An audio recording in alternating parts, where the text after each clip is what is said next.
to fulfill the first son she bears him will be considered the son of, so that he in Israel. But if the man refuses his brother's widow, she must go to the town gate, say to the husband will refuse to serve his brother's name in Israel. He refuses to fulfill the duties of a brother-in-law by marrying me. The elders of the town will then summon him and talk with him. If he still refuses and says, I don't want to marry her, the widow must walk over to him in the presence of the elders, pull his sandal from his foot, and spit in his face. Then she must declare, this is what happens to a man who refuses to provide his brother with children. Ever afterward in Israel, his family will be referred to as the family of the man whose sandal was pulled off. If two Israelite men get into a fight, and the wife of one tries to rescue her husband by grabbing the testicles of the other man, you must cut off her hand. Show her no pity. You must use accurate scales when you weigh out merchandise, and you must use full and honest measures. Yes, always use honest weights and measures, so that you may enjoy a long life in the land the Lord your God is giving you. All who cheat with dishonest weights and measures are detestable to the Lord your God. Never forget what the you were exhausted and weary, straggling behind. They had no their God is as a special possession. You must destroy the Amalekites and erase the memory under heaven. Never forget this. The book of Deuteronomy, chapter 26, harvest offerings and tithes. When you enter the land the Lord your God has given you as a special possession, and you have conquered it and settled there, put some of the first produce from each crop you harvest into a basket and bring it to the designated place of worship, the place the Lord your God chooses for his name to be honored. Go to the priest in charge at that time and say to him, with this gift I acknowledge to the Lord your God that I have entered the land he swore to our ancestors he would give us. The priest will then take the basket from your hand and set it before the altar of the Lord your God. You must then say in the presence of the Lord your God, my ancestor Jacob was a wandering Aramean who went to live as a foreigner in Egypt. His family arrived few in number, but in Egypt they became a large and mighty nation. When the Egyptians oppressed and humiliated us by making us their slaves, we cried out to the Lord, the God of our ancestors. He heard our cries and saw our hardship, toil, and oppression. So the Lord brought us out of Egypt with a strong hand and powerful arm, with overwhelming terror, and with miraculous signs and wonders. He brought us to this place and gave us this land flowing with milk and honey. And now, O Lord, I have brought you the first portion of the harvest you have given me from the ground. Then place the produce before the Lord your God, and bow to the ground in worship before him. Afterward, you may go and celebrate because of all the good things the Lord your God has given to you and your household. Remember to include the Levites and the foreigners living among you in the celebration. Every third year, you must offer a special tithe of your crops. In this year of the special tithe, you must give your tithes to the Levites, foreigners, orphans, and widows, so that they will have enough to eat in your towns. Then you must declare in the presence of the Lord your God, I have taken the sacred gift from my house and have given it to the Levites, foreigners, or just as you commanded me. I have not violated or forgotten any of your commands, eaten any of all morning. I have not handled it while I was ceremonially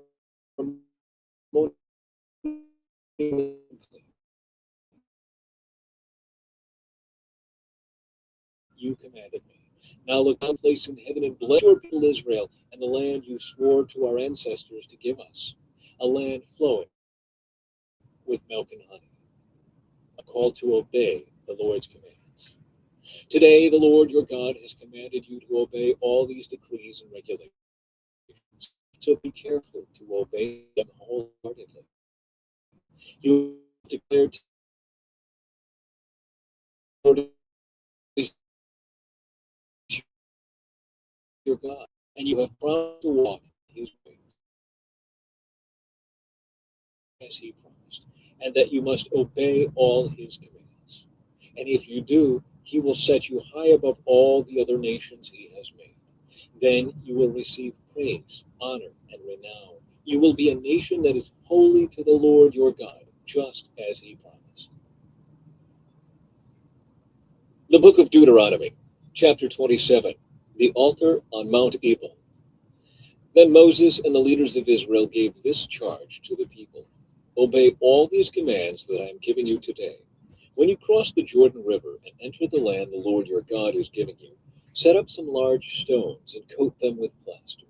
Write this whole body of instruction on them when you cross the river to enter the land the Lord your God is giving you, a land flowing with milk and honey, just as the Lord, the God of your ancestors, promised you. When you cross the Jordan, set up these stones at Mount Ebal and coat them with plaster, as I am commanding you today. Then build an altar there to the Lord your God, using natural, uncut stones. You must not shape the stones with an iron tool. Build the altar of uncut stones and use it to offer burnt offerings to the Lord your God. Also sacrifice peace offerings on it and celebrate by feasting there before the Lord your God. You must clearly write all these instructions on the stones coated with plaster. Then Moses and the Levitical priests addressed all Israel as follows: O Israel, be quiet and listen. Today you have become the people of the Lord your God. So you must obey the Lord your God by keeping all these commands and decrees that I am giving you today. Curses from Mount Ebal. That same day Moses also gave this charge to the people: When you cross the Jordan River, the tribes of Simeon, Levi, Judah, Issachar, Joseph, and Benjamin must stand on Mount Gerizim to proclaim a blessing over the people. And the tribes of Reuben, Gad, Asher, Zebulun, Dan, and Naphtali must stand on Mount Ebal to proclaim a curse. Then the Levites will shout to all the people of Israel: Cursed is anyone who carves or casts an idol and secretly sets it up. These idols, the work of craftsmen, are detestable to the Lord. And all the people will reply, Amen. Cursed is anyone who dishonors father or mother. And all the people will reply, Amen. Cursed is anyone who steals property from a neighbor by moving a boundary marker. And all the people will reply, Amen. Cursed is anyone who leads a blind person astray on the road. And all the people will reply, Amen. Cursed is anyone who denies justice to foreigners, orphans, or widows. And all the people will reply, Amen. Cursed is anyone who has sexual intercourse with one of his father's wives, for he has violated his father. And all the people will reply, Amen. Cursed is anyone who has sexual intercourse with an animal. And all the people will reply, Amen. Cursed is anyone who has sexual intercourse with his sister, whether she is the daughter of his father or his mother. And all the people will reply, Amen. Cursed is anyone who has sexual intercourse with his mother-in-law. And all the people will reply, Amen. Cursed is anyone who attacks a neighbor in secret. And all the people will reply, Amen. Cursed is anyone who accepts payment to kill an innocent person. And all the people will reply, Amen. Cursed is anyone who does not affirm and obey the terms of these instructions. And all the people will reply, Amen. The book of Deuteronomy, chapter 28. Blessings for obedience. If you fully obey the Lord your God and carefully keep all his commands that I am giving you today, the Lord your God will set you high above all the nations of the world. You will experience all these blessings if you obey the Lord your God.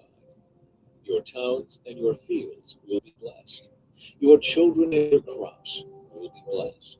The offering of your herds and flocks will be blessed. Your fruit baskets and breadboards will be blessed.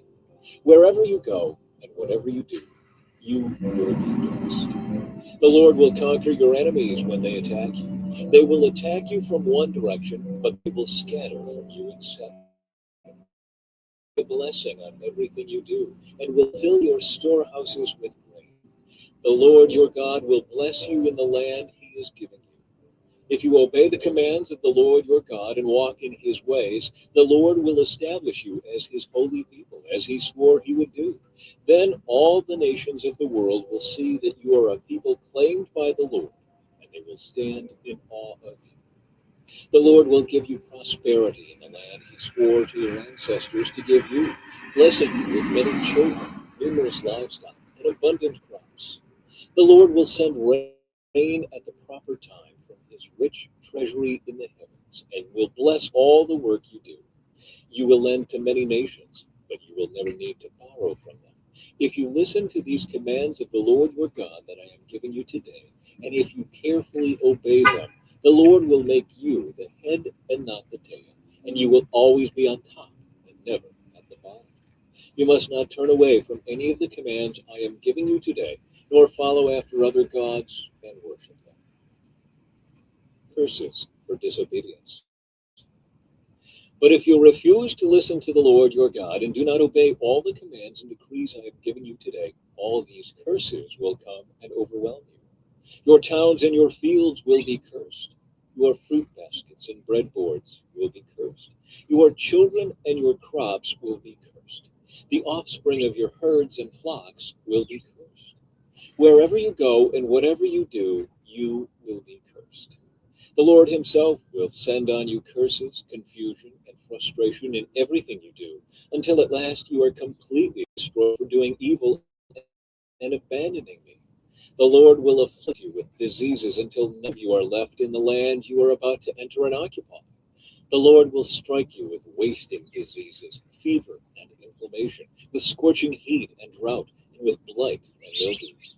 These disasters will pursue you until you die. The skies above will be as unyielding as bronze, and the earth beneath will be as hard as iron. The Lord will change the rain that falls on your land into powder, and dust will pour from the sky until you are destroyed. The Lord will cause you to be defeated by enemies.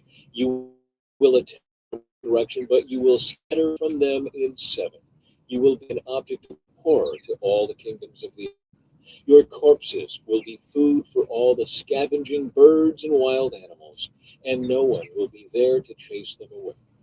The Lord will afflict you with the boils of Egypt, and with tumors, scurvy, and the itch, from which you cannot be cured. The Lord will strike you with madness, blindness, and panic.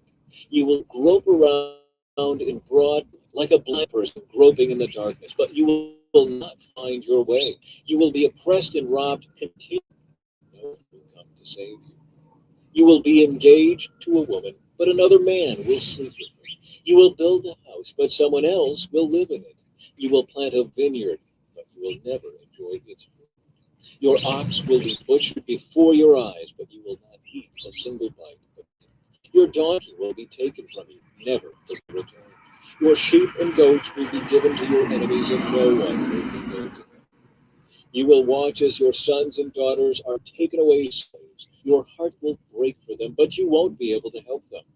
A foreign nation you have never heard about will eat the crops you worked so hard to grow. You will suffer under constant oppression and harsh treatment. You will go mad because of all the tragedy you see around you. The Lord will cover your knees and legs with incurable boils. In fact, you will be covered from head to foot. The Lord will exile you and your king to a nation unknown to you and your ancestors. There in exile, you will worship gods of wood and stone. You will become an object of horror, ridicule, and mockery among all the nations to which the Lord sends you. You will plant much, but harvest little, for locusts will eat your crops. You will plant vineyards and care for them, but you will not drink the wine or eat the grapes, for worms will destroy the vine. You will grow olive trees through your land, but you will never use the olive oil, for the fruit will drop before it ripens. You will have sons and daughters, but you will lose them, for they will be led away into captivity. Swarms of insects will destroy your trees and crops. The foreigners living among you will become stronger and stronger, while you become weaker and weaker. They will lend money to you. They will be the head, and you will be the tail. If you refuse to listen to the Lord your God and to obey the commands and decrees he has given you, all these curses will pursue and overtake you until you are destroyed. These horrors will will serve as a sign and warning among you and your descendants forever. If you do not serve the Lord your God with joy and enthusiasm for the abundant benefits you have received, you will serve your enemies whom the Lord will send against you. You will be left hungry, thirsty, naked, and lacking in everything. The Lord will put an iron yoke on your neck, oppressing you harshly until he has destroyed you. The Lord will bring a distant nation against you from the end of the earth, and it will swoop down on you like a vulture. It is a nation whose language you do not understand, a fierce and heartless nation that shows no respect for the old and no pity for the young. Its armies will devour your livestock and crops, and you will be destroyed. They will leave you no grain, new wine, olive oil, calves, or lambs, and you will starve to death. They will attack your cities until all the fortified walls in your land, the walls you trusted to protect you, are knocked down. They will attack all the towns in the land the Lord your God has given you. The siege and terrible distress of the enemy's attack will be so severe that you will eat the flesh of your own sons and daughters, whom the Lord your God has given you. The most tender-hearted man among you will have no compassion for his own brother, his beloved wife, and his surviving children. He will refuse to share with them the flesh he is devouring, the flesh of one of his own children, because he has nothing else to eat during the siege and terrible distress that your enemy will inflict on all your towns. The most tender and delicate woman among you, so delicate she would not so much as touch the ground with her foot, will be selfish toward the husband she loves and toward her own son or daughter. She will hide from them the afterbirth and the new baby she has born, so that she herself can secretly eat them.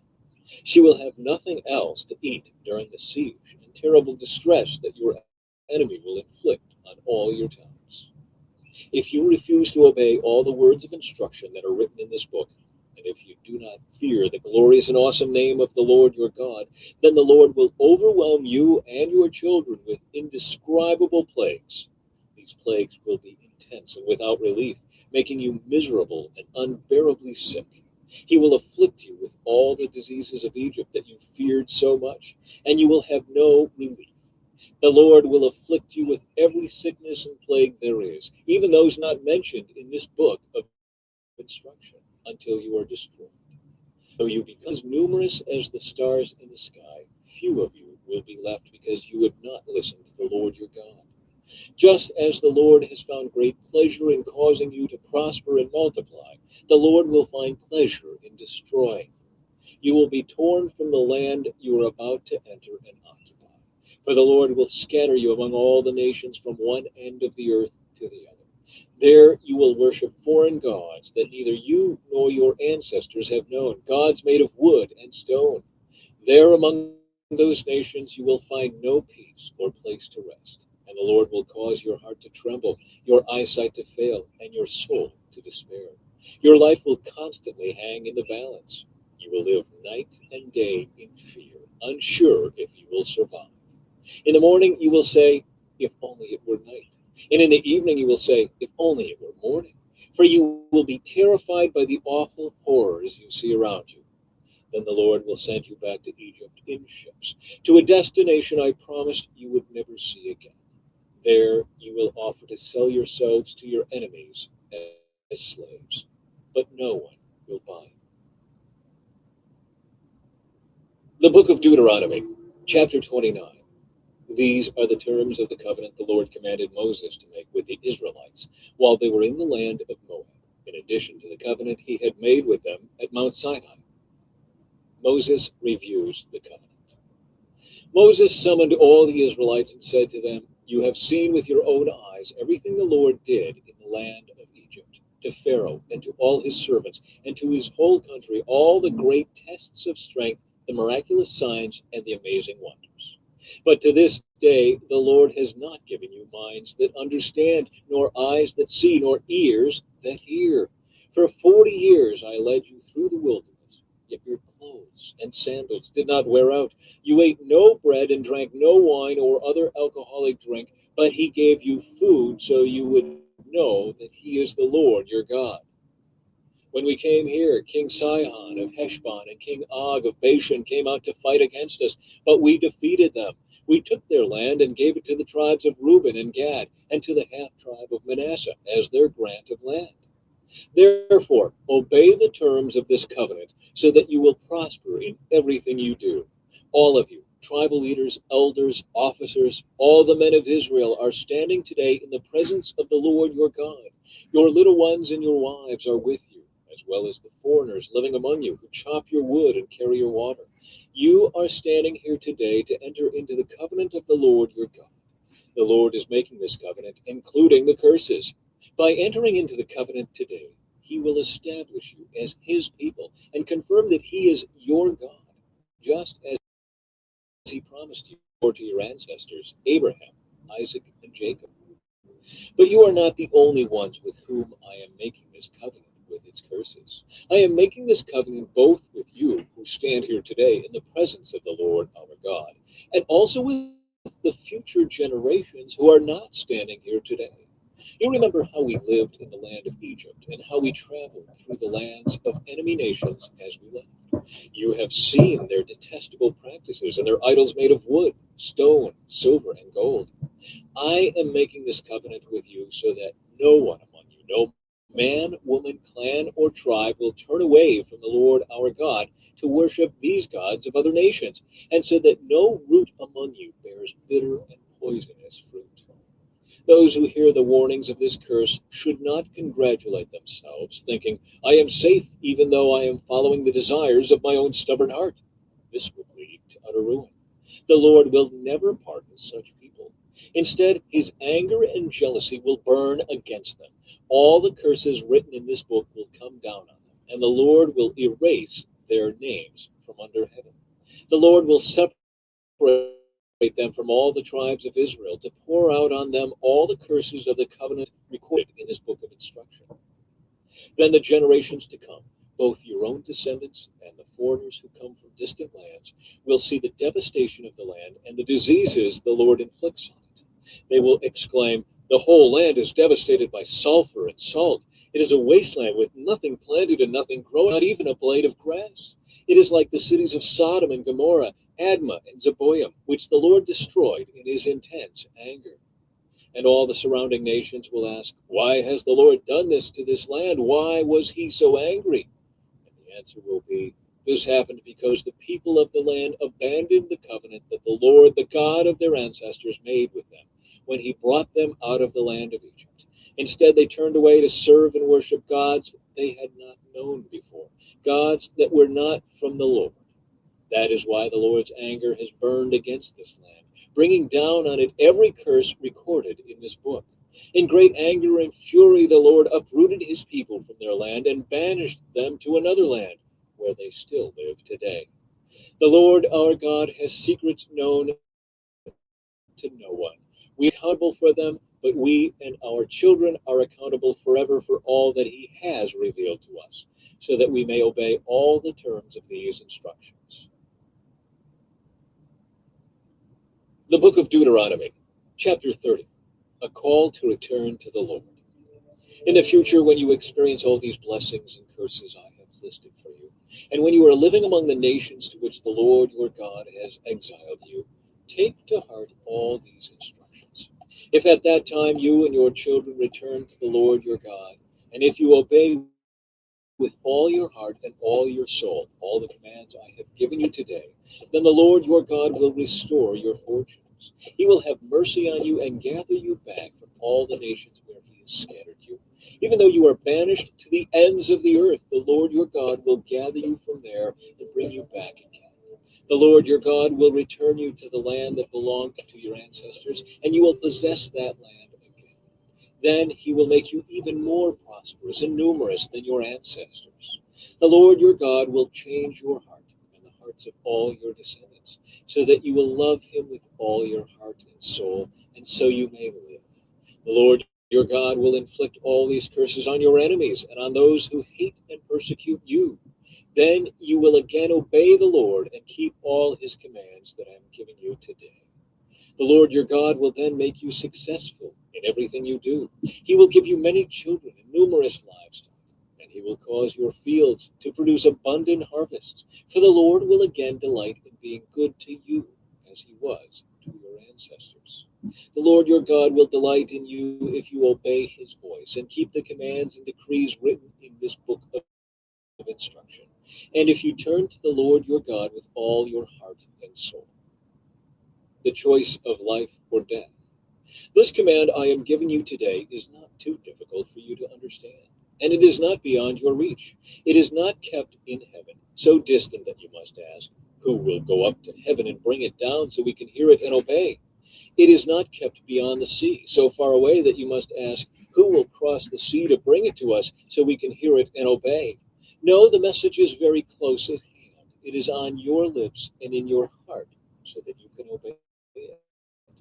Now listen, today I am giving you a choice between life and death, between prosperity and disaster. For I command you this day to love the Lord your God and to keep his commands, decrees, and regulations by walking in his ways.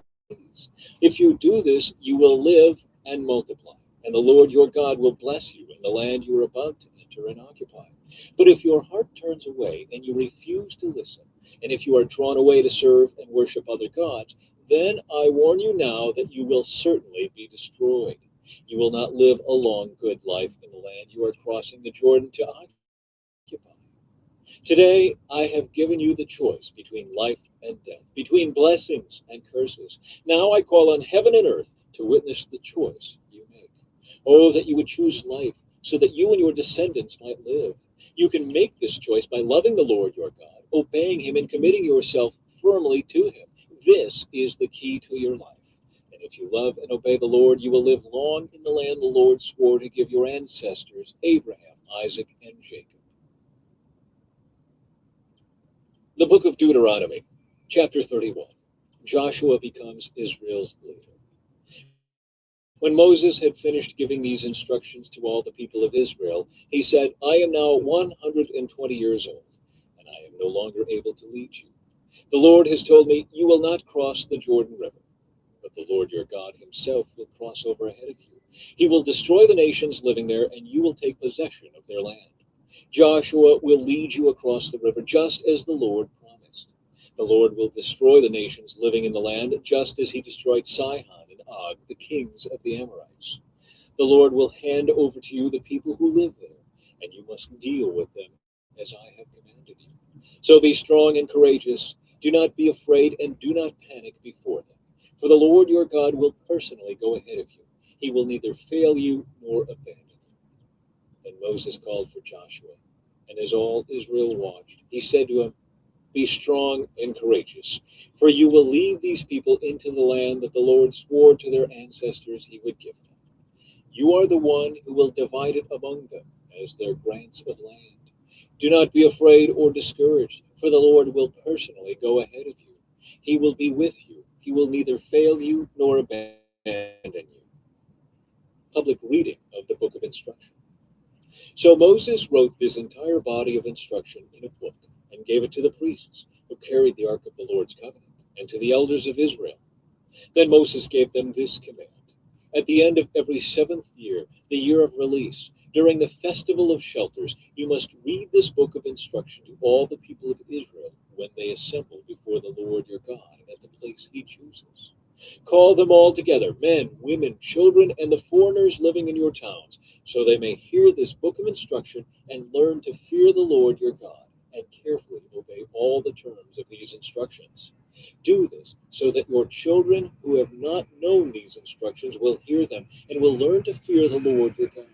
Do this as long as you live in the land you are crossing the Jordan to occupy. Israel's disobedience predicted. Then the Lord said to Moses, the time has come for you to die. Call Joshua and present yourselves at the tabernacle, so that I may commission him there. So Moses and Joshua went and presented themselves at the tabernacle, and the Lord appeared to them in a pillar of cloud that stood at the entrance to the sacred tent. The Lord said to Moses, you are about to die and join your ancestors. After you are gone, these people will begin to worship foreign gods, the gods of the land where they are going. They will abandon me and break my covenant that I have made with them. Then my anger will blaze forth against them. I will abandon them, hiding my face from them, and they will be devoured. Terrible trouble will come down on them. And on that day they will say, these disasters have come down on us because God is no longer among us. At that time I will hide my face from them on account of all the evil they commit by worshiping other gods. So write down the words of this song and teach it to the people of Israel. Help them learn it, so it may serve as a witness for me against them. For I will bring them into the land I swore to give their ancestors, a land flowing with milk and honey. There they will become prosperous, eat all the food they want, and become fat. But they will begin to worship other gods. They will despise me and break my covenant. And when great disasters come down on them, this song will stand as evidence against them, for it will never be forgotten by their descendants. I know the intentions of these people, even now before they have entered the land I swore to give them. So that very day Moses wrote down the words of the song and taught it to the Israelites. Then the Lord commissioned Joshua, son of Nun, with these words, be strong and courageous, for you must bring the people of Israel into the land I swore to give them. I will be with you. When Moses had finished writing this entire body of instruction in a book, he gave this command to the Levites who carried the ark of the Lord's covenant.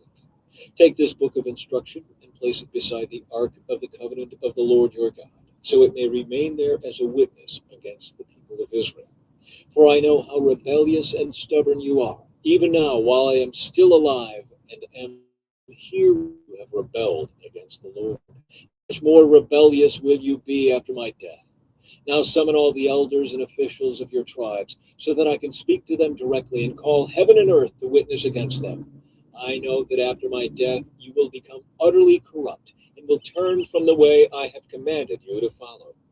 In the days to come, disaster will come down on you, for you will do what is evil in the Lord's sight, making him very angry with your actions. The Song of Moses. So Moses recited this entire song publicly to the assembly of Israel. The book of Deuteronomy, chapter 32. Listen, O heavens, and I will speak. Hear, O earth, the words that I say. Let my teaching fall on you like rain. Let my speech settle like dew. Let my words fall like rain on tender grass, like gentle showers on young plants. I will proclaim the name of the Lord. How glorious is our God. He is the rock. His deeds are perfect. Everything he does is just and fair. He is a faithful God who does no wrong. How just and upright he is. But they have acted corruptly toward him. When they act so perversely, are they really his children? They are a deceitful and twisted generation. Is this the way you repay the Lord, you foolish and senseless people? Isn't he your Father who created you? Has he not made you and established you? Remember the days of long ago. Think about the generations past. Ask your father, and he will inform you. Inquire of your elders, and they will tell you.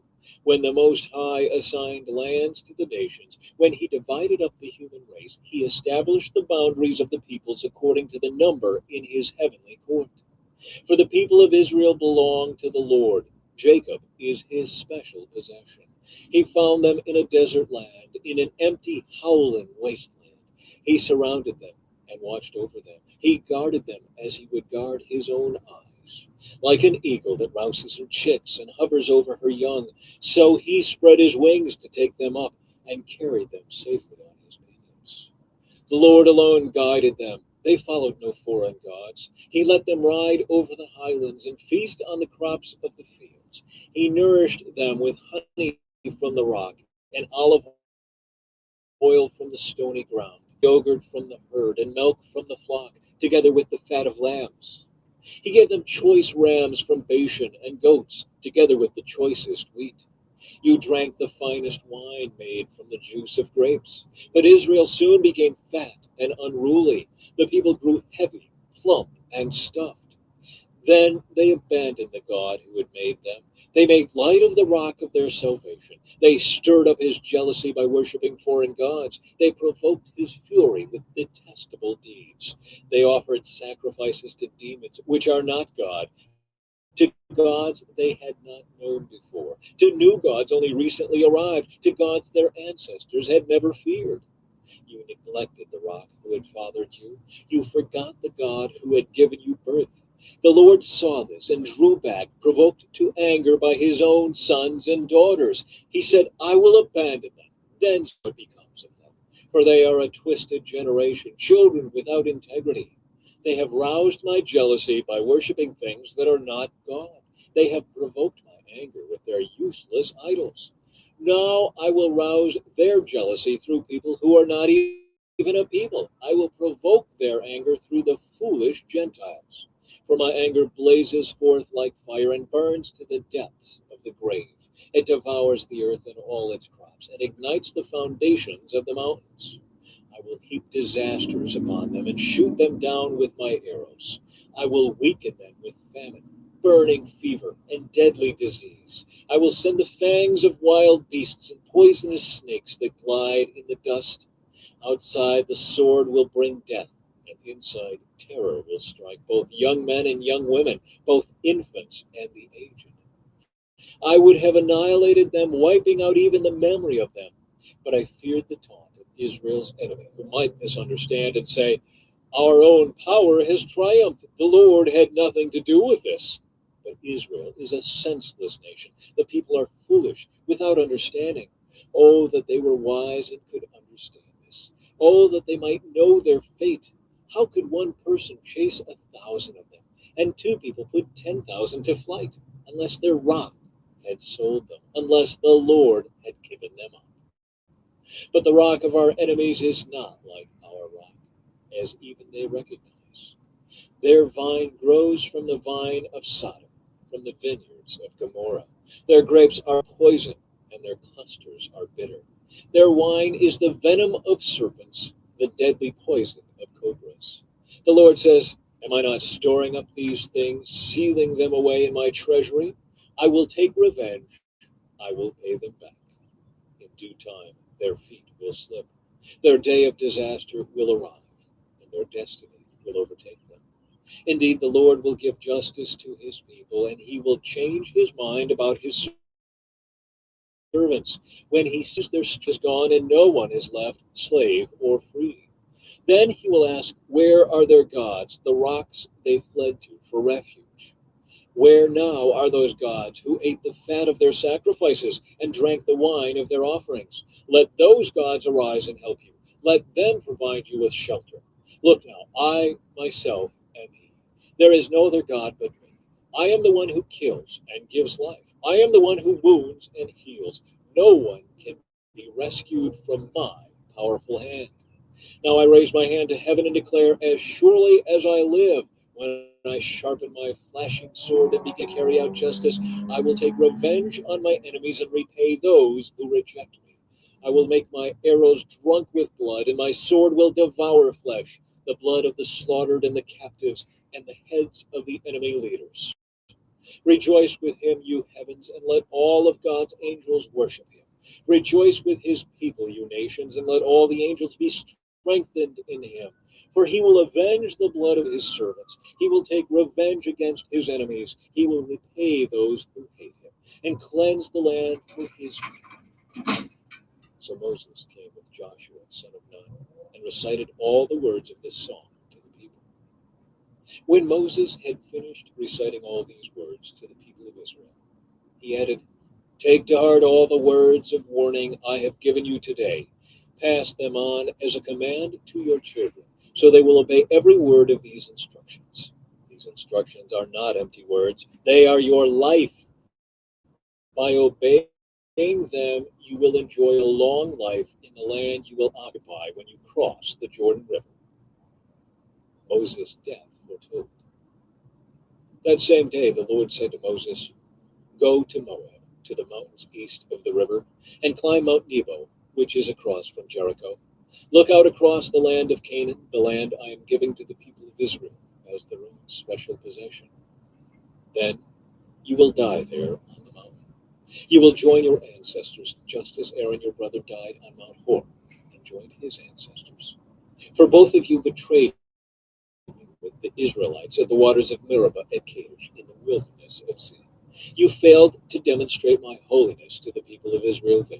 So you will see the land from a distance, but you may not enter the land I am giving to the people of Israel. The book of Deuteronomy, chapter 33. Moses blesses the people.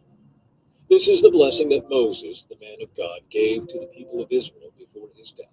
The Lord came from Mount Sinai and dawned upon us from Mount Seir. He shone forth from Mount Paran and came from Meribah Kadesh with flaming fire at his right hand. Indeed, he loves his people. All his holy ones are in his hands. They follow in his steps and accept his teaching. Moses gave us the Lord's instruction, the special possession of the people of Israel. The Lord became king in Israel when the leaders of the people assembled, when the tribes of Israel gathered as one. Moses said this about the tribe of Reuben. Let the tribe of Reuben live and not die out, though they are few in number. Moses said this about the tribe of Judah. O Lord, hear the cry of Judah and bring them together as a people. Give them strength to defend their cause. Help them against their enemies. Moses said this about the tribe of Levi. O Lord, you have given your Thummim and Urim, the sacred lots, to your faithful servants the Levites. You put them to the test at Massah and struggled with them at the waters of Meribah. The Levites obeyed your word and guarded your covenant. They were more loyal to you than to their own parents. They ignored their relatives and did not acknowledge their own children. They teach your regulations to Jacob. They give your instructions to Israel. They present incense before you and offer whole burnt offerings on the altar. Bless the ministry of the Levites, O Lord, and accept all the work of their hands. Hit their enemies where it hurts the most. Strike down their foes so they never rise again. Moses said this about the tribe of Benjamin. The people of Benjamin are loved by the Lord and live in safety beside him. He surrounds them continuously and preserves them from every harm. Moses said this about the tribes of Joseph. May their land be blessed by the Lord with the precious gift of dew from the heavens and water from beneath the earth, with the rich fruit that grows in the sun and the rich harvest produced each month, with the finest crops of the ancient mountains and the abundance from the everlasting hills, with the best gifts of the earth and its bounty, and the favor of the one who appeared in the burning bush. May these blessings rest on Joseph's head, crowning the brow of the prince among his brothers. Joseph has the majesty of a young bull. He has the horns of a wild ox. He will gore distant nations, driving them to the ends of the earth. This is my blessing for the multitudes of Ephraim and the thousands of Manasseh. Moses said this about the tribes of Zebulun and Issachar. May the people of Zebulun prosper in their travels. May the people of Issachar prosper at home in their tents. They summon the people to the mountain to offer proper sacrifices there. They benefit from the riches of the sea and the hidden treasures in the sand. Moses said this about the tribe of Gad. Blessed is the one who enlarges Gad's territory. Gad is poised there like a lion to tear off an arm or a head. The people of Gad took the best land for themselves. A leader's share was assigned to them. When the leaders of the people were assembled, they carried out the Lord's justice and obeyed his regulations for Israel. Moses said this of the tribe of Dan. Dan is a lion's cub, leaping out from Bashan. Moses said this about the tribe of Naphtali. O Naphtali, you are rich in favor and full of the Lord's blessings. May you possess the west and the south. Moses said this about the tribe of Asher. May Asher be blessed above other sons. May he be esteemed by his brothers. May he bathe his feet in olive oil. May the bolts of your gates be of iron and bronze. May you be secure all your days. There is no one like the God of Israel. He rides across the heavens to help you, across the skies in majestic splendor. The eternal God is your refuge, and his everlasting arms are under you. He drives out the enemy before you. He cries out, destroy them. So Israel will live in safety, prosperous Jacob in security, in a land of grain and new wine, while the heavens drop down dew. How blessed you are, O Israel! Who else is like you, a people saved by the Lord? He is your protecting shield and your triumphant sword. Your enemies will cringe before you, and you will stomp on their backs. The book of Deuteronomy, chapter 34. The death of Moses. Then Moses went up to Mount Nebo from the plains of Moab and climbed Pisgah Peak, which is across from Jericho. And the Lord showed him the whole land, from Gilead as far as Dan, all the land of Naphtali, the land of Ephraim and Manasseh, all the land of Judah extending to the Mediterranean Sea, the Negev, the Jordan Valley with Jericho, the city of palms as far as Zoar. Then the Lord said to Moses, "This is the land I promised on oath to Abraham, Isaac, and Jacob, when I said, I will give it to your descendants. I have now allowed you to see it with your own eyes, but you will not enter the land." So Moses, the servant of the Lord, died there in the land of Moab, just as the Lord had said. The Lord buried him in a valley near Beth Peor in Moab. But to this day, no one knows the exact place. Moses was 120 years old when he died, yet his eyesight was clear, and he was as strong as ever. The people of Israel mourned for Moses on the plains of Moab for 30 days, until the customary period of mourning was over. Now Joshua, son of Nun, was full of the spirit of wisdom, for Moses had laid his hands on him. So the people of Israel obeyed him, doing just as the Lord had commanded Moses. There has never been another prophet in Israel like Moses, whom the Lord knew face to face. The Lord sent him to perform all the miraculous signs and wonders in the land of Egypt against Pharaoh and all his servants and his entire land. With mighty power, Moses performed terrifying acts in the sight of all Israel. Joshua, chapter 1. The Lord's charge to Joshua. After the death of Moses, the Lord's servant, the Lord spoke to Joshua, son of Nun, Moses' assistant. He said, "Moses, my servant, is dead. Therefore the time has come for you to lead these people, the Israelites, across the Jordan River into the land I am giving them. I promise you what I promised Moses. Wherever you set foot, you will be on land I have given you, from the Negev wilderness in the south to the Lebanon mountains in the north, from the Euphrates River in the east to the Mediterranean Sea in the west, including all the land of the Hittites. No one will be able to stand against you as long as you live. For I will be with you, as I was with Moses. I will not fail you or abandon you.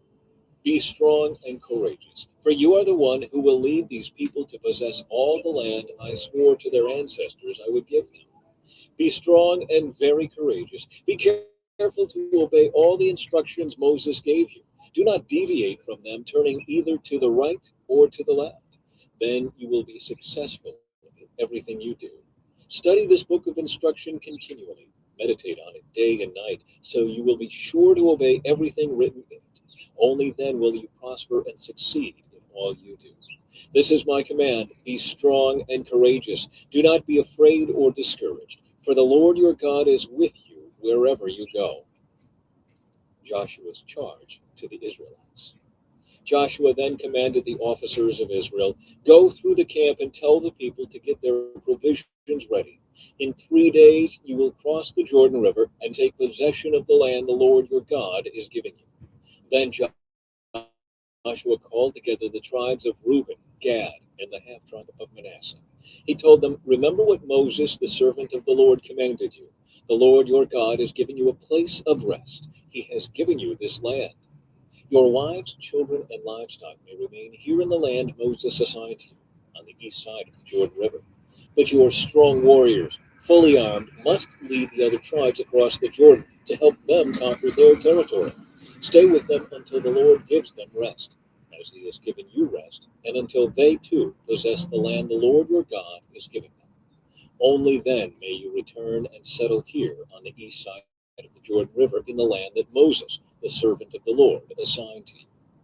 They answered Joshua, "We will do whatever you command us, and we will go wherever you send us. We will obey you just as we obeyed Moses. And may the Lord your God be with you as he was with Moses.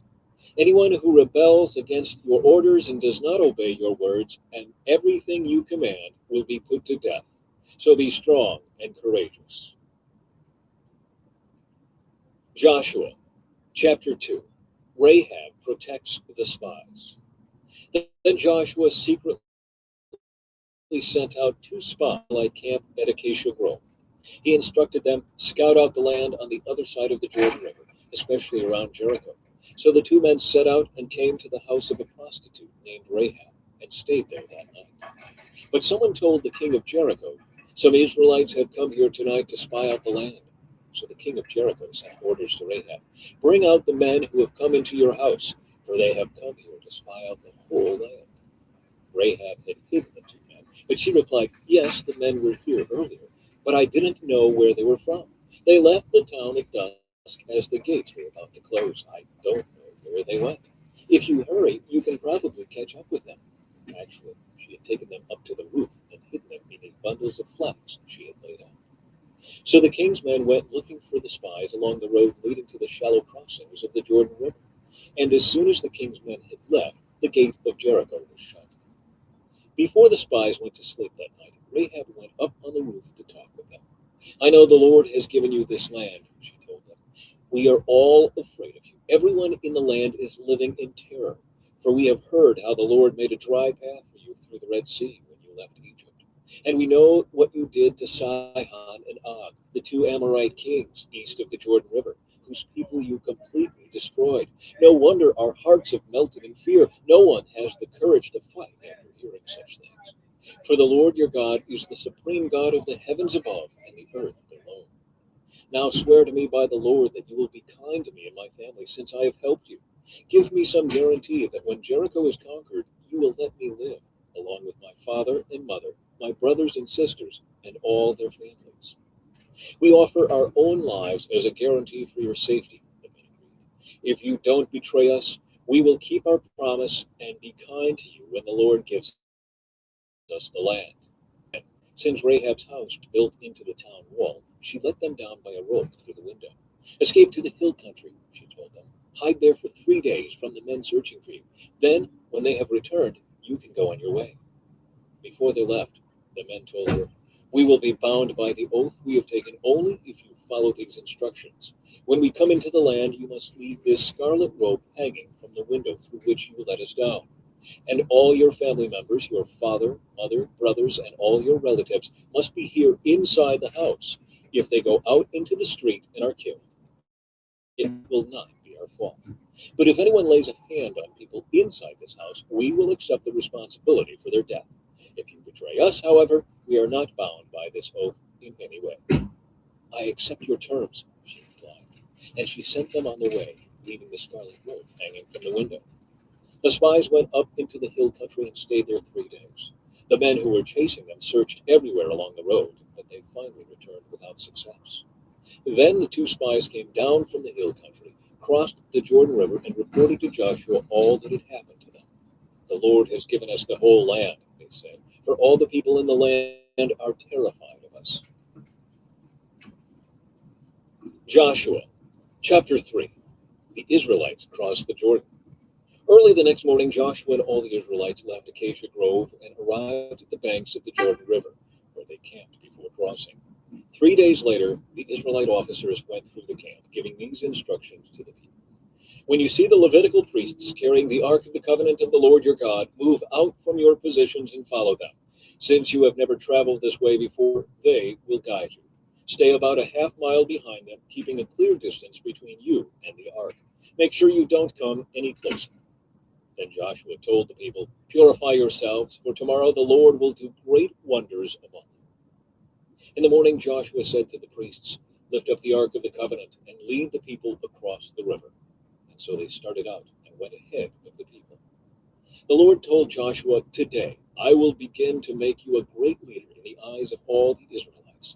They will know that I am with you, just as I was with Moses. Give this command to the priests who carry the Ark of the Covenant. When you reach the banks of the Jordan River, take a few steps into the river and stop there. So Joshua told the Israelites, come and listen to what the Lord your God says. Today you will know that the living God is among you. He will surely drive out the Canaanites, Hittites, Hivites, Perizzites, Girgashites, Amorites, and Jebusites ahead of you. Look, the ark of the covenant, which belongs to the Lord of the whole earth, will lead you across the Jordan River. Now choose 12 men from the tribes of Israel, one from each tribe. The priests will carry the ark of the Lord of all the earth. As soon as their feet touch the water, the flow of water will be cut off upstream, and the river will stand up like a wall. So the people left their camp to cross the Jordan, and the priests who were carrying the ark of the covenant went ahead of them. It was the harvest season, and the Jordan was overflowing its banks. But as soon as the feet of the priests who were carrying the ark touched the water at the river's edge, the water above that point began backing up a great distance away at a town called Adam, which is near Zarethan. And the water below that point flowed on to the Dead Sea until the riverbed was dry. Then all the people crossed over near the town of Jericho. Meanwhile, the priests who were carrying the ark of the Lord's covenant stood on dry ground in the middle of the riverbed as the people passed by. They waited there until the whole nation of Israel had crossed the Jordan on dry ground. Joshua, chapter 4, Memorials to the Jordan Crossing. When all the people had crossed the Jordan, the Lord said to Joshua, Now choose 12 men, one from each tribe. Tell them, take 12 stones from the very place where the priests are standing in the middle of the Jordan. Carry them out and pile them up at the place where you will camp tonight. So Joshua called together the 12 men he had chosen, one from each of the tribes of Israel. He told them, Go into the middle of the Jordan in front of the ark of the Lord your God. Each of you must pick up one stone and carry it out on your shoulder, 12 stones in all, one for each of the 12 tribes of Israel. We will use these stones to build a memorial. In the future, your children will ask you, What do these stones mean? Then you can tell them. They remind us that the Jordan River stopped flowing when the Ark of the Lord's covenant went across. These stones will stand as a memorial among the people of Israel forever. So the men did as Joshua had commanded them. They took 12 stones from the middle of the Jordan River, one for each tribe, just as the Lord had told Joshua. They carried them to the place where they camped for the night and constructed the memorial there. Joshua also set up another pile of 12 stones in the middle of the Jordan, at the place where the priests who carried the Ark of the Covenant were standing, and they are there to this day. The priests who were carrying the ark stood in the middle of the river until all of the Lord's commands that Moses had given to Joshua were carried out. Meanwhile, the people hurried across the riverbed. And when everyone was safely on the other side, the priests crossed over with the ark of the Lord as the people watched. The armed warriors from the tribes of Reuben, Gad, and the half-tribe of Manasseh led the Israelites across the Jordan, just as Moses had directed. These armed men, about 40,000 strong, were ready for battle, and the Lord was with them as they crossed over to the plains of Jericho. That day the Lord made Joshua a great leader in the eyes of all the Israelites, and for the rest of his life they revered him as much as they had revered Moses. The Lord had said to Joshua, Command the priests carrying the Ark of the Covenant to come up out of the riverbed. So Joshua gave the command. As soon as the priests carrying the Ark of the Lord's Covenant came up out of the riverbed, and their feet were on high ground, the water of the Jordan returned and overflowed its banks as before. The people crossed the Jordan on the 10th day of the first month. Then they camped at Gilgal, just east of Jericho. It was there at Gilgal that Joshua piled up the 12 stones taken from the Jordan River. Then Joshua said to the Israelites, In the future your children will ask, What do these stones mean? Then you can tell them, This is where the Israelites crossed the Jordan on dry ground. For the Lord your God dried up the river right before your eyes, and he kept it dry until you were all across, just as he did at the Red Sea when he dried it up until we had all crossed over. He did this so all the nations of the earth might know that the Lord's hand is powerful, and so you might fear the Lord your God forever. Joshua, chapter 5. When all the Amorite kings west of the Jordan and all the Canaanite kings who lived along the Mediterranean coast heard how the Lord had dried up the Jordan River so the people of Israel could cross, they lost heart and were paralyzed with fear because of them. Israel reestablishes covenant ceremonies. At that time, the Lord told Joshua, Make flint knives and circumcise this second generation of Israelites. So Joshua made flint knives and circumcised the entire male population of Israel at Gibeath Hararaloth. Joshua had to circumcise them because all the men who were old enough to fight in battle when they left Egypt had died in the wilderness. Those who left Egypt had all been circumcised, but none of those born after the Exodus during the years in the wilderness had been circumcised. The Israelites had traveled in the wilderness for 40 years until all the men who were old enough to fight in battle when they left Egypt had died. For they had disobeyed the Lord, and the Lord vowed he would not let them enter the land he had sworn to give us, a land flowing with milk and honey. So Joshua circumcised their sons, those who had grown up to take their fathers' places, for they had not been circumcised on the way to the promised land. After all the males had been circumcised, they rested in the camp until they were healed. Then the Lord said to Joshua, "Today I have rolled away the shame of your slavery in Egypt." So that place has been called Gilgal to this day. While the Israelites were camped at Gilgal on the plains of Jericho, they celebrated Passover on the evening of the 14th day of the first month. The very next day, they began to eat unleavened bread and roasted grain harvested from the land. No manna appeared on the day they first ate from the crops of the land, and it was never seen again. So from that time on, the Israelites ate from the crops of Canaan. The Lord's commander confronts Joshua. When Joshua was near the town of Jericho, he looked up and saw a man standing in front of him with sword in hand. Joshua went up to him and demanded, "Are you friend or foe?" "Neither one," he replied. "I am the commander of the Lord's army." At this, Joshua fell with his face to the ground in reverence. "I am at your command," Joshua said. "What do you want your servant to do?" The commander of the Lord's army replied, "Take off your sandals, for the place where you are standing is holy."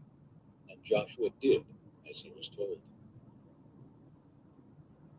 Joshua chapter 6, the fall of Jericho. Now the gates of Jericho were tightly shut because the people were afraid of the Israelites. No one was allowed to go out or in. But the Lord said to Joshua, "I have given you Jericho, its king, and all its strong warriors. You and your fighting men should march around the town once a day for 6 days. 7 priests will walk ahead of the ark, each carrying a ram's horn. On the 7th day, you are to march around the town 7 times, with the priests blowing the horns. When you hear the priests give one long blast on the ram's horns, have all the people shout as loud as they can. Then the walls of the town will collapse and the people can charge straight into the town." So Joshua called together the priests and said, "Take up the ark of the Lord's covenant and assign 7 priests to walk in front of it, each carrying a ram's horn." Then he gave orders to the people, "March around the town, and the armed men will lead the way in front of the ark of the Lord." After Joshua spoke to the people, the 7 priests with the ram's horns started marching in the presence of the Lord, blowing the horns as they marched. And the ark of the Lord's covenant followed behind them. Some of the armed men marched in front of the priests with the horns, and some behind the ark, with the priests continually blowing the horns. "Do not shout, do not even talk," Joshua commanded. "Not a single word from any of you until I tell you to shout. Then shout." So the ark of the Lord was carried around the town once that day, and then everyone returned to spend the night in the camp. Joshua got up early the next morning, and the priests again carried the ark of the Lord. The 7 priests with the ram's horns marched in front of the ark of the Lord, blowing their horns. Again, the armed men marched both in front of the priest with the horns and behind the ark of the Lord. All this time, the priests were blowing their horns. On the 2nd day, they again marched around the town once and returned to the camp. They followed this pattern for 6 days. On the 7th day, the Israelites got up at dawn and marched around the town as they had done before. But this time, they went around the town 7 times. The 7th time around, as the priests sounded the long blast on their horns, Joshua commanded the people, "Shout, for the Lord has given you now Jericho and everything destroyed as an offering. Only a prostitute and their house will be spared, for you protected eyes. You take anything set apart for destruction, or you yourselves will be completely destroyed. You bring trouble on them. Everything made from silver, gold, bronze, or iron is sacred to the Lord and must be brought into his treasury." When the people heard the sound of the ram's horns, they shouted as loud as they could. Suddenly, the walls of Jericho collapsed, and the Israelites charged straight into the town and captured it. They completely destroyed everything in it with their swords, men and women, young and old, cattle, sheep, goats, and donkeys. Meanwhile, Joshua said to the two spies, "Keep your promise. Go to the prostitute's house and bring her out, along with all her family."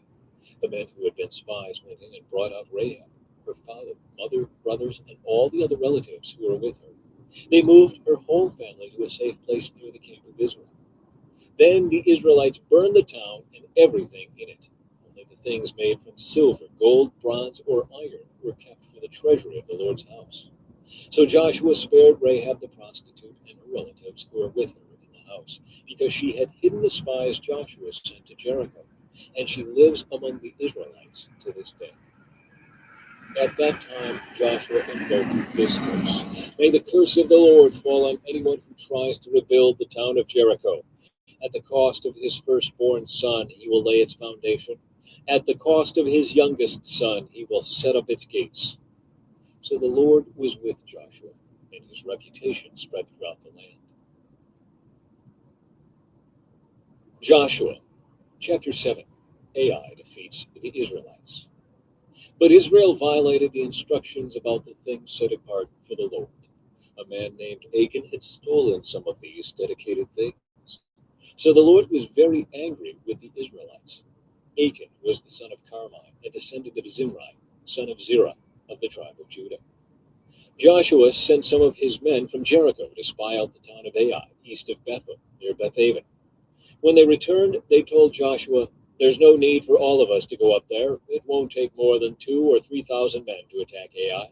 Since there are so few of them, don't make all our people struggle to go up there." So approximately 3,000 warriors were sent, but they were soundly defeated. The men of Ai chased the Israelites from the town gate as far as the quarries, and they killed about 36 who were retreating down the slope. The Israelites were paralyzed with fear at this turn of events, and their courage melted away.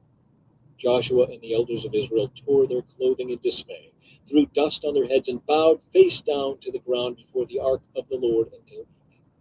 Then Joshua cried out, "O sovereign Lord, why did you bring us across the Jordan River if you are going to let the Amorites kill us? If only we had been content to stay on the other side. Lord, what can I say now that Israel has fled from its enemies? For when the Canaanites and all the other people living in the land hear about it, they will surround us and wipe our name off the face of the earth. And then what will happen to the honor of your great name?" But the Lord said to Joshua, "Get up. Why are you lying on your face like this? Israel has sinned and broken my covenant. They have stolen some of the things that I commanded must be set apart for me. And they have not only stolen them, but have lied about it and hidden the things among their own belongings.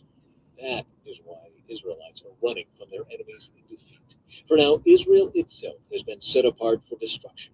I will not remain with you any longer unless you destroy the things among you that were set apart for destruction. Get up, command the people to purify themselves in preparation for tomorrow. For this is what the Lord, the God of Israel, says: Hidden among you, O Israel, are things set apart for the Lord. You will never defeat your enemies until you remove these things from among you. In the morning you must present yourselves by tribes, and the Lord will point out the tribe to which the guilty man belongs. That tribe must come forward with its clans, and the Lord will point out the guilty clan. That clan will then come forward, and the Lord will point out the guilty family. Finally, each member of the guilty family must come forward one by one. The one who has stolen what was set apart for destruction will himself be burned with fire, along with everything he has, for he has broken the covenant of the Lord and has done a horrible thing in Israel. Achan's sin. Early the next morning, Joshua brought the tribes of Israel before the Lord, and the tribe of Judah was singled out. Then the clans of Judah came forward, and the clan of Zerah was singled out.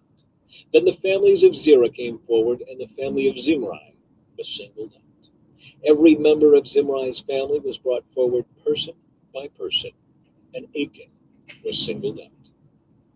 Then Joshua said to Achan, "My son, give glory to the Lord, the God of Israel, by telling the truth.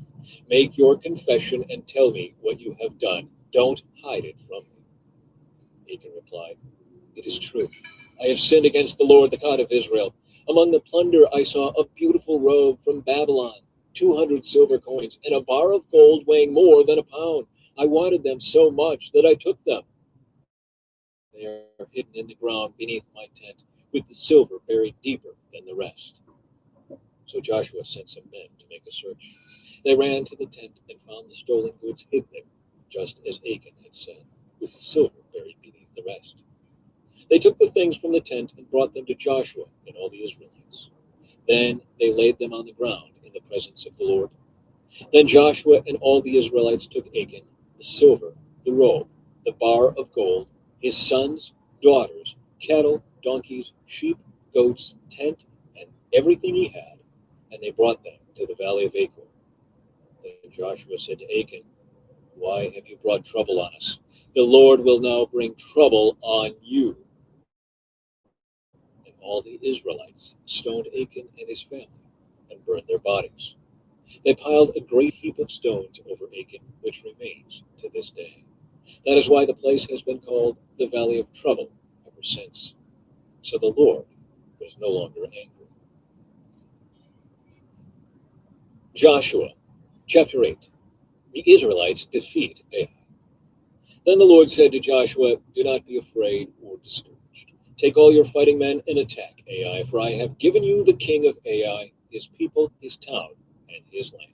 You will destroy them as you destroyed Jericho and its king.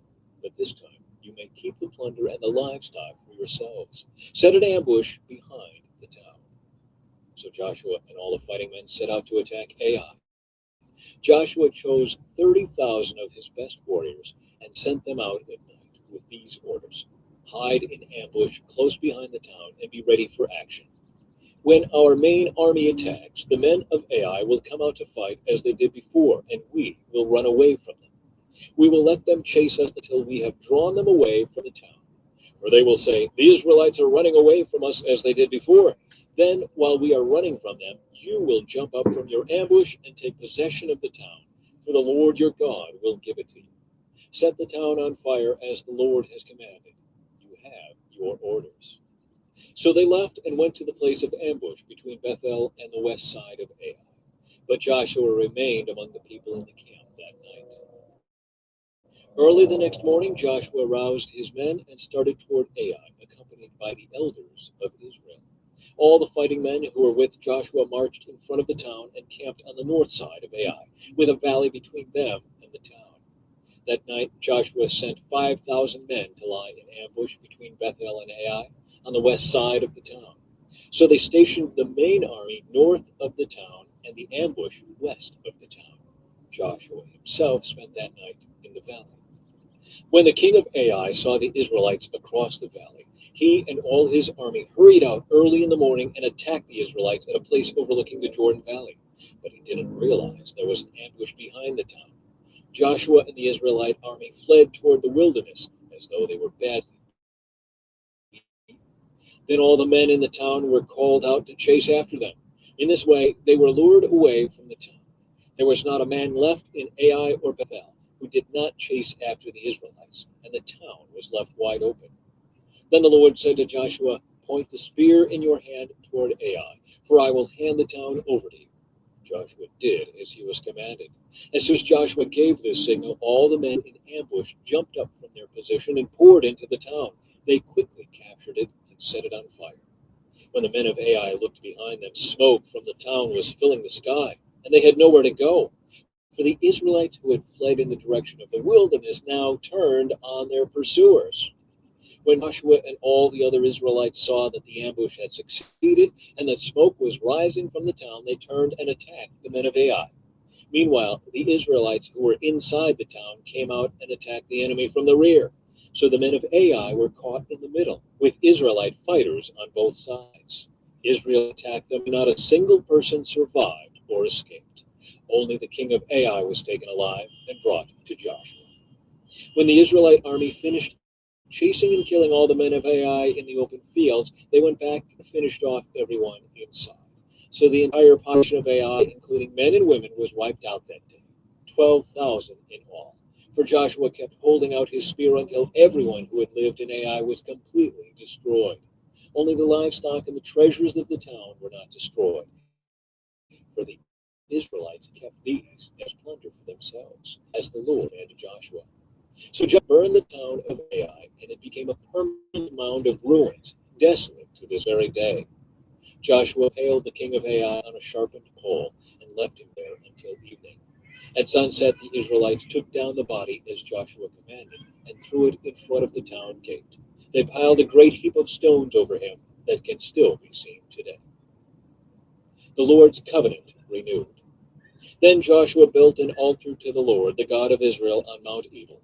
He followed the commands that Moses, the Lord's servant, had written in the book of instruction. Make me an altar from stones that are uncut and have not been shaped with iron tools. Then on the altar they presented burnt offerings and peace offerings to the Lord.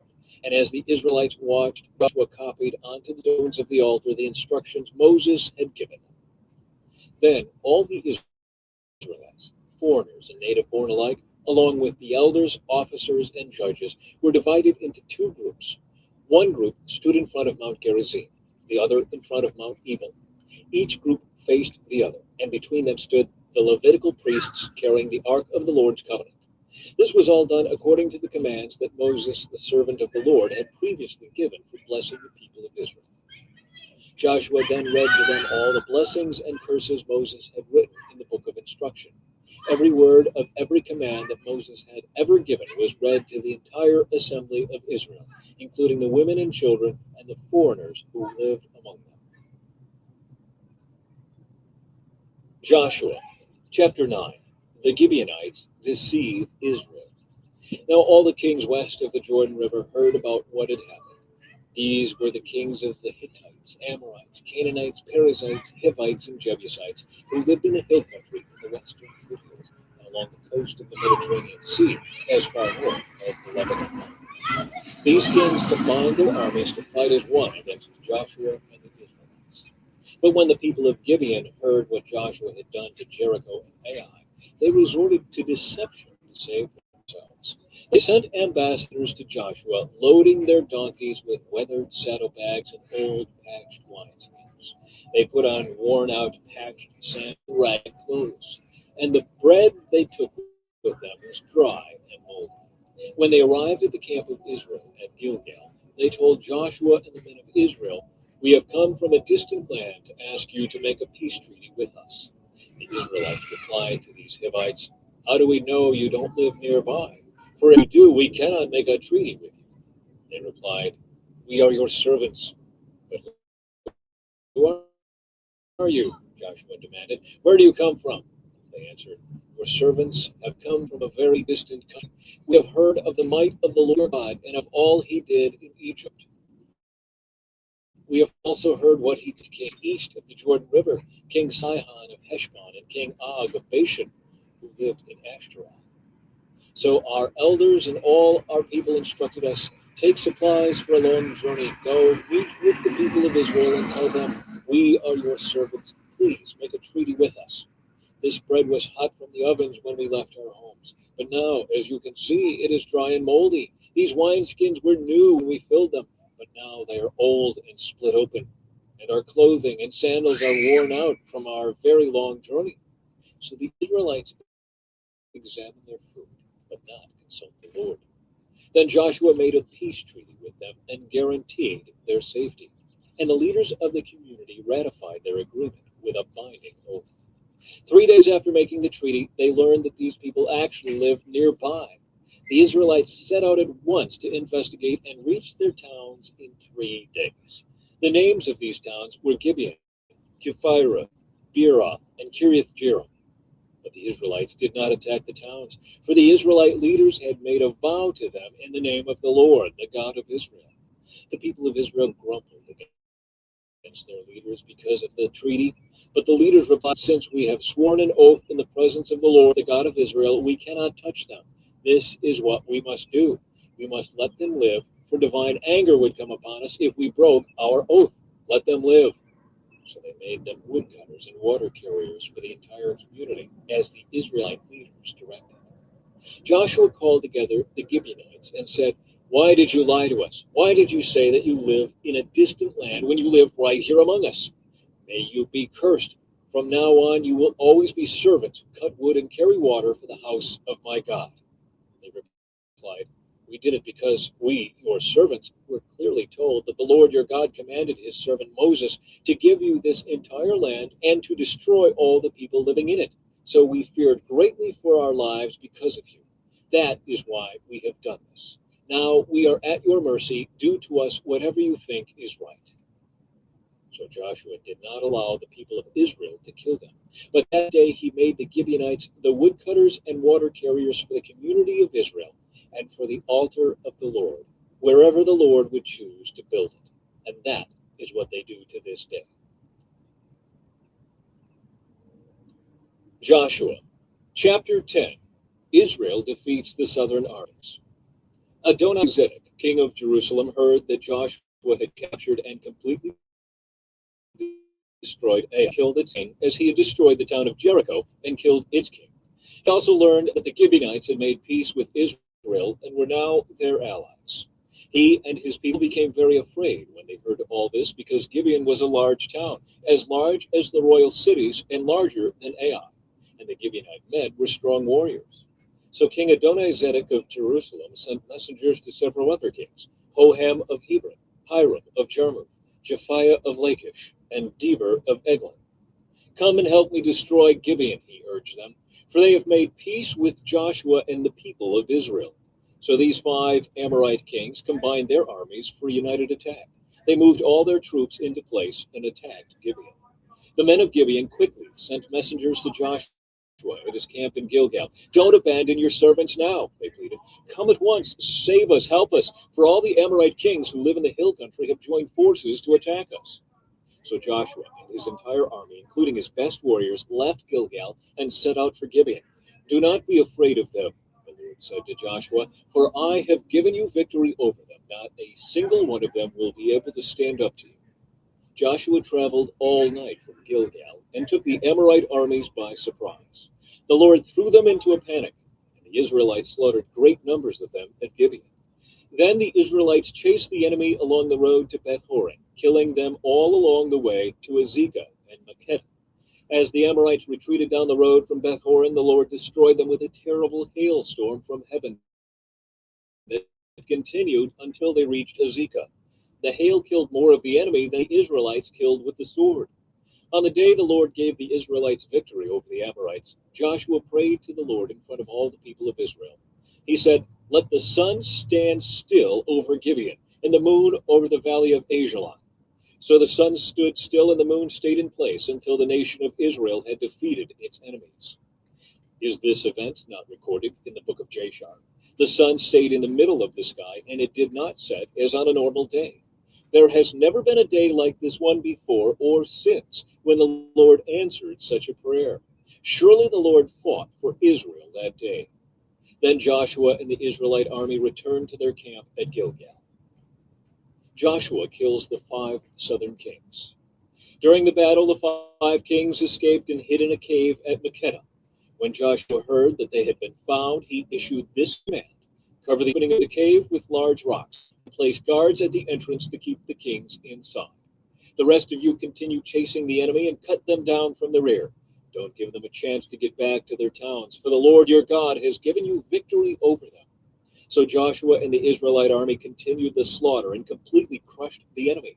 They totally wiped out the 5 armies, except for a tiny remnant that managed to reach their fortified towns. Then the Israelites returned safely to Joshua in the camp at Makkedah.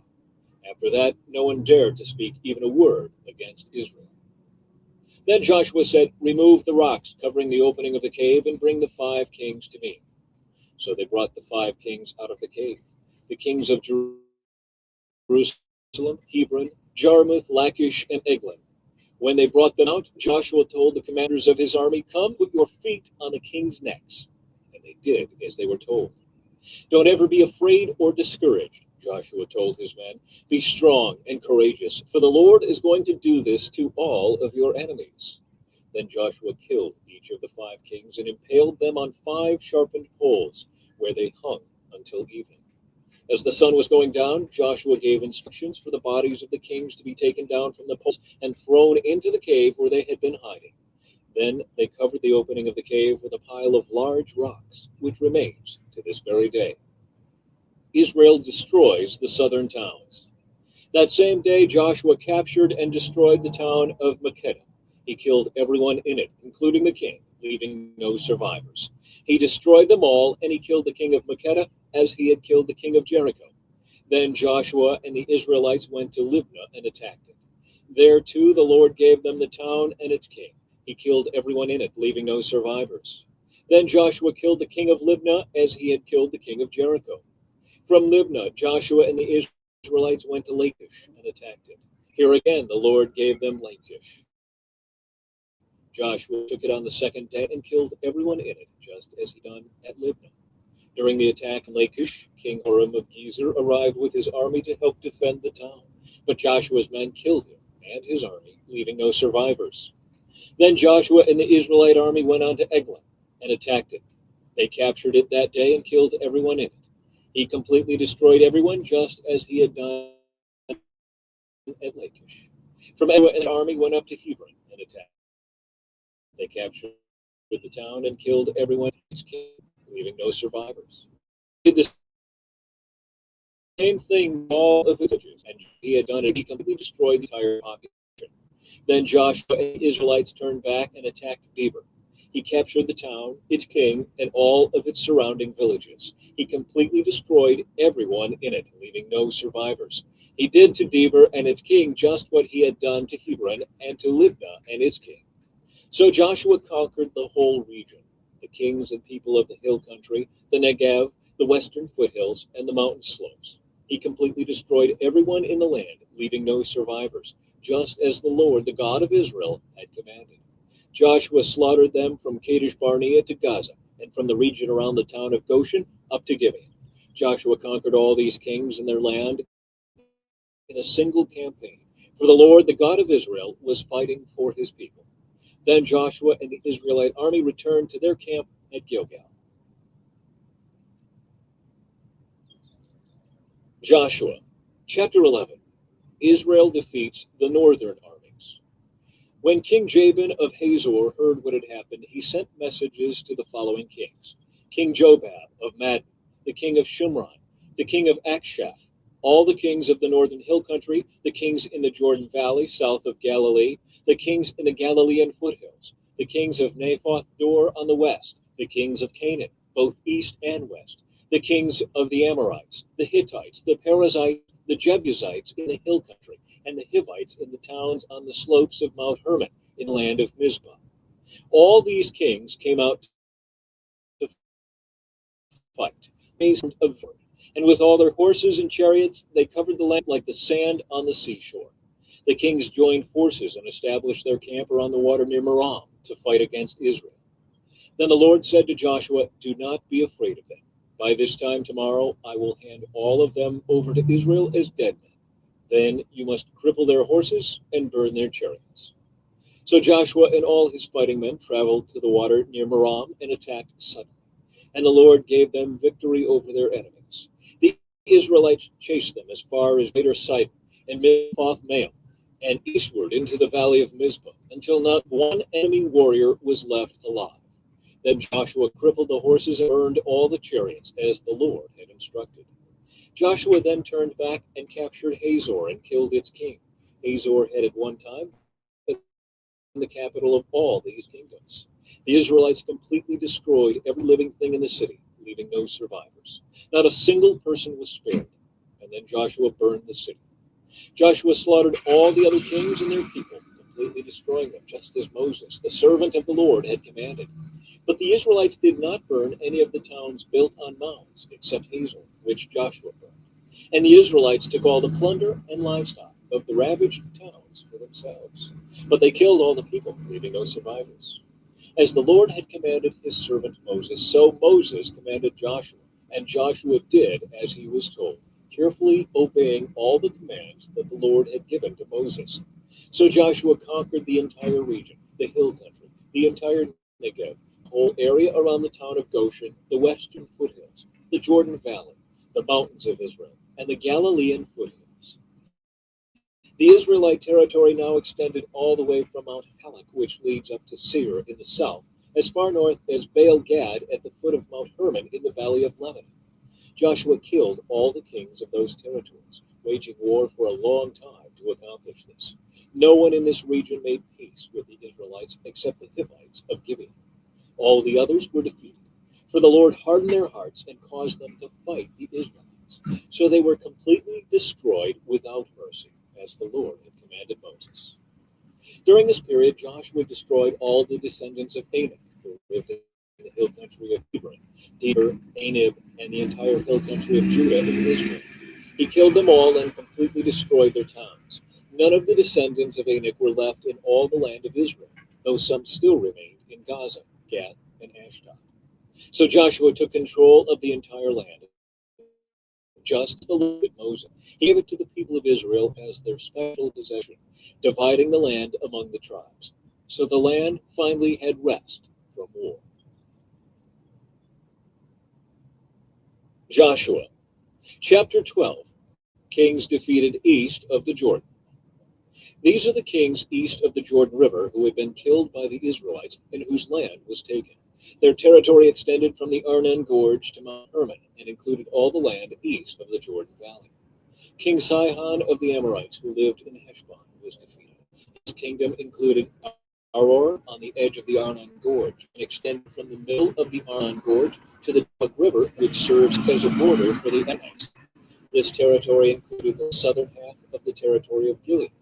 Sihon also controlled the Jordan Valley and regions to the east, from as far north as the Sea of Galilee to as far south as the Dead Sea, including the road to Beth Jeshimoth and southward to the slopes of Pisgah.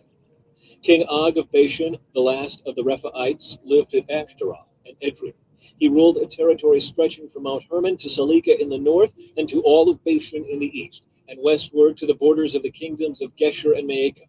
This territory included the northern half of Gilead, as far as the boundary of King Sihon of Heshbon. Moses, the servant of the Lord, and the Israelites had destroyed people of King Sihon and King Og. And Moses gave their land as a possession to the tribes of Reuben, Gad, and the half-tribe of Manasseh. Kings defeated west of the Jordan.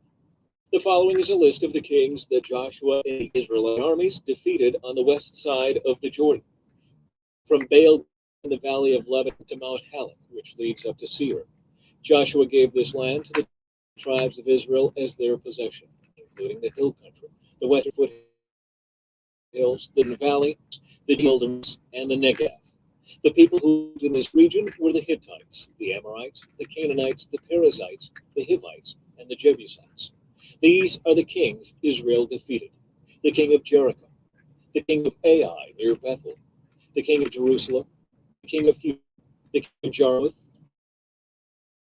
the king of Lach, the king of Eglon, the king of Gezer, the king of Deber, the king of Geder, the king of Hor, the king of Arad, the king of Libnah, the king of Dullah, the king of Makkedah, the king of Bethel, the king of Tapua, the king of Hepher, the king of Aphek, the king of Lasharon, the king of Madon, the king of Hazor, the king of Shimron Meron, the king of Akshaph, the king of Taanach, the king of Megiddo, the king of Kedesh, the king of Jokneam in Carmel, the king of Dor in the town of Naphoth Dor, Gilgal, the king of Tirzah.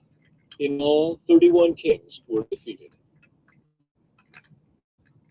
Joshua, chapter 13, land yet to be conquered. When Joshua was an old man, the Lord said to him, "You are growing old, and much land remains to be conquered. This is the territory that remains: all the regions of the Philistines, and the Geshurites, and the larger territory of the Canaanites extending from the stream of Shihor on the border of Egypt northward to the boundary of Ekron. It includes the territory of the 5 Philistine rulers of Gaza, Ashdod, Ashkelon, Gath, and Ekron. The land of the Avites in the south also remains to be conquered. In the north, the following area has not yet been conquered: all the land of the Canaanites, including Mara, which belongs to the Sidonians, stretching northward to Aphek on the border of the Amorites. The land of the Gibeonites and all of the Lebanon mountain area to the east, from Baal below Hermon to Lebo, all the hill country from Lebanon to Mizraphah-Maim, including all the land of the Sidonians. I myself will drive these people out of the land ahead of the Israelites. So be sure to give this land to Israel as a special possession, just as I have commanded you.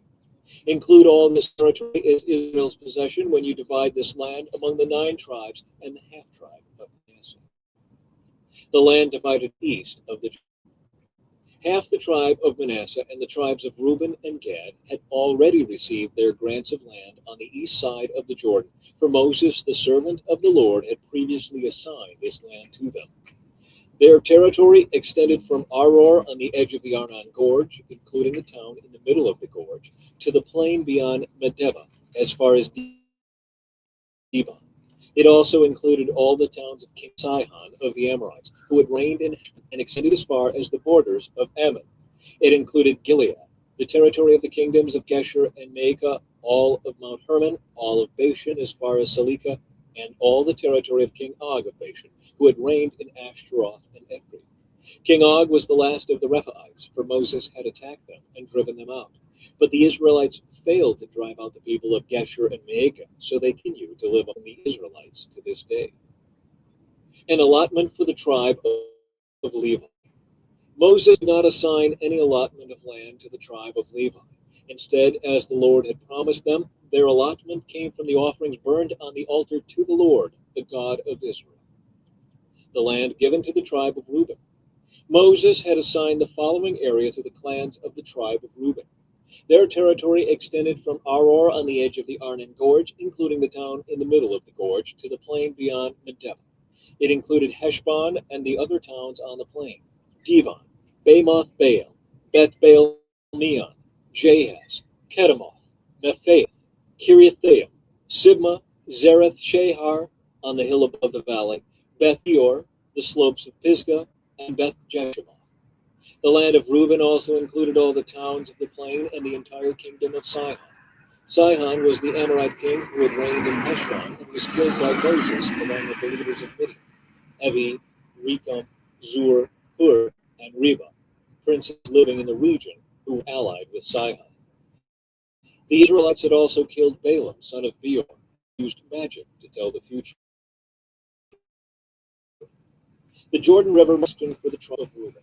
The towns and their surrounding villages in this area were given as a homeland to the clans of the tribe of Reuben. The land given to the tribe of Gad. Moses had assigned the following area to the clans of the tribe of Gad. Their territory included Jazer, all the towns of Gilead, and half of the land of Ammon, as far as the town of Aroer, just west of Rabbah. It extended from Heshbon to Ramoth Mizpah and Bethany, and from Maanaim to Lo-Debar. In the valley were Bethlehem, Beth Nimrah, Succoth, Zaphon, the rest of the kingdom of King Sihon of Heshbon. The western boundary ran along the Jordan River, extended as far north as the tip of the Sea of Galilee, and then turned eastward. The towns and their surrounding villages in this area were given as a homeland to the clans of the tribe of Gad. The land given to the half-tribe of Manasseh. Moses had assigned the following area to the clans of the half-tribe of Manasseh. Their territory extended from Maanaim, including all of Bashan, all the former kingdom of King Og, and the 60 towns of Jair in Bashan. It also included half of Gilead and King Og's royal cities of Ashtaroth and Edrei. All of this was given to the clans of the descendants of Machir, who was Manasseh's son. These are the allotments Moses had made while he was on the plains of Moab across the Jordan River east of Jericho.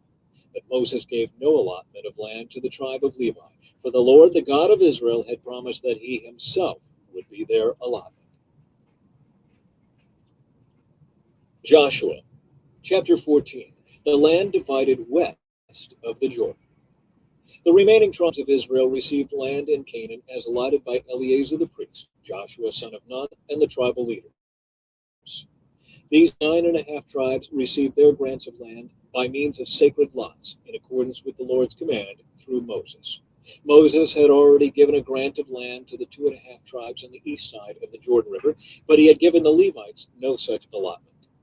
The descendants of Joseph had become 2 separate tribes, Manasseh and Ephraim, and the Levites were given no land at all, only towns to live in with surrounding pasture lands for their livestock and all their possessions. So the land was distributed in strict accordance with the Lord's commands to Moses.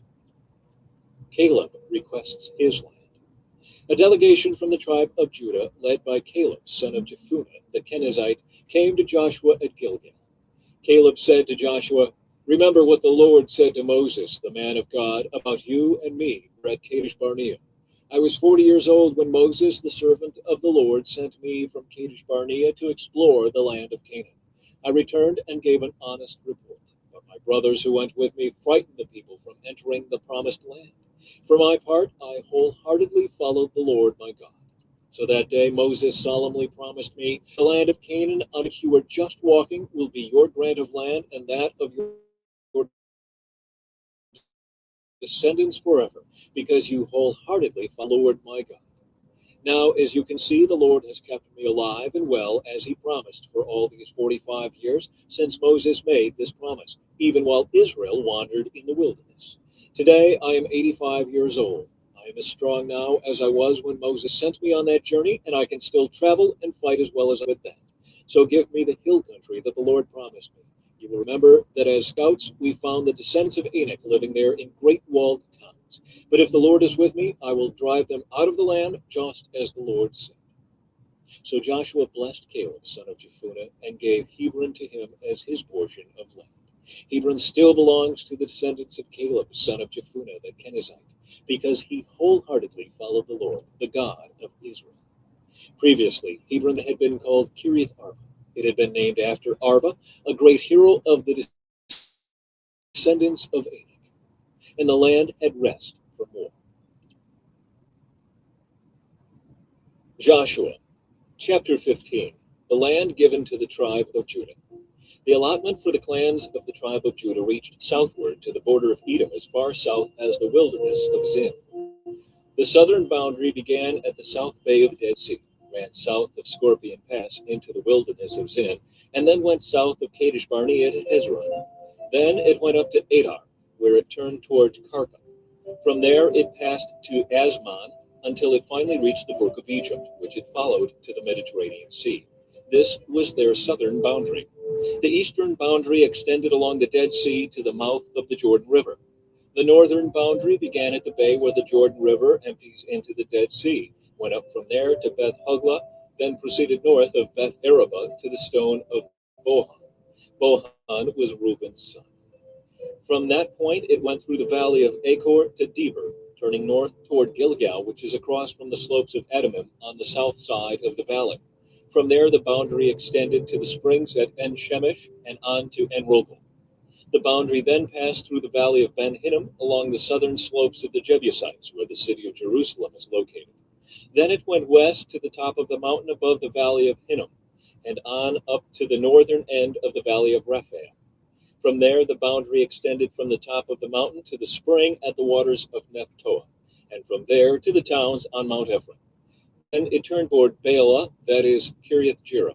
The boundary circled west of Baalah to Mount Seir, passed along to the town of Kisalon on the northern slope of Mount Jearim, and went down to Beth Shemesh and on to Timnah.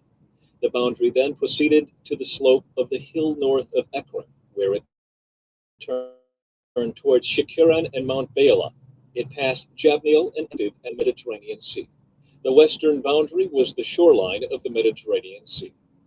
These are the boundaries for the clans of the tribe of Judah. The land given to Caleb. The Lord commanded Joshua to assign some of Judah's territory to Caleb, son of Jephunneh. So Caleb was given the town of Kiriath Arba, that is Hebron, which had been named after Anak's ancestor. Caleb drove out the three groups of Anakites, the descendants of Sheshai, Ahiman, and Talmai, the sons of Anak. From there he went to fight against the people living in the town of Deber, formerly called Kiriath Sefer. Caleb said, "I will give my daughter Achsah in marriage to the one who attacks and captures Kiriath Sefer." Othniel, the son of Caleb's brother Kenaz, was the one who conquered it. So Achsah became Othniel's wife. When Achsah married Othniel, she urged him to ask her father for a field. As she got down off her donkey, Caleb asked her, "What's the matter?" She said, "Give me another gift. You have already given me land in the Negev. Now please give me springs of water too." So Caleb gave her the upper and lower springs. The towns allotted to Judah. This was the homeland allocated to the clans of the tribe of Judah. The towns of Judah situated along the borders of Edom in the extreme south were Kabzeel, Eder, Jagur, Kena, Dimona, Adada, Kedesh, Hazor, Ithnan, Ziph, Telem, Bealoth, Hazar Hadattah, Kiriath Hezron, that is, Hazor, Amam, Shema, Moladah, Hazar Gada, Heshmon, Beth Pelet, Hazar Shual, Beersheba, Biziothea, Baalah, Eam, Ezim, Iltlad, Kizel, Hormah, Ziklag, Madmana, Sansana, Lebaoth, Shilhim, Ain, and Rimmon, 29 towns with their surrounding villages. The following towns, situated in the western foothills, were also given to Judah: Eshtaol, Zorah, Ashna, Zanoah, Enganim, Tapua, Enam, Jarmuth, Adullam, Soko, Azekah, Shearaim, Adithium, Gedera, and Gederothium, 14 towns with their surrounding villages. Also included were Zenan, Hadashah, Migdal-Gad, Dilian, Mizpeh, Joktheel, Lachish, Bozkath, Eglon, Kabon, Lamam, Kitlish, Gederoth, Beth-Dagon, Naamah, and Makkedah, 16 towns with their surrounding villages. Besides these, there were Libnah, Ether, Ashan, Ibtha, Ashna, Nezib, Keilah, Akzib, and Maresha, 9 towns with their surrounding villages. The territory of the tribe of Judah also included Ekron and its surrounding settlements and villages. From Ekron, the boundary extended west and included the towns near Ashdod with their surrounding villages. It also included Ashdod with its surrounding settlements and villages, and Gaza with its settlements and villages, as far as the brook of Egypt and along the coast of the Mediterranean Sea. Judah also received the following towns in the hill country: Shamir, Jater, Soko, Dana, Kiriath-Sena, that is, Deber, Anab, Eshtemoth, Anim, Goshen, Halan, and Gilo, 11 towns with their surrounding villages. Also included were the towns of Arab, Duma, Ishan, Janam, Beth Tapua, Afika, Umta, Kiriath Arba, that is, Hebron, and Zior, 9 towns with their surrounding villages. Besides these, there were Maon, Carmel, Ziph, Juttah, Jezreel, Jokdeam, Zanoah, Cain, Gibeah, and Timnah, 10 towns with their surrounding villages. In addition, there were Halhol, Beth-zur, Gedor, Merarath, Beth-Anath, and Eltekon, 6 towns with their surrounding villages. There were also Kiriath-Baal, that is, Kiriath-Jearim, and Rabbah, 2 towns with surrounding villages. In the wilderness, there were the towns of Beth-araba, Middin, Sakaka, Nibshan, Sea of Salt, and En-Gedi, 6 towns with their surrounding villages. But the tribe of Judah could not drive out the Jebusites who lived in the city of Jerusalem. So the Jebusites live there among the people of Judah to this day. Joshua, chapter 16, the land given to Ephraim and West Manasseh.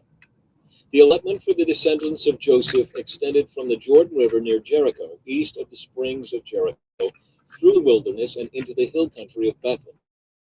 From Bethel, that is, Luz, it ran over to Adaroth in the Terakhites. And it descended westward to the territory of the Japhletites as far as lower Beth Horon, then to Gezer and over to the Mediterranean Sea. This was the homeland allocated to the families of Joseph's sons, Manasseh and Ephraim. The land given to Ephraim. The following territory was given to the clans of the tribe. The boundary of their homeland began at Adaroth Adar in the east. From there, it ran to upper Beth Horon and on to the Mediterranean Sea. From Macmetheth on the north, the boundary curved eastward past Tanath Shiloh to the east of Genoa. From Genoa, it turned southward to Adaroth and Nerah, touched Jericho, and ended at the Jordan River. From Tapua, the boundary extended westward, following the Kinah ravine to the Mediterranean Sea. This is the homeland allocated to the clans of the tribe of Ephraim. In addition, some towns with their surrounding villages in the territory allocated to the half-tribe of Manasseh were set aside for the tribe of Ephraim. They did not drive the Canaanites, so the slaves among the people of Ephraim to this day. Joshua, chapter 17, the land given to West Manasseh. The next allotment of land was given to the half-tribe of Manasseh, the descendants of Joseph's older son. Machir, the firstborn son of Manasseh, was the father of Gilead. Because his descendants were experienced soldiers, the regions of Gilead and Bashan on the east side of Jordan had already been given to them. So the allotment on the west side of the Jordan was for the remaining families within the clans of the tribe of Manasseh: Abiezer, Helek, Asriel, Shechem, Hepher, and Shemitah. These clans represent the male descendants of Manasseh, son of Joseph. However, Zelophehad, a descendant of Hepher, son of Gilead, son of Machir, son of Manasseh, had no sons. He had only daughters, whose names were Mahlah, Noah, Hoglah, Milcah, and Tirzah. These women came to Eleazar the priest, Joshua son of Nun, and the Israelite leader commanded Moses to give us a grant of land along with the men of our tribe. So Joshua gave them a grant of land along with their uncles, as the Lord had commanded. As a result, Manasseh's total allocation came to 10 parcels of land, in addition to the land of Gilead and Bashan across the Jordan River, because the female descendants of Manasseh received a grant of land along with the male descendants. The land of Gilead was given the rest of the male descendants of Manasseh. The boundary of the tribe of Manasseh extended from the border of Asher to Michmetheth near Shechem. Then the boundary went south from Michmetheth to the settlement near the spring of Tappuah. The land surrounding Tappuah belonged to Manasseh, but the town of Tappuah itself, on the border of Manasseh's territory, belonged to the tribe of Ephraim. From the spring of Tappuah, the boundary of Manasseh followed the Kana ravine to the Mediterranean Sea. Several towns south of the ravine were inside Manasseh's territory, but they actually belonged to the tribe of Ephraim. In general, however, of the ravine belonged to Ephraim, and the land north of the ravine belonged to Manasseh. Manasseh's boundary ran along the northern side of the ravine and ended at the Mediterranean Sea. North of Manasseh was the territory of Asher, and to the east was the territory of Issachar. The following towns within the territory of Issachar and Asher, however, were given to Manasseh: Bethshan, Ibleam, Dor, that is Naphoth, Dor, Endor, Taanach, and Megiddo, each with their surrounding settlements. But the descendants of Manasseh were unable to occupy these towns. They could not drive out the Canaanites who continued to live there. Later, however, when the Israelites became strong enough, they forced the Canaanites to work as slaves. But they did not drive the land. The descendants of Joseph came to Joshua and asked, "Why have you given us only one portion of land as our homeland, when the Lord has blessed us with so many people?" Joshua replied, "If there are so many of you, and if the hill country of Ephraim is not large enough for you, so it's both those in Bethshan and its surrounding settlements, and those in the valley of Jezreel. They are too strong for us." Then Joshua said to the tribe of Manasseh, the descendants of Joseph, "Since you are so large and strong, you will be given more than one portion. The forests of the hill country will be yours as well. Clear as much of the land as you wish, and take possession of its farthest corners. And you will drive out the Canaanites from the valleys, even though they are strong and have iron chariots." Joshua, chapter 18. The allotments of the remaining land. The Israelite community of Israel gathered at Shiloh and set up the tabernacle, but there remained 7 tribes who had not yet been allotted their grants of land. Then Joshua asked them, "How long are you going to wait before taking possession of the remaining land the Lord, the God of your ancestors, has given to you? Select 3 men from each tribe, and I will send them out to explore the land and map it out.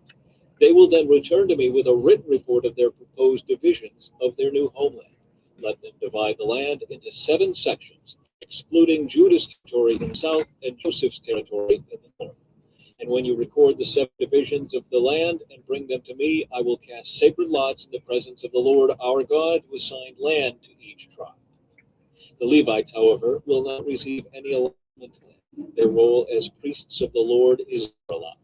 And the tribes of Gad, Reuben, and the half-tribe of Manasseh won't receive any more land, for they have already received their grant of land, which Moses, the servant of the Lord, gave them on the east side of the Jordan. As the men started on their way to map out the land, Joshua commanded them, "Go and explore the land and give a description of it. Then return to me, and I will assign the land to the tribes by casting sacred lots here in the presence of the Lord at Shiloh."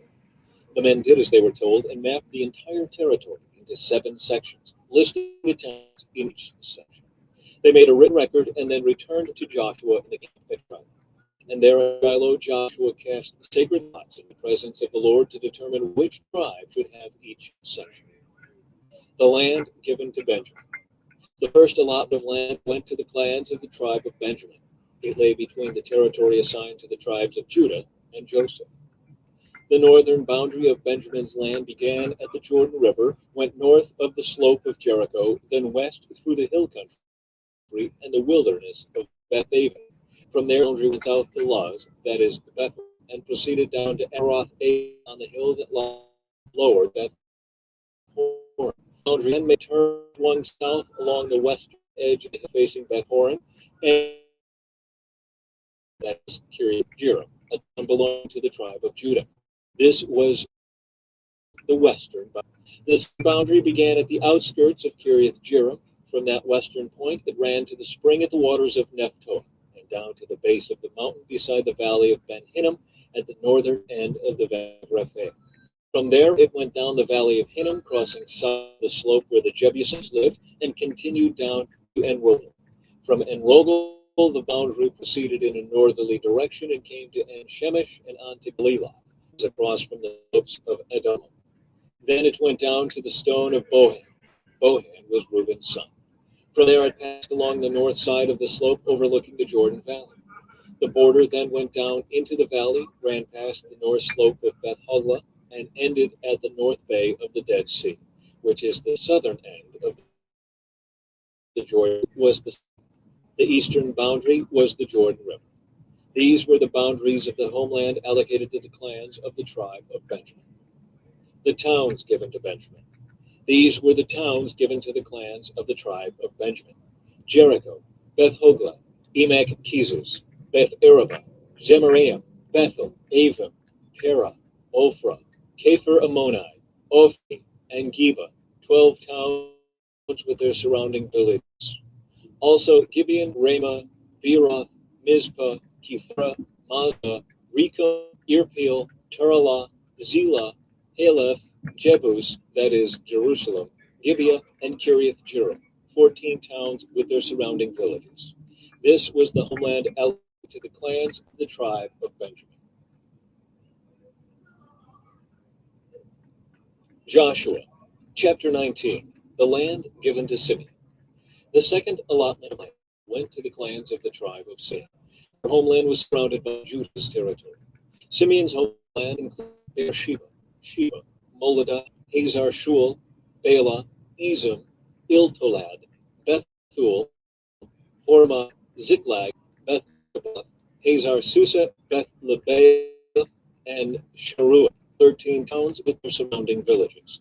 It also included Rimmon, Ether, and Ashan, 4 towns with their villages, including all the surrounding villages as far south as Baalath Beer, also known as Ramah of the Negev.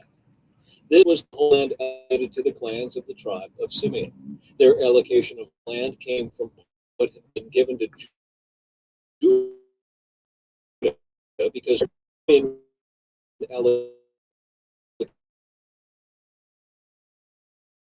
given to Zebulun, the inhabitants of Zebulun. The boundary of his homeland started at Sered. From there it went west, going past Merilah, touching Dabasheth, and proceeding to the brook east of Jokneam.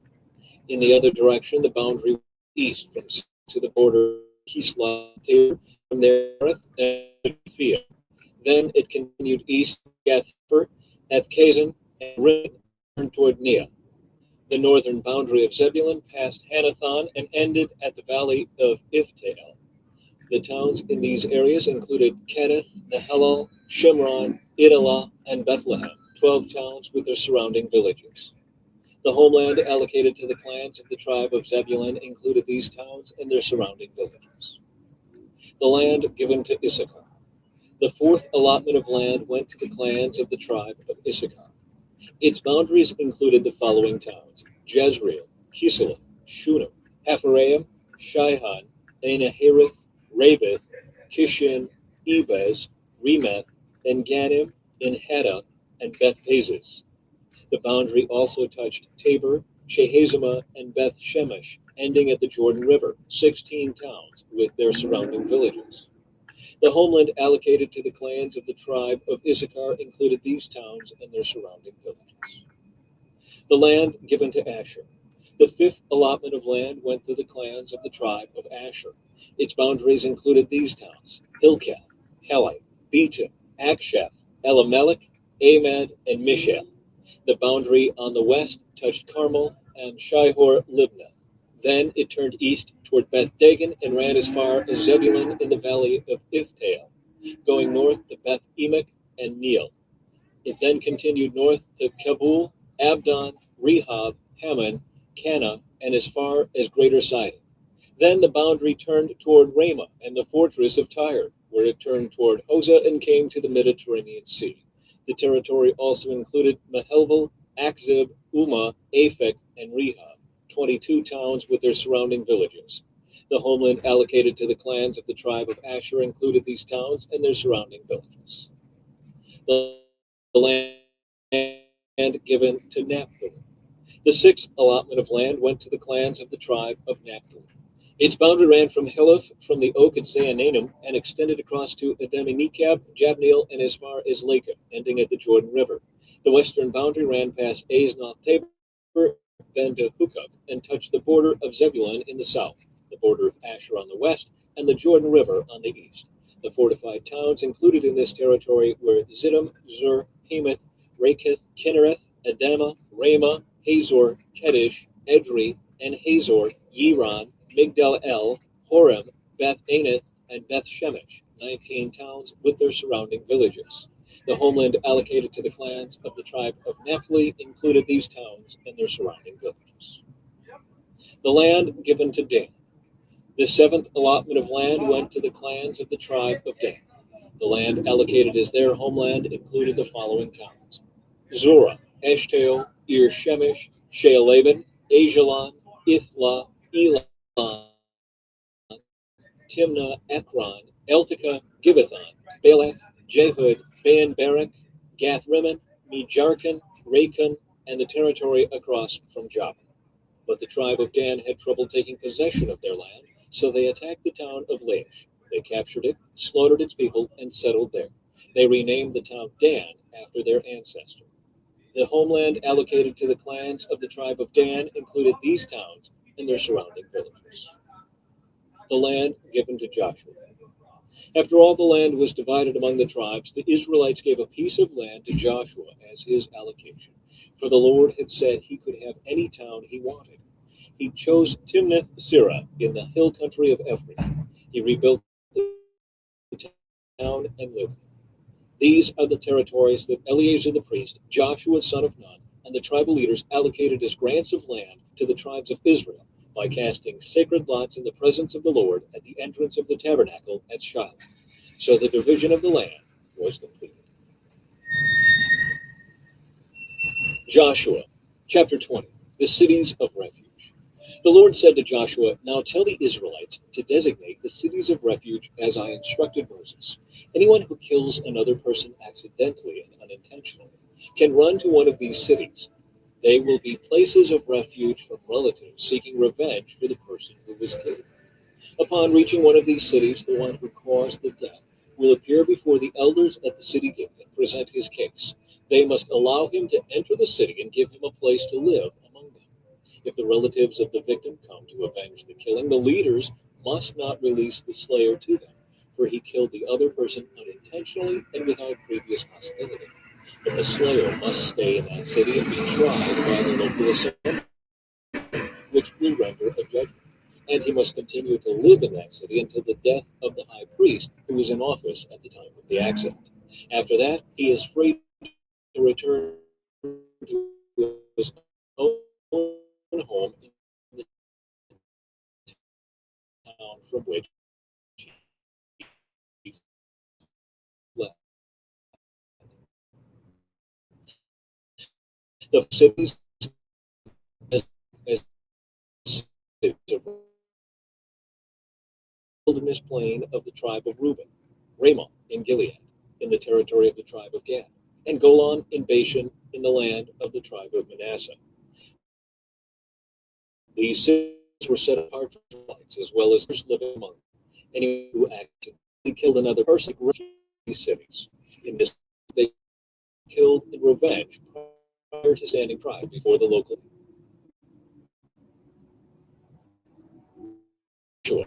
Chapter 21. Towns given to the Levites. Then the leaders of the tribe of Levi came to consult Eleazar the priest, Joshua son of Nun, and the leaders of the other tribes of Israel. They came to them at Shiloh in the land of Canaan, and said, "The Lord commanded Moses to give us towns to live in and pasture lands for our livestock." So by the command of the Lord, the people of Israel gave the Levites the following towns and pasture lands out of their own grant of land.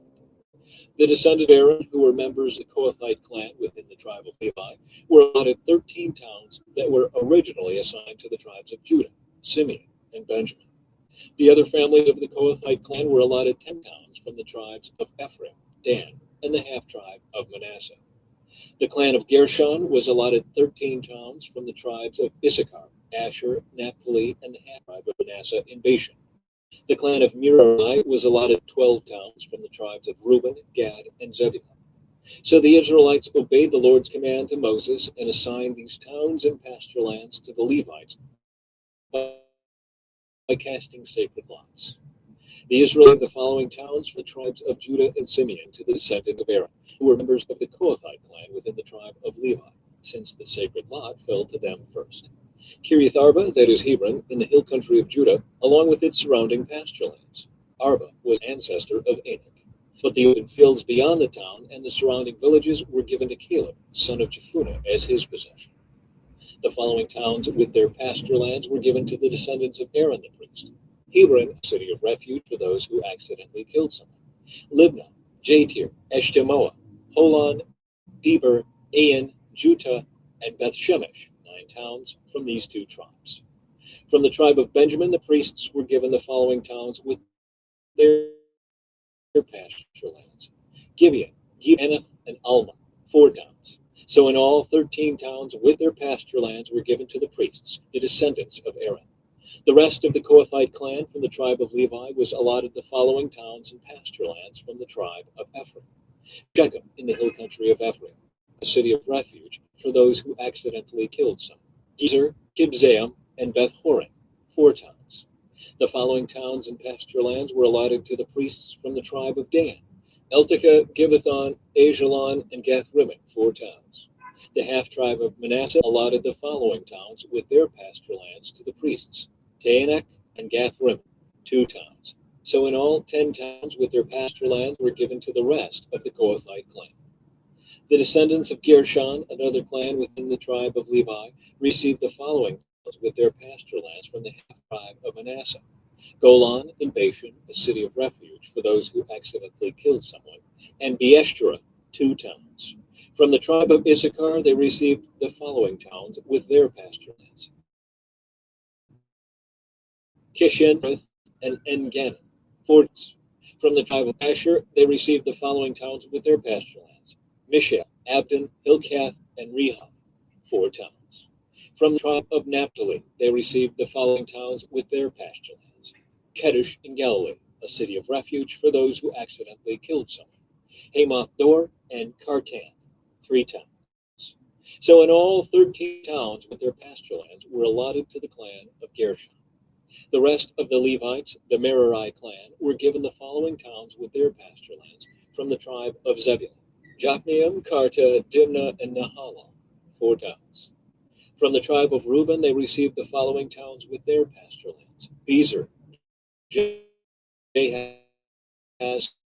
Kedemoth, and Mephath. From the tribe of Gad, they received the following towns with their pasture lands: Ramoth in Gilead, a city of refuge for those who accidentally killed someone; Mahanaim, Heshbon, and Jazer, 4 towns. So in all, 2 towns were allotted to the clan of Merari. The total number of towns and pasture lands within Israelite every had pasture lands surrounding. So the Lord gave to Israel all the land he had sworn to give their ancestors, and they took possession of it and settled there. And the Lord gave them rest on every side, just as he had solemnly promised their ancestors. None of their enemies could stand against them, for the Lord helped them conquer all their enemies. Not a single one of all the good promises the Lord had given to the family of Israel was left unfulfilled. Everything he had spoken came true. Joshua, chapter 22. The eastern tribes return home. Then Joshua called together the tribes of Reuben, Gad, and the half tribe of Manasseh. He told them, "You have done as Moses, the servant of the Lord, commanded you, and you have obeyed every order I have given you. During all this time you have not deserted the other tribes. You have been careful to obey the commands of the Lord your God right up to the present day. And now the Lord your God has given the other tribes rest, as he promised them. So go back home to the land that Moses, the servant of the Lord, gave you your possession on the east side of the Jordan River. But be very careful of all the commands that Moses gave to you. Love the Lord your God. Walk in all his ways. Obey his commands. Hold firmly to him and serve him with all your heart and all your soul." So Joshua blessed them and sent them away, and they went home. Moses had given the land of Bashan, east of the Jordan River, to the half-tribe of Manasseh. The other half of the tribe was given land west of the Jordan. As Joshua sent them away and blessed them, he said to them, "Go back to your homes with the great wealth you have taken from your enemies, the vast herds of livestock, the silver, gold, bronze, and iron, and the large supply of clothing. Share the plunder with your relatives." So the men of Reuben, Gad, and the half-tribe of Manasseh left the rest of Israel at Shiloh in the land of Canaan. They started the journey back to their own land of Gilead, the territory that belonged to them, according to the Lord's command through Moses. The eastern tribes build an altar. But while they were still in Canaan, and when they came to a place called Guillory, near the Jordan River, the men of Reuben, Gad, and the half-tribe of Manasseh stopped to build a large and imposing altar. The rest of Israel heard that the people of Reuben, Gad, and the half-tribe of Manasseh built an altar at Guillory at the edge of the land of Canaan, on the west side of the Jordan River. So the whole community of Israel gathered at Shiloh and prepared to go to war against them. First, however, they sent a delegation led by Phinehas, son of Eleazar the priest, to talk with tribes of Reuben, Gad, and the half-tribe of Manasseh. In this delegation were 10 leaders of Israel, one from each of the 10 tribes, and each the head of family within the clans of Israel. When they arrived in the land of Gilead, they said to the tribes of Reuben, Gad, and the half-tribe of Manasseh, "The whole community of the Lord demands to know why you are betraying the God of Israel. How could you turn away from the Lord and build an altar for yourselves in rebellion against him? Was our sin and pure not enough? To this day we are not fully cleansed of it, even after the plague that struck the entire community of the Lord. And yet today you are turning away from following the Lord. If you rebel against the Lord today, he will be angry with all of us tomorrow. If you need the altar because the land you possess is defiled, then join us in the Lord's land, where the tabernacle of the Lord is situated, and share our land with us. But do not rebel against the Lord, or against an altar of the Lord our God." Divine anger fall on the entire community of Israel when Achan, a member of the clan of Zerah, sinned by stealing the things set apart for the Lord. He was not the only one who died because of his sin. And the people of Reuben, Gad, and the half-tribe of Manasseh answered the heads of the clans of Israel, "The Lord, the mighty one, is God. The Lord, the mighty one, is God. He knows the truth, and may Israel know it too. We have not built the altar in treacherous rebellion against the Lord. If we have done so, do not spare our lives this day.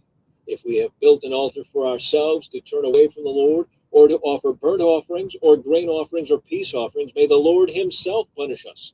The truth is, we have built this altar because we fear that in the future your descendants will say to ours, 'What right do you have to worship the Lord, the God of Israel?'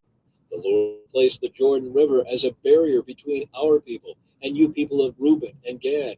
You have no claim to the Lord, so your descendants may prevent our descendants from worshiping the Lord." So we decided to build the altar,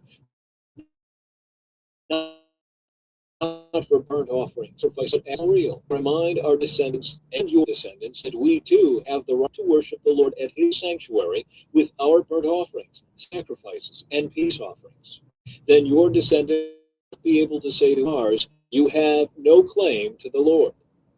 If they say this, our descendants can reply, look at this copy of the Lord's altar that our ancestors made. It is not for burnt offerings or sacrifices. It is a reminder of the relationship both of us have with the Lord.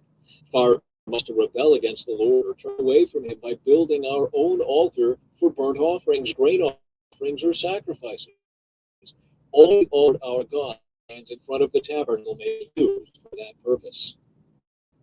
When Phinehas the priest and the leaders of the community, the heads of the clan of Israel, heard this from the tribes of Reuben, Gad, and the half-tribe of Manasseh, they were satisfied. Phinehas, son of Eleazar the priest, replied to them, today we know the Lord is among us, because you have not committed this treachery against the Lord as we thought. Instead, you have rescued Israel from being destroyed by the hand of the Lord. Then Phinehas sent the tribes of Reuben and Gad and Gilead, and returned to the land of Canaan to tell the Israelites what had happened. And all the Israelites were satisfied and praised God and spoke no more of war against Reuben and Gad. The people of Reuben and Gad named the altar Witness, for they said, it is a witness between us and them that the Lord is our God too. Joshua, chapter 23. Joshua's final words to Israel. The years passed, and the Lord had given the people of Israel rest from all their enemies. Joshua, who was now very old, called together all the elders, leaders, judges, and officers of Israel. He said to them, I am now a very old. You have seen everything the Lord your God has done for you during my lifetime. The Lord your God has fought for you against your enemies. I have allotted to you as your homeland all land of the nations yet unconquered, as well as the land of those we have already conquered, from the Jordan River to the Mediterranean Sea in the west. This land will be yours, for the Lord your God will himself drive out all people living there now. You will take possession and justice. So be very careful to follow everything Moses wrote in the book of instruction. Do not deviate from it, turning either to the right or to the left. Make sure you do not associate with the other people still remaining in the land. Do not even mention the names of their gods, much less swear by them, or serve them, or worship them. Rather, cling tightly to the Lord your God, as you have done until now. For the Lord has driven out great and powerful nations for you, and no one has been able to defeat you. Each one of you will slay 1,000 of the enemy, for the Lord your God fights for you, just as he has promised. So be very careful to love the Lord your God. But if you turn away from him and cling to the customs of the survivors of these nations on you, and if you intermarry with them, then know for certain that the Lord your God will no longer drive them out of your land. Instead, they will be a snare and a trap to you, a whip for your backs, and thorny brambles in your eyes, and you will vanish from this good land the Lord your God has given you. You will die, going the way of everything on earth. Deep in your hearts you know that every promise of the Lord your God has come true. Not a single one has failed. But as surely as the Lord God with the good things he promised, he will also bring disaster on you if you disobey him. He will completely destroy you from this good land he has given you. If you break the covenant of the Lord your God by worshiping and serving other gods, his anger will burn against you. You will quickly vanish from the good he has given you. Joshua, chapter 24, the Lord's covenant renewed. Then Joshua summoned all the tribes of Israel to Shechem, including their elders, leaders, judges, and officers. So they came and presented themselves to God. Joshua said to the people, this is what the Lord, the God of Israel, says. Long ago your ancestors, including Terah, the father of Abraham and Nahor, lived beyond the Euphrates River, and they worshipped other gods. But I took your ancestor Abraham from the land beyond the Euphrates and led him into the land of Canaan. I gave him descendants through his son Isaac. To Isaac I gave Jacob and Esau. To Esau I gave the mountains of Seir, while Jacob and his children went down into Egypt. Then I sent Moses and Aaron. and I brought terrible plagues on Egypt. And afterward I brought you out as a free people. But when your ancestors arrived at the Red Sea, the Egyptians chased after you with chariots and charioteers. When your ancestors cried out to the Lord, I put darkness between you and the Egyptians. I brought the sea crashing down on the Egyptians, drowning them. With your very own eyes you saw what I did. Then you lived in the wilderness for many years. Finally, I brought you into the land of the Amorites on the east side of the Jordan. They fought against you, but I destroyed them before you. I gave you victory over them, and you took possession of their land. Then Balak, son of Zippor, king of Moab, started a war against Israel. He summoned Balaam, son of Beor, to curse you, but I would not listen to him. Instead, I made Balaam bless you, and so I rescued you from Balak. When you crossed the Jordan River and came to Jericho, the men of Jericho fought against you, as did the Amorites, the Perizzites, the Canaanites, the Hittites, the Girgashites, the Hivites, and the Jebusites. But I gave you victory over them, and I sent terror ahead of you to drive out the two kings of the Amorites. It was not your swords or bows that brought you victory. I gave you land you had not worked on, and I gave you towns you did not build, the towns where you are now living. I vengeance for you did not plant them. So fear the Lord and serve him wholeheartedly. Put away the idols your ancestors worshipped when they lived beyond the Euphrates River and in Egypt. Serve the Lord alone. But if you refuse to serve the Lord, then choose today whom you will serve. Would you prefer the gods your ancestors served beyond the Euphrates? Or will it be the gods of the Amorites in whose land you now live? But as for me and my family, we will serve the Lord. The people replied, we would never abandon the Lord and serve other gods. For the Lord our God is the one who rescued us and our ancestors from slavery in the land of Egypt. He performed mighty miracles before our very eyes. As we traveled through the wilderness among our enemies, he preserved us. It was the Lord who drove out the Amorites and the other nations living here in the land. So we too serve the Lord, for he alone is our God. Then Joshua warned the people, you are not able to serve the Lord, for he is a holy and jealous God. He will not forgive your rebellion and your sins. If you abandon the Lord and serve other gods, he will turn against you and destroy you, even though he has been so good to you. But the people answered Joshua, no, we will serve the Lord. You are a witness to your own decision, Joshua said. You have chosen to serve the Lord. Yes, they replied.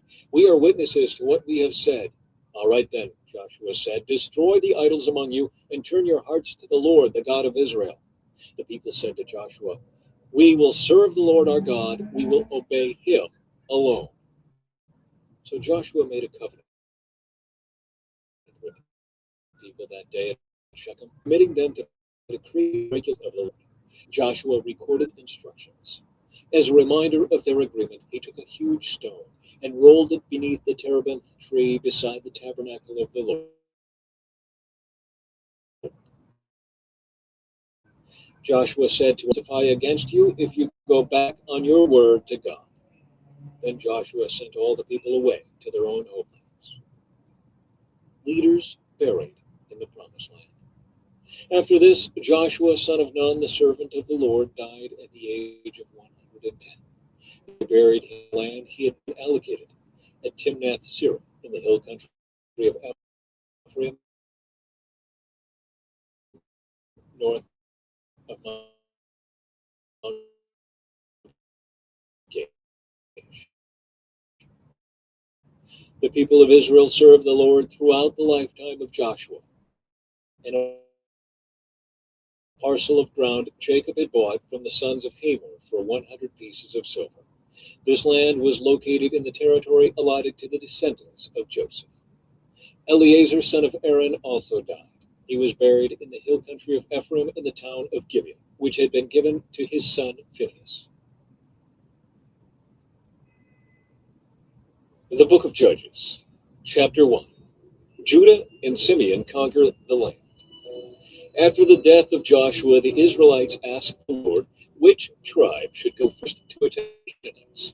The Lord answered, Judah, for I have given them victory over the land. The men of Judah said to their relatives from the tribe of Simeon, with us to fight against the Canaanites living in the territory allotted to us. Then we will be on our territory. So the men of Simeon went with Judah. When the men of Judah attacked, the Lord gave them victory over the Canaanites and Perizzites, and they killed 10,000 enemy warriors at the town of Bezek. While at Bezek, they encountered King Adonai-Bezek and forced him, and the Canaanites and Perizzites were defeated. Adonai-Bezek escaped, but the Israelites soon captured him and cut off his thumbs and big toes. Adonai-Bezek said, I once had 70 kings with their thumbs and big toes cut off, eating scraps from under my table. God has paid me back for what I did to them. They took him to Jerusalem, and he died there. The men of Judah attacked Jerusalem and captured it, killing all its people and setting the city on fire. Then they went down to fight the Canaanites living in the hill country, the Negev, and the western foothills. Judah marched against the Canaanites in Hebron, formerly called Kiriath-Arba, defeating the forces of Shishai, Ahiman, and Talmai. From there they went against the people living in the town of Debeth-Sephar. He said, I will give my daughter Asa in marriage to the one who attacks and captures Kiriath-Sephar. Othniel, the son of Caleb's younger brother Kenaz, was the one who conquered him. So Asa became Othniel's wife. When Asa married Othniel, she urged him to ask her father for a favor. As she got down off her donkey, Caleb asked her, What's the matter? She said, Let me have another gift. You have already given me land in the Negev. Now, please give me springs of water too. So Caleb gave her. When the tribe of Judah left Jericho, the city of palms, the Kenites, who were descendants of Moses' father-in-law, traveled with them into the wilderness of Judah. They settled among the people there, near the town of Arad in the Negev. Then Judah joined with Simeon to fight against the Canaanites living in Zephath, and they completely destroyed the town. So the town was named Hor. In addition, Judah captured the towns of Gaza, Ashkelon, and Ekron, along with their surrounding territories. Israel fails to conquer the land. The Lord was with the people of Judah, and they took possession of the hill country, but they failed to drive out the people living in the plains, who had iron chariots. The town of Hebron was given to Caleb, as Moses had promised, and Caleb drove out the people living there, who were descendants of the 3 sons of Anak. The tribe of Ben, however, failed to drive out the Jebusites who were living in Jerusalem. So to this day, the Jebusites live in Jerusalem among the people of Benjamin. The descendants of Joseph attacked the town of Bethel, and the Lord was with them.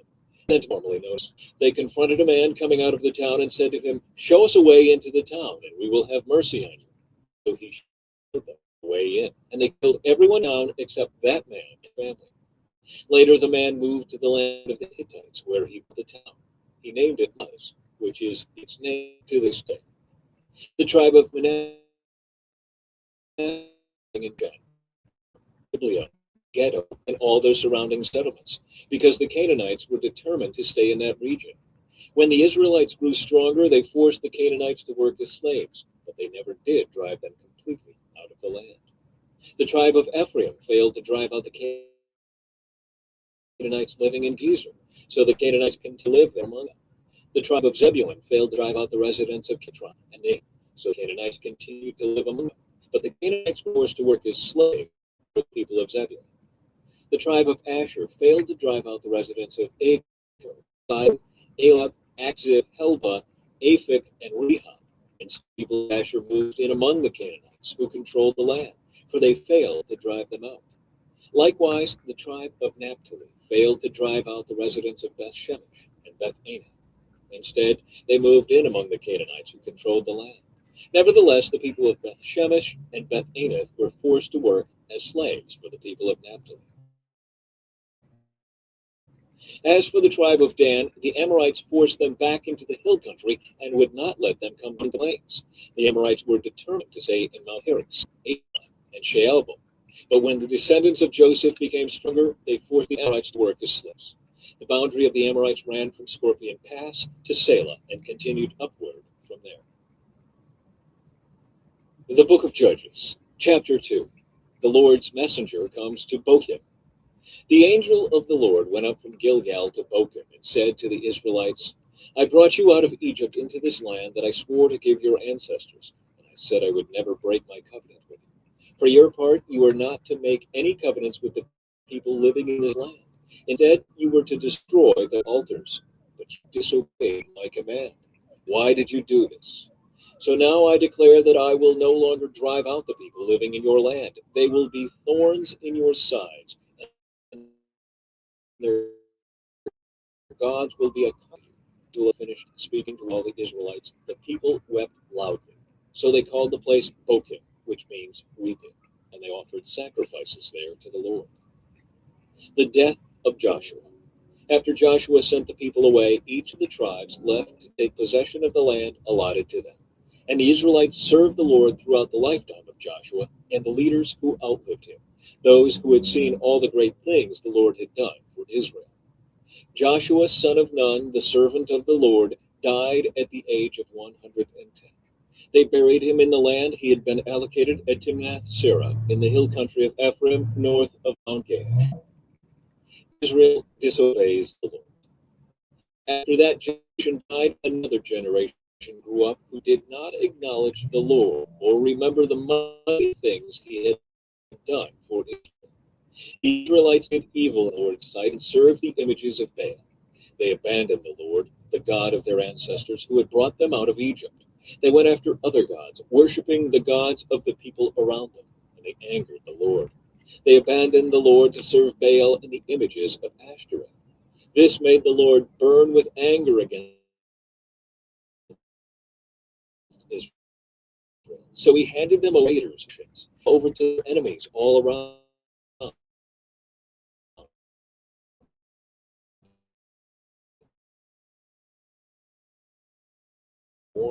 And were in great distress.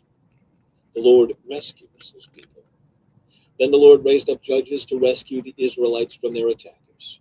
Yet Israel did not listen to the judges, but prostituted themselves by worshiping other gods. How quickly they turned away from the path of their ancestors who had walked in obedience to the Lord's commands. Whenever the Lord raised up a judge over Israel, he was with that judge and rescued the people from their enemies throughout the judge's life. For the Lord took pity on his people, who were burdened by oppression and suffering. But when the judge died, the people returned to their corrupt ways, behaving worse than those who had lived before them. They went after other gods, serving and worshiping them, and they refused to give up their evil practices and stubborn ways. So the Lord burned with anger against Israel. He said, because these people have violated my covenant, which I made with their ancestors, and have ignored my commands, I will no longer drive out the nations that Joshua left unconquered when he died. I did this to test them, to see whether or not they would follow the ways of the Lord as their ancestors did. That is why the Lord let those nations in place. He did not quickly drive them out or allow Joshua to conquer them all. The book of Judges, chapter 3. The nations left in Canaan. These are the nations that the Lord left in the land to test those Israelites who had experienced the wars of Canaan. He did this to teach warfare to generations of Israelites who had no experience in battle. These are the nations: the Philistines, those living under 5 Philistine rulers; Canaanites, Sidonians, and Hivites living in the mountains of Lebanon, from Mount Baal Hermon to Lebo Hamath. These people were left to test the Israelites to see whether they would obey the commands the Lord had given their ancestors through Moses. So the people of Israel lived among the Canaanites, Hittites, Amorites, Hivites, and Jebusites, and they intermarried with them. Israelite sons married their daughters, and Israel's married daughters. And the Israelites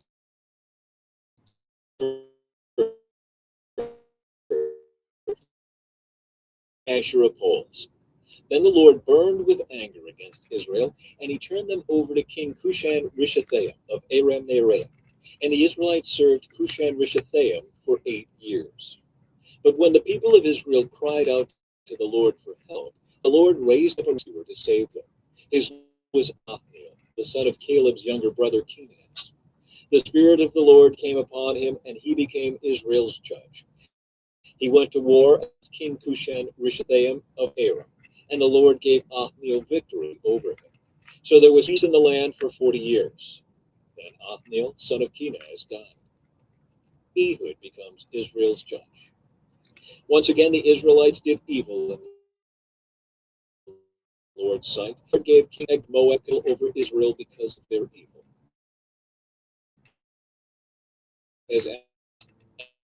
Then he went into Israel of Jericho, the city of palms. And the Israelites served Eglon of Moab for 18 years. When the people of Israel cried out to the Lord again raised up a rescuer to save them. His name was Ehud, son of Gera, a left-handed man of the tribe of Benjamin. The Israelites sent Ehud to deliver their tribute money to King Eglon of Moab. So Ehud made a double-edged dagger that was about a foot long, and he strapped it to his thigh, keeping it under his clothing. He brought the tribute money to Eglon, who was very fat. After delivering the payment, Ehud stayed home with those who had helped carry the tribute. But when Ehud reached the stone idols near Gilgal, he went back. He came to Eglon and said, "I have a secret message for you." So the king commanded his servants, "Be quiet," and he sent them all out of the room. Ehud walked over to Eglon, who was sitting alone in a cool upstairs room. And Ehud said, "I have a message from God." Eglon rose from his seat. The handle disappeared beneath the king, so he did not pull the dagger. And the king's bowels, Ehud closed and locked the doors of the room and escaped down the latrine. After Ehud was gone, the king's servants returned and found the doors to the upstairs room locked. They thought he might be using the latrine in the room, so they waited. But when the king didn't come out after a long delay, they became concerned. And when they opened the doors, they found their master dead on the floor. While the servants were waiting, Ehud was tossing the idols on his way to Seir. When he arrived in the hill country of Ephraim, Ehud sounded a call to arms. Then he led a band of Israelites down from the hills. "Follow me," he said, "for the Lord has given you victory over Moab, your enemy." So they followed him, and the Israelites took control of the shallow crossings of the Jordan River across from Moab, preventing anyone from crossing. They attacked the Moabites and killed about 10,000 of their strongest and most able-bodied warriors. Not one of them escaped. So I was conquered by Israel that day. There was peace in the land for 80 years. Shamgar becomes Israel's judge.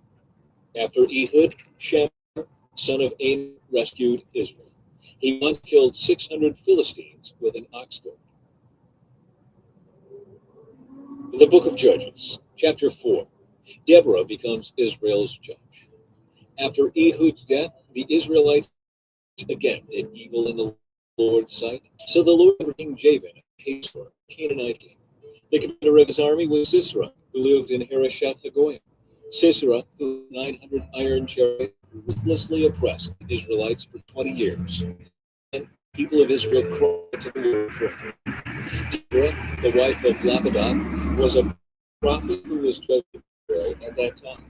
She would sit under the palm of Deborah between Ramah and Bethel in the hill country of Ephraim, and the Israelites would go to her for judgment. One day she sent for Barak, son of Abinoam, who lived in Kedesh in the land of Naphtali. She said to him, "This is what the Lord God of Israel commands you. Call out 10,000 warriors from the tribes of Naphtali and Zebulun at Mount Tabor, and I will call out Sisera, commander of Jabin's army, along with his chariots and warriors, to the Kishon River. There I will give her. I will go, but only if you go with me." "Very well, I will go with you, but you will receive no honor in this venture, for the Lord's victory over Sisera will be at the hands of a woman." So Deborah went with Barak to Kedesh. At Kedesh, Barak called together the tribes of Zebulun and Naphtali, and 10,000 warriors went up with him. Deborah also went with him. Now Heber the Kenite, a descendant of Moses' brother-in-law, Hobab, moved away from the other members of his tribe, pitched in by the oak of Zaanannim near. When Sisera was told that Barak, son of Abinoam, had gone up Mount Tabor, he called for all 900 of his iron chariots and all of his warriors, and they marched from Harosheth Hagoyim to the Kishon River. Then Deborah said to Barak, "Get ready. This is the day the Lord will give you victory over Sisera, for the Lord is marching ahead of you." So Barak led his 10,000 warriors down the slopes of Mount Tabor to battle. When Barak attacked, the Lord threw Sisera and all his chariots and horse into a panic. Sisera leaped down from his chariot and escaped on foot. Then Barak faced the chariots and the enemy army all the way to Harosheth, killing all of Sisera. Meanwhile, Sisera ran to the tent of Jael, the wife of Heber the Kenite, because Heber's family was on friendly terms with King Jabin of Hazor. Jael went out to meet Sisera and said to him, "Come into my tent, sir. Come in, don't be afraid." So he went into her tent, and she covered him with a blanket. "Please, give me some water," he said. "I'm thirsty." So she gave him some milk from a leather bag and covered him. "Stand at the door of the tent," he told her. "If anybody comes and asks you if there is anyone here, say no." But when Sisera fell asleep from exhaustion, Jael quietly crept up to him with a hammer and tent peg in her hand. Then she drove the tent peg through his temple and into the ground. So he died. When Barak came looking for Sisera, Jael went out to meet him. She said, "Come, and I will show you the man you are looking for." So he followed her into the tent and found Sisera lying there dead, with the tent peg through his temple. So on that day, Israel saw God defeat Jabin the Canaanite king. And from that time on, Israel became stronger and stronger against King Jabin until they finally destroyed him. The book of Judges, chapter 5, the Song of Deborah. On that day, Deborah and Barak, son of Abinoam, sang this song. Israel's leaders took charge, and the people gladly followed. Pray, listen, pay attention, you mighty rulers, for I will sing to the Lord. I will make music to the Lord, the God of Israel. Lord, when we set out from Seir and marched across the fields of Edom, the earth trembled and the cloudy skies poured down rain. The mountains quaked in the presence of the Lord, the God of Mount Sinai, in the presence of the Lord, the God of Israel. In the days of Shamgar, son of Anath, and in the days of Jael, people avoided the main roads, and travelers stayed on winding pathways.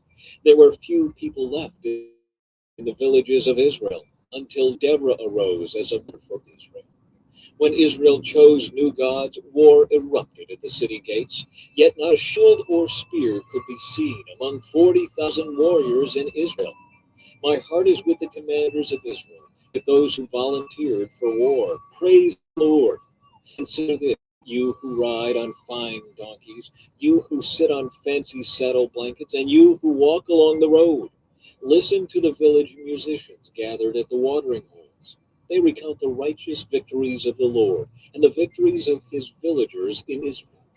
Then the people of the Lord marched down to the city gates. Wake up, Deborah, wake up, wake up, wake up and sing a song. Arise, Barak, lead your captives away. Son of a down marched with you against the nobles. The people of the Lord marched against my warriors. They came down from Ephraim, a land that once belonged to the Amalekites. They followed you, Benjamin, with your troops. From Makir, the commanders marched down.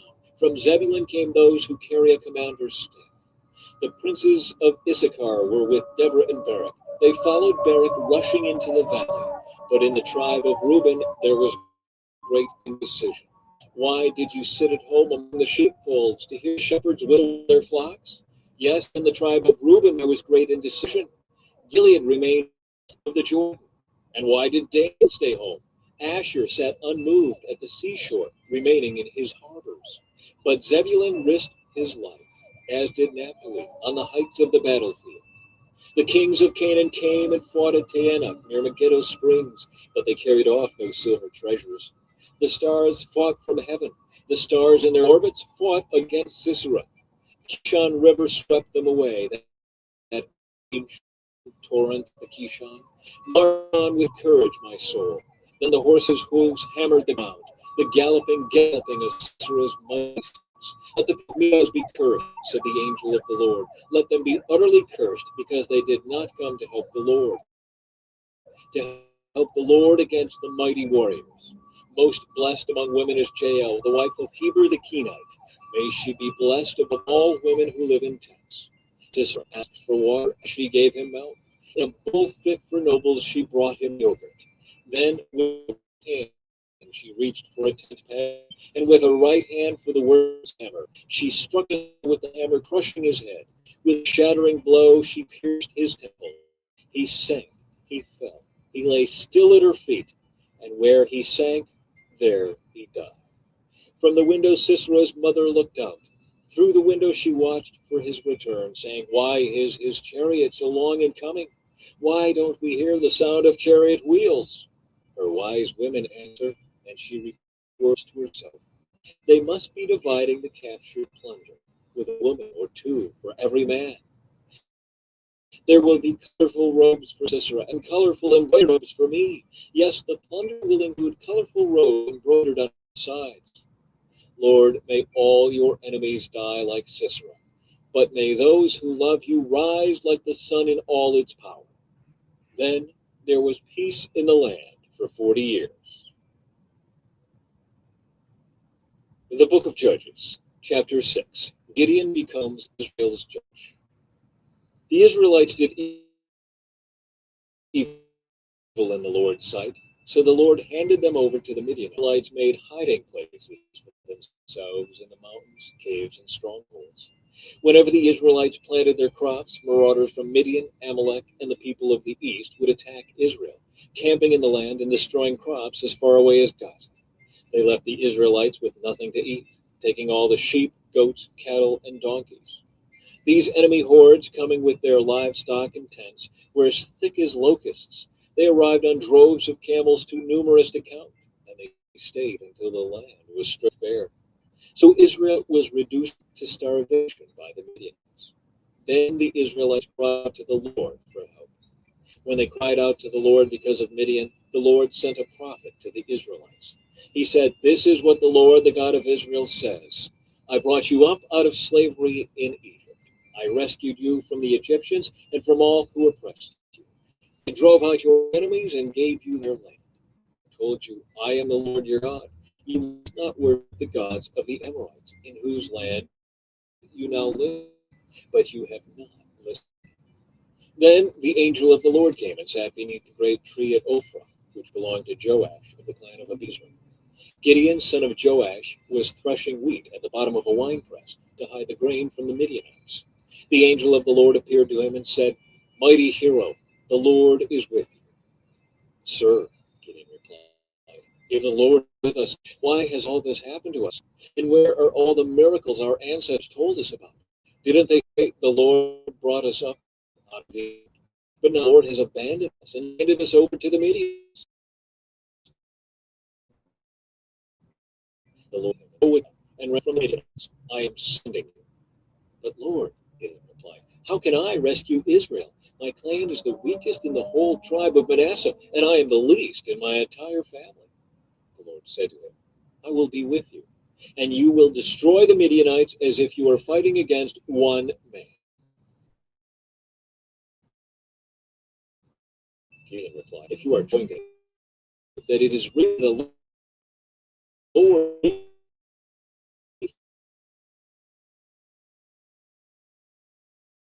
here until you return."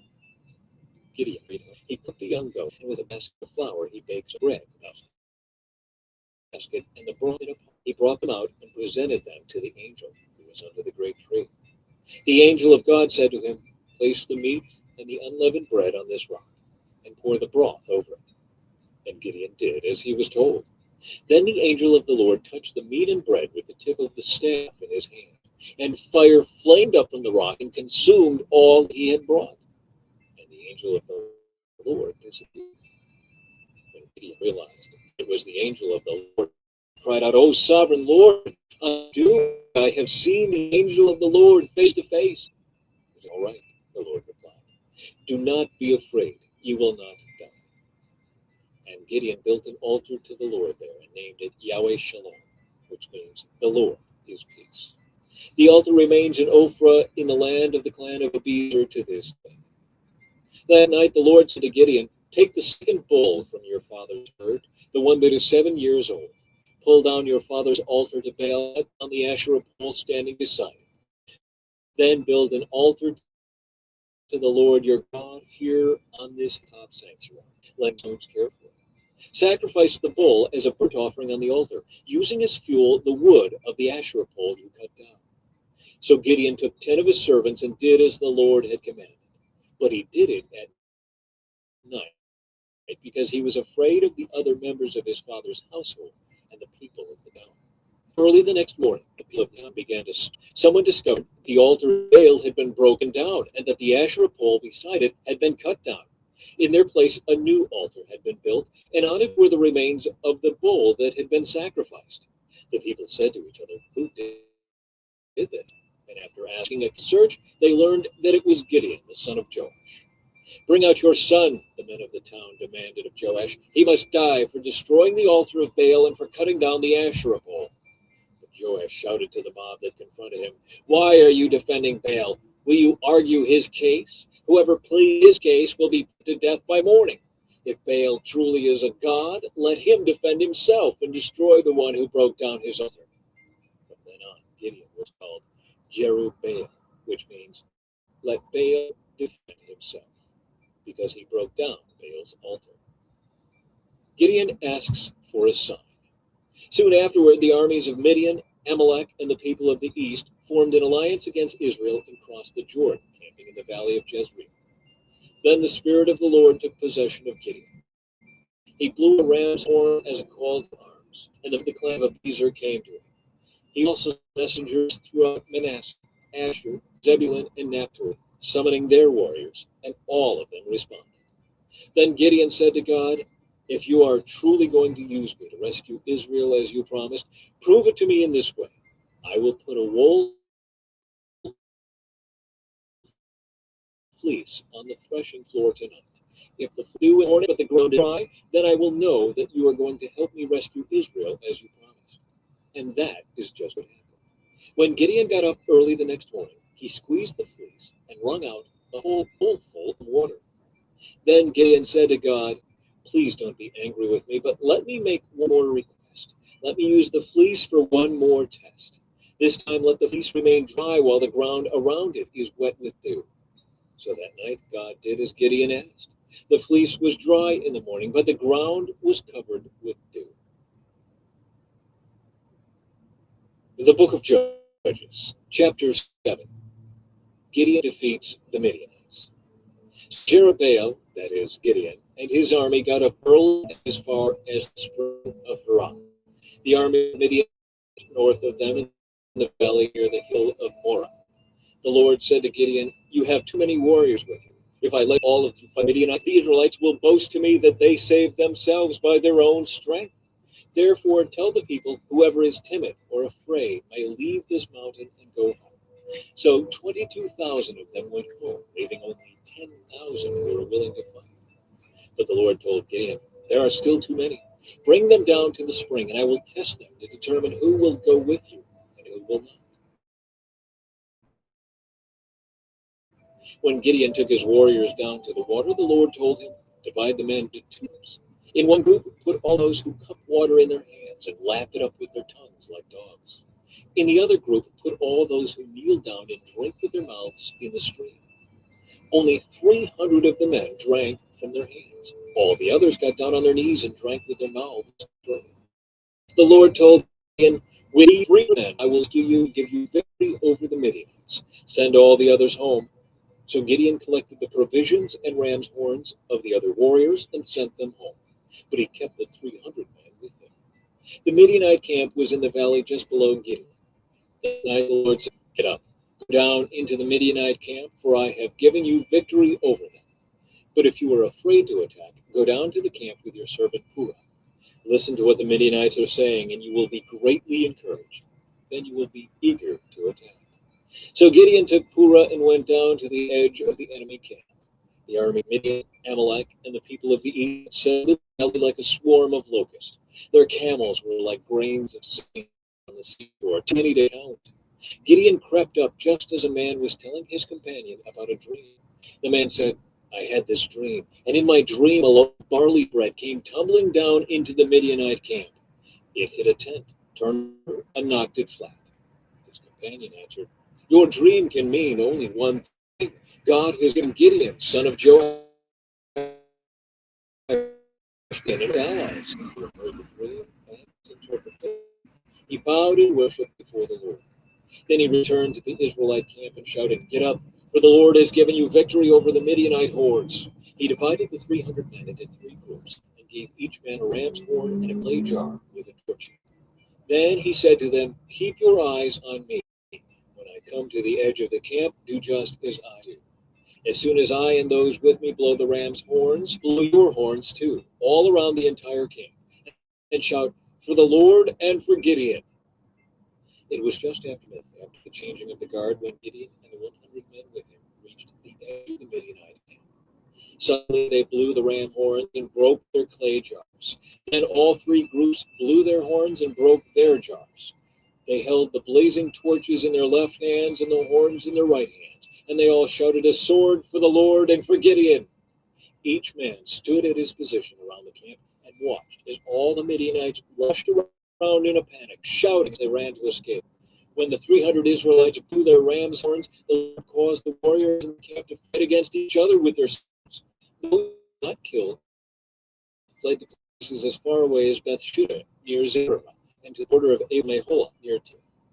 Then Gideon sent for the warriors of Asher and Manasseh, who joined in chasing the army of Midian. Gideon also sent messengers throughout the hill country of Ephraim, saying, "Come down to attack the Midianites. Cut them off at the shallow crossings of the Jordan River at Beth-barah." So all the men of Ephraim did as they were told. They captured Oreb and Zeeb, the two Midianite commanders, killing Oreb at the rock of Oreb and Zeeb at the winepress of Zeeb. And they continued to chase the Midianites. Afterward, the Israelites brought the heads of Oreb and Zeeb to Gideon, who was by the Jordan River. The Book of Judges, Chapter 8. Gideon kills Zebah and Zalmunna.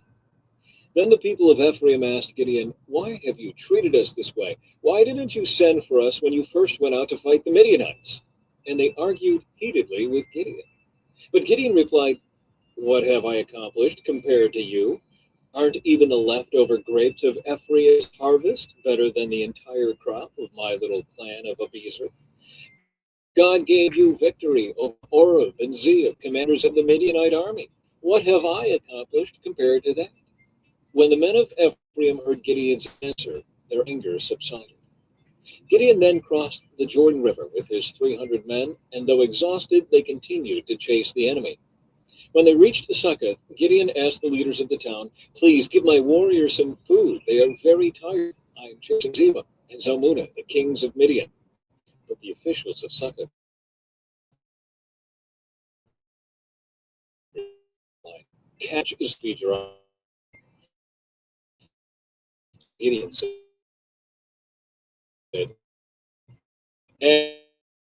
"After the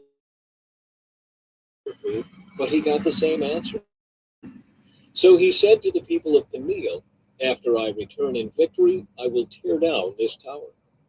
By this time, Zebah and Zalmunna were in Karkor with 15,000 warriors, all that remained of the allied armies of the east, for 120,000 had already been killed.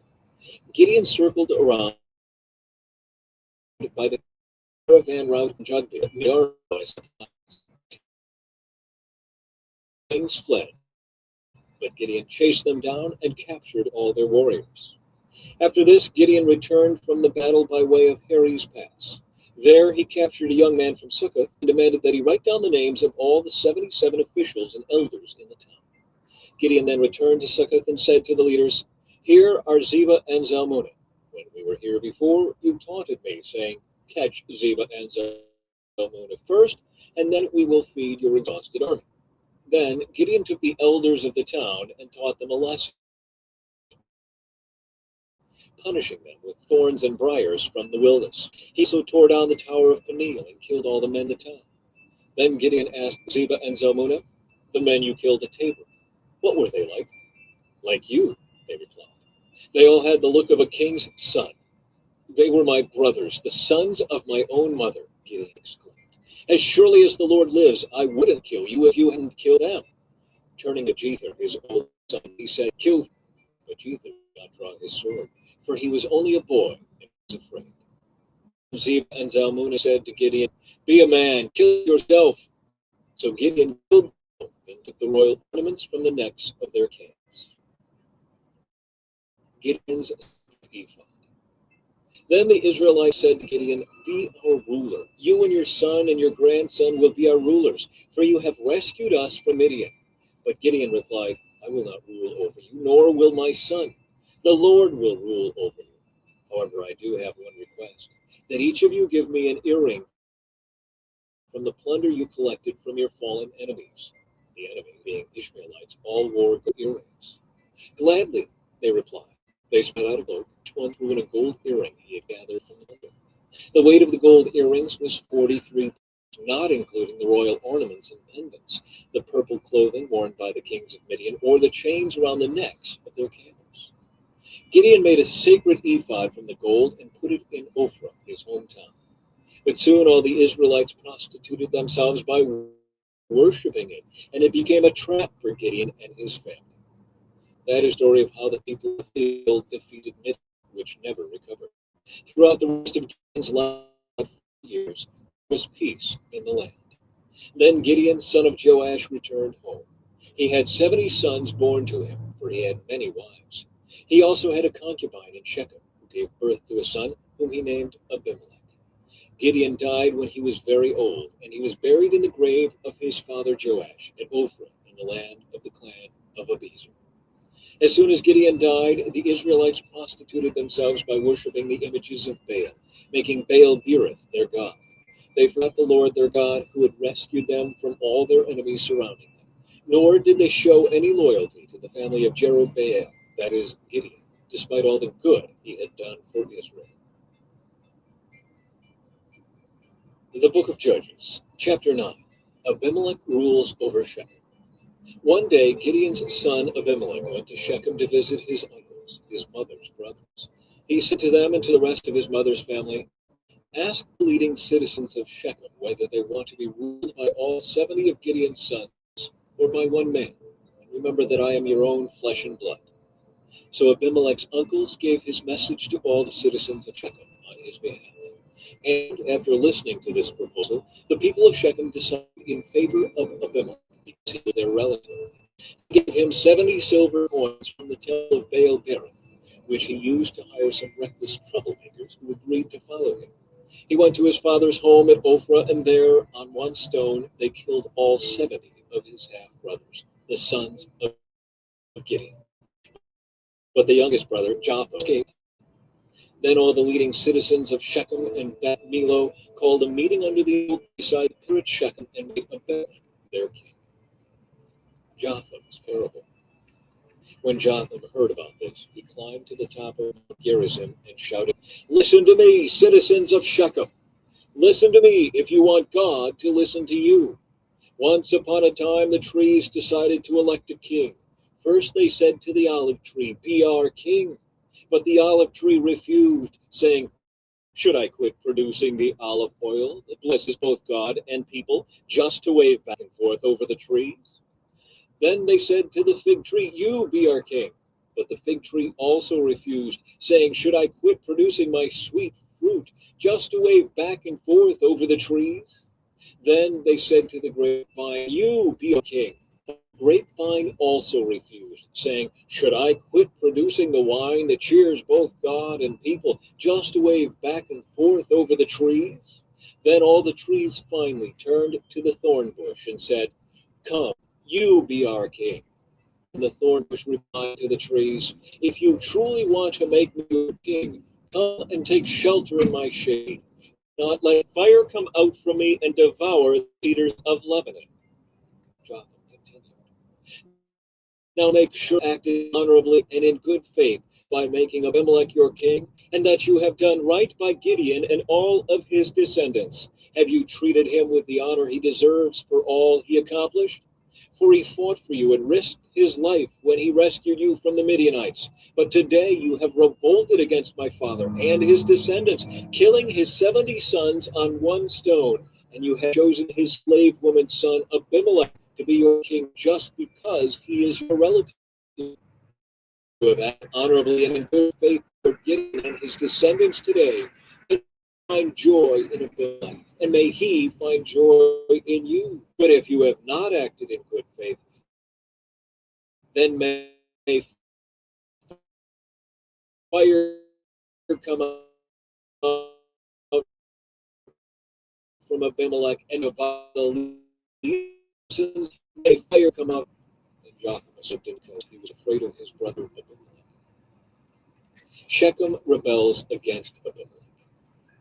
After Abimelech had ruled over Israel for 3 years, God sent a spirit that stirred up trouble between Abimelech and the leading citizens of Shechem. God was punishing Abimelech for murdering Gideon's 70 sons, and the citizens of Shechem for supporting him in this treachery of murdering his brothers. The citizens of Shechem set an ambush for Abimelech on the hilltops and robbed everyone who passed that way. But someone warned Abimelech about their plans. One day, Gaal, son of Ebed, moved to Shechem with his brothers and gained the confidence of the citizens of Shechem. During the annual harvest festival at Shechem, held in the temple of the local god, the wine flowed freely, and everyone began cursing Abimelech. Who is Abimelech? Gaal shouted. He is not a true son of Shechem, so why should we be his servants? He's merely the son of Gideon, and this Zebul is merely his deputy. Serve the true sons of Hamer, the founder of Shechem. Why should we serve Abimelech? If I were in charge here, I would get rid of Abimelech. I would say to him, get some soldiers and come out and fight. But when Zebul, the leader of the city, heard what Gaal was saying, he was furious.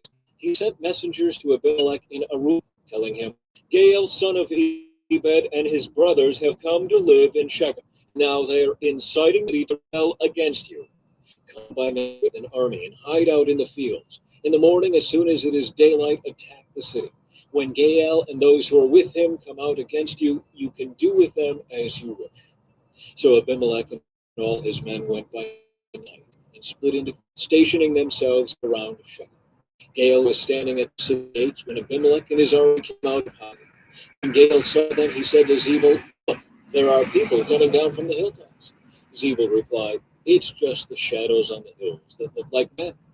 But again, Gaal said, no, people are coming down from the hills, and another group is coming down the road past the diviner's oak.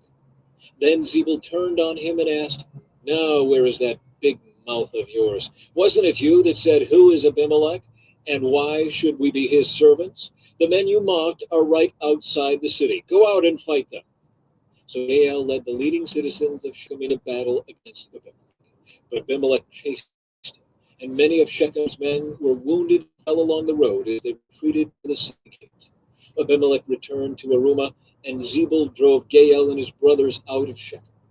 The next day, the people of Shechem went out into the fields to battle. When Abimelech heard about it, he divided his men into 3 groups and set an ambush in the fields. When Abimelech saw the people coming out of the city, he and his men jumped up from their hiding places and attacked. Abimelech and his group stormed the city gate to keep the men of Shechem from getting back in, while Abimelech's other 2 groups cut them down in the fields. The battle went on all day before Abimelech finally captured the city. He killed the people, leveled the city, and scattered salt all over the ground. When the leading citizens who lived in the tower of Shechem heard what had happened, they ran and hid in the temple of Baal-Berith. Someone reported to Abimelech that the citizens had gathered in the temple, so he led his forces to Mount Zelma. He took an axe and chopped some branches from a tree, then put them on his shoulder. Quick, do as I have done, he told his men. So each of them cut down some branches, following Abimelech's example. They piled the branches against the walls of the temple and set them on fire. So the people who had lived in the tower of Shechem died, about 1,000 men and women. Then Abimelech attacked the town of Thebez and captured it. But there was a strong tower inside the town, and all the men and women, the entire population, fled to it. They barricaded themselves in and climbed up to the roof of the tower. Abimelech followed them to attack the tower. But as he prepared to set fire to the entrance, a woman on the roof dropped a millstone that landed on Abimelech's head and crushed his skull. He quickly said to his young armor-bearer, draw your sword and kill me. Don't be said the woman killed Abimelech. So the young man ran through with his sword, and he died. When Abimelech's men saw that he was dead, they disbanded and returned to their homes. In this way, God punished Abimelech for the evil he had done against his father by murdering his 70 brothers. God also punished the men of Shechem for all their evil. So the curse of Jotham, son of Gideon, was fulfilled. The book of Judges, chapter 10. Tola becomes Israel's judge. After Abimelech died, Tola, son of Dodo, was the expert to rescue Israel. He was from the tribe of Issachar, but lived in the town of Shamir in the hill country of Ephraim. He judged Israel for 23 years. When he died, he was buried in Shamir. Jair becomes Israel's judge. After Tola died, Jair from Gilead judged Israel for 22 years.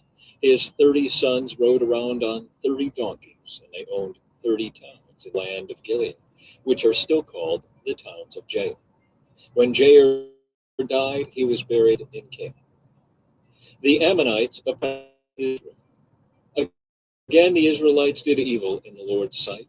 They served the image of Baal and Ashereth and the gods of Aram, Sidon, Moab, Ammon, and Philistia. They abandoned the Lord and no longer served him at all. So the Lord burned with anger against Israel, and he turned them over to the Philistines and the Ammonites, who began to oppress them that year. For 18 years they oppressed all the Israelites east of the Jordan River in the land of the Amorites, that is, in Gilead. The Ammonites also crossed to the west side of the Jordan and attacked Judah, Benjamin, and Ephraim. The Israelites were in great distress.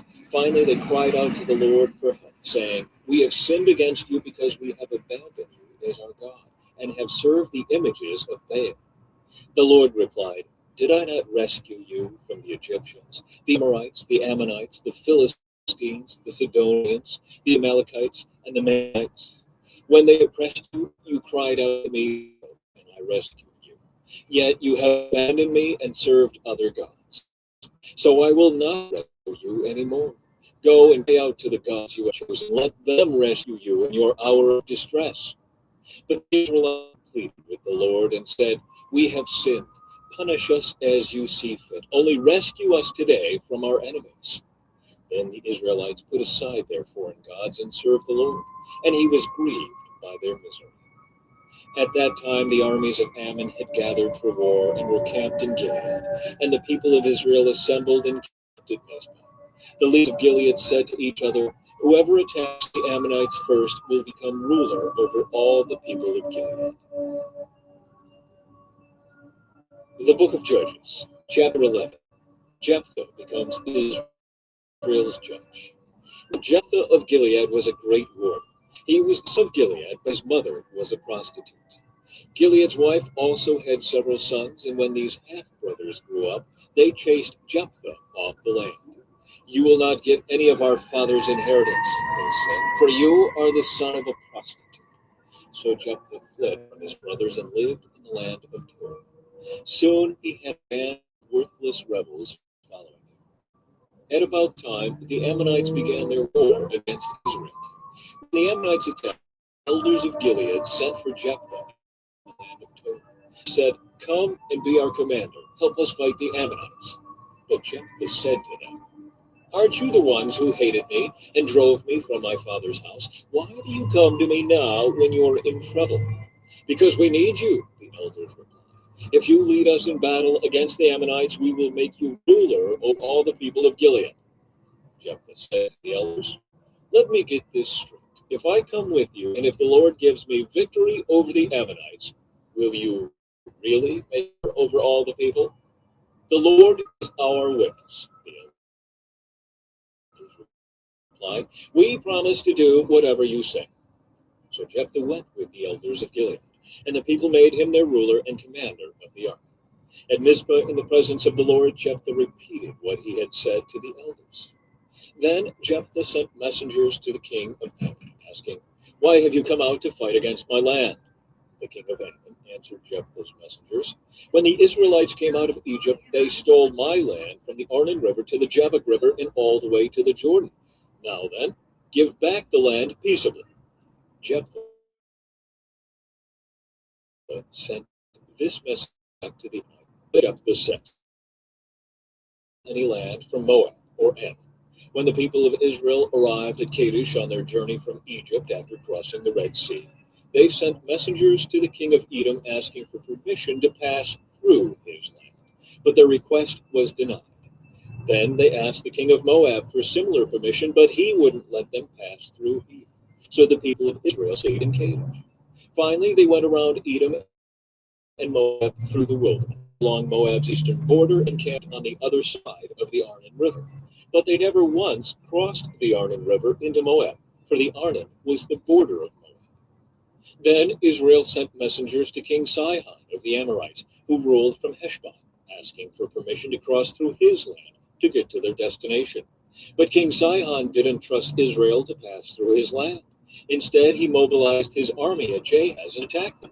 But the Lord, the God of Israel, gave the people victory over King Sihon. So Israel took control of all the land of the Amorites who lived in that region, from the Arnon River to the Jabbok River, and from the eastern wilderness to the Jordan. So you see, Lord, the God of Israel, who took away the land from the Amorites and gave it to Israel. Why then should we give it back to you? You keep whatever your God Chemosh gives you, and we will keep whatever the Lord our God gives us. Are you any better than Balak, son of Zippor, king of Moab? Did he try to make a case against Israel for disputed land? Did he go to war against them? Israel has been living here for 300 years, inhabiting Heshbon and its surrounding settlements, all the way to Aror and its settlements, and in all the towns along the Arnon River. Why have you made no effort to recover it before now? Therefore, I have not sinned against you, rather you have wronged me by attacking me. Let the Lord who is judge decide today which of us is right, Israel or Ammon. But the king of Edom paid no attention to Jephthah's message. Jephthah's vow. At that time the Spirit of the Lord came upon Jephthah, and he went throughout the land of Gilead and Manasseh, including Mizpah in Gilead, and from there he led an army against the Ammonites. And Jephthah made a vow to the Lord. He said, if you give me victory over the Ammonites, I will give to the Lord whatever comes out of my house to meet me when I return in triumph. I will sacrifice it as a burnt offering. So Jephthah led his army against the Ammonites. The Lord gave him victory. He crushed the Ammonites, devastating about 20 towns from Aror to an area near Minnith and as far away as Abel Kerubim. In this way, Israel defeated the Ammonites. When Jephthah returned home to Mizpah, his daughter came out to meet him, playing on a tambourine and dancing for joy. She was his one and only child. He had no other sons or daughters. When he saw her, he tore his clothes in anguish. Oh, my daughter, he cried out, you have completely destroyed me. You've brought disaster on me, for I have made a vow to the Lord, and I cannot take it back. And she said, Father, if you have vowed to the Lord, you must do to me your vow, for the Lord has given you a great victory over your enemies, the Ammonites. But first, let me do this one thing. Let me go up and roam in the hills and weep with my friends for 2 months, because I will die a virgin. You may go, Jephthah. And he sent her away for 2 months. She and her friends went into the hills and wept, because she would never have children. When she returned home, her father kept the vow he had made, and she died a virgin. So it has become a custom in Israel for young Israelite women to go away for 4 days each year to lament the fate of Jephthah. In the book of Judges, chapter 12, Ephraim fights with Jephthah. Then the people of Ephraim mobilized an army and crossed over the Jordan River to Zaphon.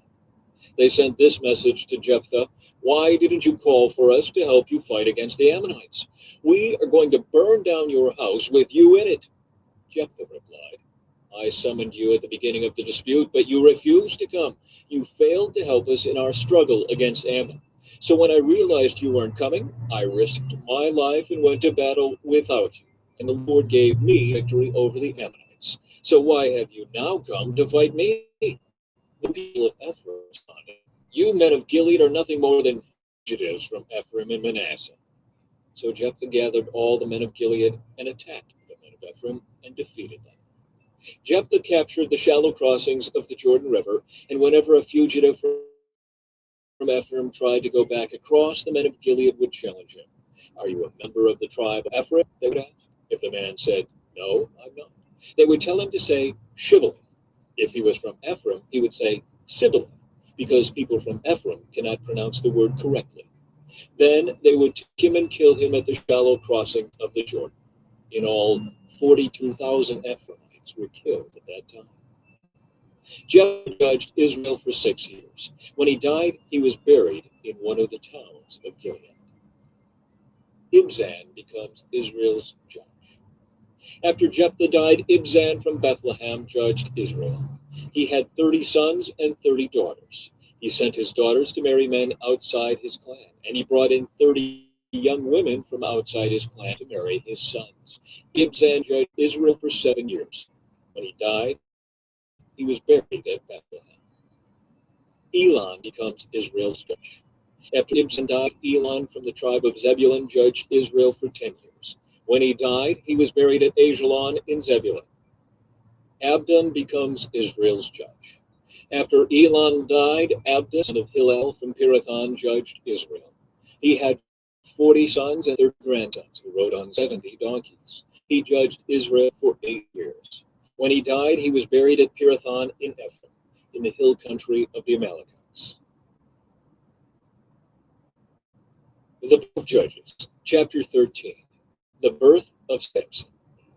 Again, the Israelites did evil in the Lord's sight. So the Lord handed them over to the Philistines, who oppressed them for 40 years. In those days, a man named Manoah from the tribe of Dan lived in the town of Zorah. His wife was unable to become pregnant, and they had no children. The angel of the Lord appeared to Manoah's wife and said, "Even though you have been unable to have children, you will soon become pregnant and give birth to a son. So be careful, you must not drink wine or any other alcoholic drink, or eat any forbidden food. You will pregnant birth to a son, and heir must never, for he will be dedicated to God, Nazarite from birth. He will begin to rescue Israel from the Philistines." The woman ran and told her husband, "A man of God appeared to me.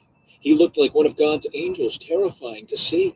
I didn't ask where he was from, and he didn't tell me his name, but he told me, 'You will become pregnant and give birth to a son. You must not drink wine or any other alcoholic drink, nor eat any forbidden food, for your son will be dedicated to God as a Nazarite from the moment of his birth until the day of his death.' Then Manoah prayed to the Lord, saying, 'Lord, please let the man of God come back to us again and give us more instructions about this son who is to be born.' God answered Manoah's prayer. The angel of God appeared once again to his wife as she was sitting in the field. But her husband Manoah was not with her. So she quickly ran and told her husband, 'The man who appeared to me the other day is here again.'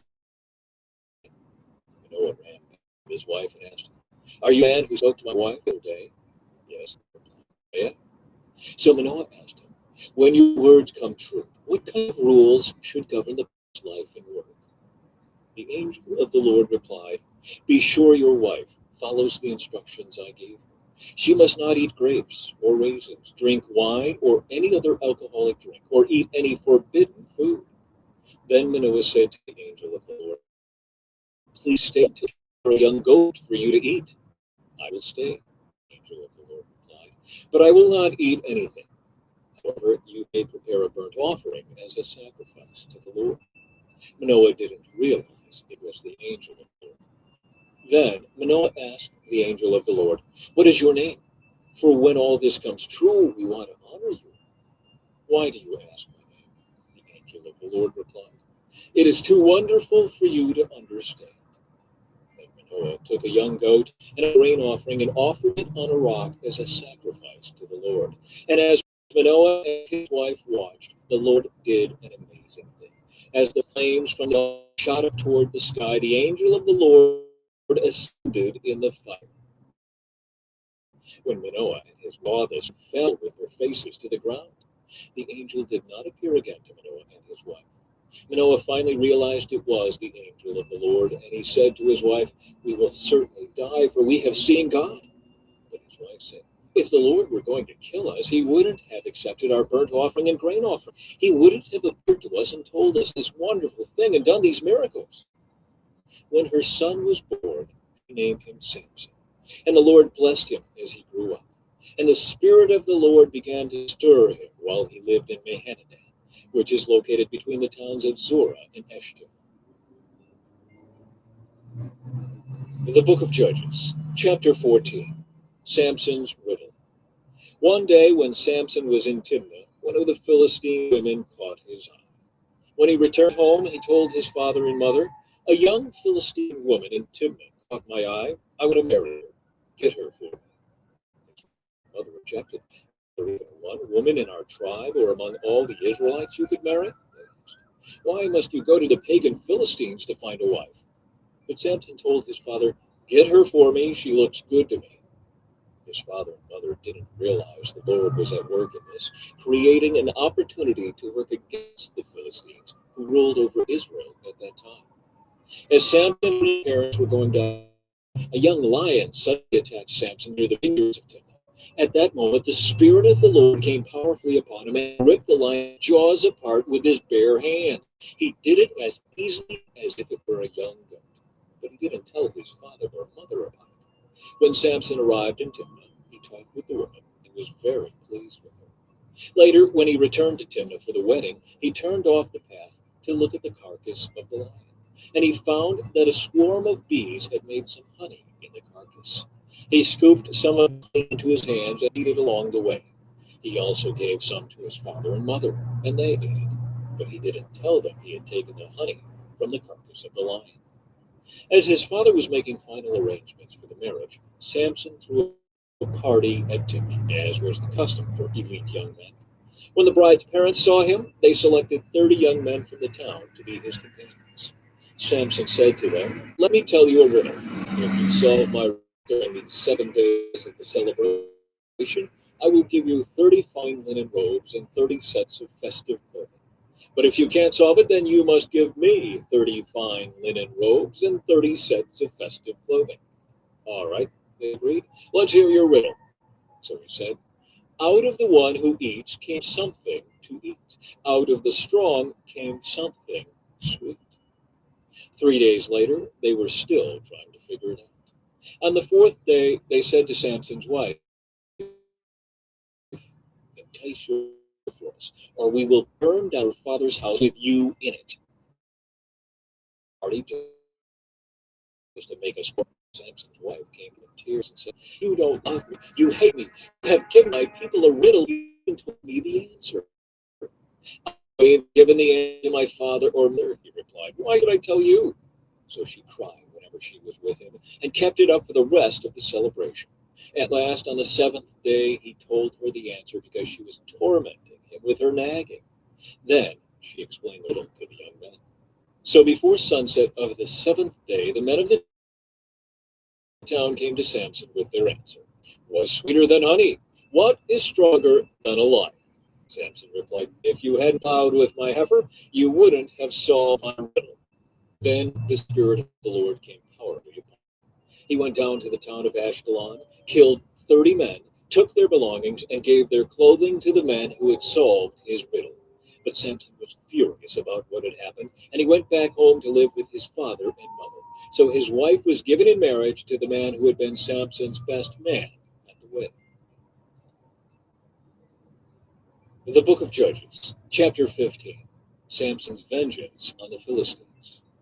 Later on, during the wheat harvest, Samson took a young goat as a present to his wife. He said, "I'm going into my wife's room to sleep with her." But her father wouldn't let him in. "I truly thought you must hate her," her father explained. "So I gave her in marriage to your best man. But look, her younger sister is even more beautiful than she is. Marry her instead." Samson said, "This time I cannot be blamed for everything I am going to do to you Philistines." Then he went out and caught 300 foxes. He tied their tails together in pairs, and he fastened a torch to each pair of tails. Then he lit the torches and let the foxes run through the grain fields of the Philistines. He burned all their grain to the ground, including the sheaves and the uncut grain. He also destroyed their vineyards and olive groves. "Who did this?" the Philistines demanded. "Samson," was the reply, "because his father-in-law from Timnah gave Samson's wife to be married to his best man." So the Philistines went and got the woman and her father and put them to death. "Because you did this," Samson vowed, "I won't rest until I take my revenge on you." So he attacked the Philistines with great fury and killed many of them. Then he went to live in a cave in the rock of Etam. The Philistines retaliated by setting up camp in Judah and spreading out near the town of Lehi. The men of Judah asked the Philistines, "Why are you attacking us?" The Philistines replied, "We've come to capture Samson. We've come to pay him back for what he did to us." So 3,000 men of Judah went down to get Samson at the cave in the rock of Etam. They said to Samson, "Don't you realize the Philistines rule over us? What are you doing to us?" But Samson replied, "I only did to them what they did to me." The men of Judah told him, "We have come to tie you up and hand you over to the Philistines." "All right," Samson said, "but promise that you won't kill me yourselves." "We will only tie you up and hand you over to the Philistines," they replied. "We won't kill you." So they tied him up with 2 new ropes and brought him up from the rock. As Samson arrived at Lehi, the Philistines came shouting in triumph. But the Spirit of the Lord came powerfully upon Samson, and he snapped the ropes on his arms as if they were burnt strands of flax, and they fell from his wrists. Then he found the jawbone of a recently killed donkey. He picked it up and killed 1,000 Philistines with it. Then Samson said, "With the jawbone of a donkey I've piled them heaps. With the jawbone of a donkey I've killed 1,000 men." When he finished boasting, he threw away the jawbone, and the place was named Jawbone Hill. Samson was now very thirsty, and he cried out to the Lord, "You have accomplished this great victory by the strength of your servant. Must I now die of thirst and fall into the hands of these pagans?" So God caused water to gush out of a hollow in the ground at Lehi, and Samson was revived as he drank. Then he named that place the Spring of the One Who Cried Out, and it is still in Lehi to this day. Samson judged Israel for 20 years during the period when the Philistines dominated the land. The book of Judges, chapter 16. Samson carries away Gaza's gates. One day Samson went to the Philistine town of Gaza and spent the night with a prostitute. Word soon spread that Samson was there, so the men of Gaza gathered together and waited all night at the town gates. They kept quiet during the night, saying to themselves, "When the light of morning comes, we will kill him." And Samson stayed in bed only until midnight. Then he got up, took hold of the doors of the town gate, including the 2 posts, and lifted them up, bar and all. He put them on his shoulders and carried them all the way to the top of the hill across from Hebron. Samson and Delilah. Sometime later, Samson fell in love with a woman named Delilah, who lived in the valley of Sorek. The rulers of the Philistines went to her and said, "Entice Samson to tell you what makes him strong and how he can be overpowered and tied up securely. Then each of us will give you 1,100 pieces of silver." So Delilah said to Samson, "Please tell me what makes you so strong and what it would take to tie you up securely." Samson replied, "If I were tied up with 7 new bowstrings that have not yet been dried, I would become as weak as anyone else." So the Philistine ruler brought Delilah 7 new bowstrings, and she tied Samson up with them. She had hidden some men in one of the inner rooms of her house, and she cried out, "Samson, the Philistines have come to capture you." But Samson snapped the bowstrings as a piece of string snaps when it is burned by a fire. So the secret of his strength was not discovered. Afterward, Delilah said to him, "You've been making fun of me and telling me lies. Now please tell me how you can be tied up securely." Samson replied, "If I were tied up with brand new ropes that had never been used, I would become as weak as anyone else." So Delilah took new ropes and tied him up with them. The men were hiding in the inner room as before. Again, Delilah cried out, "Samson, the Philistines have come to capture you." Again, Samson snapped the ropes from his arms as if they were a threat. But Delilah said, "You've been making fun of me and telling me lies. Now tell me how you can be tied up securely." Samson replied, "If you were to weave the 7 braids of my hair into the fabric on your loom and tighten it with the loom shuttle, I would become as weak as anyone else." So, while he slept, Delilah wove the 7 braids of his hair into the fabric. Then she tightened it with the loom shuttle. Again she cried, "Samson, the Philistines have come to capture you." And Samson woke up, pulled back the loom shuttle, and yanked his hair away from the loom and the fabric. Then Delilah pouted. How can you tell me I love you when you don't share your secrets with me? You've made fun of me 3 times now, and you still haven't told me what makes you so strong. She tormented him with her nagging day after day, until he was sick to death of it. Finally, Samson shared his secret with her. My hair has never been cut, he confessed, for I was dedicated to God as a Nazarite from birth. If my head were shaved, my strength would leave me, and I would become as weak as anyone else. Delilah realized he had finally told her the truth, so she sent for the Philistine rulers. Come back one more time, she said, for he has finally told me his secret. So the Philistine rulers returned with the money in their hands. Delilah lulled Samson to sleep with his head in her lap, and then she called in a man to shave off the 7 locks of his hair. In this way she began to bring him down, and his strength left him. Then she cried out, Samson, the Philistines have come to capture you. When he woke up, he thought, I will do as before and shake myself free.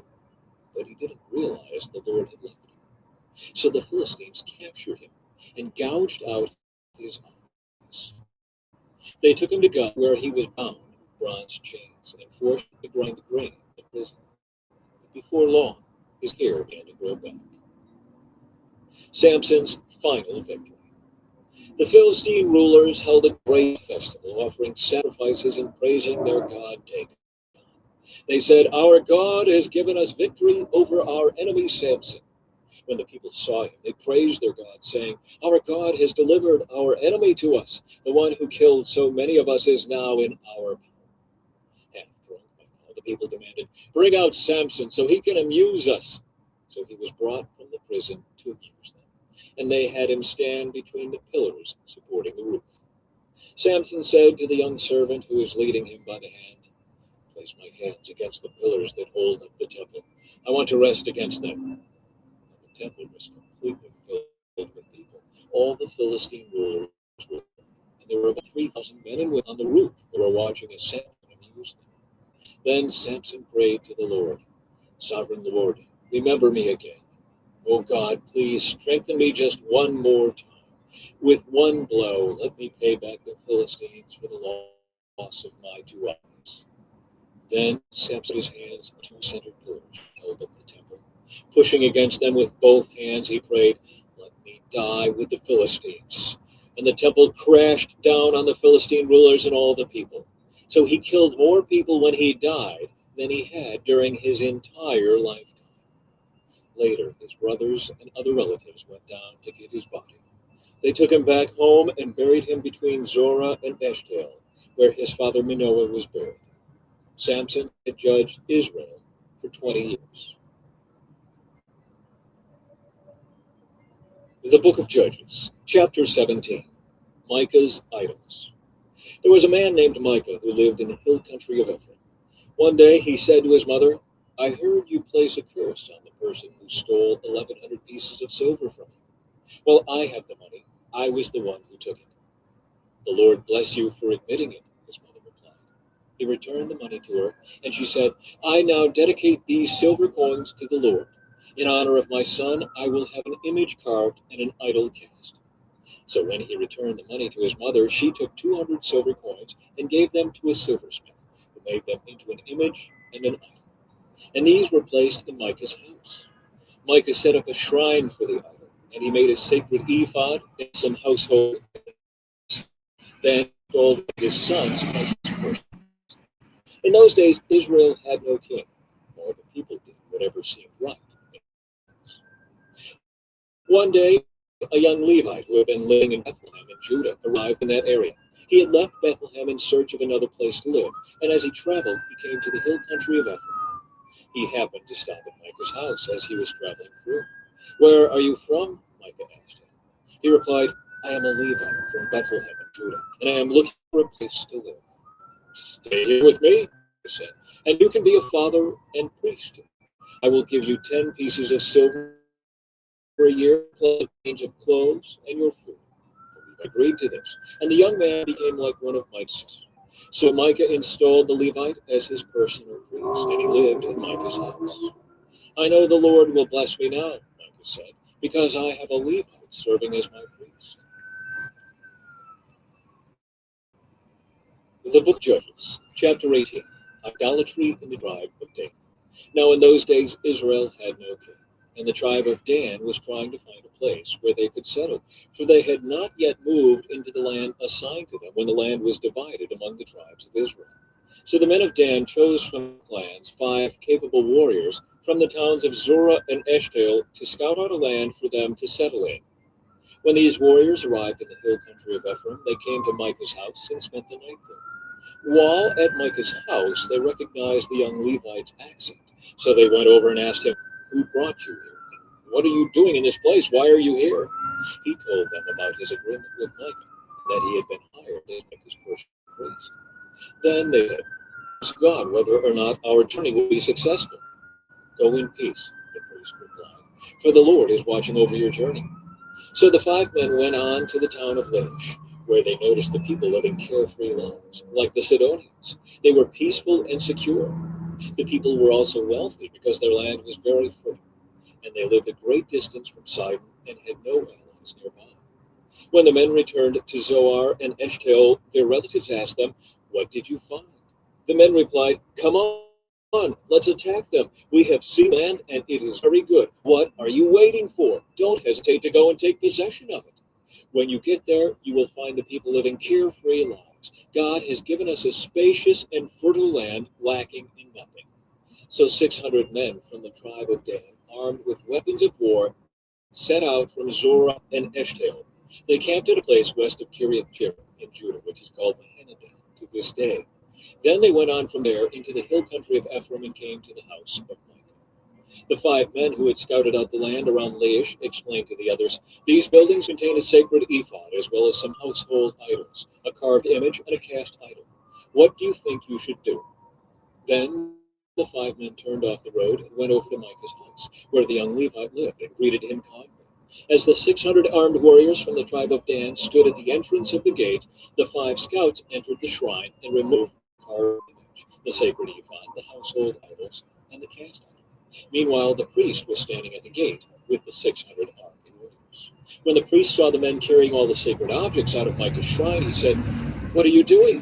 "Be quiet and come with us," he said. "Be a father and priest to all of us. Isn't it better to be a priest for an entire tribe and clan of Israel than for the household of just one man?" The young priest was quite happy to go with them. So he took along the sacred ephod, the household idols, and the carved image. They turned and started on their way again, placing their stock and possessions in front of them. When the people from the tribe of Dan were quite a distance from Micah's house, the people who lived near Micah came chasing after them. They were shouting as they caught up with them. The men of Dan turned around and said to Micah, "What's the matter? Why have you called these men together and chased after us like this?" "What do you mean, what's the matter?" Micah replied. "You've taken away all the gods I have made and my priests, and I have nothing left." The men of Dan said, "Watch what you say. There are some short-tempered men around here who might get angry and kill you and your family." So the men of Dan continued on their way. When Micah saw that there were too many of them for him to attack, he turned round and went home. Then, with Micah's idols and his priest, the men of Dan came to the town of Laish, whose people were peaceful and secure. They attacked with swords and burned the town to the ground. There was no one to rescue the people, for they lived a great distance from Sidon and had no allies nearby. This happened in the valley near Beth Rehob. Then the people of the tribe of Dan rebuilt the town and lived there. They renamed the town Dan after their ancestor, Israel's son, but it had originally been called Laish.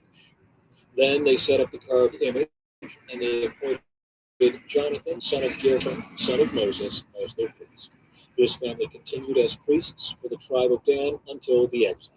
So Micah's carved image was worshipped by the tribe of Dan as long as the tabernacle of God remained at Shiloh. The book of Judges, chapter 19. The Levite. Now in those days Israel had no king. There was a man from the tribe of Levi living in a remote area of the hill country of Ephraim. One day he brought home a woman from Bethlehem in Judah to be his concubine, but she became angry with him and returned to her father's home in Bethlehem. After about 4 months, her husband set out for Bethlehem to speak personally to her and persuade her to come back. He took with him a servant and a pair of donkeys. When he arrived at her father's house, her father saw him and welcomed him. Her father urged him to stay a while, so he stayed 3 days, eating, drinking, and sleeping there. On the fourth day, the man was early, ready to leave, but the woman's father said to her son-in-law, "Have something to eat before you go." So the two men sat down together and had something to eat and drink. Then the woman's father said, "Please stay another night and enjoy yourself." The man got up to leave, but his father-in-law kept urging him to stay, so he finally gave in and stayed the night. On the morning of the fifth day, he was up early again, ready to leave, and again the woman's father said, "Have something to eat. Then you can leave later this afternoon." So they had another day of feasting.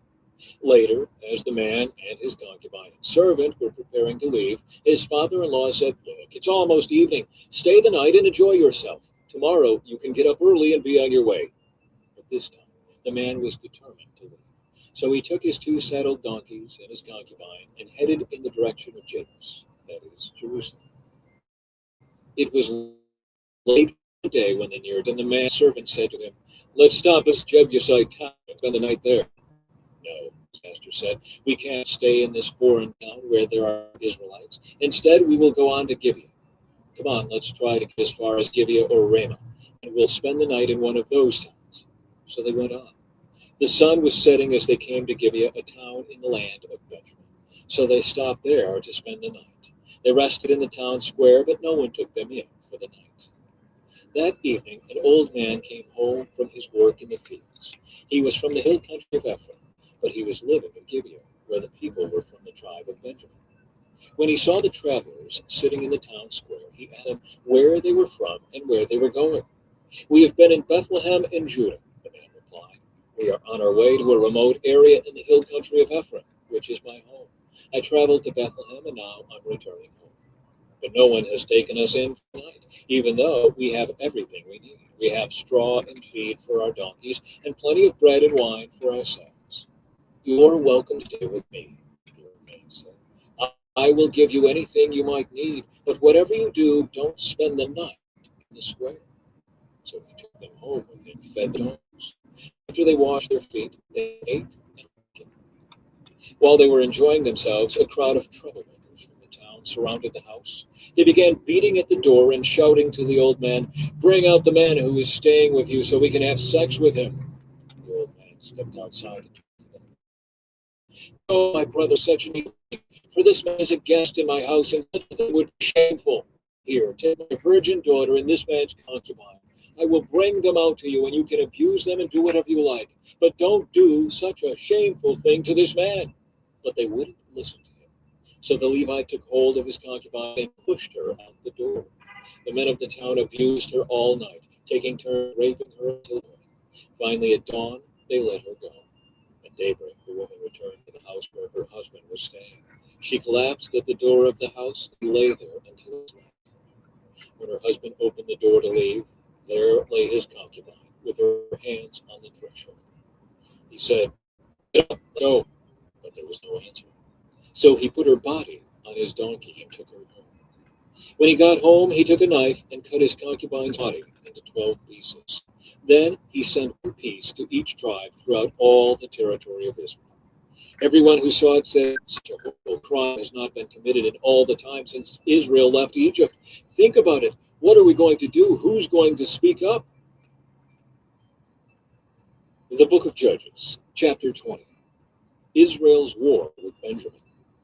Then all the Israelites were united as one, from Dan in the north to Beersheba in the south, including those from across the Jordan in the land of Gilead. The entire community knew the presence of the Lord at Mizpah.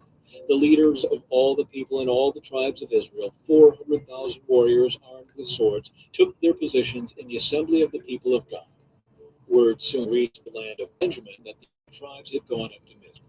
The Israelites then asked how this terrible crime had happened.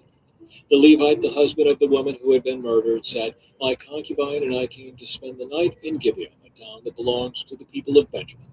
That night, some of the leading citizens of Gibeah surrounded the house, planning to kill me, and they raped my concubine until she was dead. So I cut her body into 12 pieces and sent the pieces throughout the territory assigned to Israel. For these men have committed a terrible and shameful crime. Now then, all of you, the entire community of Israel, must decide here and now what should be done about this." And All they rose to in unison and declared, "None of us will return home. No, not even one of us. Instead, this is what we will do to Gibeah. We will draw lots to decide who will attack it.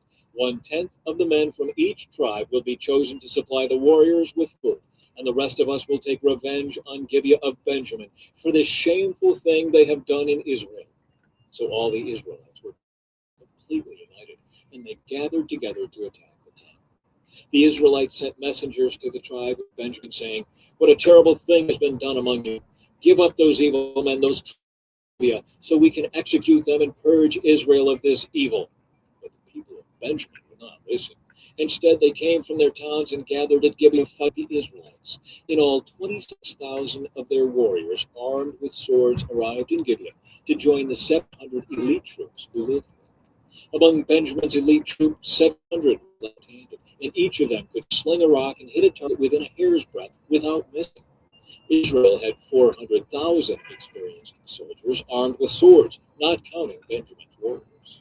Before the battle, the Israelites went to Bethel and asked God which tribe should go to attack the people of Benjamin. The Lord answered, "Judah is to go first." So the Israelites left early the next morning and camped near Gibeah. Then they advanced toward Gibeah to attack the town of Benjamin. But Benjamin's warriors, who were defending the town, came out and killed 22,000 Israelites on the battlefield that day. But the Israelites encouraged each other and took their positions again at the same place they had fought the previous day. For they had gone up to Bethel and wept in the presence of the Lord until evening. They asked the Lord, "Should we fight against our relatives from Benjamin again?" And the Lord had said, "Go out and fight against them."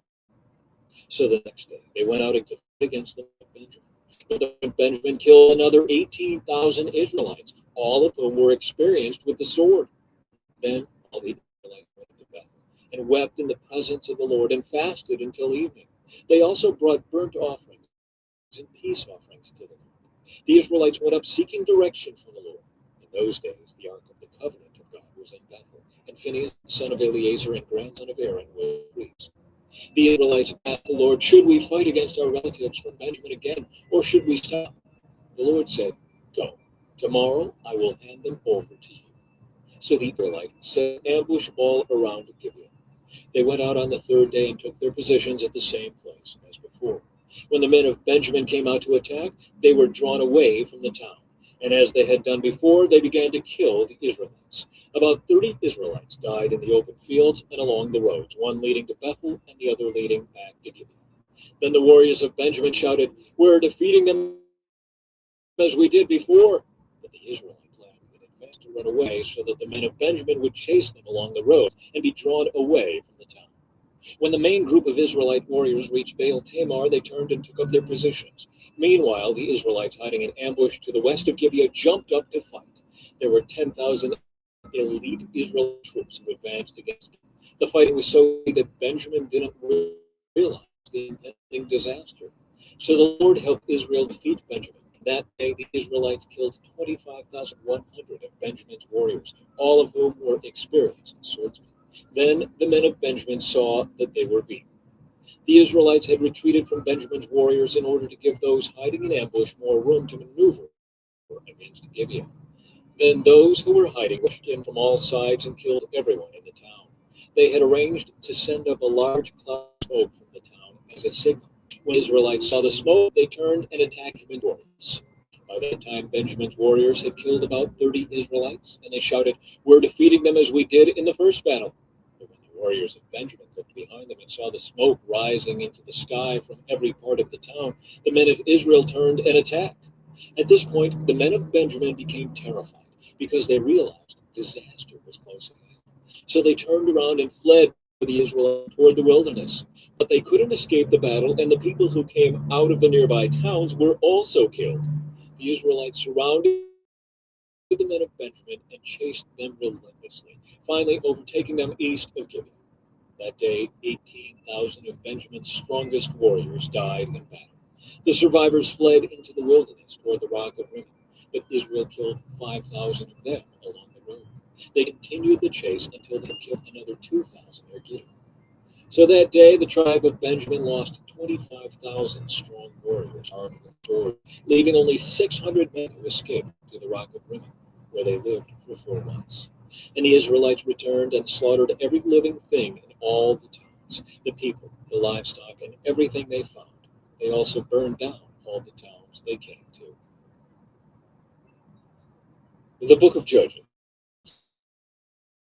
chapter 21.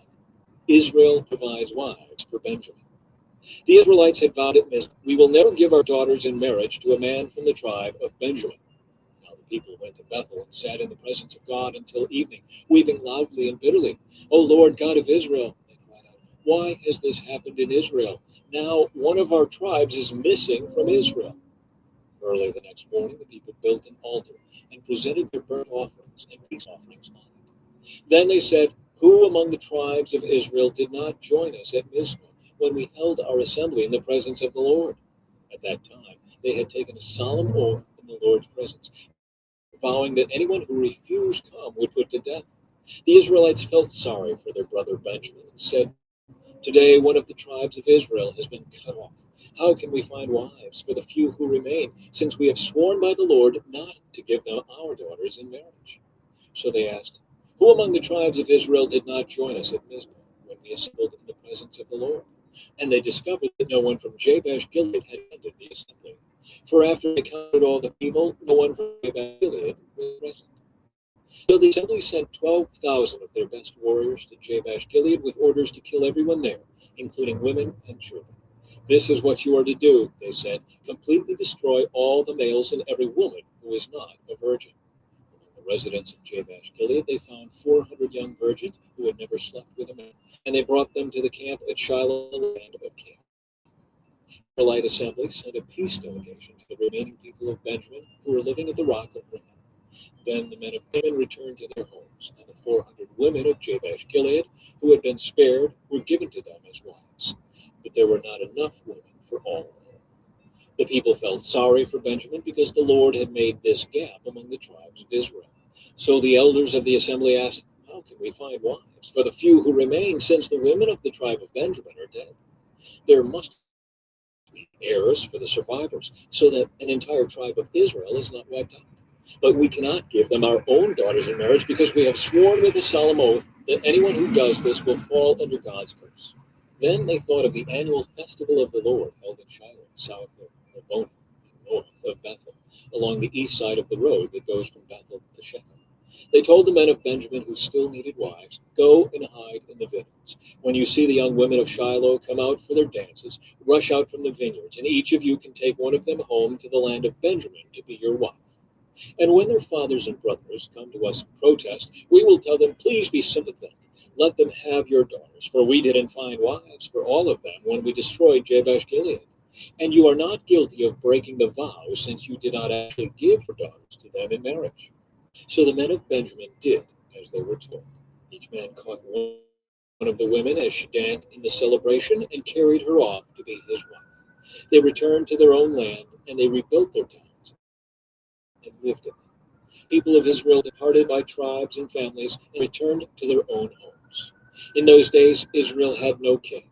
All the people did whatever seemed right in their own eyes. The book of Ruth, chapter 1. Elimelech moves his family to Moab. In the days when the judges ruled in Israel, a severe famine came upon the land. So a man from Bethlehem in Judah left his home and went to live in the country of Moab, taking his wife and 2 sons with him. The man's name was Elimelech, and his wife was Naomi. Their 2 sons were Mahlon and Chilion. They were Ephrathites from Bethlehem in the land of Judah. And when they reached Moab, they settled there. Then Elimelech died, and Naomi was left with 2 sons. The 2 sons married Moabite women. One married a woman named Orpah, and the other a woman named Ruth. But about 10 years later, both Mahlon and Chilion died. This left Naomi alone without her 2 sons or her husband. Naomi and Ruth returned. Then Naomi heard in Moab that the Lord had blessed his people in Judah by giving them good crops again. So Naomi and her daughters-in-law got ready to leave Moab to return to her homeland. With her 2 daughters-in-law, she set out from the place where she had been living, and they took the road that would lead them back to Judah. But on the way, Naomi said to her 2 daughters-in-law, "Go back to your mother's homes. And may the Lord reward you for your kindness to your husbands and to me. May the Lord bless you with the security of another marriage." Then she kissed them goodbye, and they all broke down and wept. "No," they said, "we want to go with you to your people." But Naomi replied, "Why should you go on with me? Can I still give birth to other sons who could grow up to be your husbands? No, my daughters, return to your parents' homes, for I am too old to marry again. And even if it were possible, and I were to get married tonight and bear sons, then what? Would you wait for them to grow up and refuse to marry someone else? No, of course not, my daughters. Things are far more bitter for me than for you, because the Lord himself has raised his fist against me." And again they wept together. And Orpah kissed her mother-in-law goodbye. But Ruth clung tightly to Naomi. "Look," Naomi said to her, "your sister-in-law has gone back to her people and to her gods. You should do the same." But Ruth replied,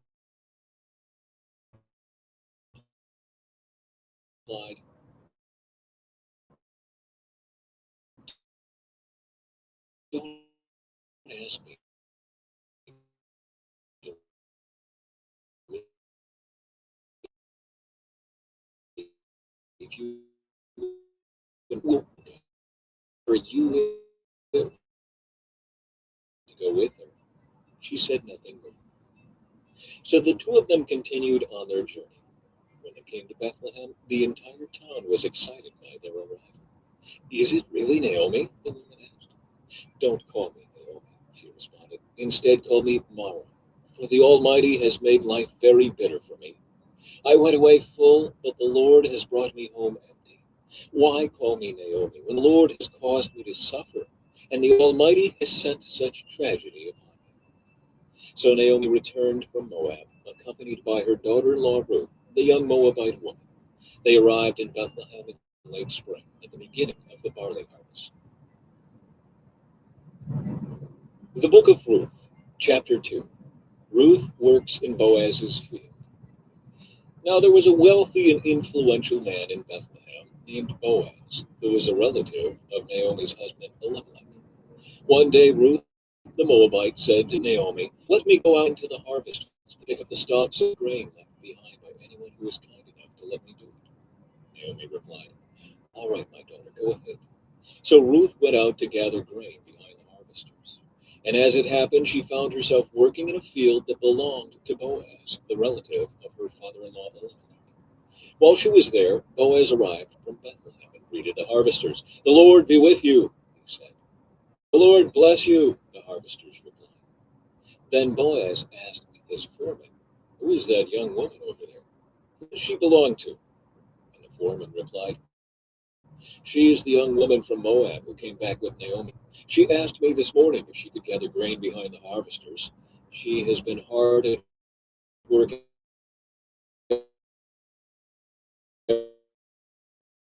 ever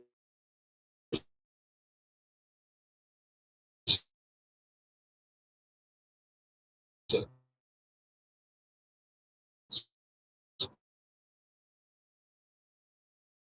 except for a few minutes rest in the shelter." Boaz replied, "But I also know about everything you have done for your mother-in-law since the death of your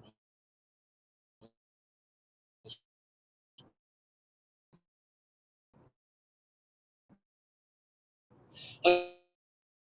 I have heard. I hope I continue to please you, sir," she replied. "You have comforted me by speaking so kindly to me, even though I am not one of your workers. And I am Boaz, and help yourself to some food. You can dip your bread in the sour wine." So she sat with his harvesters, and Boaz gave her some roasted grain to eat. She ate all she wanted and still had some left over. When Ruth went back to work again, Boaz ordered his young men, "Let her gather grain right among the sheaves without stopping her, and pull out bits of barley from the bundles and drop them on purpose for her. Let her pick them up and don't give her a hard time." So Ruth gathered barley there all day.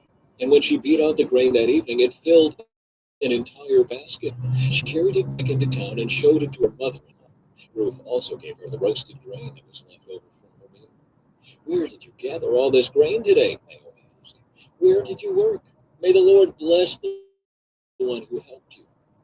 So Ruth told her mother-in-law about the man in whose field she had worked. She said, "The man I worked with today is named Boaz. May the Lord bless him," Naomi told her daughter-in-law. "He is showing his kindness to us as well as to your dead husband. That man is one of our closest family redeemers." Then Ruth said, "What's more, Boaz even told me to come back and stay with his harvesters until the entire harvest is completed." "Good," Naomi exclaimed. "Do as he said, my daughter.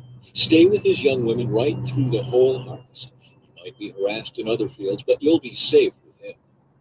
So Ruth worked alongside the women in Boaz's fields and gathered grain with them until the end of the barley harvest. Then she continued working with them through the wheat harvest in early summer. And all the while she lived with her mother-in-law.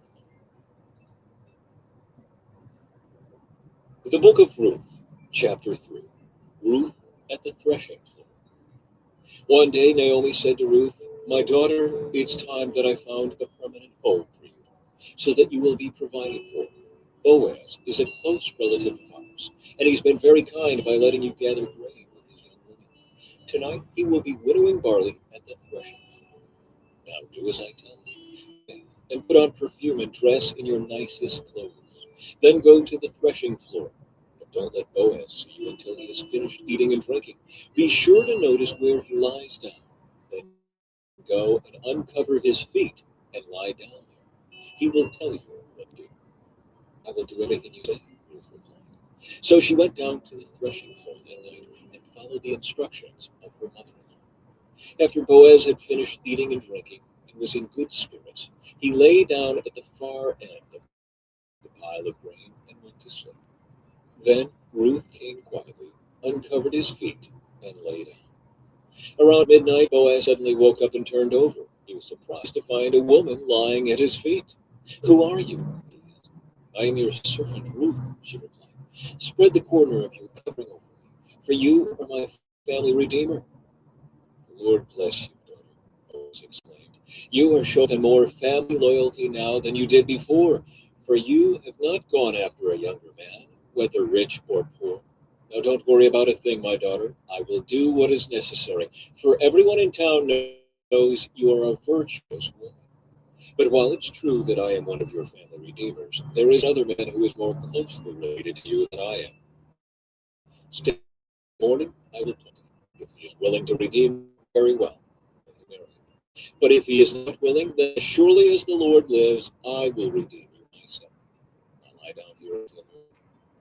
So Ruth lay at Boaz's feet until the morning, but she got up before it was light enough for people to recognize each other. For Boaz had said, "No one must know that a woman was here at the threshing floor." Then Boaz said to her, "Bring your cloak and spread it out." He measured 6 scoops of barley into the cloak and placed it on the back. Then he returned to the town. When Ruth went back to her mother-in-law, Naomi asked, "What happened, my daughter?" Ruth told Naomi everything Boaz had done for her. And she added, "He gave me these 6 scoops of barley and said, 'Don't go back to your mother-in-law empty-handed.'" Then Naomi said to her, "Just be patient, my daughter, until we hear what happens. The man won't rest until he has settled things today."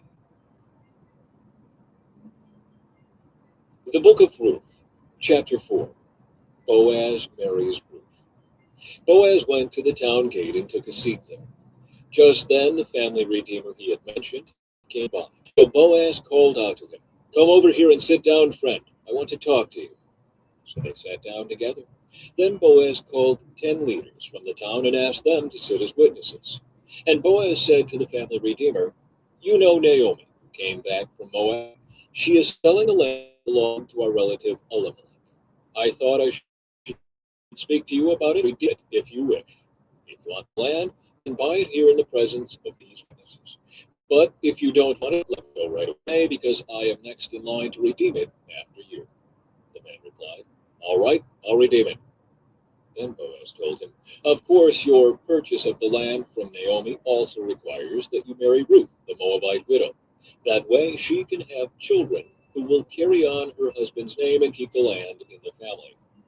Then I can't redeem it, the family redeemer replied, because this might endanger my own estate. You redeem the land. I cannot do it. Now, in those days, it was the custom in Israel for transferring a right of to remove his sandal and hand it to the other party. This publicly validated the transaction.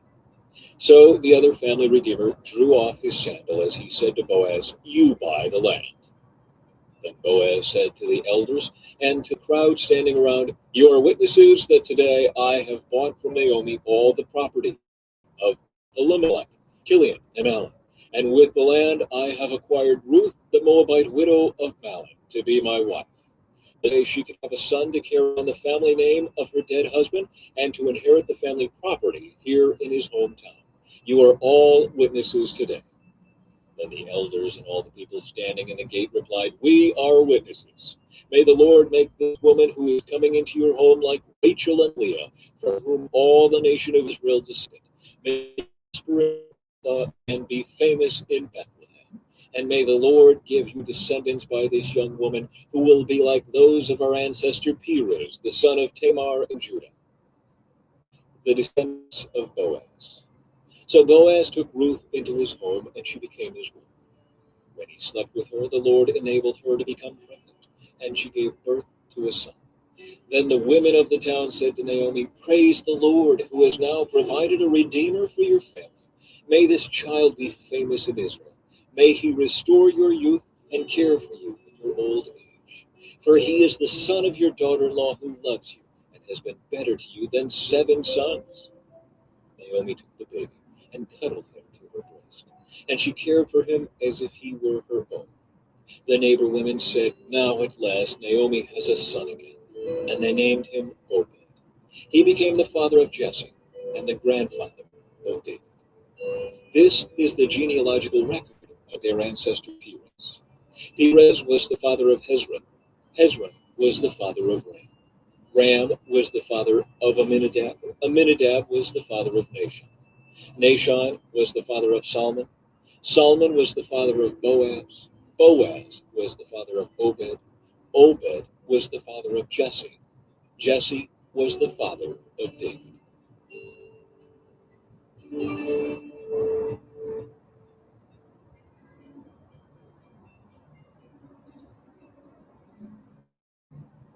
The book of 1 Samuel, chapter 1.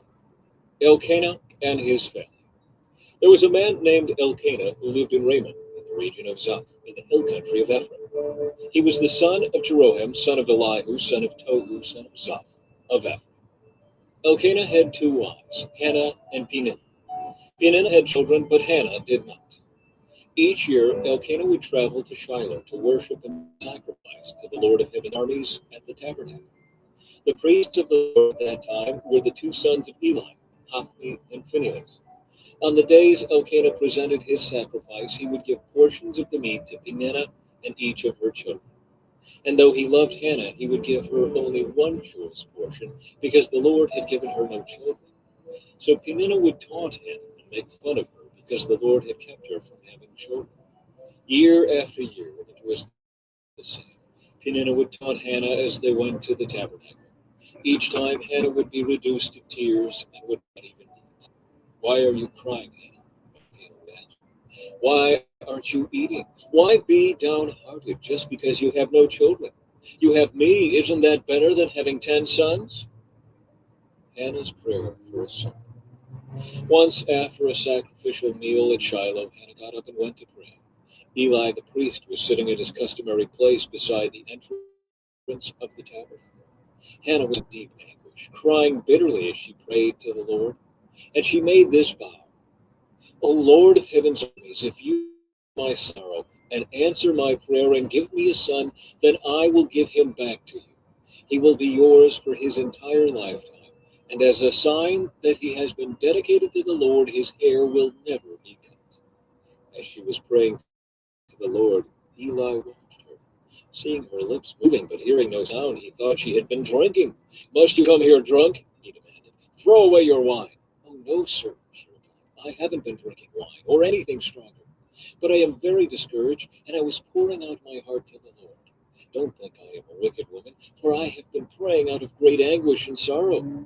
In that case, Eli said, go in peace. May the God of Israel grant the request you have asked of him. Oh, thank you, sir, she exclaimed. Then she went back and began to eat again, and she was no longer sad. Samuel's birth and dedication. The entire family got up early the next morning and went to worship the Lord once more. Then they returned home to Ramah. When Elkanah slept with Hannah, the Lord remembered her plea, and in due time she gave birth to a son.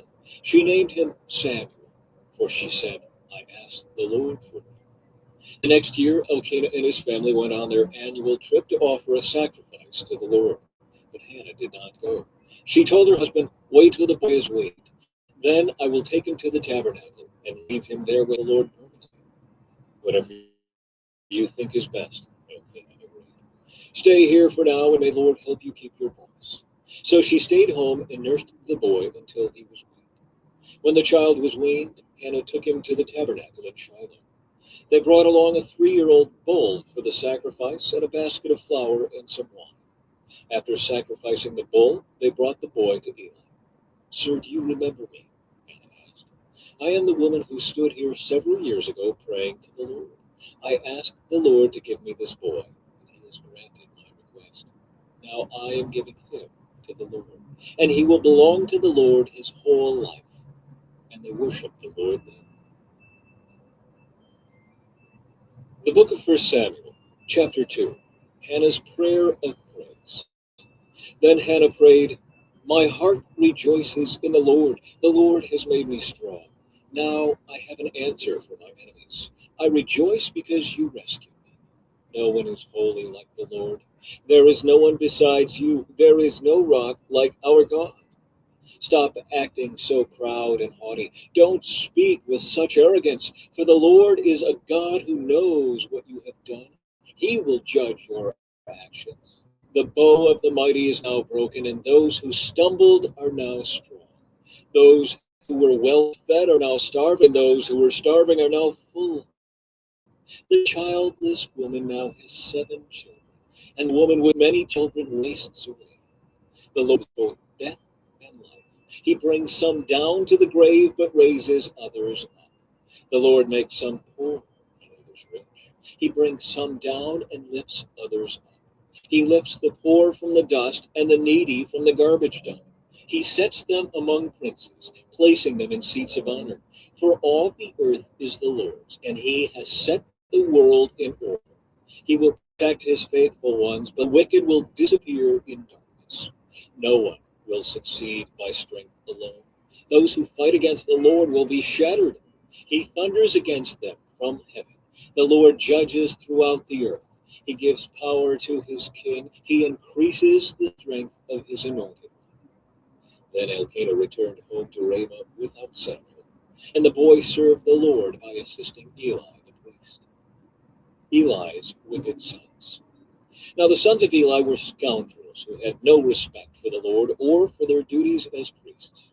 Whenever anyone offered a sacrifice, Eli's sons would send over a servant with a 3-pronged fork. While the meat of the sacrifice animal was still boiling, the servant would stick the fork into the pot and demand that whatever it brought up be given to Eli's sons. All the Israelites who came to worship at Shiloh were treated this way. Sometimes the servant would come even before the animal's fat had been burned on the altar. He would demand raw meat before it had been boiled so that it could be used for roasting. The man offering the sacrifice might reply, take as much as you want, but the fat must be burned first. And the servant would demand, no, give it to me now, or I'll take it by force. So the sin of these young men was very serious in the Lord's sight, for they treated the Lord's offerings with contempt. But Samuel, though he was only a boy, served the Lord. He wore a linen garment like that of a priest. Each year his mother made a small coat for him and brought it to him when she spent for the sacrifice. Before they returned home, Eli would bless Elkanah and his wife and say, may the Lord give you other children to take the place of this one she gave to the Lord. And the Lord gave Hannah 3 sons and 2 daughters. Meanwhile, Samuel grew up in the presence of the Lord. Now Eli was very old, but he was aware of what his sons were doing to the people of Israel. He knew, for instance, that his sons were seducing the young women who assisted at the entrance of the tabernacle. Eli said to them, "I've been hearing reports from all the people about the wicked things you are doing. Why do you keep sinning? You must stop, my sons. The reports I hear among the Lord's people are not good. If someone sins against another person, God can mediate for the guilty party. But if someone sins against the Lord, who can intercede?" But Eli's sons wouldn't listen to their father, for the Lord was already planning to put them to death. Meanwhile, the boy Samuel grew taller and grew in favor with the Lord and with the people. A warning for Eli's family. One day a man of God came to Eli and gave him this message from the Lord. "I revealed myself to your ancestors when the people of Israel were slaves in Egypt. I chose your ancestor Aaron from among all the tribes of Israel to be my priest, to offer sacrifices on my altar, to burn incense, and to wear the priestly vest as he served me. And I assigned the sacrificial offerings to you priests. So why do you scorn my sacrifices and offerings? Why do you give your sons more honor than you give me? For you and they have become fat from the best offerings of my people Israel. Therefore the Lord, the God of Israel, says, I promised that your branch of the tribe of Levi would always be my priests. But I will honor those who honor me, and I will despise those who think lightly of me. The time is coming when I will put an end to your family, so it will no longer serve as my priests. All the members of your family will die before their time. None will reach old age. You will watch with envy as I pour out prosperity on the people of Israel, but no members of your family will ever live out their days. Those who survive will live in sadness and grief, and their children will die a violent death. And to prove that what I have said will come true, I will cause your two sons, Hophni and Phinehas, to die on the same day. Then I will raise up a faithful priest who will serve me and do what I desire. I will establish his family, and they will be priests to my anointed kings forever. Then all of your surviving family will bow before him, begging for money. Please, they will say, give us jobs among the priests, so we will have enough to eat. The book of 1 Samuel, chapter 3. The Lord speaks to Samuel. Meanwhile, the boy Samuel served the Lord by assisting Eli. Now, in those days, messages from the Lord were very rare, and visions were quite uncommon. One night, Eli, who was almost blind by now, had gone to bed.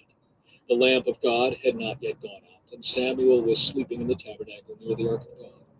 Suddenly, the Lord called out, "Samuel."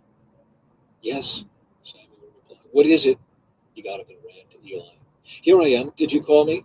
"I didn't call you," Eli replied. "Go back to bed." So he did. Then the Lord called out again, "Samuel." Again, Samuel got up and went to Eli. "Here I am. Did you call me?" "I didn't call you, my son," Eli said. "Go back to bed." Samuel did not yet know the Lord because he had never had a message from the Lord before. So the Lord called a third time, and once more Samuel got up and went to Eli. "Here I am. Did you call me?" Then Eli realized it was the Lord who was calling the boy. So he said to Samuel, "Go and lie down again. And if someone calls again, say, 'Speak, Lord, your servant is listening.'" So Samuel went back to bed. And the Lord came and called as before, "Samuel, Samuel." And Samuel replied, "Speak, your servant is listening."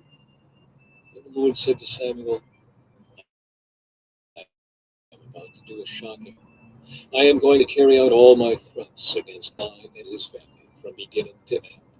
I have warned him that judgment is coming upon his family forever, because his sons are blaspheming God, and he hasn't disciplined them. So I have vowed that the sins of Eli and his sons will never be forgiven by sacrifices or offerings." Samuel speaks for the Lord. Samuel stayed in bed until morning, then got up and opened the doors of the tabernacle as usual. He was afraid to tell Eli what the Lord had said to him. But Eli called out to him, "Samuel, my son." "Here I am," Samuel replied. "What did the Lord say to you? Tell me everything, and may God strike you and even kill you if you hide anything from me." So Samuel told Eli everything. He didn't hold anything back. It is the Lord's will, Eli replied. Let him do what he thinks best. As Samuel grew up, the Lord was with him, and everything Samuel said proved to be reliable.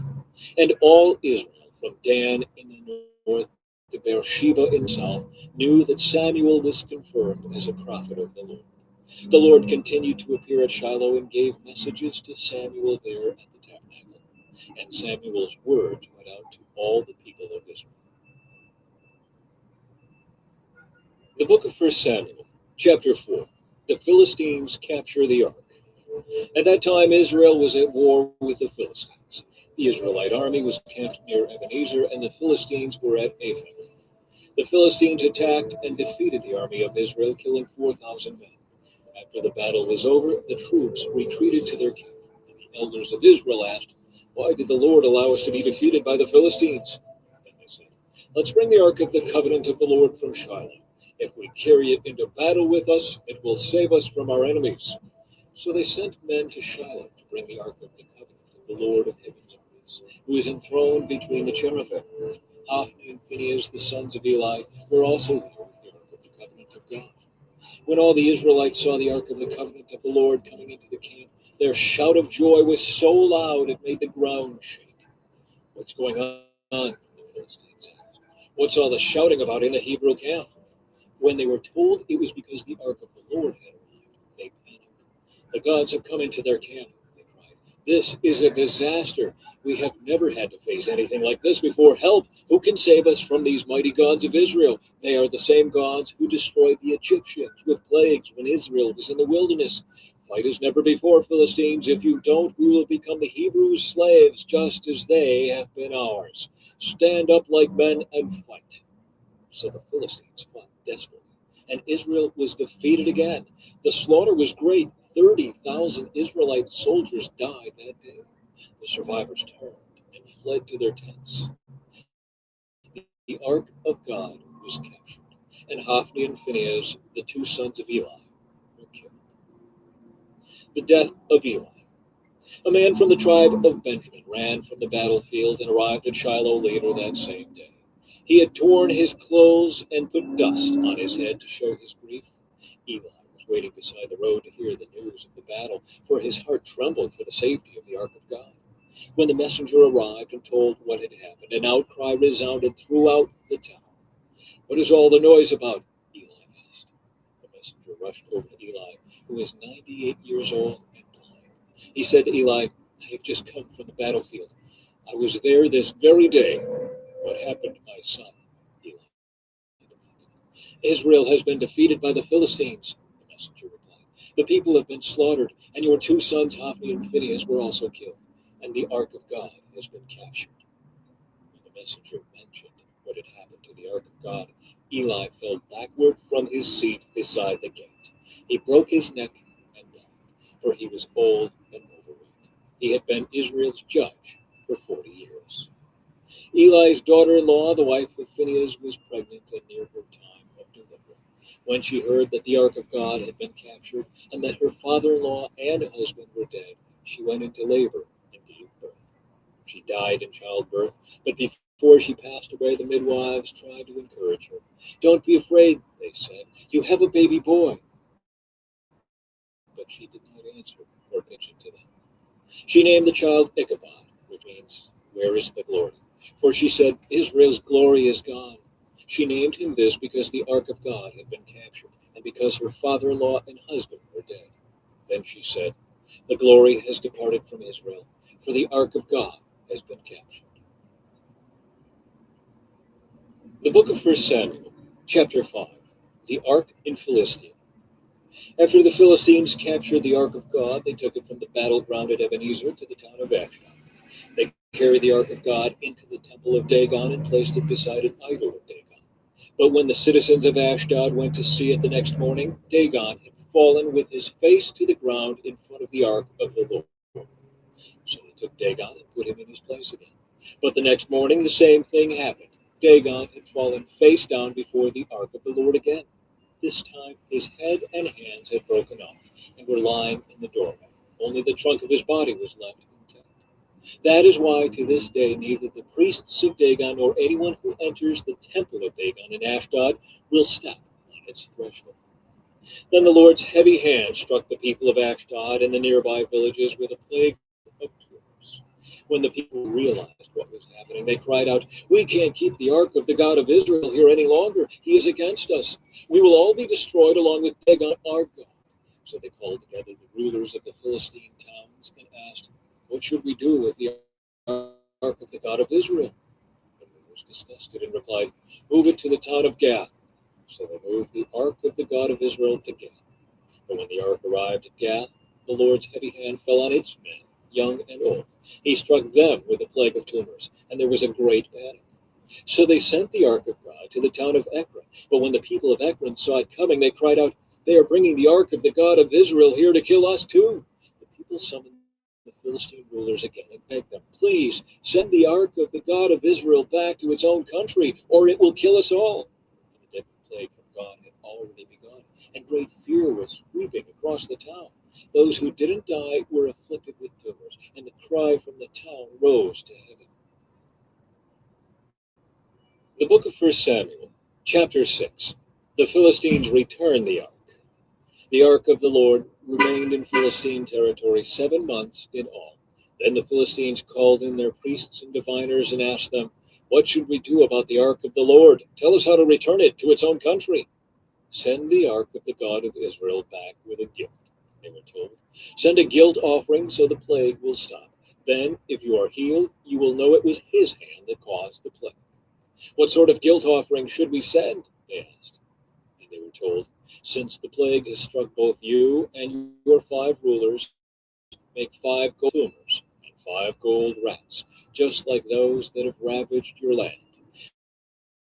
Make these things to show out of Israel. Perhaps then he will stop afflicting you, your gods, and your land. Don't be stubborn and rebellious as Pharaoh and the Egyptians were. By the time God was finished with them, they were eager to let Israel go. Now build a new cart and find 2 cows that have just given birth to calves. Make sure the cows have never been yoked to a cart. Hitch the cows to the cart, but shut their calves away from them in a pen. Put the ark of the Lord on the cart, and beside it place a chest containing the gold rats and gold tumors you are sending as a guilt offering. Then let the cows go wherever they want. If they cross the border of our land and go to Beth Shemesh, we will know it was the Lord who brought this great disaster upon us. If they don't, we will know it was not his hand that caused the plague. It came simply by chance." So these instructions were carried out. 2 cows were hitched to the cart, and their newborn calves were shut up in a pen. Then the ark of the Lord and the chest containing the gold rats and gold tumors were placed on the cart. And sure enough, without veering off in other directions, the cows went straight along the road toward Beth Shemesh, lowing as they went. The Philistine rulers followed them as far as the border of Beth Shemesh. The people of Beth Shemesh were harvesting wheat in the valley, and when they saw the ark, they were overjoyed. The cart came into the field of a man named Joshua and stopped beside a large rock. So the people broke up the wood of the cart for a fire and killed the cows and sacrificed them to the Lord as a burnt offering. Several men of the tribe of Levi lifted the ark of the Lord and the chest containing the gold rats and gold tumors from the cart and placed them on the large rock. Many sacrifices and burnt offerings were offered to the Lord that day by the people of Beth Shemesh. The 5 Philistine rulers watched all this and then returned to Ekron that same day. The 5 gold tumors sent by the Philistines as a guilt offering to the Lord were gifts from the rulers of Ashdod, Gaza, Ashkelon, Gath, and Ekron. The 5 gold rats represented the 5 Philistine towns and their surrounding villages, which were controlled by the 5 rulers. The large rock at Beth Shemesh, where they set the ark of the Lord, still stands in the field of Joshua as to what happened. They moved to Kiriath Jearim. But the Lord killed 70 men from Beth Shemesh because they looked into the ark of the Lord, and the people mourned greatly because of what the Lord had done. "Who is able to stand in the presence of the Lord, this holy God?" they cried out. "Where can we send the ark from here?" So they sent messengers to the people of Kiriath Jearim and told them, "The Philistines have returned the ark of the Lord. Come here and get it." The book of 1 Samuel, chapter 7. So the men of Kiriath Jearim came to get the ark of the Lord. They took it to the hillside home of Abinadab and ordained Eleazar his son to be in charge of it. The ark remained in Kiriath Jearim for a long time, 20 years in all. During that time, all Israel mourned because it seemed the Lord had abandoned them. Samuel leads Israel to victory. Then Samuel said to all the people of Israel, "If you are really serious about wanting to return to the Lord, get rid of your foreign gods and your images of Ashtoreth, determined to obey only the Lord. Then he will rescue you from the Philistines." So the Israelites got rid of their images of Baal and Ashtoreth and worshipped only the Lord. Then Samuel told them, "Gather all of Israel to Mizpah, and I will pray to the Lord for you." So they gathered at Mizpah, and in a great ceremony drew water from a well and poured it out before the Lord. They also went without food all day and confessed that they had sinned against the Lord. It was at Mizpah that Samuel became Israel's judge. When the Philistine rulers heard that Israel had gathered at Mizpah, they mobilized their army and advanced. The Israelites were badly frightened when they learned that the Philistines were approaching. "Don't stop pleading with the Lord our God to save us from the Philistines," they begged Samuel. So Samuel took a young lamb and offered it to the Lord as a whole burnt offering. He pleaded with the Lord to help Israel, and the Lord answered him. Just as Samuel was sacrificing the burnt offering, the Philistines arrived to attack Israel. But the Lord spoke with a mighty voice of thunder from heaven that day, and the Philistines were thrown into such confusion that the Israelites defeated them. The men of Israel chased them from Mizpah to a place below Bethkar, slaughtering them all along the way. Samuel then took a large stone and placed it between the towns of Mizpah and Jeshurun. He named it Ebenezer, which means the stone of help. For he said, "Up to this point, the Lord has helped us."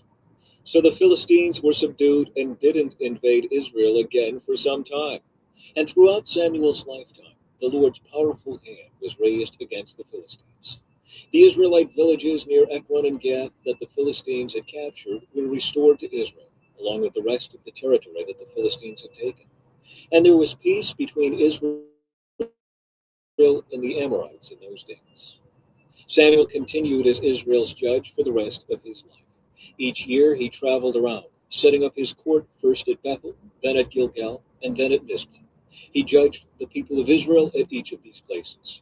Then he would return to his home at Ramah, and he would hear cases there too. And Samuel built an altar to the Lord at Ramah. The book of 1 Samuel, chapter 8.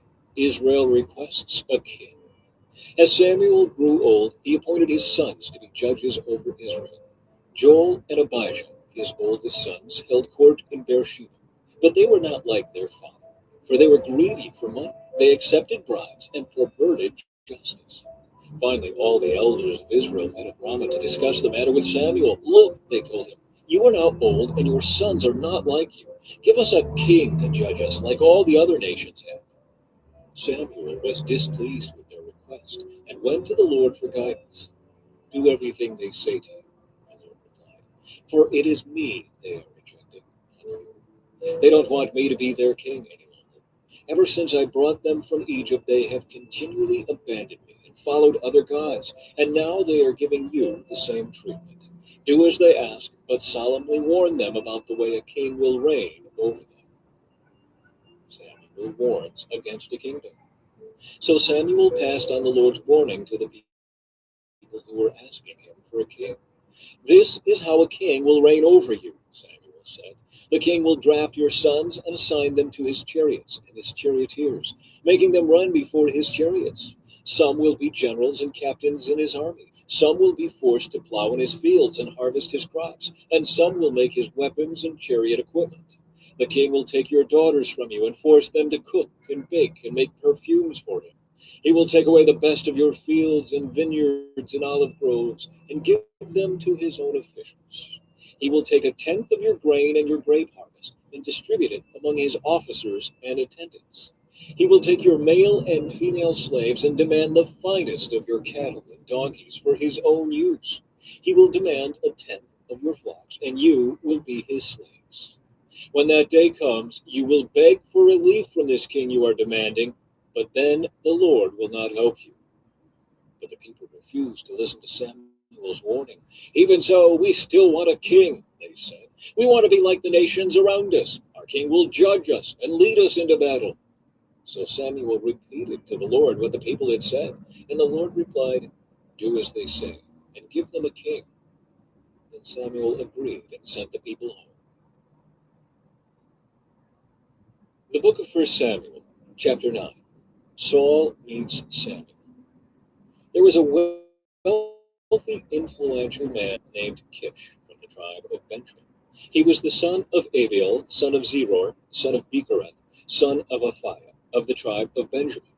His son Saul was the most handsome man in Israel, head and shoulders taller than anyone else in the land. One day Kish's donkeys strayed away, and he told Saul, take a servant with you and go look for the donkeys. So Saul took one of the servants and traveled through the hill country of Ephraim, the land of Shalisha, the Shalem area, and the entire land of Benjamin, but they couldn't find the donkeys anywhere. Finally they entered the region of Zuph, and Saul said to his servant, let's go home. Now my father will be more worried about us than about the donkeys. But the servant said, I've just thought of something. There is a man of God who lives here in this town. He's held in high honor by all the people because everything he says comes true. Let's go find him. Perhaps he can tell us which way to go. But we don't have anything to offer him, Saul replied. Even our food is gone and we don't have a thing to give him. Well, the servant said, I have one small silver piece. We can at least offer it to the man of God and see what happens. In those days, if people wanted a message from God, they would say, let's go and ask the seer. For prophets used to be called seers. All right, Saul agreed, let's try it. So they started into the town where the man of God lived. As they were climbing the hill to the town, they met some young women coming out to draw water. So Saul and his servant asked, is the seer here today? Yes, they replied. Stay right on this road. He is at the town gates. He has just arrived to take part in a public sacrifice up at the place of worship. Hurry and catch him before he goes up there to eat. The guests won't begin eating until he arrives to bless the food. So they entered the town, and as they passed through the gates, Samuel was coming out toward them to go up to the place of worship. Now the Lord had told Samuel the previous day, about this time tomorrow I will send you a man from the land of Benjamin. Anoint him to be the leader of my people Israel. He will rescue them from the Philistines, for I have looked down on my people in mercy and have heard their cry. When Samuel saw Saul, the Lord said, that's the man I told you about. He will rule my people. Just then Saul approached Samuel at the gateway and asked, can you please tell me where the seer's house is? I am the seer, Samuel replied. Go up to the place of worship ahead of me. We will eat there together, and in the morning I'll tell you what you want to know and send you on your way. And don't worry about those donkeys that were lost 3 days ago, for they have been found. And I am here to tell you that you and your family are the focus of all Israel's hopes.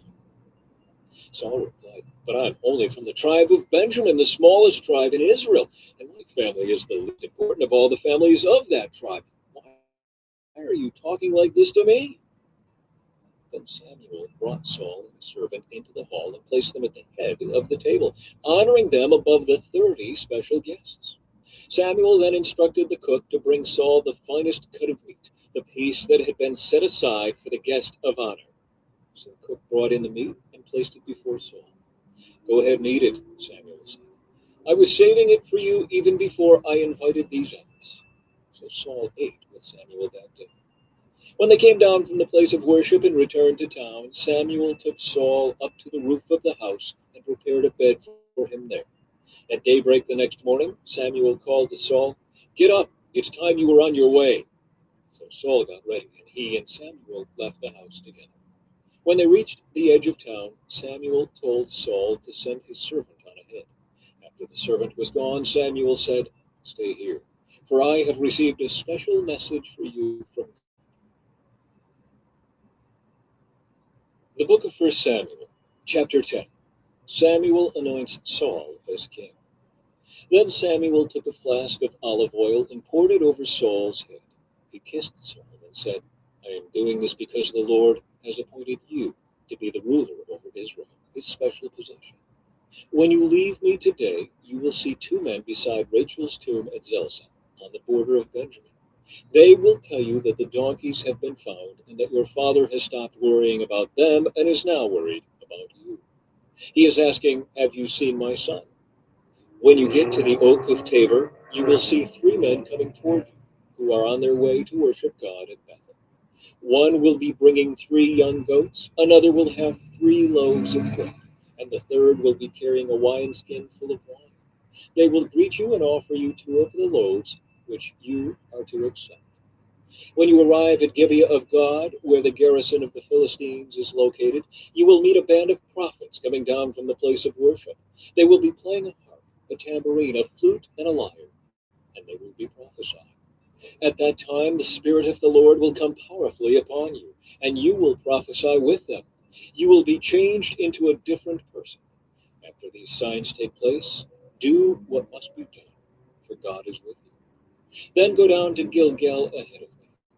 I will join you there to sacrifice burnt offerings and peace offerings. You must wait for 7 days until I arrive and give you further instructions. Samuel's signs are fulfilled. As Saul turned and started to leave, God gave him a new heart, and all Samuel's signs were fulfilled that day. When Saul and his servant arrived at Gibeah, they saw a group of prophets coming toward them. Then the Spirit of God came powerfully upon Saul, and he too began to prophesy.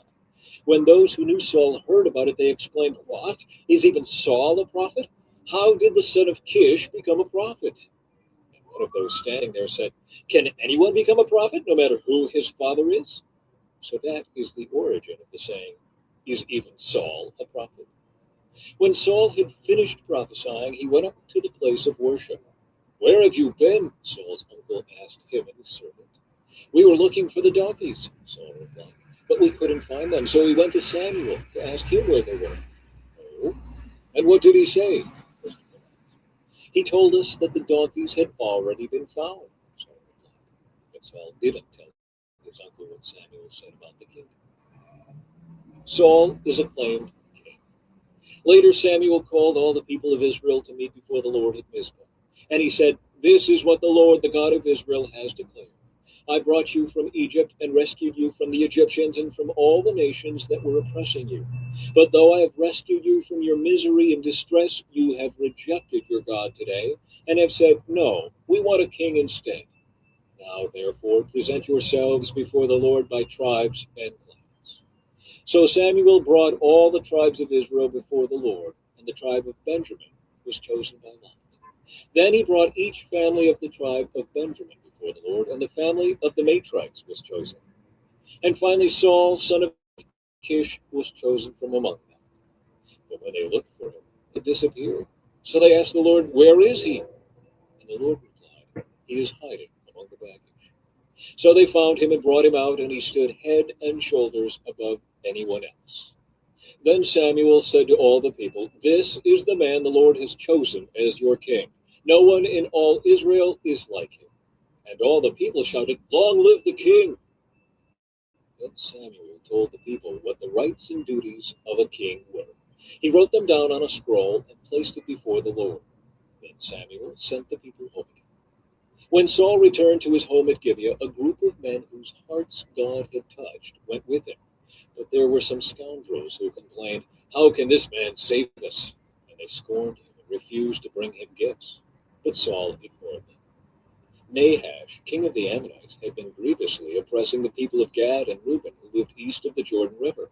He gouged out the right eye of each of the Israelites living there, and he didn't allow anyone to come and rescue them. In fact, of all the Israelites east of the Jordan, there wasn't a single one whose right eye Nahash had not gouged out. But there were 7,000 men who had escaped from the Ammonites, and they had settled in Jabesh Gilead. The book of 1 Samuel, chapter 11. Saul defeats the Ammonites. About a month later, King Nahash of Ammon led his army against the Israelite town of Jabesh Gilead. But all the citizens of Jabesh asked for peace. "Make a treaty with us, and we will be your servants," they pleaded. "All right," Nahash said, "but only on one condition. I will gouge out the right eye of every one of you as a disgrace to all Israel." "Give us 7 days to send messengers throughout Israel," replied the elders of Jabesh. If no one comes to save us, we will agree to your terms. When the messengers came to Gibeah of Saul and told the people about their plight, everyone broke into tears. Saul had been plowing a field with his oxen, and when he returned to town, he asked, "What's the matter? Why is everyone crying?" So they told him about the message from Jabesh. Then the Spirit of God came powerfully upon Saul, and he became very angry. He took 2 oxen and cut them into pieces, and sent the messengers to carry them throughout Israel with this message: "This is what will happen to the oxen of anyone who refuses to follow Saul and Samuel into battle." And the Lord made the people afraid of Saul's anger, and all of them came out together as one. When Saul mobilized them at Bezek, he found that there were 300,000 men from Israel and 30,000 men from Judah. So Saul sent the messengers back to Jabesh Gilead to say, "We will rescue you by noontime tomorrow." There was great joy throughout the town when that message arrived. The men of Jabesh then told their enemies, "Tomorrow we will come out to you, and you can do to us whatever you wish." But before dawn the next morning, Saul arrived, having divided his army into 3 detachments. He launched a surprise attack against the Ammonites and slaughtered them the whole morning. The remnant of their army was so badly scattered that no 2 of them were left together. Then the people exclaimed to Samuel, "Now where are those men who said, 'Why should Saul rule over us?' Bring them here, we will kill them." But Saul replied, "No one will be executed today, for today the Lord has rescued Israel." Then Samuel said to the people, "Come, let us all go to Gilgal to renew the kingdom." So they all went to Gilgal, and in a solemn ceremony before the Lord, they made Saul king. Then they offered peace offerings to the Lord, and Saul and all the Israelites were filled with joy. The book of 1 Samuel, chapter 12, Samuel's farewell address.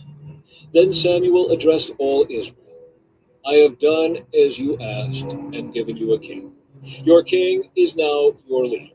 I stand here before you an old, gray-haired man, and my sons serve you. I have served as your leader from the time I was a boy to this very day. Now testify against me in the presence of the Lord and before his anointed one. Whose ox or donkey have I stolen? Have I ever cheated any of you? Have I ever oppressed you? Have I ever taken a bribe and perverted justice? Tell me, and I will make right whatever I have done wrong." "No," they replied, "you have never cheated or oppressed us, and you have never taken even a single bribe. The Lord and his anointed one are my witnesses today that my hands are clean." "Yes, he is a witness," they replied. "It was the Lord who appointed Moses and Aaron," Samuel continued. "He brought your ancestors out of the land of Egypt. Now stand here quietly before the Lord as I remind you of all the great things the Lord has done for you and your ancestors. When the Israelites were in Egypt and cried out to the Lord, he sent Moses and Aaron to rescue them from Egypt and to bring them into this land. But the people soon forgot about the Lord their God. So he handed them over to Sisera, the commander of Hazor's army, and also to the Philistines and to the king of Moab, who fought against them. Then they cried to the Lord again and confessed, "We have sinned by turning away from the Lord and worshiping the images of Baal and Ashtoreth. But we will worship you and you alone if you will rescue us from our enemies." Then the Lord sent Gideon, Bedan, Jephthah, and Samuel to save you, and you lived in safety. But when you were afraid of Nahash, the king of Ammon, you came to me and said that you wanted a king to reign over you, even though the Lord your God was already your king. All right, here is the king you have chosen. You asked for him, and the Lord has granted your request. Now, if you fear and worship the Lord and listen to his voice, and if you do not rebel against the Lord's commands, then both you and your king will show that you recognize the Lord as your God. But if you rebel against the Lord's commands and refuse to listen to him, then his hand will be as heavy upon you as it was upon your ancestors. Now stand here and see the great thing the Lord is about to do. You know that it does not rain at this time of the year during the wheat harvest. I will ask the Lord to send thunder and rain today. Then you will realize how wicked you have been in asking the Lord for a king. So Samuel called to the Lord, And the Lord sent thunder and rain that day, and all the people were terrified of the Lord and of Samuel. Pray to the Lord your God for us, or we will die, they all said to Samuel. For now we have added to our sins by asking for a king. Don't be afraid, Samuel reassured them. You have certainly done wrong, but make sure now that you worship the Lord with all your heart, and don't turn your back on him. Don't go back to worshiping worthless idols that cannot help or rescue you. They are totally useless. The Lord will not abandon his people because that would dishonor his great name. For it has pleased the Lord to make you his very own people. As for me, I will certainly not sin against the Lord by ending my prayers for you, and I will continue to teach you what is good and right. But be sure to fear the Lord and faithfully serve him. Think of all the wonderful things he has done for you. But if you continue to sin, you and your king will be swept away. The book of 1 Samuel, chapter 13, continued war with Philistia. Saul was 30 years old when he became king, and he reigned for 42 years. Saul selected 3,000 special troops from the army of Israel and sent the rest of the men home. He took 2,000 of the chosen men with him to Michmash and the hill country of Bethel. The other 1,000 went with Saul's son Jonathan to Gibeah in the land of Benjamin. Soon after this, Jonathan attacked and defeated the garrison of Philistines at Gibeah. The news spread quickly among the Philistines. So Saul blew the ram's horn throughout the land, saying, Hebrews, hear this, rise up in revolt. All Israel heard the news that Saul had destroyed the Philistine garrison at Gibeah, and that the Philistines now hated the Israelites more than ever. So the entire Israelite army was summoned to join Saul at Gilgal. The Philistines mustered a mighty army of 3,000 chariots, 6,000 charioteers, and as many warriors as the grains of sand on the seashore. They camped at Michmash, east of Beth-aven.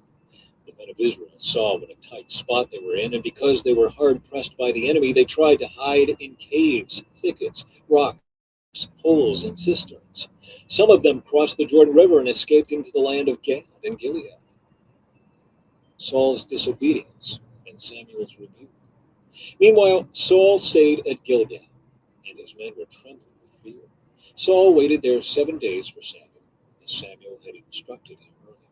But Samuel still didn't go. Saul realized that his troops were rapidly slipping away. So he demanded, Bring me the burnt offering and the peace offerings. And Saul sacrificed the burnt offering himself. Just as Saul was finishing with the burnt offering, Samuel arrived. Saul went up to meet and welcome him, but Samuel said, What is this you have done? Saul replied, I saw my men scattering from me, and you didn't arrive when you said you would, and the Philistines are at Michmash ready for battle. So I said, The Philistines are ready to march against us at Gilgal, and I haven't even asked for the Lord's help. So I felt compelled to offer the burnt offering myself before you came. You have not kept the command the Lord your God gave you. Had you kept it, the Lord would have established your kingdom over Israel forever. But now your kingdom must end. For the Lord has sought out a man after his own heart. The Lord has already appointed him to be the leader of his people, because you have not kept the Lord's command.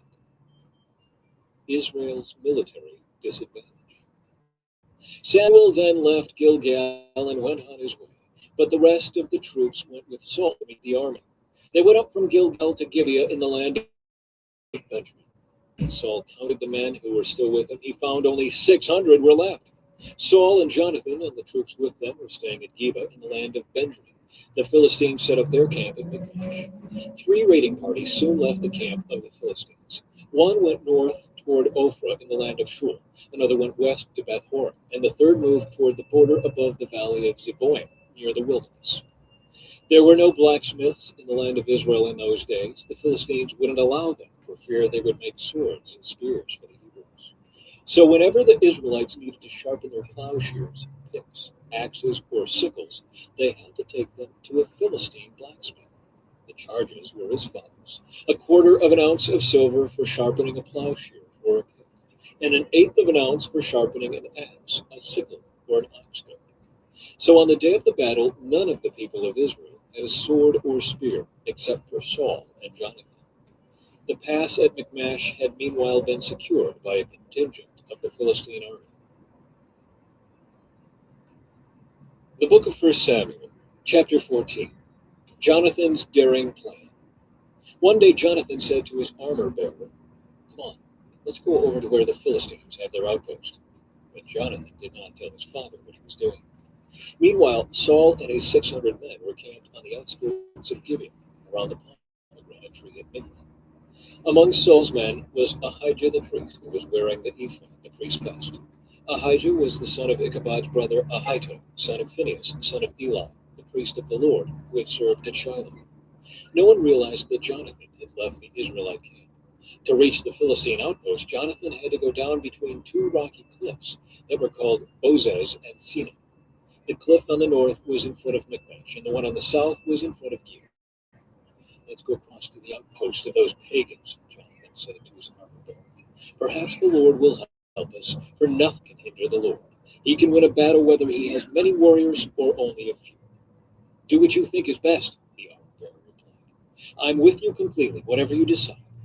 "All right then," Jonathan told him. "We will cross over and let them see us. If they say to us, 'Stay where you are or we'll kill you,' then we will stop and not go up to them. But if they say, 'Come on up and fight,' then we will go up. That will be the Lord's sign that he will help us defeat them." When the Philistines saw them coming, they shouted, "Look, the Hebrews are crawling out of their holes." Then the men from the outpost shouted to Jonathan, "Come on up here, and we'll teach you a lesson." "Come on, climb right behind me," Jonathan said to his armor bearer, "for the Lord will help us defeat them." So they climbed up using both hands and feet, and the Philistines fell before Jonathan, and his armor bearer killed those who came behind them. They killed some 20 men in all, and their bodies were scattered over about half an acre. Suddenly panic broke out in the Philistine army, both in the camp and in the field, including even the outposts and raiding parties. And just then an earthquake struck, and everyone was terrified. Israel defeats the Philistines. Saul's lookouts in Gibeah of Benjamin saw a strange sight.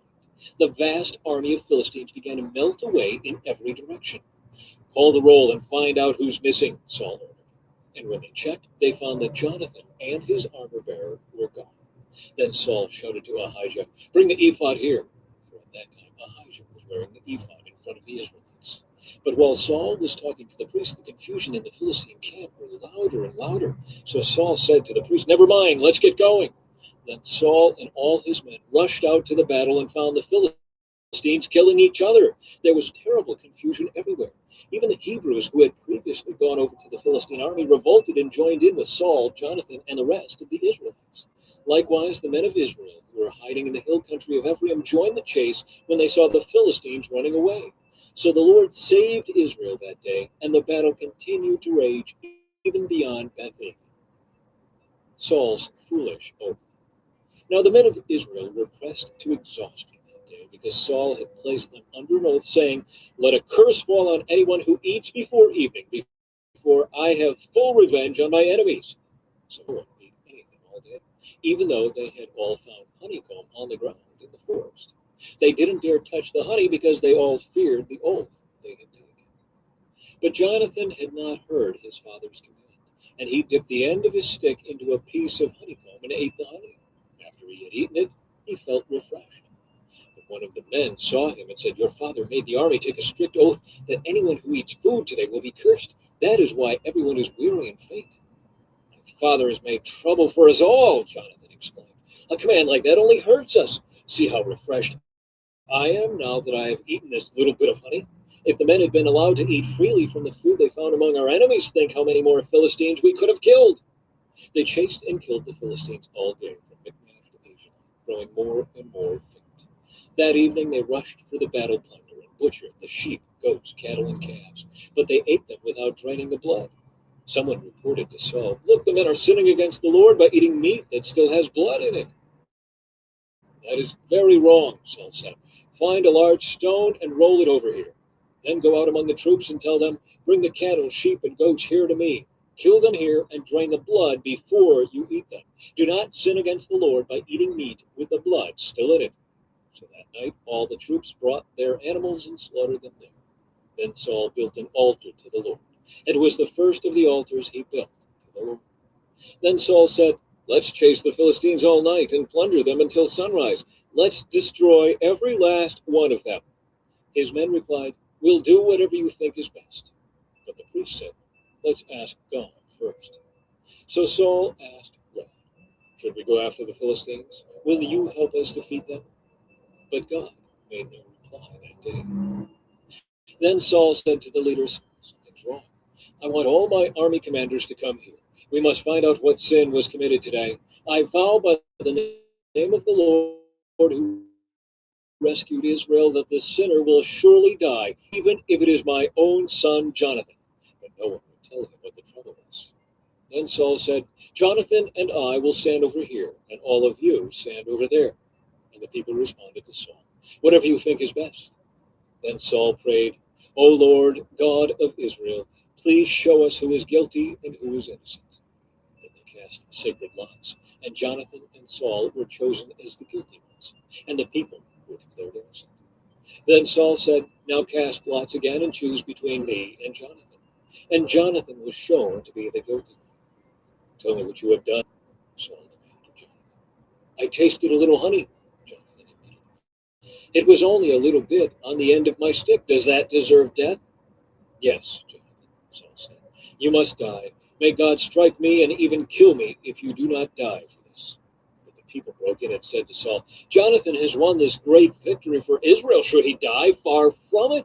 As surely as the Lord lives, not one hair on his head will be touched, for God helped him do a great deed today. So the people rescued Jonathan, and he was not put to death. Then Saul called back the army from chasing the Philistines, and the Philistines returned home. Saul's military successes.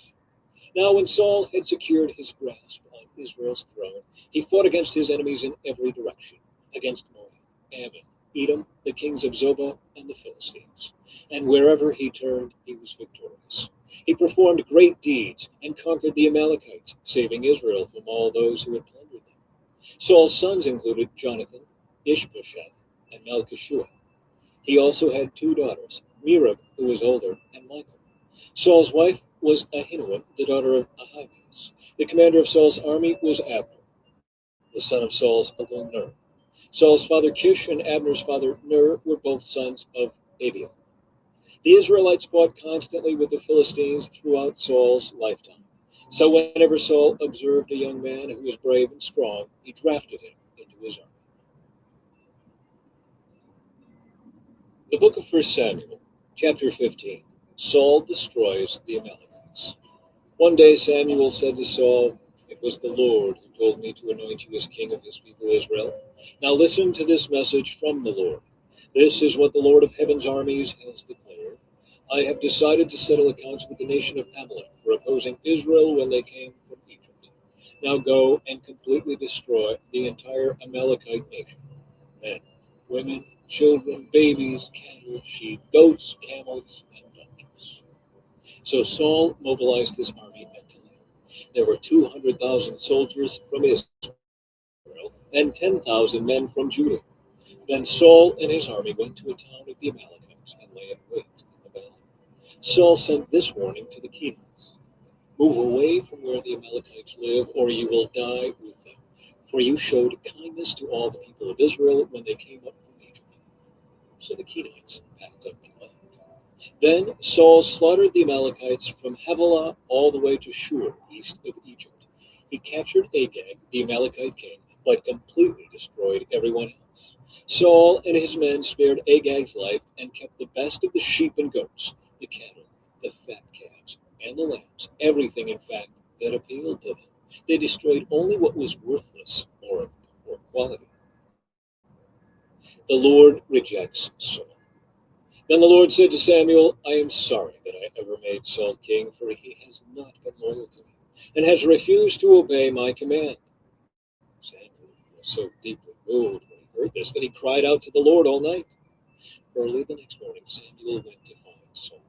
Someone told him, Saul went to the town of Carmel to set up a monument to himself. Then he went on to Gilgal. When Samuel finally found him, Saul greeted him cheerfully. May the Lord bless you, he said. I have carried out the Lord's command. And what is all the bleating of sheep and goats and the lowing of cattle I hear? It's true that the army spared the best of the sheep, goats, and cattle, Saul admitted, but they are going to sacrifice them to the Lord your God. We have destroyed everything else. Then Samuel said to Saul, "Stop. Listen to what the Lord told me last night." "What did he tell you?" Saul asked.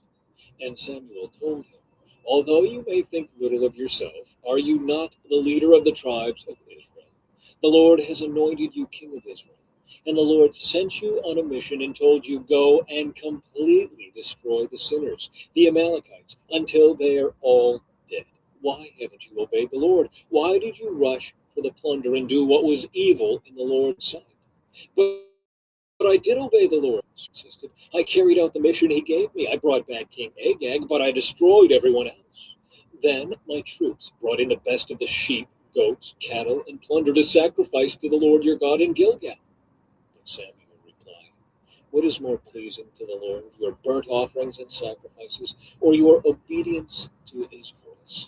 Listen, obedience is better than sacrifice, and submission is better than offering the fat of rams. Rebellion is as sinful as witchcraft, and stubbornness as bad as worshiping idols. So because you have rejected the command of the Lord, he has rejected you as king." Saul pleads for forgiveness. Then Saul admitted to Samuel, "Yes, I have sinned. I have disobeyed your instructions and the Lord's command. For I was afraid of the people and did what they demanded. But now please forgive my sin and come back with me so that I may worship the Lord." But Samuel replied, "I will not go back with you. Since you have rejected the Lord's command, he has rejected you as king of Israel." As Samuel turned to go, Saul tried to hold him back and tore the hem of his robe. And Samuel said to him, "The Lord has torn the kingdom of Israel from you today and has given it to someone else, one who is better than you. And he who is the glory of Israel will not lie, nor will he change his mind, for he is not human that he should change his mind." And Saul pleaded again, "I know I have sinned, but please at least honor me before the elders of my people and before Israel by coming back with me so that I may worship the Lord your God." So Samuel finally agreed and went back with him, and Saul worshipped the Lord. Samuel executes King Agag. Then Samuel said, "Bring King Agag to me." Agag arrived full of hope, for he thought, "Surely the worst is over, and I have been spared." But Samuel said, "As your sword has killed the sons of many mothers, now your mother will be childless." And Samuel cut Agag to pieces before the Lord at Gilgal. Then Samuel went home to Ramah, and Saul returned to his house at Gibeah of Saul. Samuel never went to meet with Saul again, but he mourned constantly for him. And the Lord was sorry he had ever made Saul king of Israel. The book of 1 Samuel, chapter 16.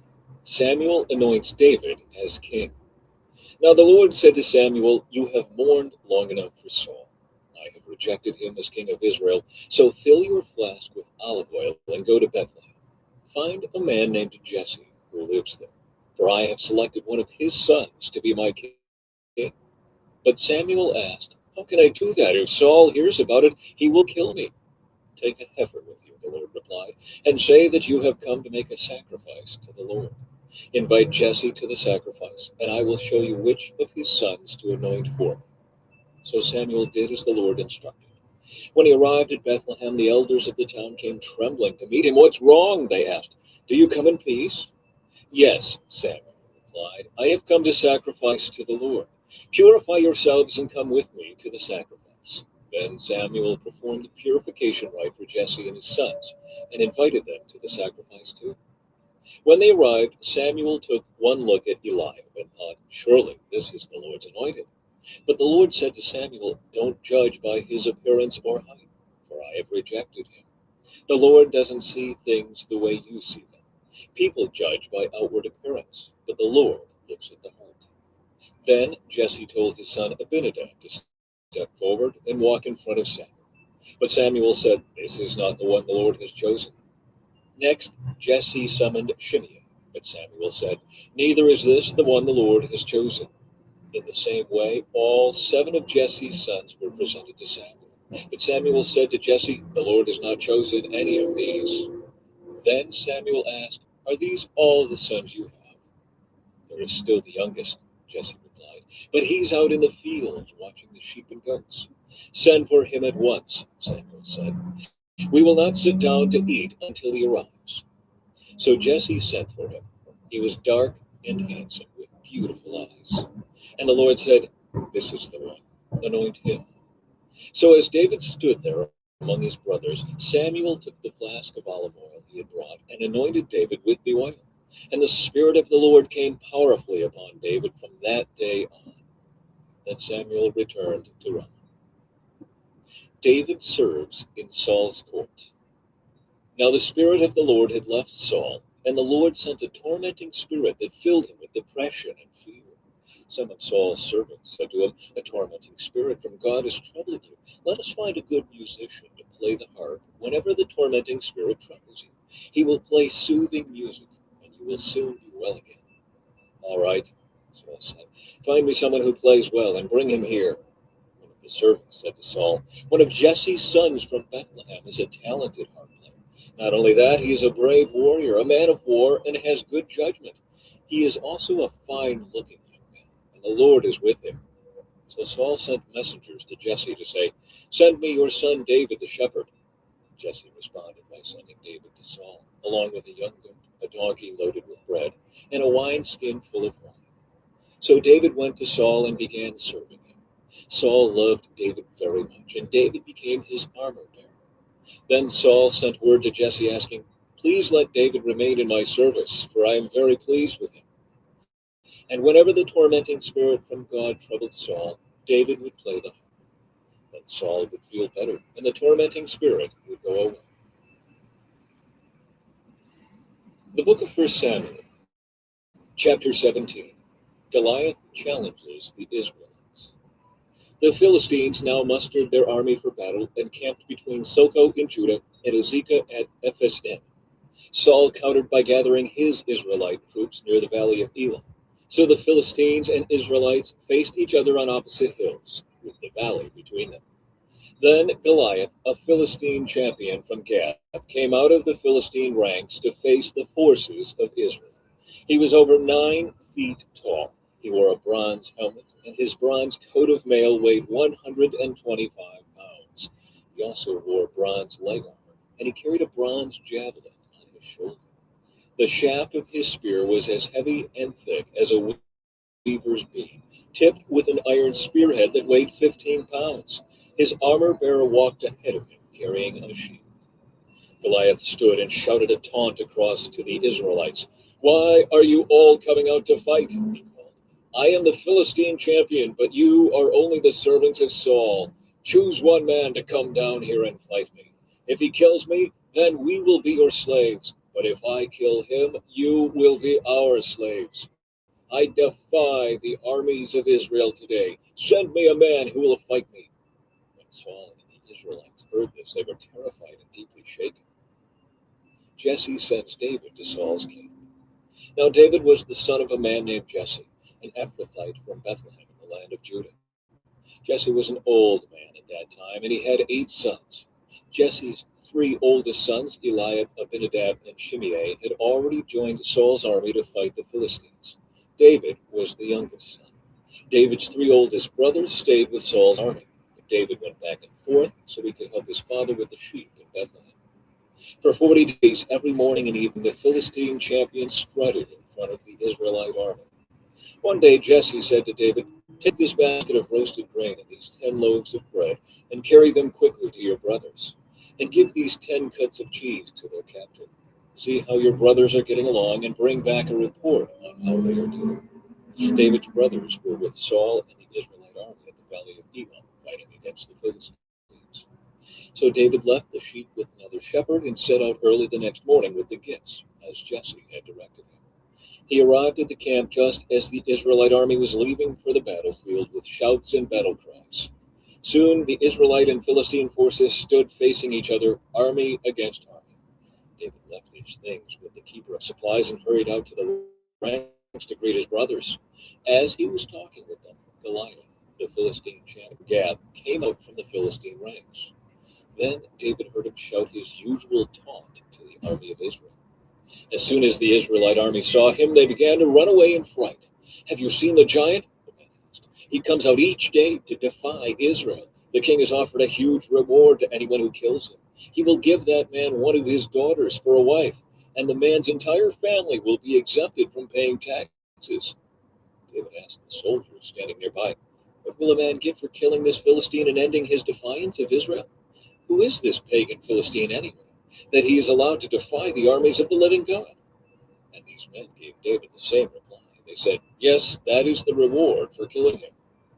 But when David's oldest brother Eliab heard David talking to the men, he was angry. "What are you doing around here anyway?" he demanded. "What about those few sheep you're supposed to be taking care of? I know about your pride and deceit. You just want to see the battle." "What have I done now?" David replied. "I was only asking a question." He walked over to some others and asked them the same thing and received the same answer. Then David's question was reported to King Saul, and the king sent for him. David kills Goliath. "Don't worry about this Philistine," David told Saul. "I'll go fight him." "Don't be ridiculous," Saul replied. "There's no way you can fight this Philistine and possibly win. You're only a boy, and he's been a man of war since his youth." But David persisted. "I have been taking care of my father's sheep and goats," he said. "When a lion or a bear comes to steal a lamb from the flock, I go after it with a club and rescue the lamb from its mouth. If the animal turns on me, I catch it by the jaw and club it to death. I have done this to both lions and bears, and I'll do it to this pagan Philistine too, for he has defied the armies of the living God. The Lord who rescued me from the claws of the lion and the bear will rescue me from this Philistine." Saul finally consented. "All right, go ahead," he said, "and may the Lord be with you." Then Saul gave David his own armor, a bronze helmet and a coat of mail. David put it on, strapped the sword over it, and took a step or two to see what it was like, for he had never worn such things before. "I can't go in these," he protested to Saul. "I'm not used to them." So David took them off again. He picked up 5 smooth stones from a stream and put them into a shepherd's bag.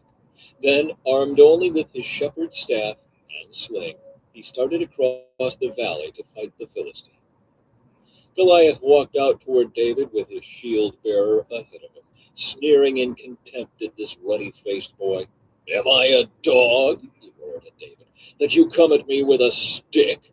He cursed David by the names of his gods. "Come over here, and I'll give your flesh to the birds and wild animals." David replied to the Philistine, "You come to me with sword, spear, and javelin, but I come to you in the name of the Lord of heaven's armies, the God of the armies of Israel, whom you have defied.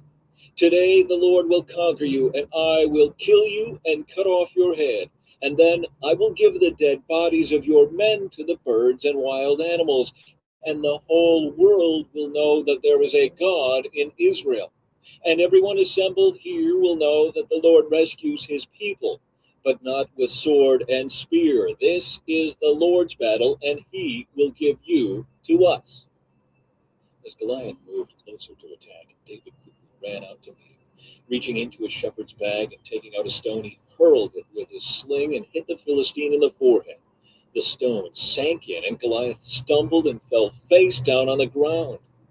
So David triumphed over the Philistine with only a sling and a stone, for he had no sword. Then David ran over and pulled Goliath's sword from its sheath. David used it to kill him and cut off his head. Israel routs the Philistines. When the Philistines saw that their champion was dead, they turned and ran. Then the men of Israel and Judah gave a great shout of triumph and rushed after the Philistines, chasing them as far as Gath and the gates of Ekron. The bodies of the dead and wounded Philistines were strewn all along the road, from Shaaraim as far as Gath and Ekron. Then the Israelite army returned and plundered the deserted Philistine camp. David took the Philistine's head to Jerusalem, but he stored the man's armor in his own tent.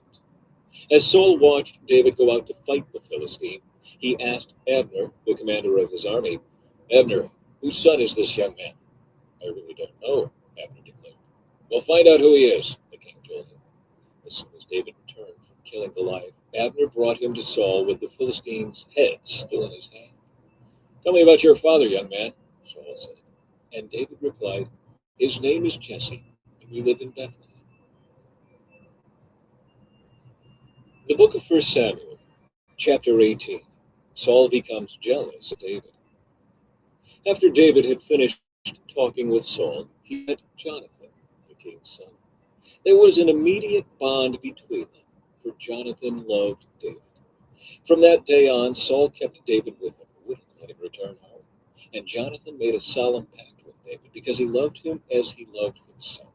Jonathan sealed the pact by taking off his robe and giving it to David, together with his tunic, sword, bow, and belt.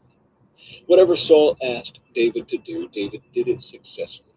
So Saul made him a commander over the men of war, an appointment that was welcomed by the people and Saul's officers alike. When the victorious Israelite army was returning home after David had killed the Philistine, women from all the towns of Israel came out to meet King Saul. They sang and danced for joy with tambourines and cymbals. This was their song. Saul has killed his thousands and David his 10,000s. This made Saul very angry. What's this? He said. They credit David with 10,000s and me with only thousands. Next, they'll be making him their king. So from that time on, Saul kept a jealous eye on David. The very next day, a tormenting spirit from God overwhelmed Saul, and he began to rave in his house like a madman. David was playing the harp, as he did each day. Saul had a spear in his hand, and he suddenly hurled it at David, intending to pin him to the wall. But David escaped him twice. Saul was then afraid of David, for the Lord was with David, and had turned away from Saul. Finally, Saul sent him away and appointed him commander over 1,000 men, and David faithfully led his troops into battle. David continued to succeed in everything he did, for the Lord was with him. When Saul recognized this, he became even more afraid of him. But all Israel and Judah loved David because he was so successful at leading his troops into battle. David marries Saul's daughter. One day Saul said to David, I am ready to give you my older daughter, Merab, as your wife. But first you must prove yourself to be a real warrior by fighting the Lord's battles. For Saul thought, I'll send him out against the Philistines and let them kill him rather than doing it myself. Who am I, and what is my family in Israel, that I should be the king's son-in-law? David exclaimed. My father's family is nothing. So when the time came for Saul to give his daughter Merab in marriage to David, he gave her instead to Adrian, a man from the home. In the meantime, Saul's daughter Michal had fallen in love with David, and Saul was delighted when he heard about it. Here's another chance to see him killed by the Philistines, Saul said to himself. But to David he said, today you have a second chance to become my son-in-law. Then Saul told his men to say to David, the king really likes you, and so do we. Why don't you accept the king's offer and become his son-in-law? When Saul's men said these things to David, he replied, how can a poor man from a humble family afford the bride price for the daughter of a king? When Saul's men reported this back to the king, he told them, tell David that all I want for the bride price is 100 Philistine foreskins. Vengeance on my enemies is all I really want. But what Saul had in mind was that David would be killed in the fight. David was delighted to accept the offer. Before the time limit expired, he and his men went out and killed 200 Philistines. Then David fulfilled the king's requirement by presenting all their foreskins to him. So Saul gave his daughter Michal to David to be his wife. When Saul realized that the Lord was with David and how much his daughter Michal loved him, Saul became even more afraid of him, and he remained David's enemy for the rest of his life. Every time the commanders of the Philistines attacked, David was more successful against them than all the rest of Saul's officers. So David's name became very famous.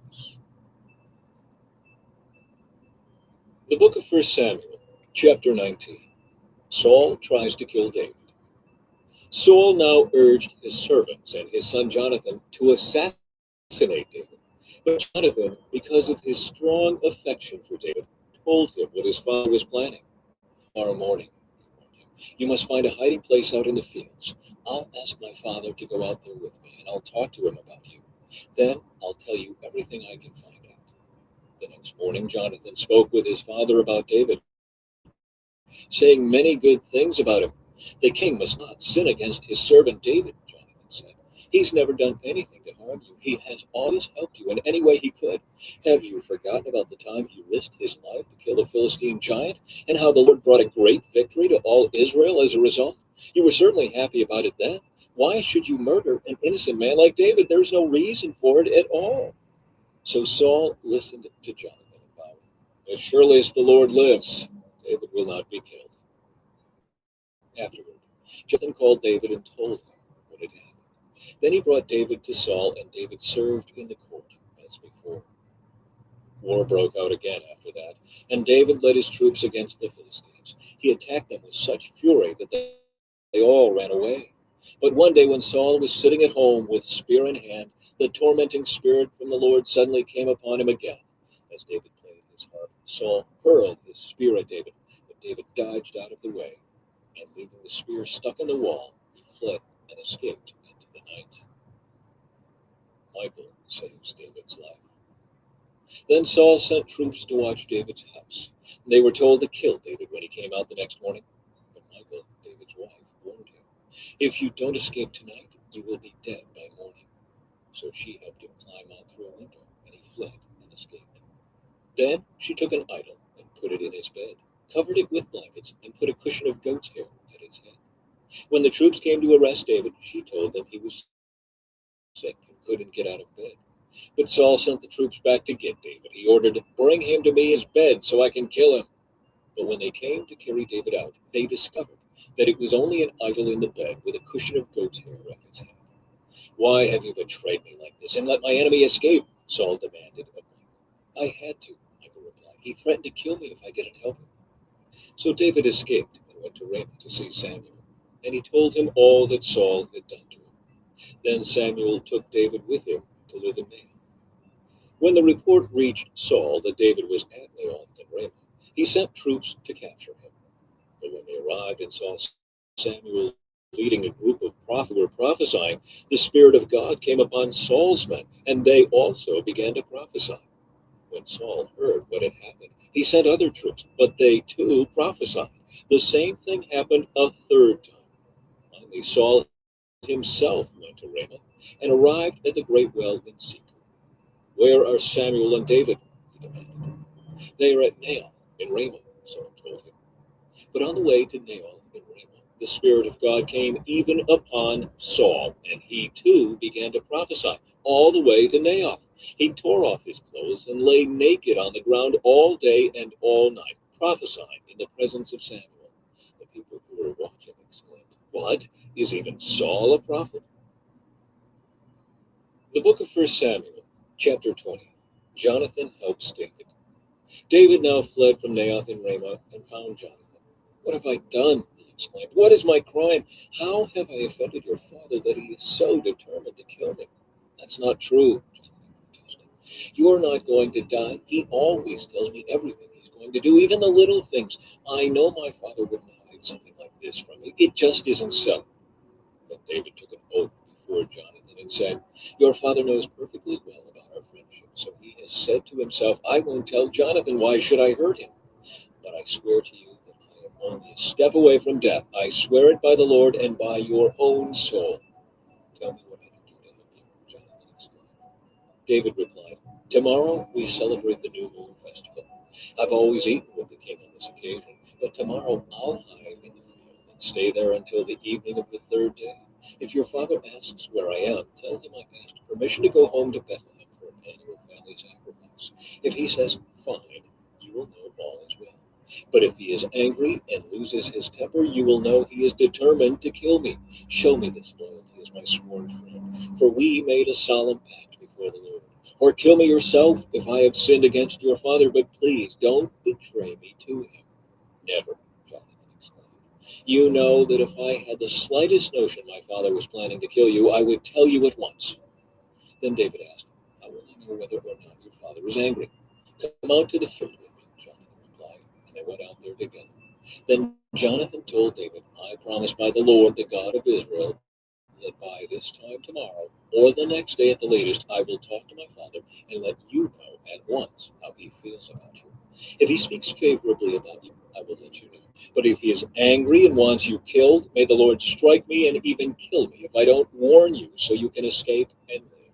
May the Lord be with you as he used to be with my father. And may you treat me with the faithful love of the Lord as long as I live. But if I die, treat my family with this faithful love, even when the Lord destroys all your enemies from the face of the earth.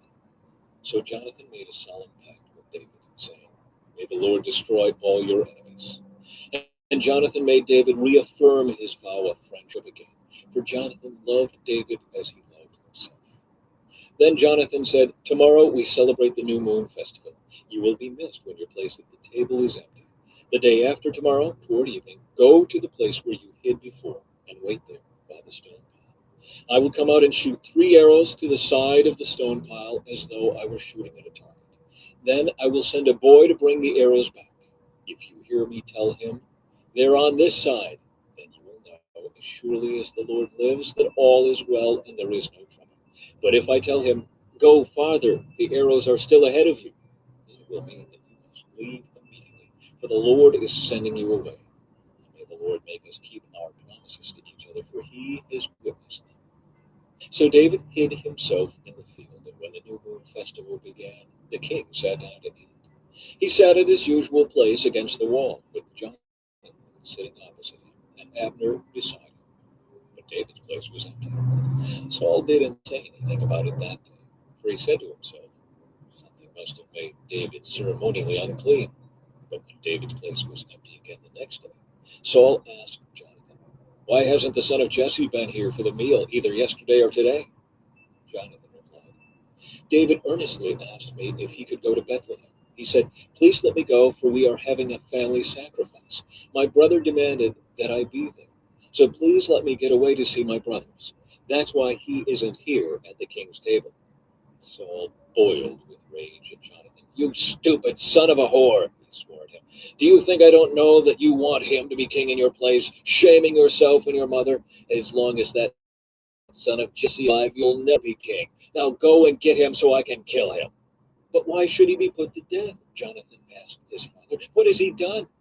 And Saul hurled his spear at Jonathan, intending to kill him. So at last Jonathan realized that his father was really determined to kill David. Jonathan left the table in fierce anger and refused to eat on that second day of the festival, for he was crushed by his father's shameful behavior toward David. The next morning, as agreed, Jonathan went out into the field and took a young boy with him to gather his arrows. Start running, he told the boy, so you can find the arrows as I shoot them. So the boy ran, and Jonathan shot an arrow beyond him. When the boy had almost reached the arrow, Jonathan shouted, the arrow is still ahead of you. Hurry, hurry, don't wait. So the boy quickly gathered up the arrows and ran back to his master. He, of course, suspected nothing. Only Jonathan and David understood the signal. Then Jonathan gave his bow and arrows to the boy and told him to take them back to town. As soon as the boy was gone, David came out from where he had been hiding near the stone pile. Then David bowed 3 times to Jonathan with his face to the ground. Both of them were in tears as they embraced each other and said goodbye, especially David. At last, Jonathan said to David, go in peace, for we have sworn loyalty to each other in the Lord's name. The Lord is the witness of a bond between us and our children forever. And David left, and Jonathan returned to the town. The book of 1 Samuel, chapter 21. David runs from Saul. David went to the town of Nob to see Ahimelech the priest. Ahimelech trembled when he saw him. Why are you alone? He asked. Why is no one with you? The king has sent me on a private matter, David said. He told me not to tell anyone why I am here. I have told my men where to meet me later. Now, what is there to eat? Give me 5 loaves of bread or anything else you have. We don't have any regular bread, the priest replied, but there is the holy bread, which you can have if your young men have not slept with any women recently. Don't worry, David replied. I never allow my men to be with women when they are on a campaign, and since they stay clean even on ordinary trips, how much more on this one? Since there was no other food available, the priest gave him the holy bread, the bread of the presence that was placed before the Lord in the tabernacle. It had just been replaced that day with fresh bread.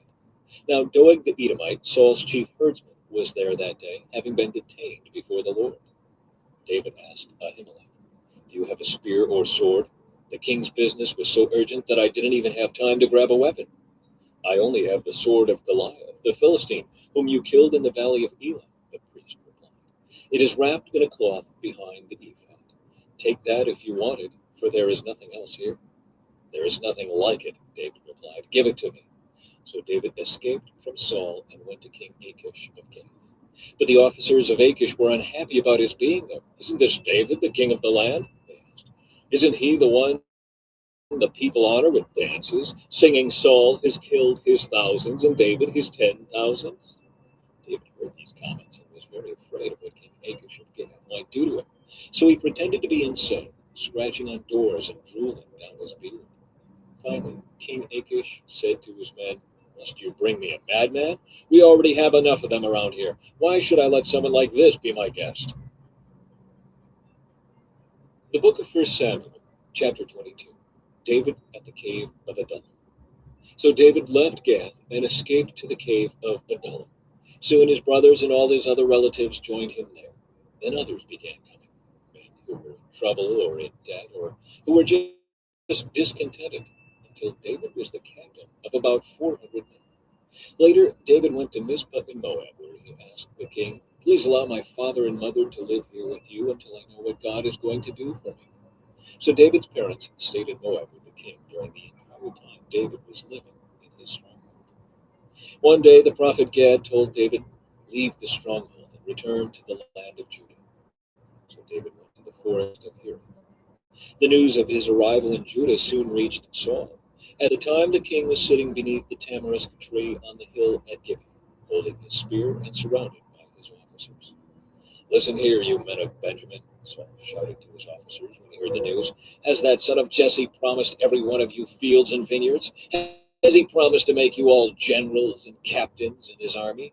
Is that why you have conspired against me? For not one of you told me when my own son made a solemn pact with the son of Jesse. You're not even sorry for me. Think of it, my own son encouraging him to kill me, as he is trying to do this very day. And Doeg the Edomite, who was standing there with Saul's men, spoke up. When I was at Nob, he said, I saw the son of Jesse talking to the priest Ahimelech, son of Ahitub. Ahimelech consulted the Lord for him. Then he gave him food and the sword of Goliath the Philistine.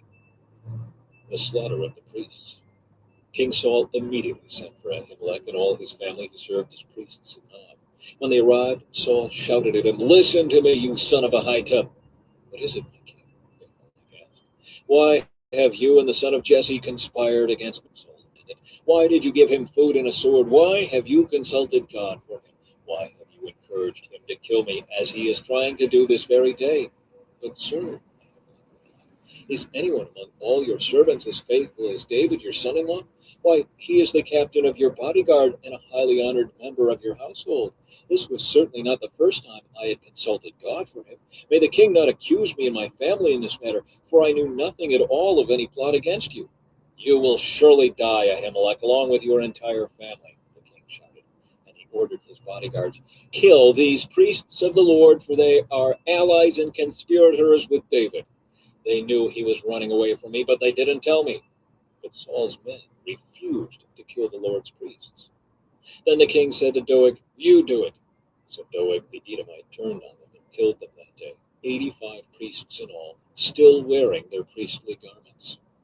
Then he went to Nob, the town of the priests, and killed the priests' families, men and women, children and babies, and all the cattle, donkeys, sheep, and goats. Only Abiathar, one of the sons of Ahimelech, escaped and fled to David. When he told David that Saul had killed the priests of the Lord, David exclaimed, I knew it. When I saw Doeg the Edomite there that day, I knew he was sure to tell Saul, Now I have caused the death of all your father's family. Stay here with me and don't be afraid. I will protect you with my own life, for the same person wants to kill us both. The book of 1 Samuel, chapter 23. David protects the town of Keilah. One day news came to David that the Philistines were at Keilah, stealing grain from the threshing floor. David asked the Lord, Should I go and attack them? Yes, go and save Keilah, the Lord told him. But David's men said, We're afraid even here in Judah. We certainly don't want to go to Keilah to fight the whole Philistine army. So David asked the Lord again, and again the Lord replied, Go down to Keilah for I will help you conquer the Philistines." So David and his men went to Keilah. They slaughtered the Philistines and took all their livestock and rescued the people of Keilah. Now when Abiathar, son of Ahimelech, fled to David at Keilah, he brought the ephod with him. Saul soon learned that David was at Keilah.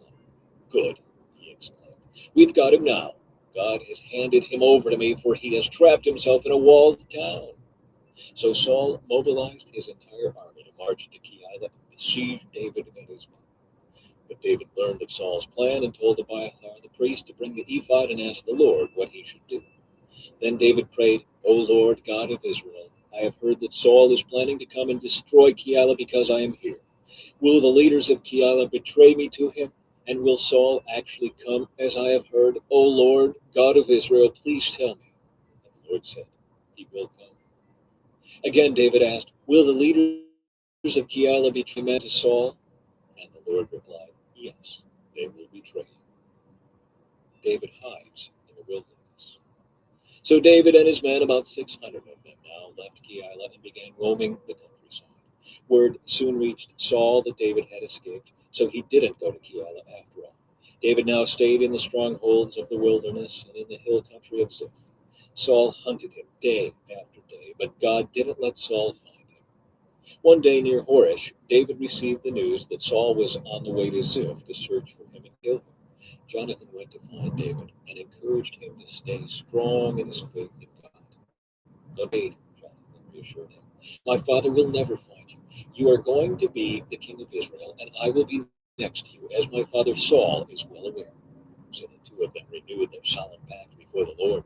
Then Jonathan returned home, while David stayed in Horish. But now the men of Ziph went to Saul and Gibeon and betrayed David to him. "We know where David is hiding," they said. "He is in the strongholds of Horish, on the hill of Hachilah, which is in the southern part of Jeshurun. Come down whenever you're ready, O king, and we will catch him and hand him over to you." "The Lord bless you," Saul said. "At last someone is concerned about me. Go and check again to be sure of where he is staying and who has seen him there, for I know that he is very crafty. Discover his hiding places and come back when you are sure. Then I'll go with you. And if he is in the area at all, I'll track him down, even if I have to search every hiding place in Judah." So the men of Ziph returned home ahead of Saul. Meanwhile, David and his men had moved into the wilderness of Maon in the Arabah valley south of Jeshurun. When David heard that Saul and his men were searching for him, he went even farther into the wilderness to the great rock, and he remained there in the wilderness of Maon. But Saul kept after him in the wilderness. Saul and David were now on opposite sides of a mountain. Just as Saul and his men began to close in on David and his men, an urgent message reached Saul that the Philistines were raiding Israel again. So Saul quit chasing David and returned to fight the Philistines. Ever since that time, the place where David was camped has been called the Rock of Escape. David then went to live in the strongholds of En-Gedi. The book of 1 Samuel, chapter 24. David spares Saul's life. After Saul returned from fighting the Philistines, he was told that David had gone into the wilderness of En-Gedi. So Saul chose 3,000 elite troops from all Israel and went to search for David and his men near the rocks of the wild goats. At the place where the road passes some sheepfolds, Saul went into a cave to relieve himself. But as it happened, David and his men were hiding farther back in that very cave. "Now is your opportunity," David's men whispered to him. "Today the Lord is telling you, I will certainly put your enemy into your power, to do with as you wish."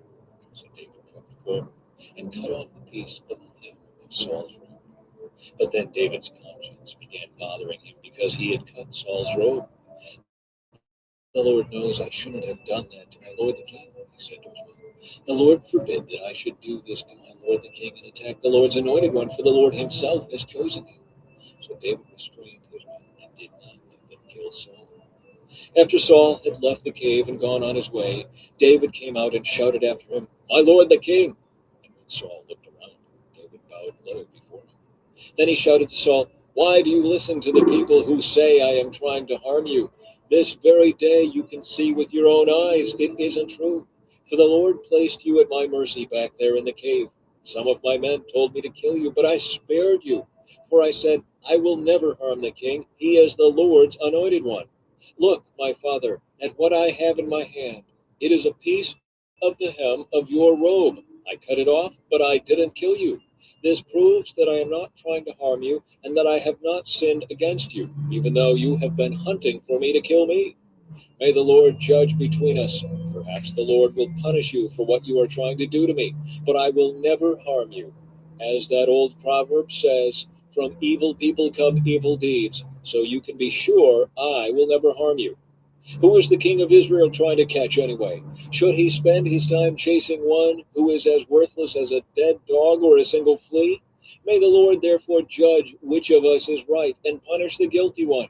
He is my advocate, and he will rescue me from your power. When David had finished speaking, Saul called back, Is that really you, my son David? Then he began to cry.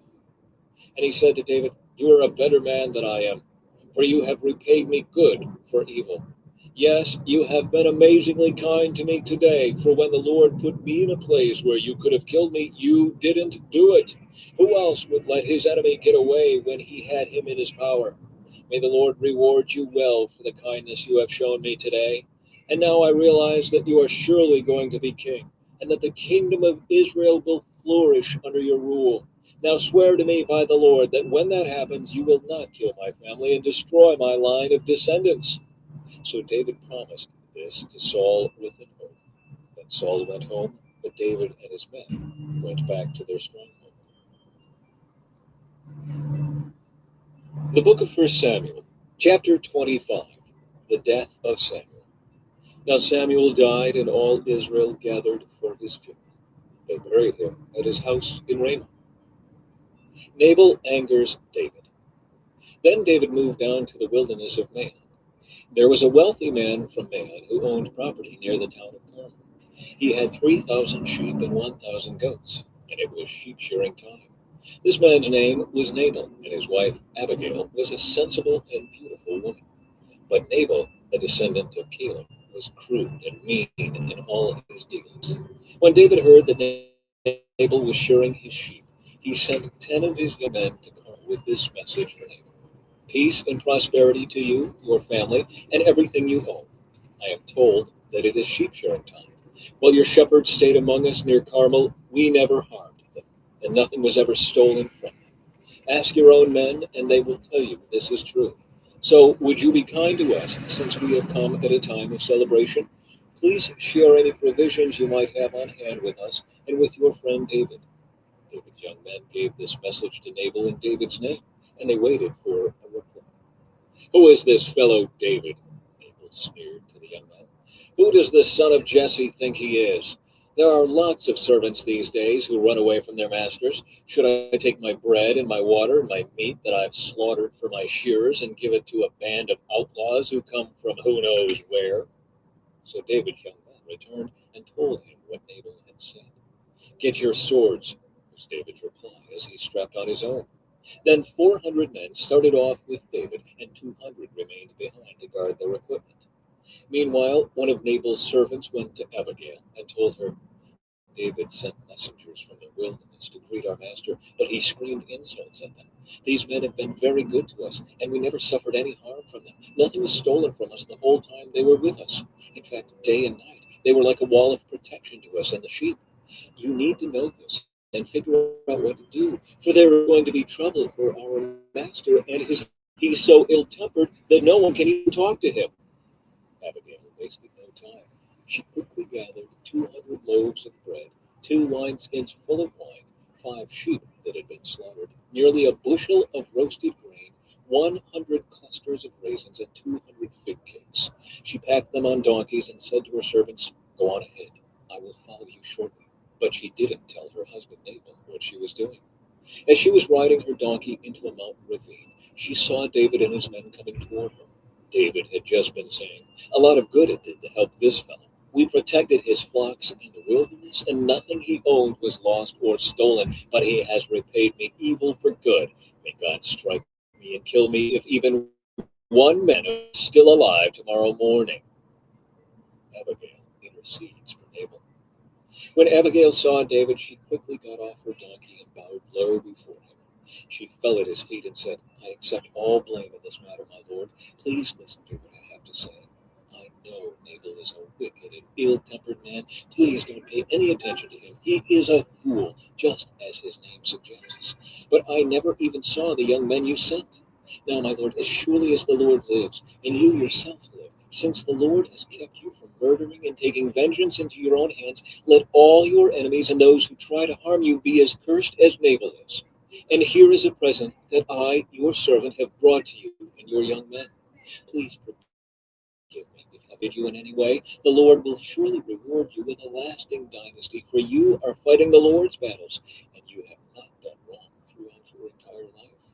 Even when you are chased by those who seek to kill you, your life is safe in the care of the Lord your God, secure in his treasure pouch.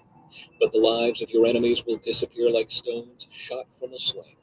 When the Lord has done all he promised and has made you leader of Israel, don't let this be a blemish on your record. Then your conscience won't have to bear the staggering burden of needless bloodshed and vengeance. And when the Lord has done these great things for you, please remember me, your servant.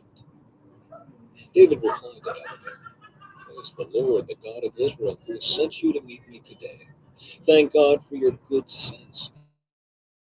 Bless you for keeping me from murder and for carrying out vengeance with my own hands. For I swear by the Lord, the God of Israel, who has kept me from hurting you, that if you had not hurried out to meet me, not one of Nabal's men would still be alive tomorrow morning."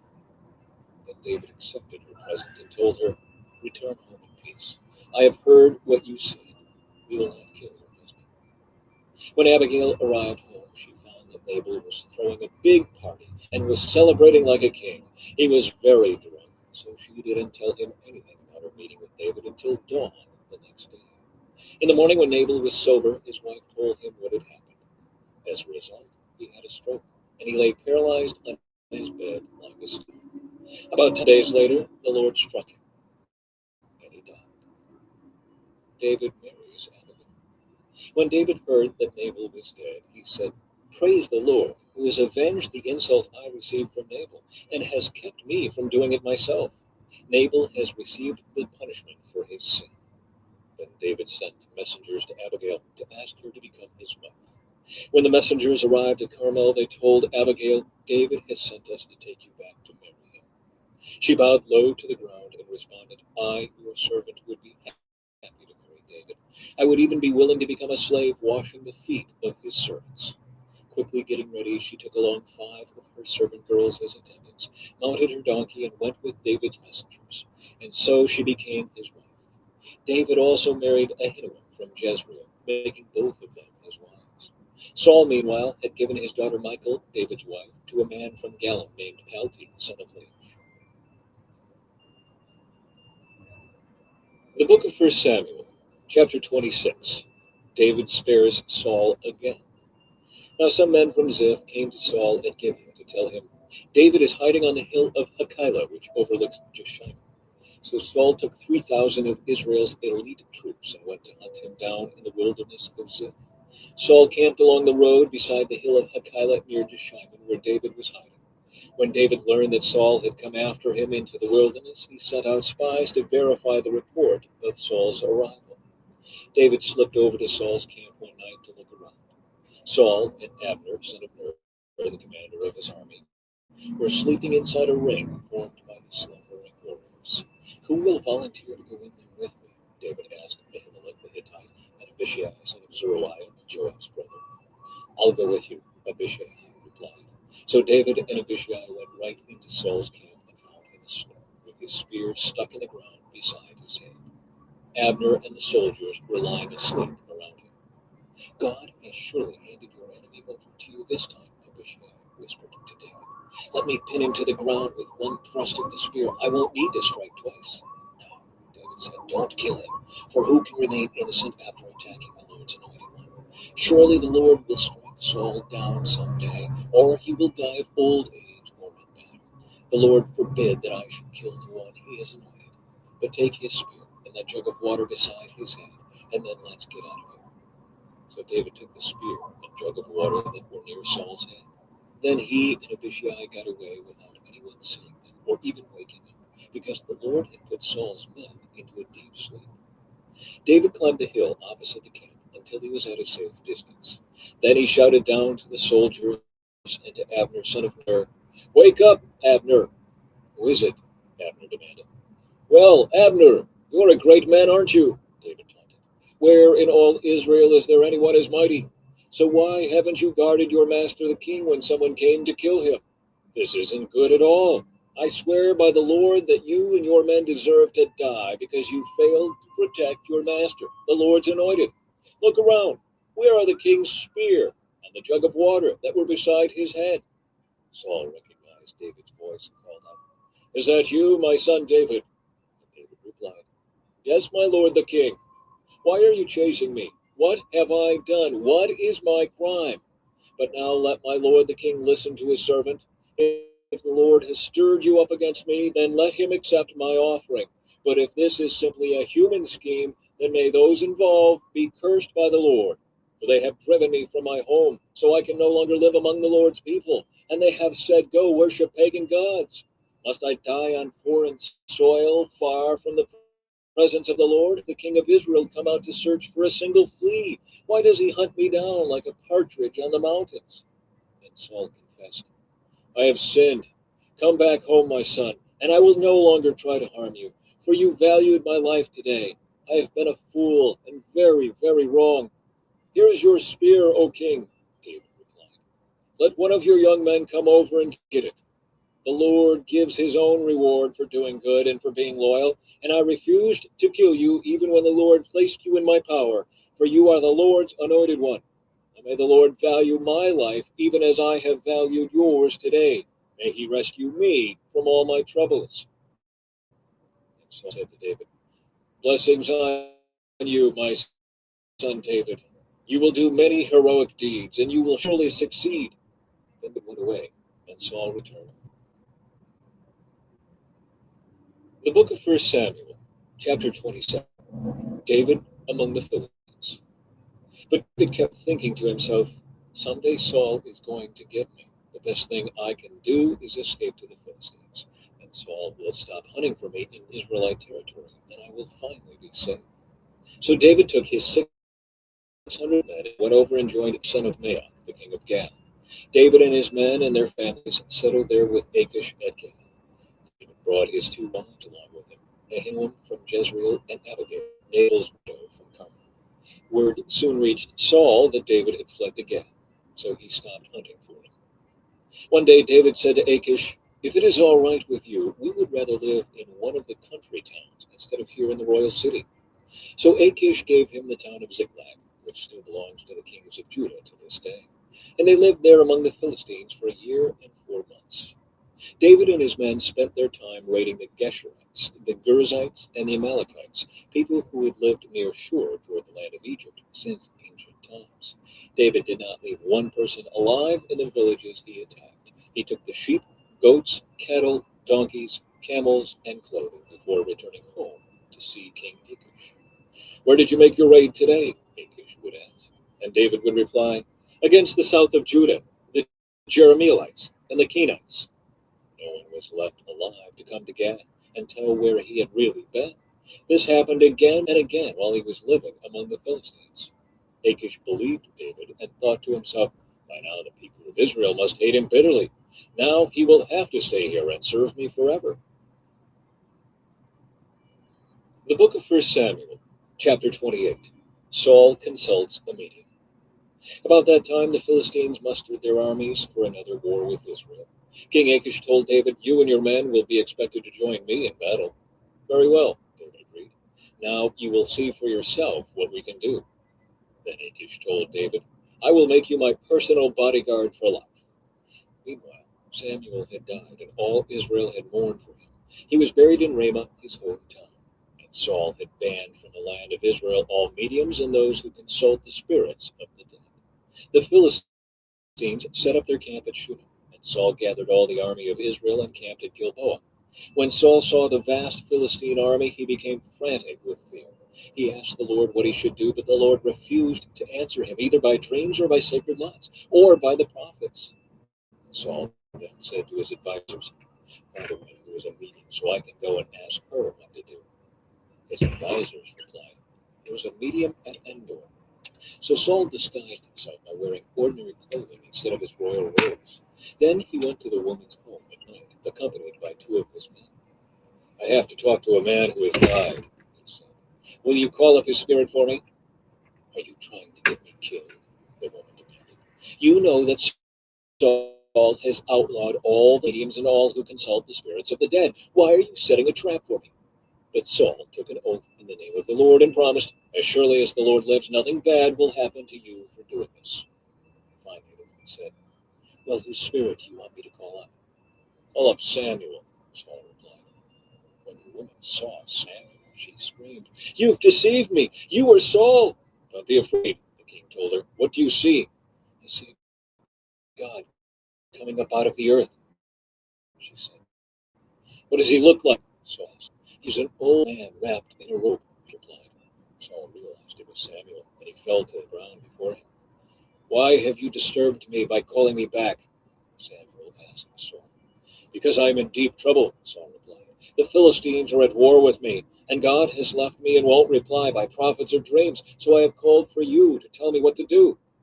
But Samuel replied, "Why ask me, since the Lord has left you and has become your enemy? The Lord has done just as he said he would. He has torn the kingdom from you and given it to your rival David. The Lord has done this to you today because you refused to carry out his fierce anger against the Amalekites. What's more, the Lord will hand you and the army of Israel over to the Philistines tomorrow, and you and your sons will be here with me. The Lord will bring down the entire army of Israel in defeat." Saul fell full on the ground, paralyzed with fright because of Samuel's words. He was also faint with hunger, for he had eaten nothing all day and all night. When the woman saw how distraught he was, she said, "Sir, I obeyed your command at the risk of my life. Now do what I say, and let me give you a little something to eat so you can regain your strength for the trip back." But Saul refused. The men who were with him also urged him to eat, so he finally yielded and got up from the ground and sat on the couch. The woman had been fattening a cow, so she hurried out and killed it. She took some flour, kneaded it into dough, and baked unleavened bread. She brought the meal to Saul and his men, and they ate it. Then they went out into the night. The book of 1 Samuel, chapter 29. The Philistines reject David. The entire Philistine army now mobilized at Aphek, and the Israelites camped at the spring in Jezreel. The Philistine rulers were leading out their troops in groups of hundreds and thousands. David and his men marched at the rear with King Achish. But the Philistine commanders demanded, "What are these Hebrews doing here?" And Achish told them, "This is David, the servant of King Saul of Israel. He's been with me for years, and I've never found a single fault in him from the day he arrived until today." But the Philistine commanders were angry. "Send him back to the town you've given him," they demanded. "He can't go into the battle with us. What if he turns against us in battle and becomes our adversary? Is there any better way for him to reconcile himself with his master than by handing our heads over to him? Isn't this the same David about whom the women of Israel sing in their dances, 'Saul has killed his thousands and David his 10,000s'?" So Achish finally summoned David and said to him, "I swear by the Lord that you have been a trustworthy ally. I think you should go with me into battle, for I've never found a single flaw in you from the day you arrived until today." But the other Philistine rulers won't hear of it. "Please don't upset them, but go back quietly." "What have I done to deserve this treatment?" David demanded. "What have you ever found in your servant that I can't go and fight the enemies of my lord the king?" But Achish insisted, "As far as I'm concerned, you are as perfect as an angel of God. But the Philistine commanders are afraid to have you with them in the battle. Now get up early in the morning and leave with your men as soon as it gets light." So David and his men headed back into the land of the Philistines, while the Philistine army went on to Jezreel. The book of 1 Samuel, chapter 30. David destroys the Amalekites. 3 days later, when David and his men arrived home at the town of Ziklag, they found that the Amalekites had made a raid into the Negev and Ziklag. They had crushed Ziklag and burned it to the ground. They had carried off the women and children and everyone else, but without killing anyone. When David and his men saw the ruins and realized what had happened to their families, they wept until they could weep no more. David's two wives, Ahinoam from Jezreel and Abigail, the widow of Nabal from Carmel, were among those captured. David was now in great danger because all his men were very bitter about losing their sons and daughters, and they began to talk of stoning him. But David found strength in the Lord his God. Then he said to Abiathar the priest, "Bring me the ephod." So Abiathar brought it. Then David asked the Lord, "Should I chase after this band of raiders? Will I catch them?" And the Lord told him, "Yes, go after them. You will surely recover everything that was taken from you." So David and his 600 men set out, and they came to the brook Bezor. But 200 of the men were too exhausted to cross the brook. So David continued the pursuit with 400 men. Along the way, they found an Egyptian man in a field and brought him to David. They gave him some bread to eat and water to drink. They also gave him part of a fig cake and 2 clusters of raisins, for he hadn't had anything to eat or drink for 3 days and nights. Before long, his strength returned. "To whom do you belong, and where do you come from?" David asked him. "I am an Egyptian, the slave of an Amalekite," he replied. "My master abandoned me 3 days ago because I was sick. We were on our way back from raiding the Kerethites in the Negev, the territory of Judah, and the land of Caleb, and we had just burned Ziklag." "Will you lead me to this band of raiders?" David asked. The young man replied, "If you take an oath in God's name that you will not kill me or give me back to my master, then I will guide you to them." So he led David to them, and they found the Amalekites spread out across the fields, eating and drinking and dancing with joy because of the vast amount of plunder they had taken from the Philistines and the land of Judah. David and his men rushed in among them and slaughtered them throughout that night and the entire next day until evening. None of the Amalekites escaped except 400 young men who fled on camels. David got back everything the Amalekites had taken, and he rescued his 2 wives. Nothing was missing, small or great, son or daughter, nor anything else that had been taken. David brought everything back. He also recovered all the flocks and herds, and his men drove them ahead of the other livestock. "This plunder belongs to David," they said.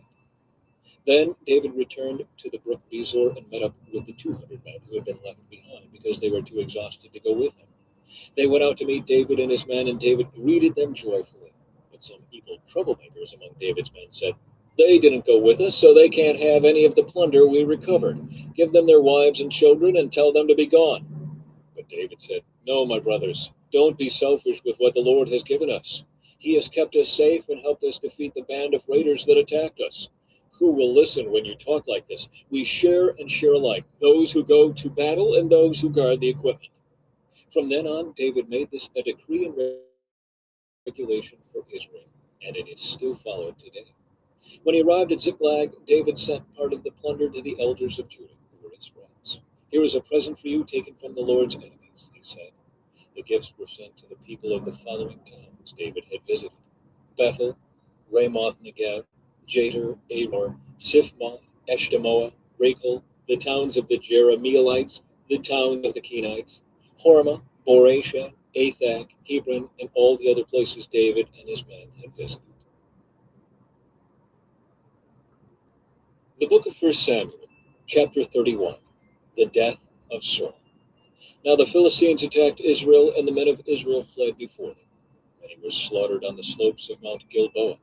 The Philistines closed in on Saul and his sons, and they killed 3 of his sons, Jonathan, Abinadab, and Malchishua. The fighting grew very fierce around Saul, and the Philistine archers caught up with him and wounded him severely. Saul groaned to his armor-bearer, "Take your sword and kill me, before these pagan Philistines come to run me through and taunt and torture me." But his armor-bearer was afraid and would not do it. So Saul took his own sword and fell on it. When his armor-bearer realized that Saul was dead, he fell on his own sword and died beside the camp. So Saul, his 3 sons, his armor-bearer, and his troops all died together that same day. When the Israelites on the other side of the Jezreel Valley and beyond the Jordan saw that the Israelite army had fled and that Saul and his sons were dead, they abandoned their towns and fled. So the Philistines moved in and occupied their towns. The next day, when the Philistines went out to strip the dead, they found the bodies of Saul and his 3 sons on Mount Gilboa. So they cut off Saul's head and stripped off his arm. Then the good news of Saul's death in their pagan temple and to the people throughout the land of Philistia. They placed his armor in the temple of the Ashtoreths, and they fastened his body to the wall of the city of Bethshan. But when the people of Jabesh Gilead heard what the Philistines had done to Saul, all their mighty warriors through the night to Bethshan, and took the bodies of Saul and his sons down from the wall up to Jabesh, where they bodies. Then they took their bones and buried them beneath the tamarisk tree at Jabesh, and they fasted for 7 days. 2 Samuel, chapter 1. David learns of Saul's death. After the death of Saul, David returned from his victory over the Amalekites and spent 2 days in Ziklag. On the 3rd day, a man arrived from Saul's army. He had torn his clothes and put dirt on his head to show that he was in mourning. He fell to the ground before David in deep respect. "Where have you come from?" David asked. "I escaped from the Israelite camp," the man replied. "What happened?" David demanded. "Tell me how the battle went." The man replied, "Our entire army fled from the battle. Many of the men are dead, and Saul and his son Jonathan are also dead." "How do you know Saul and Jonathan are dead?" David demanded of the young man. The man answered, "I happened to be on Mount Gilboa, and there was Saul leaning on his spear with the enemy chariots and charioteers closing in on him.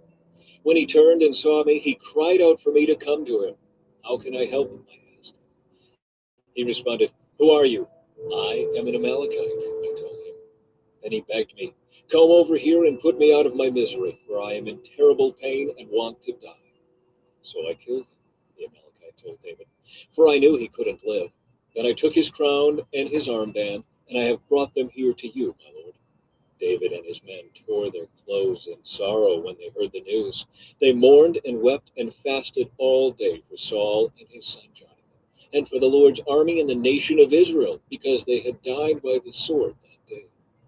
Then David said to the young man who had brought the news, "Where are you from?" And he replied, "I am a foreigner, an Amalekite who lives in your land." "Why were you not afraid to kill the Lord's anointed one?" David asked. Then David said to one of his men, "Kill him." So the man thrust his sword into the Amalekite and killed him. "You have condemned yourself," David said, "for you yourself confessed that you killed the Lord's anointed one." David's song for Saul and Jonathan.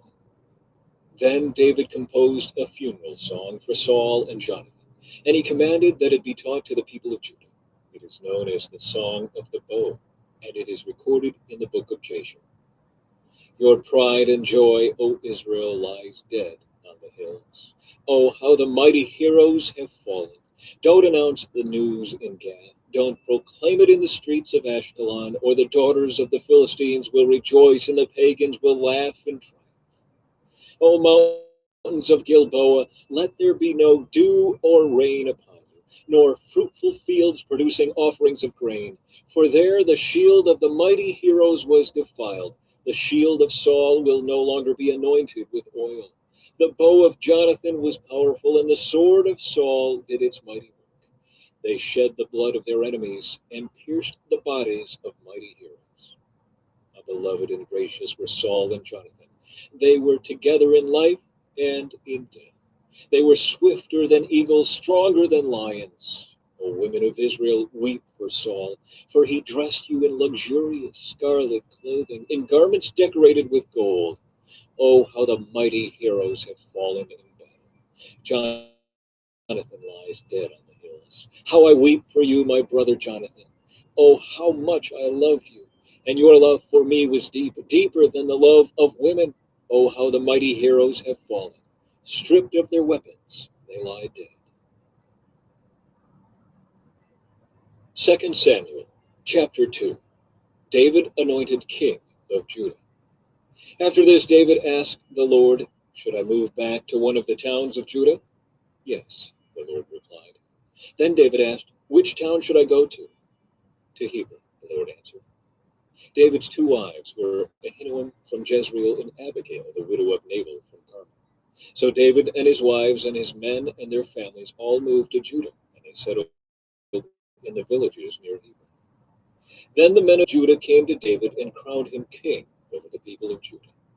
When David heard that the men of Jabesh Gilead had buried Saul, he sent them this message: "May the Lord bless you for being so loyal to your master Saul and giving him a decent burial.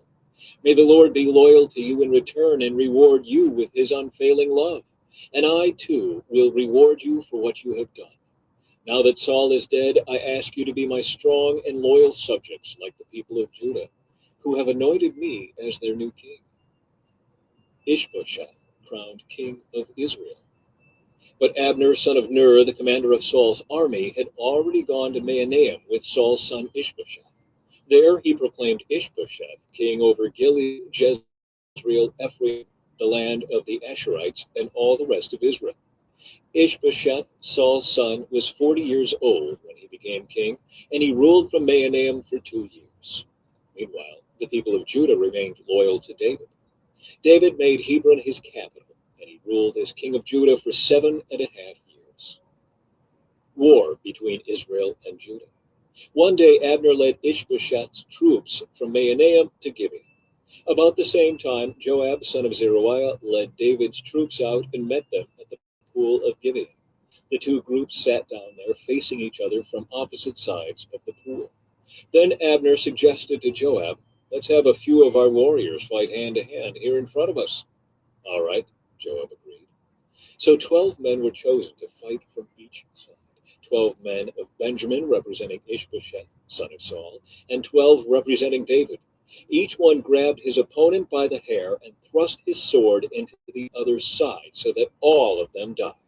So this place at Gibeon has been known ever since as the Field of Swords. A fierce battle followed that day, and Abner and the men of Israel were defeated by the forces of David. The death of Asahel. Joab, Abishai, and Asahel, the 3 sons of Zeruiah, were among David's forces that day. Asahel could run like a gazelle, and he began chasing Abner. He pursued him relentlessly, not stopping for anything. When Abner looked back and saw him coming, he called out, "Is that you, Asahel?" "Yes, it is," he replied. "Go fight someone else," Abner warned. "Take on one of the younger men and strip him of his weapons." But Asahel kept right on chasing Abner. Again, Abner shouted to him, "Get away from here. I don't want to kill you. How could I ever face your brother Joab again?" But Asahel refused to turn back. So Abner thrust the butt end of his spear through Asahel's stomach, and the spear came out through his back. He stumbled to the ground and died there. And everyone who came by that spot stopped and stood still when they saw Asahel lying there. When Joab and Abishai found out what had happened, they set out after Abner. The sun was just going down as they arrived at the hill of Ammah near Giah, along the road to the wilderness of Gibeon. Abner's troops from the tribe of Benjamin regrouped there at the top of the hill to take a stand. Abner shouted down to Joab, "Must we always be killing each other? Don't you realize that bitterness is the only result? When will you call off your men from chasing their Israelite brothers?" Then Joab said, "God only knows what would have happened if you hadn't spoken, for we would have chased you all night if necessary." So Joab blew the ram's horn, and his men stopped chasing the troops of Israel. All that night, Abner and his men retreated through the Jordan Valley. They crossed the Jordan River, traveling all through the morning, and didn't stop until they arrived at Mahanaim. Meanwhile, Joab and his men also returned home. When Joab counted his casualties, he discovered that only 19 men were missing, in addition to Asahel. But 360 of Abner's men had been killed, all from the tribe of Benjamin. Joab and his men took Asahel's body to Bethlehem and buried him there in his father's tomb. Then they traveled all night and reached Hebron at daybreak. 2 Samuel, chapter 3. That was the beginning of a long war between those who were loyal to Saul and those loyal to David. As time passed, David became stronger and stronger, while Saul's dynasty became weaker and weaker. David's sons born in Hebron. These are the sons who were born to David in Hebron. The oldest was Amnon, whose mother was Ahinoam from Jezreel. The second was Daniel, whose mother was Abigail, the widow of Nabal from Carmel. The third was Absalom, whose mother was Maacah, the daughter of Talmai, king of Geshur. The fourth was Adonijah, whose mother was Haggith. The fifth was Shephatiah, whose mother was Abital. The sixth was Ithream, whose mother was Eglah, David's wife. These sons were all born to David in Hebron. Abner joins forces with David. As the war between the house of Saul and the house of David went on, Abner became a powerful leader among those loyal to Saul.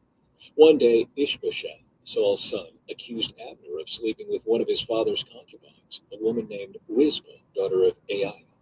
Abner was furious. "Am I some Judean dog to be kicked around like this?" he shouted. "After all I have done for your father Saul and his family and friends by not handing you over to David, is this my reward, that you find fault with me about this woman? May God strike me and even kill me if I don't do everything I can to help David get what the Lord has promised him. I'm going to take Saul's kingdom and give it to David. I will establish the throne of David over Israel as well as Judah, all the way from Dan in the north to Beersheba in the south." Ishbosheth didn't dare say another word because he was afraid of what Abner might do. Then Abner sent messengers to David, saying, "Doesn't the entire land belong to you? Make a solemn pact with me, and I will help turn over all of Israel to you." "All right," David replied, "but I will not negotiate with you unless you bring back my wife Michal, Saul's daughter, when you come." David then sent this message to Ishbosheth, Saul's son: "Give me back my wife Michal, for I bought her with the lives of 100 Philistines." So Ishbosheth took Michal away from her husband Palti, son of Laish. Palti followed along behind her as far as Bahurim, weeping as he went. Then Abner told him, "Go back home." So Palti returned. Meanwhile, Abner had consulted with the elders of Israel. "For some time now," he told them, "you have wanted to make David your king. Now is the time. For the Lord has said, I have chosen David to save my people Israel from the hands of the Philistines and from all their other enemies." Abner also spoke with the men of Benjamin. Then he went to Hebron to tell David that all the people of Israel and Benjamin had agreed to support him. When Abner and 20 of his men came to Hebron, David entertained them with a great feast. Then Abner said to David, "Let me go and call an assembly of all Israel to support my lord the king. They will make a covenant with you to make you their king, and you will rule over everything your heart desires." So David sent Abner safely on his way. Joab murders Abner. But just after David had sent Abner away in safety, Joab and some of David's troops returned from a raid, bringing much plunder with them. When Joab arrived, he was told that Abner had just been there visiting the king and had been sent away in safety. Joab rushed to the king and demanded, "What have you done? What do you mean by letting Abner get away? You know perfectly well that he came to spy on you and find out everything you're doing." Joab then left David and sent messengers to catch up with Abner, asking him to return. They found him at the well of Sirah and brought him back, though David knew nothing about it. When Abner arrived back at Hebron, Joab took him aside at the gateway as if to speak with him privately. But then he stabbed Abner in the stomach and killed him in revenge for killing his brother Asahel. When David heard about it, he declared, "I vow by the Lord that I and my kingdom are forever innocent of this crime against Abner, son of Ner. Joab and his family are the guilty ones. May the family of Joab be cursed in every generation with a man who has open sores or leprosy, or who walks on crutches, or dies by the sword, or begs for food." So Joab and his brother Abishai killed Abner, because Abner had killed their brother Asahel at the battle of Gibeon. David mourns Abner's death. Then David said to Joab and all those who were with him, "Tear your clothes and put on burlap. Mourn for Abner." And King David himself walked behind the procession to the grave. They buried Abner in Hebron, and the king and all the people wept at his graveside. Then the king sang this funeral song for Abner. "Should Abner have died as fools die?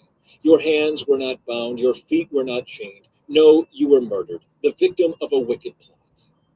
All the people wept again for Abner. David had refused to eat anything on the day of the funeral, and now everyone begged him to eat. But David had made a vow, saying, "May God strike me and even kill me if I eat anything before sundown." This pleased the people very much. In fact, everything the king did pleased them. So everyone in Judah and all Israel understood that David was not responsible for Abner's murder. Then King David said to his officials, "Don't you realize that a great commander has fallen today in Israel? And even though I am the anointed king, these two sons of Zeruiah, Joab and Abishai, are too strong for me to control. So may the Lord repay these evil men for their evil deeds." 2 Samuel chapter 4. The murder of Ishbosheth. When Ishbosheth, Saul's son, heard about Abner's death at Hebron, He lost all courage, and all of Israel became paralyzed with fear. Now there were two brothers, Baanah and Rechab, who were captains of Ishbosheth's raiding parties. They were sons of Rimmon, a member of the tribe of Benjamin who lived in Beeroth. The town of Beeroth is now part of Benjamin's territory because the original people of Beeroth fled to Gittaim, where they still live as foreigners. Saul's son Jonathan had a son named Mephibosheth, who was crippled as a child. He was 5 years old when the report came from Jezreel that Saul and Jonathan had been killed in battle. When the child's nurse heard the news, she picked him up and fled. But as she hurried away, she dropped him, and he became crippled. One day, Rechab and Baanah, the sons of Rimmon from Beeroth, went to Ishbosheth's house around noon, as he was taking his midday rest. The doorkeeper, who had been sifting wheat, became drowsy and fell asleep. So Rechab and Baanah slipped past her. They went into the house and found Ishbosheth sleeping on his bed. They struck and killed him and cut off his head. Then, taking his head with them, they fled across the Jordan Valley through the night. When they arrived at Hebron, they presented Ishbosheth's head to David. "Look," they exclaimed to the king, "here is the head of Ishbosheth, the son of your enemy Saul, who tried to kill you. Today the Lord has given my lord the king revenge on Saul and his entire family." But David said to Rechab and Baanah, "The Lord who saves me from all my enemies is my witness. Someone once told me Saul is dead, thinking he was bringing me good news, but I seized him and killed him at Ziklag. That's the reward I gave him for his news. How much more should I reward evil men who have killed an innocent man in his own house and on his own bed? Shouldn't I hold you responsible for his blood and rid the earth of you?" So David ordered his young men to kill them, and they did. They cut off their hands and feet and hung their bodies beside the pool in Hebron. Then they took Ishbosheth's head and buried it in Abner's tomb in Hebron.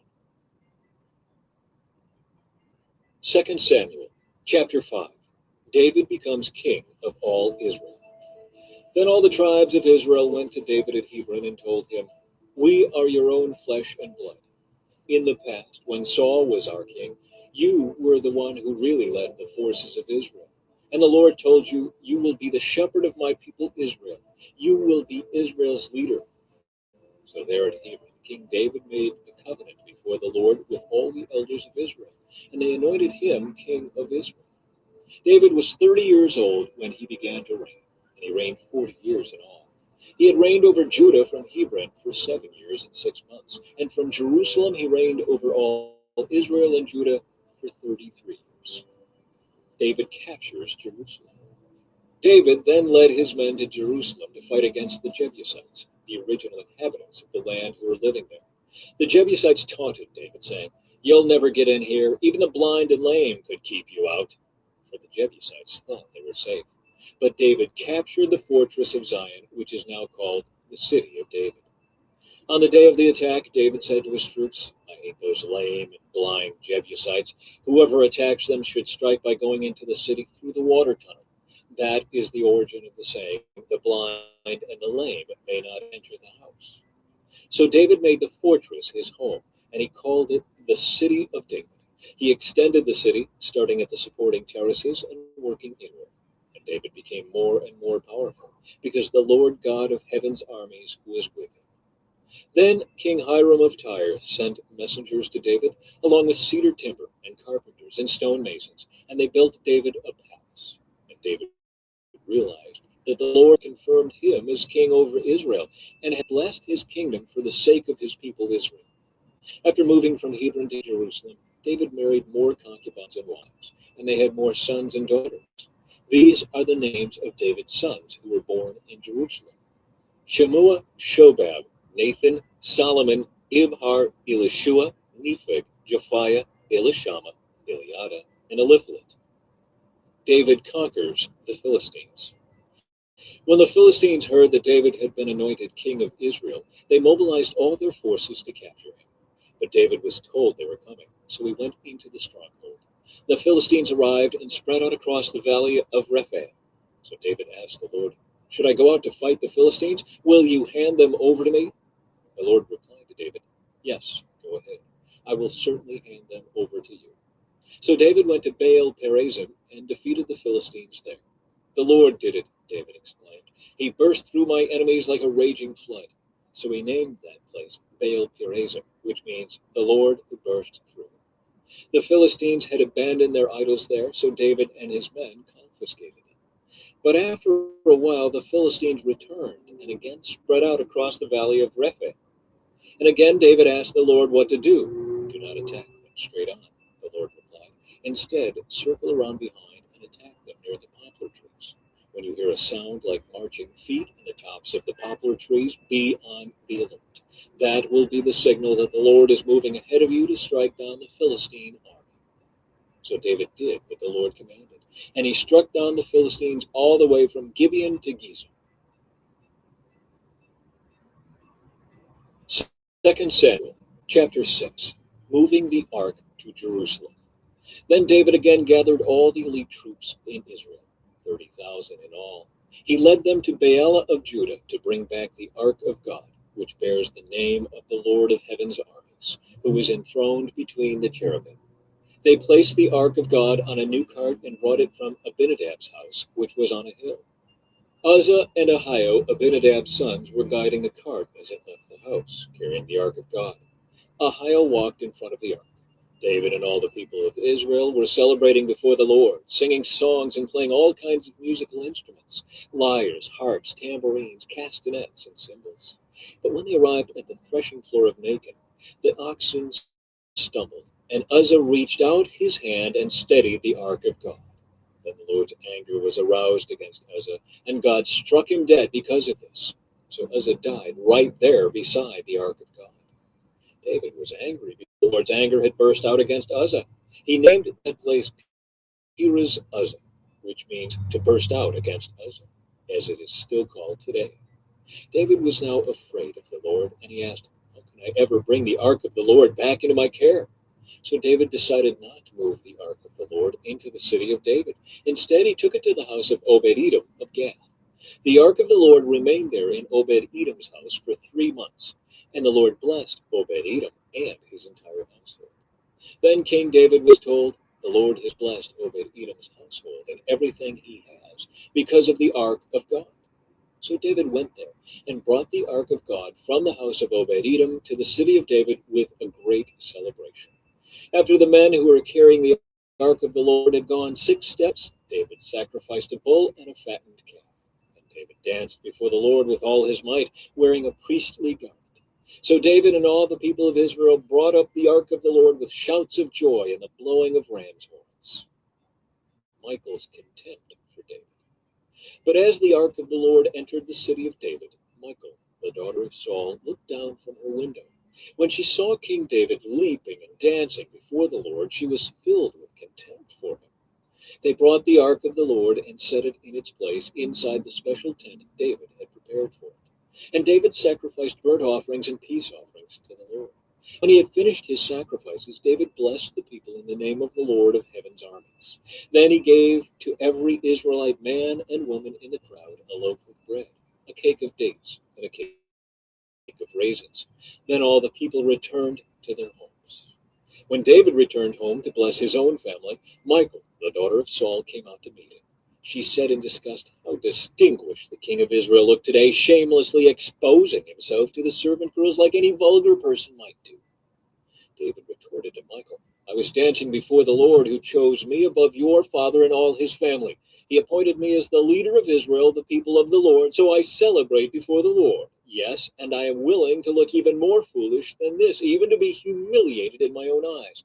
But those servant girls you mentioned will indeed think I am distinguished. So Michal, the daughter of Saul, remained childless throughout her entire life. 2 Samuel chapter 7. The Lord's covenant promise to David. When King David was settled in his palace and the Lord had given him rest from all the surrounding enemies, the king summoned Nathan the prophet. Look, David said, I am living in a beautiful cedar palace. The ark of God is out there in a tent. Nathan replied to the king, go ahead and do whatever you have in mind, for the Lord is with you. But that same night the Lord said to Nathan, go and tell my servant David, this is what the Lord has declared. Are you the one to build a house for me to live in? I have never lived in a house. From the day I brought the Israelites out of Egypt until this very day, I have always moved from one place to another with a tent and a tabernacle as my dwelling. Yet no matter where I have gone with the Israelites, I have never once complained to Israel's tribal leaders, the shepherds of my people Israel. I have never asked them, why haven't you built me a beautiful cedar house? Now go and say to my servant David, this is what the Lord of heaven's armies has declared. I took you from tending sheep in the pasture and selected you to be the leader of my people Israel.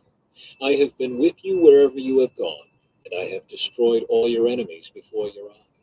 Now I will make your name as famous as anyone who has ever lived on the earth, and I will provide a homeland for my people Israel, planting them in a secure place where they will never be disturbed. Evil nations won't oppress them as they've done in the past, starting from the time I appointed judges to rule my people Israel.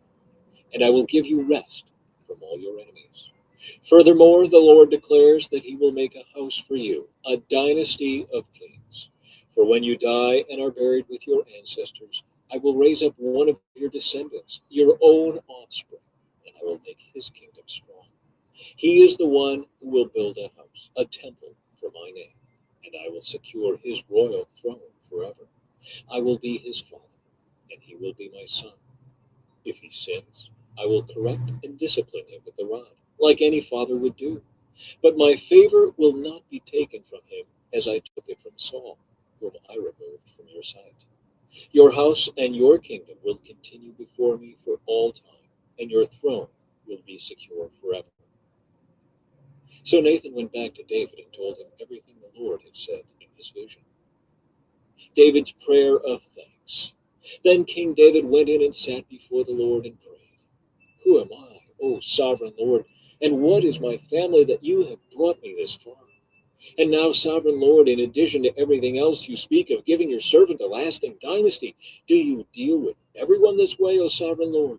What more can I say to you? You know what your servant is really like, sovereign Lord. Because of your promise and according to your will, you have done all these great things and have made them known to your servant. How great you are, O sovereign Lord! There is no one like you. We have never even heard of another God like you. What other nation on earth is like your people Israel? What other nation, O God, have you redeemed from slavery to be your own people? You made a great name for yourself when you redeemed your people from Egypt.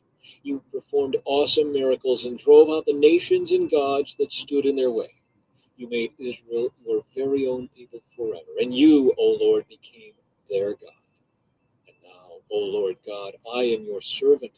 Do as you have promised concerning me and my family. Confirm it as a promise that will last forever, and may your name be honored forever, so that everyone will say, the Lord of heaven's armies is God over Israel. And may the house of your servant David continue before you forever. O Lord of heaven's armies, God of Israel, I have been bold enough to pray this prayer to you because you have revealed all this to your servant, saying, I will build a house for you, a dynasty of kings. For you are God, O sovereign Lord. Your words are true, and you have promised these good things to your servant. And now may it please you to bless the house of your servant, so that it may continue forever before you. For you have spoken. And when you grant a blessing to your servant, O sovereign Lord, it is an eternal blessing. 2 Samuel, chapter 8, David's military victories. After this, David defeated and subdued the Philistines by conquering Gath, their largest town. David also conquered the land of Moab. He made the people lie down on the ground in a row, and he measured them off in groups with a length of rope. He measured off 2 groups to be executed for every 1 group to be spared. The Moabites who were spared became David's subjects and paid him tribute. David also destroyed the forces of Hadadezer, son of Rehob, king of Zobah, when Hadadezer marched out to strengthen his control along the Euphrates River. David captured 1,700 charioteers and 20,000 foot soldiers.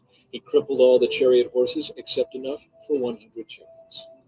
When Arameans from Damascus arrived to help King Hadadezer, David killed 22,000 of them. Then he placed several army garrisons in Damascus, the Aramean capital, and the Arameans became David's subjects and paid him tribute money. So the Lord made David victorious wherever he went. David brought the gold shields of Hadadezer's officers to Jerusalem, along with a large amount of bronze from Hadadezer's towns of Teba and Berothah. When King Toi of Hamath heard that David had destroyed the entire army of Hadadezer, he sent his son Joram to congratulate King David for his successful campaign. Hadadezer and Toi had been enemies and were often at war. Joram presented David with many gifts of silver, gold, and bronze. King David dedicated all these gifts to the Lord, as he did with the silver and gold from the other nations he had defeated, from Edom, Moab, Ammon, Philistia, and Amalek, and from Hadadezer, son of Rehob, king of Zobah. So David became very famous. After his return, he destroyed 18,000 Edomites in the valley of. He placed army garrisons throughout Edom, and all the Edomites became David's subjects. In fact, the Lord made David victorious wherever he went. So David reigned over all Israel and did what was just and right for all his people. Joab, son of Zeruiah, was commander of the army. Jehoshaphat, son of Ahilud, was the royal historian. Zadok, son of Ahitub, and Ahimelech, son of Abiathar, were the priests. Seraiah was the court secretary. Benaiah, son of Jehoiada, was captain of the king's bodyguard. And David's sons served as priestly leaders. 2 Samuel, chapter 9, David's kindness to Mephibosheth. One day, David asked, "Is anyone in Saul's family still alive? Anyone to whom I can show kindness for Jonathan's sake?" He summoned a man named Ziba, who had been one of Saul's servants. "Are you Ziba?" the king asked. "Yes, sir, I am," Ziba replied. The king then asked him, "Is anyone still alive from Saul's family? If so, I want to show God's kindness to them." Ziba replied, "Yes, one of Jonathan's sons is still alive. He is crippled in both feet." "Where is he?" the king asked. "In Lodebar," Ziba told him, "at the home of Machir, son of Ammiel." So David sent for him and brought him from Machir's home. His name was Mephibosheth. He was Jonathan's son and Saul's grandson. When he came to David, he bowed low to the ground in deep respect. David said, "Greetings, Mephibosheth." Mephibosheth replied, "I am your servant." "Don't be afraid," David said. "I intend to show kindness to you because of my promise to your father Jonathan. I will give you all the property that once belonged to your grandfather Saul, and you will eat here with me at the king's table." Mephibosheth bowed respectfully and exclaimed, "Who is your servant that you should show such kindness to a dead dog like me?" Then the king summoned Saul's servant Ziba and said, "I have given your master's grandson everything that belonged to Saul and his family. You and your sons and servants are to farm the land for him to produce food for your master's household. But Mephibosheth, your master's grandson, will eat here at my table." Ziba had 15 sons and 20 servants. He replied, "Yes, my lord the king, I am your servant, and I will do all that you have commanded." And from that time on, Mephibosheth ate regularly at David's table, like one of the king's own sons. Mephibosheth had a young son named Micah. From then on, all the members of Ziba's household were Mephibosheth's servants. And Mephibosheth, who was crippled in both feet, lived in Jerusalem and ate regularly at the king's table. 2 Samuel, chapter 10, David defeats the Ammonites. Sometime after this, King Nahash of the Ammonites died, and his son Hanun became king. David said, "I am going to show loyalty to Hanun just as his father Nahash was always loyal to me." So David sent ambassadors to express sympathy to Hanun about his father's death. But when David's ambassadors arrived in the land of Ammon, the Ammonite commanders said to Hanun, their master, "Do you really think these men are coming here to honor your father? No, David has sent them to spy out the city so they can come in and conquer it." So Hanun seized David's ambassadors and shaved off half of each man's beard, cut off their robes at the buttocks, and sent them back to David in shame. When David heard what had happened, he sent messengers to tell the men, "Stay at Jericho until your beards grow out, and then come back," for they felt deep shame because of their appearance. When the people of Ammon realized how seriously they had angered David, they sent and hired 20,000 Aramean foot soldiers from the lands of Beth-rehob and Zobah, 1,000 from the king of Maacah, and 12,000 from the land of Tar. When David heard about this, he sent Joab and all his warriors to fight them. The Ammonite troops came out and drew up their battle lines at the entrance of the city gate. while the Arameans from Zobah and Rehob and the men from Tob and Maacah positioned themselves to fight in the open fields. When Joab saw that he would have to fight on both the front and the rear, he chose some of Israel's elite troops and placed them under his personal command to fight the Arameans in the fields. He left the rest of the army under the command of his brother Abishai, who was to attack the Ammonites. "If the Arameans are too strong for me, then come over and help me," Joab told his brother. "And if the Ammonites are too strong for you, I will come and help you. Be courageous. Let us fight bravely for our people and the cities of our God. May the Lord's will be done." When Joab and his troops attacked, the Arameans began to run away. And when the Ammonites saw the Arameans running, they ran from Abishai and retreated into the city. After the battle was over, Joab returned to Jerusalem. The Arameans now realized that they were no match for Israel. So when they regrouped, they were joined by additional Aramean troops summoned by Hadadezer from the other side of the Euphrates River. These troops arrived at Helam under the command of Shobak, the commander of Hadadezer's forces. When David heard what was happening, he mobilized all Israel, crossed the Jordan River, and led the army to Helam. The Arameans positioned themselves in battle formation and fought against David. But again, the Arameans fled from the east. This time, David's forces killed 700 charioteers and 40,000 foot soldiers, including Shobak, the commander of their army. When all the kings allied with Hadadezer saw that they had been defeated by Israel, they surrendered to Israel and became their subjects. After that, the Arameans were afraid to help the Ammonites. 2 Samuel, chapter 11, David and Bathsheba. In the spring of the year, when kings normally go out to war, David sent Joab and the Israelite army to fight the Ammonites. They destroyed the Ammonite army and laid siege to the city of Rabbah. However, David stayed behind in Jerusalem. Late one afternoon, after his midday rest, David got out of bed and was walking on the roof of the palace. As he looked out over the city, he noticed a woman of unusual beauty taking a bath. He sent someone to find out who she was, and he was told, "She is Bathsheba, the daughter of Eliam, and the wife of Uriah the Hittite." Then David sent messengers to get her, and when she came to the palace, he slept with her. She had just completed the purification rites after having her menstrual period. Then she returned home. Later, when Bathsheba discovered that she was pregnant, she sent David a message saying, "I'm pregnant." Then David sent word to Joab, "Send me Uriah the Hittite." So Joab sent him to David. When Uriah arrived, David asked him how Joab and the army were getting along and how the war was progressing. Then he told Uriah, "Go on home and relax." David even sent a gift to Uriah after he had left the palace. But Uriah didn't go home. He slept that night at the palace entrance with the king's palace guard. When David heard that Uriah had not gone home, he summoned him and asked, "What's the matter? Why didn't you go home last night after being away for so long?"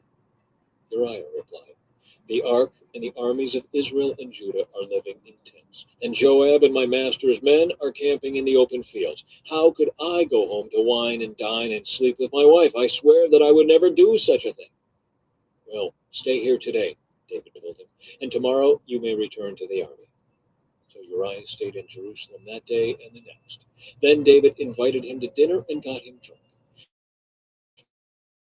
But even then he couldn't get Uriah to go home to his wife. Again, he slept at the palace entrance with the king's palace guard. David arranges for Uriah's death. So the next morning, David wrote a letter to Joab and gave it to Uriah to deliver. The letter instructed Joab, "Station Uriah on the front lines where the battle is fiercest, then pull back so that he will be killed."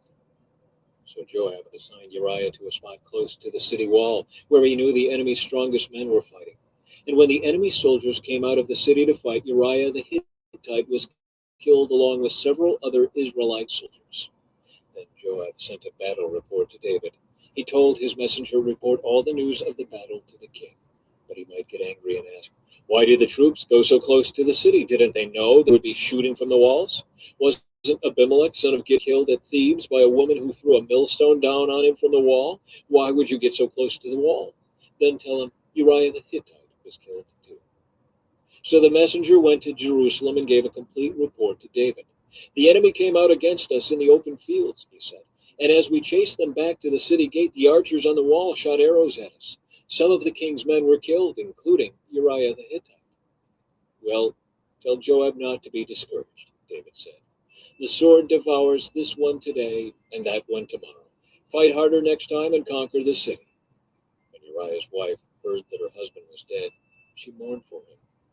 When the period of mourning was over, David sent for her and brought her to the palace, and she became one of his wives. Then she gave birth to a son. But the Lord was displeased with what David had done. 2 Samuel chapter 12. Nathan rebukes David. So the Lord sent Nathan the prophet to tell David this story. There were two men in a certain town. One was rich and one was poor. The rich man owned a great many sheep and cattle. The poor man owned nothing but one little lamb he had bought. He raised that little lamb, and it grew up with his children. It ate from the man's own plate and drank from his cup. He cuddled it in his arms like a baby daughter. One day a guest arrived at the home of the rich man. But instead of killing an animal from his own flock or herd, he took the poor man's lamb and killed it and prepared it for his guest. David was furious. As surely as the Lord lives, he vowed, any man who would do such a thing deserves to die. He must repay 4 lambs to the poor man for the one he stole and for having no pity. Then Nathan said to David, you are that man. The Lord, the God of Israel, says, I anointed you king of Israel and saved you from the power of Saul. I gave you your master's house and his wives, and the kingdoms of Israel and Judah. And if that had not been enough, I would have given you much, much more. Why then have you despised the word of the Lord and done this horrible deed? For you have murdered Uriah the Hittite with the sword of the Ammonites and stolen his wife. From this time on, your family will live by the sword because you have despised me by taking Uriah's wife to be your own. This is what the Lord says.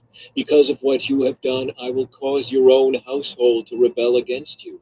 I will give your wives to another man before your very eyes, and he will go to bed with them in public view. You did it secretly, but I will make this happen to you openly in the sight of all Israel. David confesses his guilt. Then David confessed to Nathan, I have sinned against the Lord. Nathan replied, yes, but the Lord has forgiven you, and you won't die for this sin. Nevertheless, because you have shown utter contempt for the Lord by doing this, your child will die. After Nathan returned to his home, the Lord sent a deadly illness to the child of David, Uriah's wife. David begged God to spare the child. He went without food and lay all night on the bare ground. The elders of his household pleaded with him to get up and eat with them, but he refused. Then, on the 7th day, the child died. David's advisors were afraid to tell him. He wouldn't listen to reason while the child was ill. They said, what drastic thing will he do when we tell him the child is dead? But David saw them whispering. He realized what had happened. Is the child dead? Yes. Yes, they replied. He is dead. Then David got up from the ground, washed himself, put on lotions, and changed his clothes. He went to the tabernacle and worshipped the Lord. After that, he returned to the palace and was served food and ate. His advisors were amazed. We don't understand you, they told him. While the child was still living, you wept and refused to eat, but now that the child is dead, you have stopped your mourning and are eating again. David replied, I fasted and wept while the child was alive. For I said, perhaps the Lord will be gracious to me and let the child live. But why should I fast when he is dead? Can I bring him back again? I will go to him one day, but he cannot return to me. Then David comforted Bathsheba, his wife, and slept with her. She became pregnant and gave birth to a son, and they named him Solomon.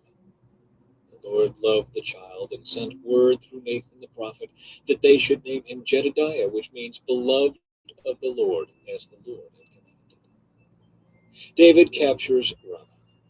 Meanwhile, Joab was fighting against Ramah, the capital of Ammon, and he captured the royal fortifications. Joab sent messengers to tell David, I have fought against Ramah and captured its water supply. Now bring the rest of the army and capture the city. Otherwise, I will capture it and get credit for the victory. So David gathered the rest of the army and went to Rabbah, and he fought against it and captured it. David removed the crown from the king's head, and it was placed on his own head. The crown was made of gold and set with gems, and it weighed 75 pounds. David took a vast amount of plunder from the city. He also made slaves of the people of Rabbah and forced them to labor with saws, iron picks, and iron axes, and to work in the brick kilns. That is how he dealt with the people of all the Ammonite towns. Then David and all the army returned to Jerusalem. 2 Samuel chapter 13. The rape of Tamar. Now David's son Absalom had a beautiful sister named Tamar, and Amnon, her half-brother, fell desperately in love with her. Amnon became so obsessed with Tamar that he became ill. She was a virgin, and Amnon thought he could never have her. But Amnon had a very crafty friend, his cousin Jonadab. He was the son of David's brother Shimei. One day Jonadab said to Amnon, "What's the trouble? Why should the son of a king look so dejected morning after morning?" So Amnon told him, "I'm in love with Tamar, my brother Absalom's sister." "Well," Jonadab said, "I'll tell you what to do. Go back to bed and pretend you are ill. When your father comes to see you, ask him to let Tamar come and prepare some food for you. Tell him you'll feel better if she prepares it as you watch and feeds you with her own hands." So Amnon lay down and pretended to be sick. And when the king came to see him, Amnon asked him, "Please let my sister Tamar come and cook my favorite dish as I watch. Then I can eat it from her own hands."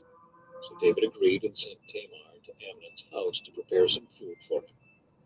When Tamar arrived at Amnon's house, she went to the place where he was lying down so he could watch her make some dough. Then she baked his favorite dish for him. But when she set the serving tray before him, he refused to eat. "Everyone, get out," Amnon told his servants. So they all left him. Then he said to Tamar, "Now bring the food into my bedroom and feed it to me here." So Tamar took his favorite dish to her. But as she was feeding him, he grabbed her and demanded, "Come to bed with me, my darling sister." "No, my brother," she cried. "Don't be foolish. Don't do this to me. Such wicked things aren't done in Israel. Where could I go in my shame? And you would be called one of the greatest fools in Israel. Please just speak to the king about it, and he will let you marry me."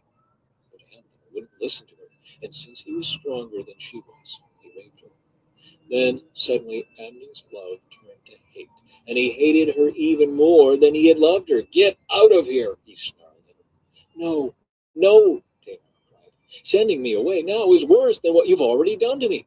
But Amnon wouldn't listen to her. He shouted for his servant and demanded, "Throw this woman out and lock the door behind her." So the servant put her out and locked the door behind her. She was wearing a long, beautiful robe, as was the custom in those days for the king's virgin daughters. But now Tamar tore her robe and put ashes on her head. And then, with her face in her hands, she went away crying. Her brother Absalom saw her and asked, "Is it true that Amnon has been with you?" "Well, my sister, keep quiet for now, since he's your brother. Don't you worry about it." So Tamar lived as a desolate woman in her brother Absalom's house. When King David heard what had happened, he was very angry. And though Absalom never spoke to Amnon about this, he hated Amnon deeply because of what he had done to his sister. Absalom's revenge on Amnon. 2 years later, when Absalom's sheep were being sheared at Baal Hazor near Ephraim, Absalom invited all the king's sons to come to a feast. He went to the king and said, "My sheep shearers are now at work. Would the king and his servants please come to celebrate the occasion with me?" The king replied, "No, my son, if we all came, we would be too much of a burden on you." Absalom pressed him, but the king would not come, though he gave Absalom his blessing. "Well then," Absalom said, "if you can't come, how about sending my brother Amnon with us?" "Why Amnon?" the king asked. But Absalom kept on pressing the king until he finally agreed to let all his sons attend, including Amnon. So Absalom prepared a feast fit for a king. Absalom told his men, "Wait until Amnon gets drunk. Then at my signal, kill him. Don't be afraid, I'm the one who has given the command. Take courage and do it." So at Absalom's signal, they murdered Amnon. Then the other sons of the king jumped on their mules and fled. As they were on their way back to Jerusalem, this report reached David: "Absalom has killed all the king's sons. Not one is left alive." The king got up, tore his robe, and threw himself on the ground. His advisers also tore their clothes in horror and sorrow. But just then Jonadab, the son of David's brother Shimei, arrived and said, "No, don't believe that all the king's sons have been killed. It was only Amnon. Absalom has been plotting this ever since Amnon raped his sister Tamar. No, my lord the king, your sons aren't all dead. It was only Amnon." Meanwhile, Absalom escaped. Then the watchman on the Jerusalem wall saw a great crowd coming toward the city from the west. He ran to tell the king, "I see a crowd of people coming from the Horonaim road along the side of the hill." "Look," Jonadab told the king, "there they are now. The king's sons are coming, just as I said." They soon arrived, weeping and sobbing, and the king and all his servants wept bitterly with them. And David mourned many days for his son Amnon. Absalom fled to his grandfather Talmai, son of Ammihud, the king of Geshur. He stayed there in Geshur for 3 years, and King David, now reconciled to Amnon's death, longed to be reunited with his son Absalom. Second chapter for Absalom's return. Joab realized how much the king longed to see Absalom. So he sent for a woman from Tekoa who had a reputation for great wisdom. He said to her, "Pretend you are in mourning, wear mourning clothes, and don't put on lotions. Act like a woman who has been mourning for the dead for a long time. Then go to the king and tell him the story I am about to tell you." Then Joab told her what to say. When the woman from Tekoa approached the king, she bowed with her face to the ground in deep respect and cried out, "O king, help me." "What's the trouble?" the king asked. "Alas, I am a widow," she replied. "My husband is dead. My 2 sons had a fight out in the field, and since no one was there to stop it, one of them was killed. Now the rest of the family is demanding, 'Let us have your son. We will execute him for murdering his brother. He doesn't deserve to inherit his family's property.' They want to extinguish the only coal I have left, and my husband's name and family will disappear from the face of the earth." "Leave it to me," the king told her. "Go home, and I'll see to it that no one touches him." "Oh, thank you, my lord the king," the woman from Tekoa replied. "If you are criticized for helping me, let the blame fall on me and on my father's house, and let the king and his throne be innocent." "If anyone objects," the king said, "bring him to me. I can assure you he will never complain again." Then she said, "Please swear to me by the Lord your God that you won't let anyone take vengeance against my son. I want no more bloodshed." "As surely as the Lord lives," he replied, "not a hair on your son's head will be disturbed." "Please allow me to ask one more thing of my lord the king," she said. "Go ahead and speak," he responded. She replied, "Why don't you do as much for the people of God as you have promised to do for me? You have convicted yourself in making this decision because you have refused to bring home your own banished son. All of us must die eventually. Our lives are like water spilled out on the ground, which cannot be gathered up again. But God does not just sweep life away. Instead, he devises ways to bring us back when we have been separated from him. I have come to plead with my lord the king because people have threatened me. I said to myself, perhaps the king will listen to me and rescue us from those who would cut us off from the inheritance God has given us. Yes, my lord the king will give us peace of mind again. I know that you are like an angel of God in discerning good from evil. May the Lord your God be with you." "I must know one thing," the king replied, "and tell me the truth." "Yes, my lord the king," she responded. "Did Joab put you up to this?" And the woman replied, "My lord the king, how can I deny it? Nobody can hide anything from you. Yes, Joab sent me and told me what to say.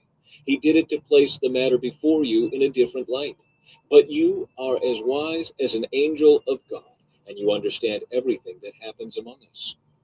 So the king sent for Joab and told him, "All right, go and bring back the young man Absalom."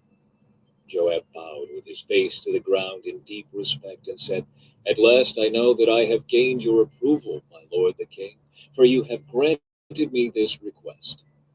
Then Joab went to Geshur and brought Absalom back to Jerusalem. But the king gave this order, "Absalom may go to his own house, but he must never come into my presence." So Absalom did not see the king. Absalom reconciled to David. Now Absalom was praised as the most handsome man in all Israel. He was flawless from head to foot. He cut his hair only once a year, and then only because it was so heavy. When he weighed it out, it came to 5 pounds. He had 3 sons and 1 daughter. His daughter's name was Tamar, and she was very beautiful. Absalom lived in Jerusalem for 2 years, but he never got to see the king. Then Absalom sent for Joab to ask him to intercede for him, but Joab refused to come. Absalom sent for him a second time, but again Joab refused to come. So Absalom said to his servants, "Go and set fire to Joab's barley field, the field next to mine." So they set his field on fire, as Absalom had commanded. Then Joab came to Absalom at his house and demanded, "Why did your servant set my field on fire?" And Absalom replied, "Because I wanted you to ask the king why he brought me back from Geshur if he didn't intend to see me. I might as well have stayed there. Let me see the king. If he finds me guilty of anything, then let him kill me." So Joab told the king what Absalom had said. Then, at last, David summoned Absalom, who came and bowed low before the king, and the king kissed him. 2 Samuel chapter 15. Absalom's rebellion. After this, Absalom bought a chariot and horses, and he hired 50 bodyguards to run ahead of him. He got up early every morning and went out to the gate of the city. When people brought a case to the king for judgment, Absalom would ask where in Israel they were from, and they would tell him their tribe. Then Absalom would say, "You've really got a strong case here. It's too bad the king doesn't have anyone to hear it. I wish I were the judge. Then everyone could bring their cases to me for judgment, and I would give them justice." When people tried to bow before him, Absalom wouldn't let them. Instead, he took them by the hand and kissed them. Absalom did this with everyone who came to the king for judgment, and so he stole the hearts of all the people of Israel. After 4 years, Absalom said to the king, "Let me go to Hebron to offer a sacrifice to the Lord and fulfill a vow I made to him. For while your servant was at Geshur and Aram, I promised to sacrifice to the Lord in Hebron if he would bring me back to Jerusalem." "All right," the king told him, "go and fulfill your vow." So Absalom went to Hebron. But while he was there, he sent secret messengers to all the tribes of Israel to stir up a rebellion against the king. "As soon as you hear the ram's horn," his message read, "you are to say, 'Absalom has been crowned king in Hebron.'" He took 200 men from Jerusalem with him as guests, but they knew nothing of his intentions. While Absalom was offering the sacrifices, he sent for Ahithophel, one of David's counselors, who lived in Guillory. Soon many others also joined Absalom, and the conspiracy gained momentum. David escapes from Jerusalem. A messenger soon arrived in Jerusalem to tell David, "All Israel has joined Absalom in a conspiracy against you, that we must flee at once, or it will be too late." David urged his men, "Hurry. If we get out of the city before Absalom arrives, both we and the city of Jerusalem will be spared from disaster." "We're with you," his advisers replied. "Do what you think is best." So the king and all his household set out at once. He left no one behind except 10 of his concubines to look after the palace. The king and all his people set out on foot, pausing at the last house to let all the king's men move past to lead the way. There were 600 men from Gath who had come with David, along with the king's bodyguard. Then the king turned and said to Ittai, a leader of the men from Gath, "Why are you coming with us? Go on back to King Absalom, for you are a guest in Israel, a foreigner in exile. You arrived only recently, and should I force you today to wander with us? I don't even know where we will go. Go on back and take your kinsman with you, and may the Lord show you his unfailing love and faithfulness." But Ittai said to the king, "I vow by the Lord and by your own life that I will go wherever my lord the king goes, no matter what happens, whether it means life or death." David replied, "All right, come with us." So Ittai and all his men and their families went along. Everyone cried loudly as the king and his followers passed by. They crossed the Kidron Valley and then went out toward the wilderness. Zadok and all the Levites also came along, carrying the ark of the covenant of God. They set down the ark of God, and Abiathar offered sacrifices until everyone had passed out of the city. Then the king instructed Zadok to take the ark of God back into the city. "If the Lord sees fit," David said, "he will bring me back to see the ark and the tabernacle again. But if he is through with me, then let him do what seems best to him."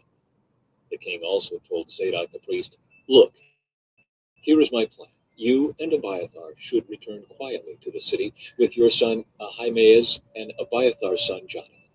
I will stop at the shallows of the Jordan River and wait there for a report from you." So Zadok and Abiathar took the ark of God back to the city and stayed there. David walked up the road to the Mount of Olives, weeping as he went. His head was covered and his feet were bare as a sign of mourning. And the people who were with him covered their heads and wept as they climbed the hill. When someone told David that his adviser Ahithophel was now backing Absalom, David prayed, "O Lord, let Ahithophel give Absalom foolish advice." When David reached the summit of the Mount of Olives where people worshipped God, Hushai the Archite was waiting there for him. Hushai had torn his clothing and put dirt on his head as a sign of mourning. But David told him, "If you go with me, you will only be a burden. Return to Jerusalem and tell Absalom, 'I will now be your adviser, O king, just as I was your father's adviser in the past.' Then you can frustrate and counter Ahithophel's advice. Zadok and Abiathar the priest will be there. Tell them about the plans being made in the king's palace, and they will send their sons Ahimaaz and Jonathan to tell me what is going on." So David's friend Hushai returned to Jerusalem, getting there just as Absalom arrived. 2 Samuel chapter 16. David and Ziba. When David had gone a little beyond the summit of the Mount of Olives, Ziba, the servant of Mephibosheth, was waiting there for him. He had 2 donkeys loaded with 200 loaves of bread, 100 clusters of raisins, 100 bunches of summer fruit, and a wineskin full of wine. "What are these for?" the king asked Ziba. Ziba replied, "The donkeys are for the king's people to ride on, and the bread and summer fruit are for the young men to eat. The wine is for those who become exhausted in the wilderness." "And where is Mephibosheth, Saul's grandson?" the king asked him. "He stayed in Jerusalem," Ziba replied. "He said, 'Today I will get back the kingdom of my grandfather Saul.'" "In that case," the king told Ziba, "I give you everything Mephibosheth owns." "I bow before you," Ziba replied. "May I always be pleasing to you, my lord the king."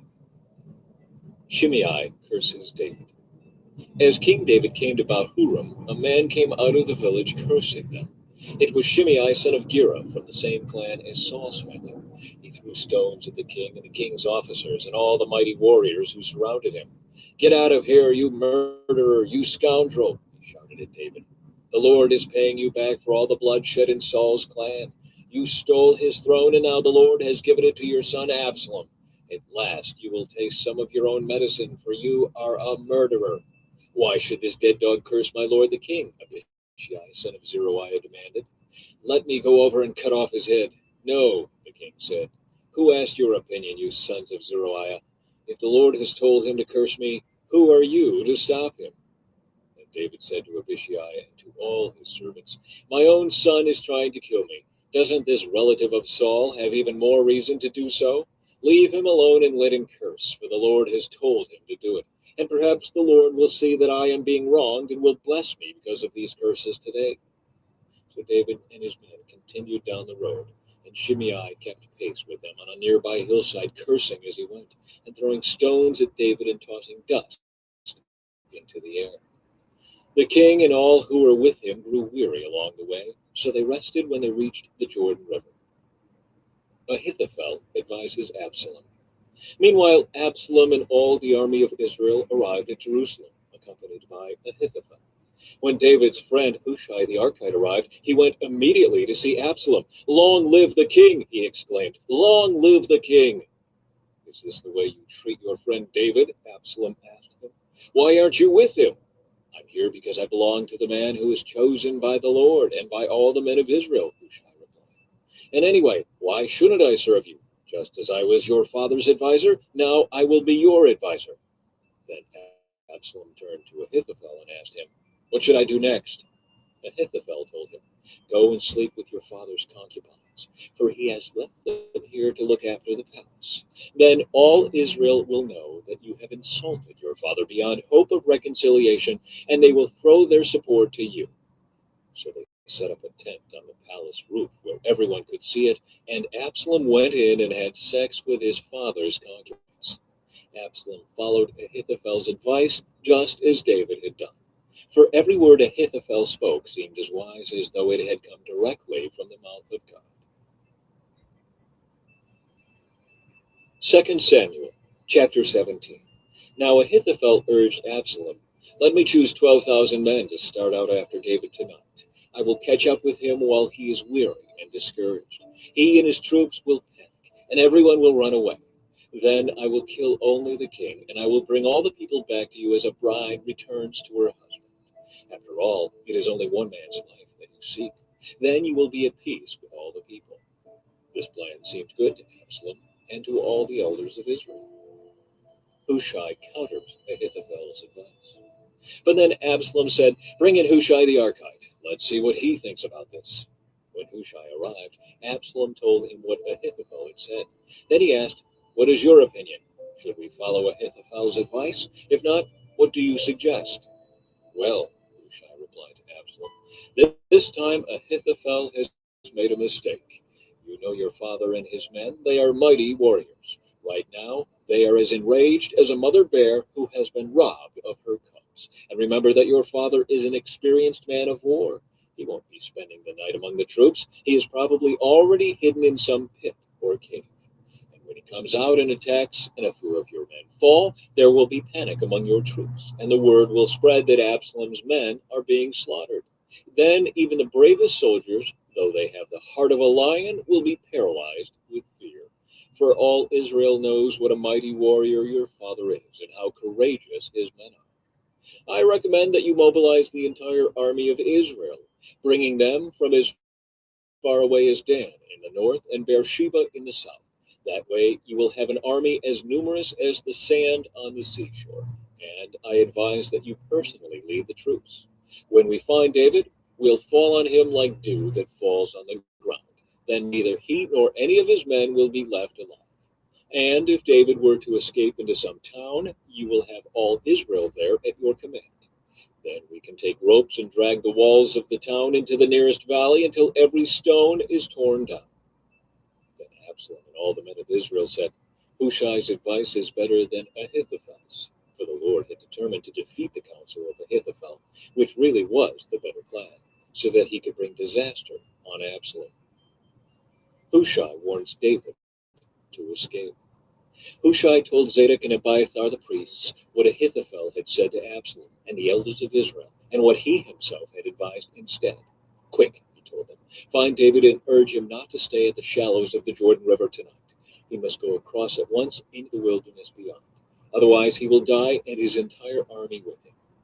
Jonathan and Ahimaaz had been staying at Enrogel so as not to be seen entering and leaving the city. Arrangements had been made for a servant girl to bring them the message they were to take to King David.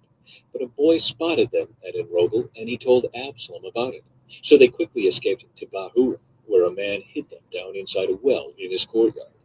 The man's wife put a cloth over the top of the well and scattered grain on it to dry in the sun, so no one suspected they were there. When Absalom's men arrived, they asked her, "Have you seen Ahimaaz and Jonathan?" The woman replied, "They were here, but they crossed over the brook." Absalom's men looked for them without success and returned to Jerusalem. Then the two men crawled out of the well and hurried on to King David. "Quick," they told him, "cross the Jordan tonight." And they told him how Ahithophel had advised that he be captured and killed. So David and all the people with him went across the Jordan River during the night, and they were all on the other bank before dawn. When Ahithophel realized that his advice had not been followed, he saddled his donkey, went to his hometown, set his affairs in order, and hanged himself. He died there and was buried in the family tomb. David soon arrived at Mahanaim. By now, Absalom had mobilized the entire army of Israel and was leading his troops across the Jordan River. Absalom had appointed Amasa as commander of his army, replacing Joab, who had been commander under David. Amasa was Joab's cousin. His father was Jether, an Ishmaelite. His mother, Abigail, daughter of Nahash, was the sister of Joab's mother, Zeruiah. Absalom and the Israelite army set up camp in the land of Gilead. When David arrived at Mahanaim, he was warmly greeted by Shobai, son of Nahash, who came from Rabbah of the Ammonites. and by Maker son of Amiel from Lodebar, and by Barzillai of Gilead from Rogelim. They brought sleeping mats, cooking pots, serving bowls, wheat and barley, flour and roasted grain, beans, lentils, honey, butter, sheep, goats, and cheese for David and those who were with him. For they said, "You must all be very hungry and tired and thirsty after your long march through the wilderness." 2 Samuel, chapter 18, Absalom's defeat and death. David now mustered the men who were with him and appointed generals and captains to lead them. He sent the troops out in 3 groups, placing one group under Joab, one under Joab's brother Abishai, son of Zeruiah, and one under Ittai, the man from Gath. The king told his troops, "I am going out with you." But his men objected strongly. "You must not go," they urged. "If we have to turn and run, and even if half of us die, it will make no difference to Absalom's troops. They will be looking only for you. You are worth 10,000 of us, and it is better that you stay here in the town and send help if we need it." "If you think that's the best plan, I'll do it," the king answered. So he stood alongside the gate of the town as all the troops marched out in groups of hundreds and of thousands. And the king gave this command to Joab, Abishai, and Ittai: "For my sake, deal gently with young Absalom." And all the troops heard the king give this order to his commanders. So the battle began in the forest of Ephraim, and the Israelite troops were beaten back by David's men. There was a great slaughter that day, and 20,000 men laid down their lives. The battle raged all across the countryside, and more men died because of the forest than were killed by the sword. During the battle, Absalom happened to come upon some of David's men. He tried to escape on his mule, but as he rode beneath the thick branches of a great tree, his hair got caught in the tree. His mule kept going and left him dangling in the air. One of David's men saw what had happened and told Joab, "I saw Absalom dangling from a great tree." "What?" Joab demanded. "You stood there and didn't kill him? I would have rewarded you with 10 pieces of silver and a hero's belt." "I would not kill the king's son for even 1,000 pieces of silver," the man replied to Joab. "We all heard the king say to you and Abishai and Ittai, 'For my sake, please spare young Absalom.' And if I had betrayed the king by killing his son, and the king would certainly find out who did it, you yourself would be the first to abandon me."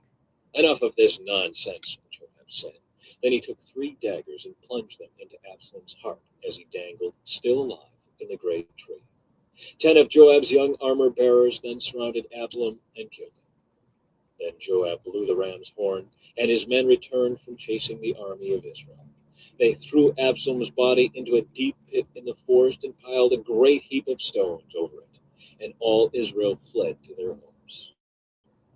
In his lifetime, Absalom had built a monument to himself in the king's valley, for he said, "I have no son to carry on my name." He named the monument after himself, and it is known as Absalom's monument to this day. David mourns Absalom's death. Then Zadok's son Ahimaaz said, "Let me run to the king with the good news that the Lord has rescued him from his enemies." "No," Joab told him. "It wouldn't be good news to the king that his son is dead. You can be my messenger another time, but not today." Then Joab said to a man from Ethiopia, "Go tell the king what you have seen." The man bowed and ran off. But Ahimaaz continued to plead with Joab. "Whatever happens, please let me go too." "Why should you go, my son?" Joab replied. "There will be no reward for your news." "Yes, but let me go anyway," he begged. Joab finally said, "All right, go ahead." So Ahimaaz took the less demanding route by way of the plain and ran to Mahanaim ahead of the Ethiopian. While David was sitting between the inner and outer gates of the town, the watchman climbed to the roof by the wall. As he looked, he saw a lone man running toward them. He shouted the news down to David, and the king replied, "If he is alone, he has news." As the messenger came closer, the watchman saw another man running toward them. He shouted down, "Here comes another one." The king replied, "He also will have news." "The first man runs like Ahimaaz, son of Zadok," the watchman said. "He is a good man and comes with good news," the king replied. Then Ahimaaz cried out to the king, "Everything is all right."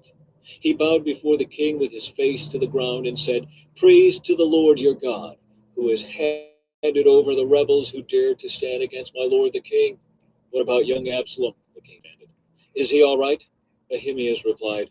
When Joab told me to come, there was a lot of commotion, but I didn't know what was happening. Wait here, the king told him. So Ahimaaz stepped aside. Then the man from Ethiopia arrived and said, I have good news for my lord the king. Today, the Lord has rescued you from all those who rebelled against you. What about young Absalom? The king demanded.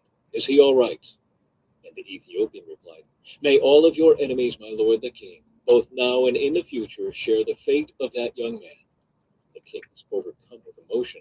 He went up to the room over the gateway and burst into tears. And as he went, he cried, Oh, my son Absalom, my son Absalom, if only I had died instead of you. Oh, Absalom, my son, my son. 2 Samuel, chapter 19. Joab rebukes the king. Word soon reached Joab that the king was weeping and mourning for Absalom. As all the people heard of the king's deep grief for his son, the joy of that day's victory was turned into deep sadness. They crept back into the town that day as though they were ashamed and had deserted in battle. The king covered his face with his hands and kept on crying, Oh, my son, Absalom! Oh, Absalom, my son, my son! Joab went to the king's room and said, We saved your life today, and the lives of your sons, your daughters, and your wives, and concubines. Yet you act like this, making us feel ashamed of ourselves. You seem to love those who hate you and hate those who love you. You have made it clear today that your commanders and troops mean nothing to you. It seems that if Absalom had lived and all of us had died, you would be pleased. Now, go out there and congratulate your troops, for I swear by the Lord that if you don't go out, not a single one of them will remain here tonight. You will be worse off than ever before. So the king went out and took his seat at the town gate. And as the news spread throughout the town that he was there, everyone went to him. Meanwhile, the Israelites who had supported Absalom fled to their homes. And throughout all the tribes of Israel, there was much discussion and argument going on. The people were saying, The king rescued us from our enemies and saved us from the Philistines, but Absalom chased him out of the country. Now Absalom, whom we anointed to rule over us, is dead. Why not ask David to come back and be our king again? Then King David sent Zadok and Abiathar, the priests, to say to the elders of Judah, Why are you the last ones to welcome back the king into his palace? For I have heard that all Israel is ready. You are my relatives, my own tribe, my own flesh and blood. So why are you the last ones to welcome back the king? And David told them to tell Amasa, Since you are my own flesh and blood, like Joab, may God strike me and even kill me if I do not appoint you as commander of my army in his place. But Amasa convinced all the men of Judah, and they responded unanimously. They sent word to the king, Return to us and bring back all who are with you. David's return to Jerusalem. So the king started back to Jerusalem. And when he arrived at the Jordan River, the people of Judah came to Gilgal to meet him and escort him across the river. Shimei, son of Gera, the man from Bahurim in Benjamin, hurried across with the men of Judah to welcome King David. 1,000 other men from the tribe of Benjamin were with him, including Ziba, the chief servant of the house of Saul, and Ziba's 15 sons and 20 servants. They rushed down to the Jordan to meet the king. They crossed the shallow in the king's household across the river, helping every way they could. David's mercy to Shimei. As the king was about to cross the river, Shimei fell down before him. My lord the king, please forgive me, he pleaded. Forget the terrible thing your servant did when you left Jerusalem. May the king put it out of his mind. I know how much I sinned. That is why I have come here today, the very first person in all Israel to greet my lord the king. Then Abishai, son of Zeruiah, said, Shimei should die, for he cursed the Lord's anointed king. Who asked your opinion, you sons of Zeruiah? David exclaimed. Why have you become my adversary today? This is not a day for execution, but for celebration. Today I am once again the king of Israel. Then, turning to Shimei, David vowed, Your life will be spared. David's kindness to Mephibosheth. Now Mephibosheth, Saul's grandson, came down from Jerusalem to meet the king. He had not cared for his feet, trimmed his beard, or washed his clothes since the day the king left Jerusalem. Why didn't you come with me, Mephibosheth? The king asked him. Mephibosheth replied, "My lord the king, my servant Ziba deceived me. I told him, 'Saddle my donkey so I can go with the king, for as you know I am crippled.' Ziba has slandered me by saying that I refuse to come. But I know that my lord the king is like an angel of God, so do what you think is best. All my relatives and I could expect only death from you, my lord. But instead you have honored me by allowing me to eat at your own table. What more can I ask?" "You've said enough," David replied. "I've decided that you and Ziba will divide your land equally between you." "Give him all of it," Mephibosheth said. "I am content just to have you safely back again, my lord the king." David's kindness to Barzillai. Barzillai of Gilead had come down from Rogan to escort the king across the Jordan. He was very old, about 80, and very wealthy. He was the one who had provided food for the king during his stay in Mahanaim. "Come across with me and live in Jerusalem," the king said to Barzillai. "I will take care of you there." "No," he replied. "I am far too old to go with the king to Jerusalem.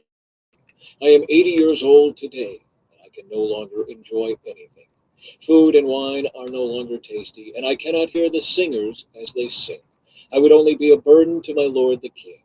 Just to go across the Jordan River with the king is all the honor I need. Then let me return again to die in my own town, where my father and mother are buried. But here is your servant, my son Kimham.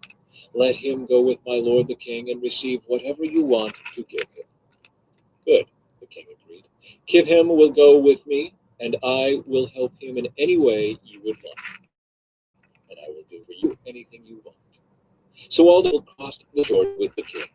After David had blessed Barzillai and kissed him, Barzillai returned to his own home. The king then crossed over to Gilgal, taking Kimham with him. All the troops of Judah and half the troops of Israel escorted the king on his way. And argued over the king. But all the men of Israel complained to the king, "The men of Judah stole the king and didn't give us the honor of helping take you, your household, and all your men across the Jordan." The men of Judah replied, "The king is one of our own kinsmen. Why should this make you angry? We haven't eaten any of the king's food or received any special favors. But there are 10 tribes in Israel," the others replied. "So we have 10 times as much right to the king as you do. What right do you have to treat us with such contempt? Weren't we the first to speak of bringing him back to be our king again?" The argument continued back and forth, and the men of Judah spoke even more harshly than the men of Israel. 2 Samuel, chapter 20, Revolt of Sheba. There happened a troublemaker named Sheba, son of Bichri, a man from the tribe of Benjamin.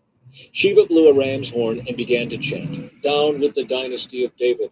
We have no interest in the son of Jesse. Come on, you of Israel, back to homes." So all the men of Israel deserted David and followed Sheba, son of Bichri. But the men of Judah stayed with their king and escorted him from the Jordan River to Jerusalem.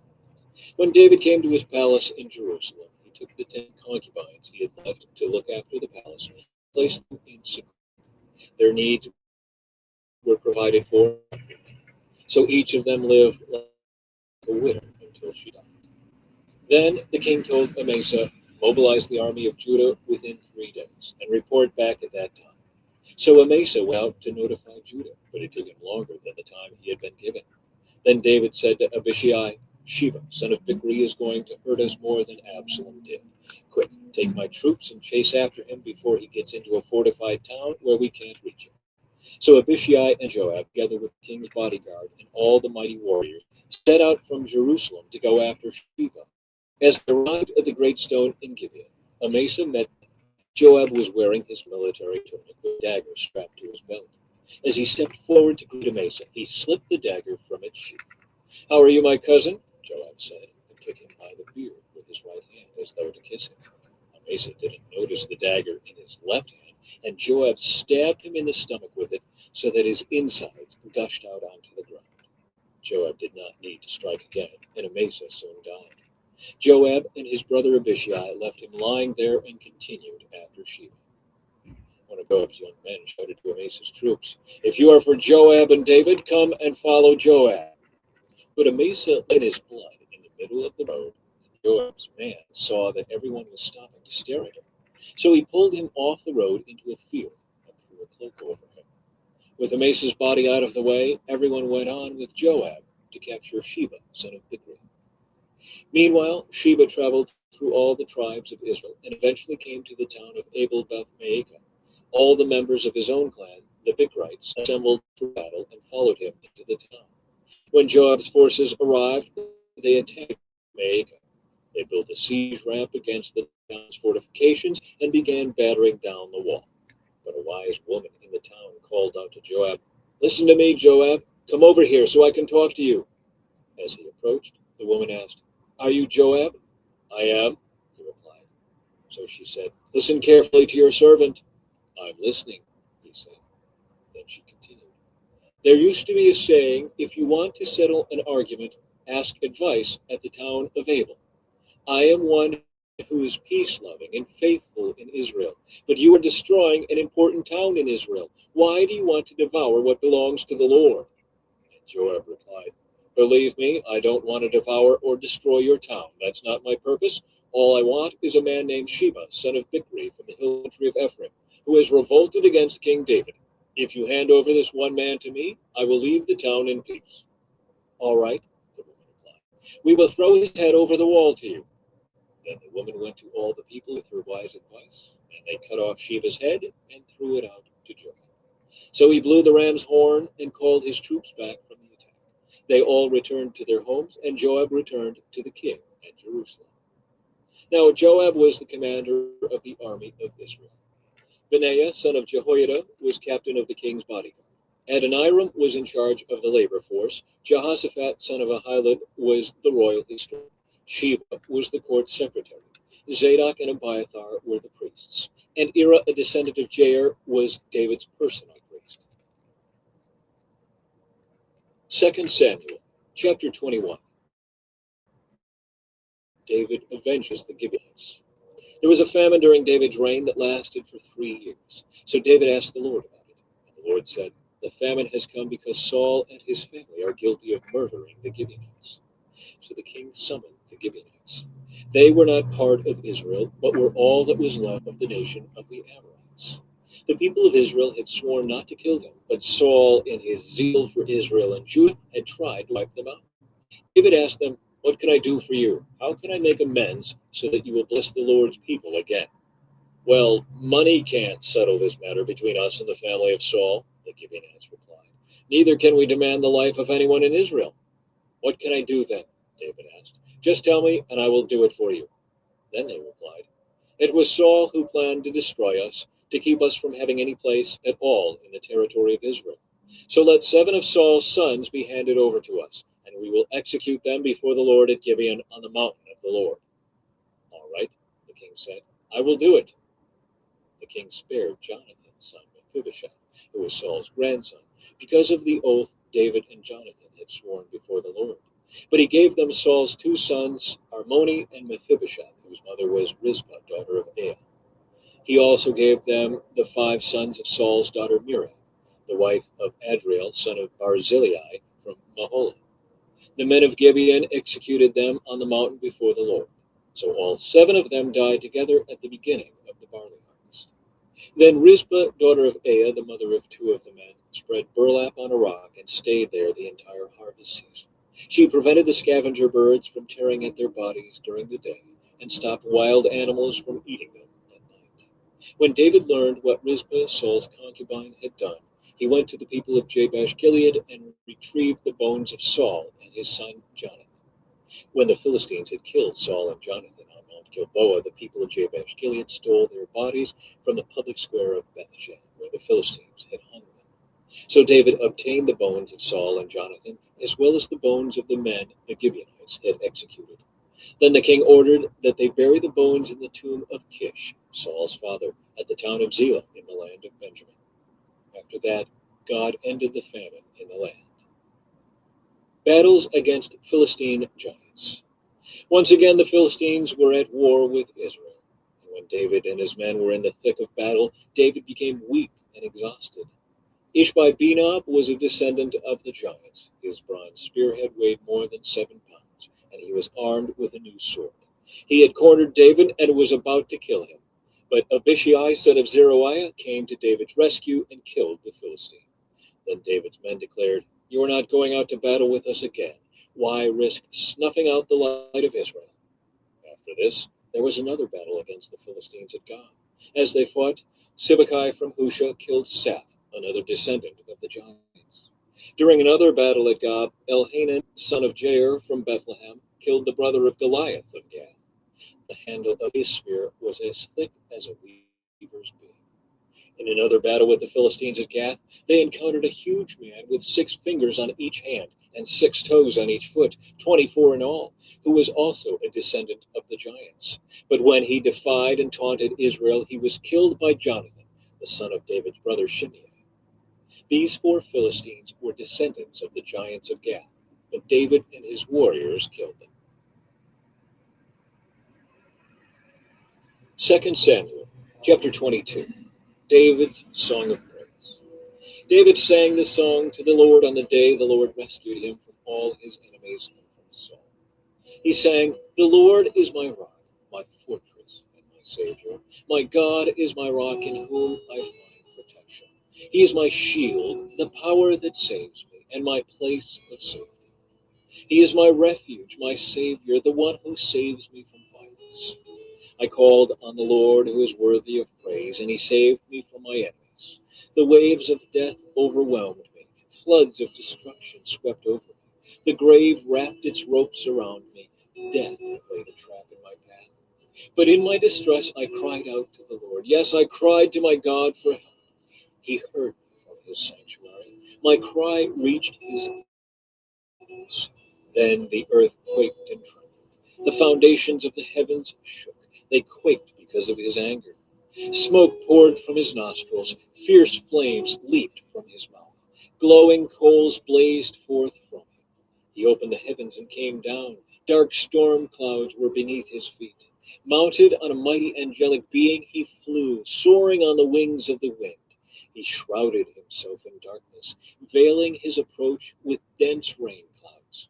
A great brightness shone around him, and burning coals blazed forth. The Lord thundered from heaven, the voice of the Most High resounded. He shot arrows and scattered his enemies. His lightning flashed, and they were confused. Then, at the command of the Lord, at the blast of his breath, the bottom of the sea could be seen, and the foundations of the earth were laid bare. He reached down from heaven and rescued me. He drew me out of deep waters. He rescued me from my powerful enemies, from those who hated me and were too strong for me. They attacked me at a moment when I was in distress, but the Lord supported me. He led me to a place of safety. He rescued me because he delights in me. The Lord rewarded me for doing right. He restored me because of my innocence. For I have kept the ways of the Lord. I have not turned from my God to follow evil. I have followed all his regulations. I have never abandoned his decrees. I am blameless before God. I have kept myself from sin. The Lord rewarded me for doing right. He has seen my innocence. To the faithful, you show yourself integrity. To the pure, but wicked, you show yourself hostile. You rescue the humble, but your eyes want the proud and humiliate them. O Lord, you are my lamp. The Lord lights up my darkness. In your strength, I can crush an army. With my God, I can scale any wall. God's way is perfect. All the Lord's promises prove true. He is a shield for all who look to him for protection. For who is God except the Lord? Who but our God is a solid rock? God is my strong fortress, and he makes my way perfect. He makes me as sure-footed as a deer, enabling me to stand on mountain heights. He trains my hands for battle. He strengthens my arm to draw a bronze bow. You have given me your shield of victory. Your help has made me great. You have made a wide path for my feet to keep them from slipping. I chased my enemies and destroyed them. I did not stop until they were conquered. I consumed them. I struck them down so they did not get up. They fell beneath my feet. You have armed me with strength for the battle. You have subdued my enemies under my feet. You placed my foot on their necks. I have destroyed all who hated me. They looked for help, but no one came to their rescue. They even cried to the Lord, but he refused to answer. I ground them as fine as the dust of the earth. I trampled them in the gutter like dirt. You gave me victory over my accusers. You preserved me as the ruler over nations. People I don't even know now serve me. Foreign nations cringe before me. As soon as they hear of me, they submit. They all lose their courage and come trembling from their strongholds. The Lord lives. Praise to my rock. May God, the rock of my salvation, be exalted. He is the God who pays back those who harm me. He brings down the nations under me and delivers me from my enemies. You hold me safe beyond the reach of my enemies. You save me from violent opponents. For this, O Lord, I will praise you among the nations. I will sing praises to your name. You give great victories to your king. You show unfailing love to your anointed, to David and all his descendants forever. 2 Samuel chapter 23, David's last words. These are the last words of David. David, the son of Jesse, speaks. David, the man who was raised up so high. David, the man anointed by the God of Jacob. David, the sweet psalmist of Israel. The Spirit of the Lord speaks through me. His words are upon my tongue. The God of Israel spoke. The rock of Israel said to me, the one who rules righteously, who rules in the fear of God, is like the light of morning at sunrise, like a morning without clouds, like the gleaming of the sun on new grass after rain. Is it not my family God has chosen? Yes, he has made an everlasting covenant with me. His agreement is arranged and guaranteed in every detail. He will ensure my safety and success. But the godless are like thorns to be thrown away, for they tear the hand that touches them.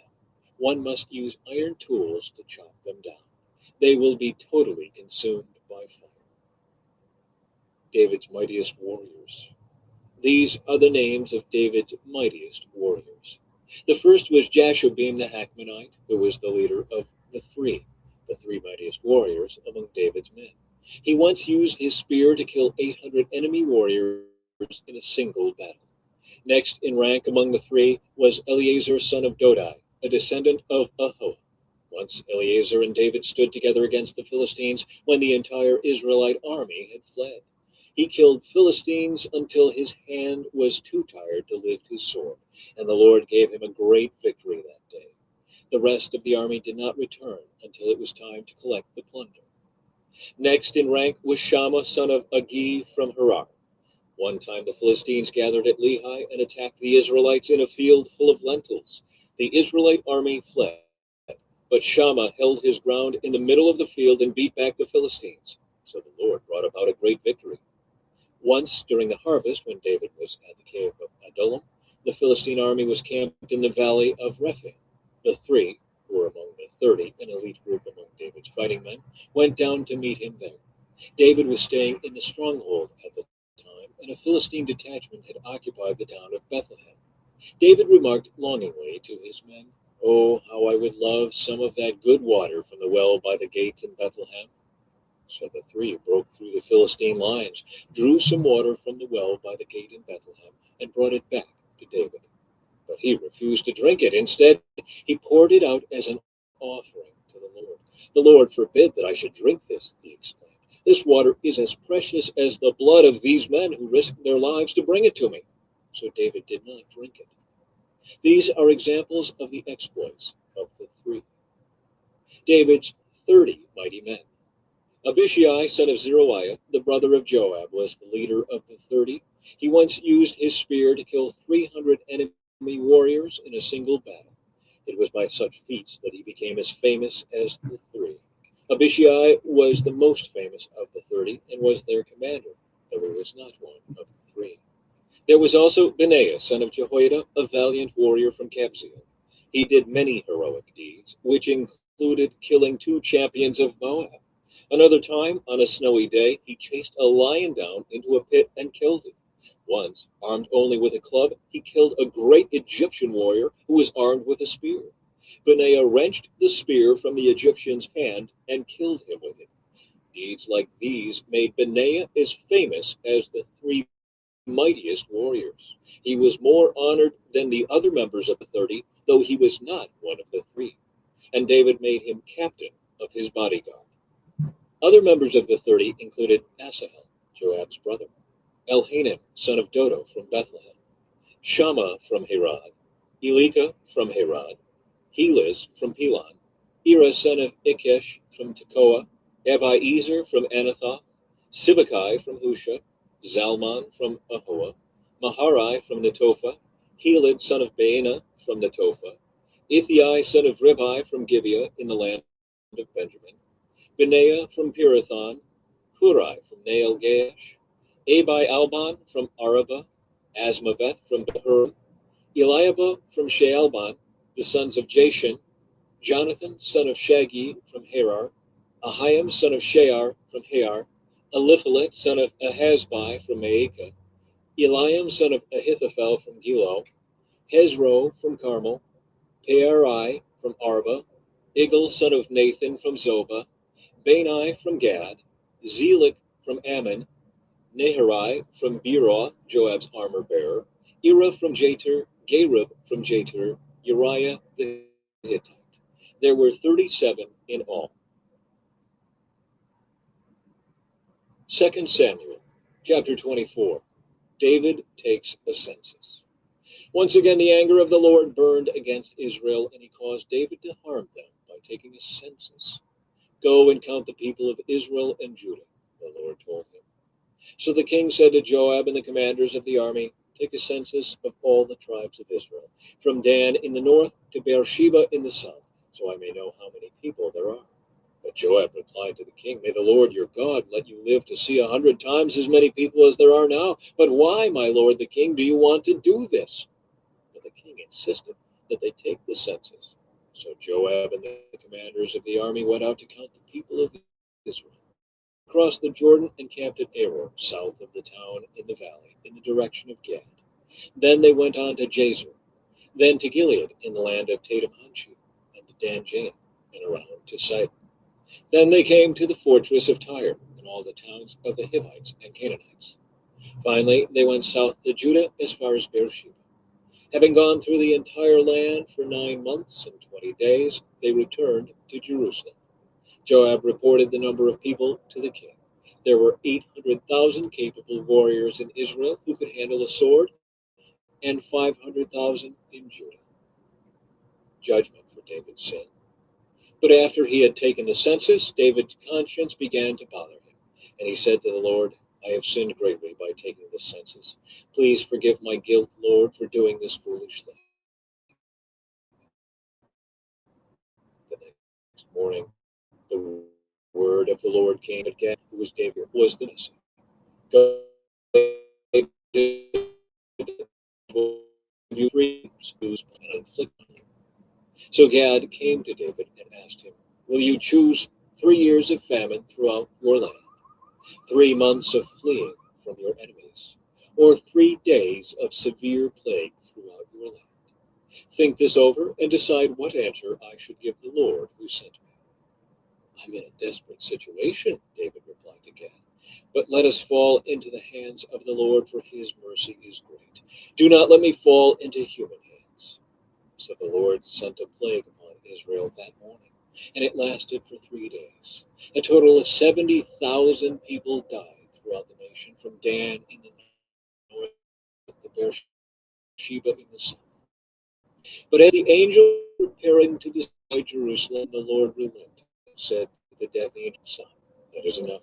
The moment the angel of the Lord was by the threshing floor of Araunah the Jebusite. When David saw the angel, he said to the Lord, I am the one who has sinned and done wrong, but these people are as innocent as sheep. What have they done? Let your anger fall against me and my family. David builds an altar. That day Gad came to David and said to him, go up and build an altar to the Lord on the threshing floor of Araunah the Jebusite. So David went up to do what the Lord had commanded him. When Araunah saw the king and his men coming toward him, he came and bowed before the king with his face to the ground. Why have you come, my lord the king? Araunah asked. David replied, I have come to buy your threshing floor, and to build an altar to the Lord there, so that he will stop the plague. Take it, my lord the king, and use it as you wish, Araunah said to David. Here are oxen for the burnt offering, and you can use the threshing boards and ox yokes for wood to build a fire for the altar. I will give it all to you, your majesty, and may the Lord your God accept your sacrifice. But the king replied to Araunah, No, I insist on buying it, for I will not present burnt offerings to the Lord my God that have cost me nothing. So David paid him 50 pieces of silver for the threshing floor and the oxen. David built an altar there to the Lord and sacrificed burnt offerings and peace offerings. And the Lord answered his prayer for the land, and the plague on Israel was stopped.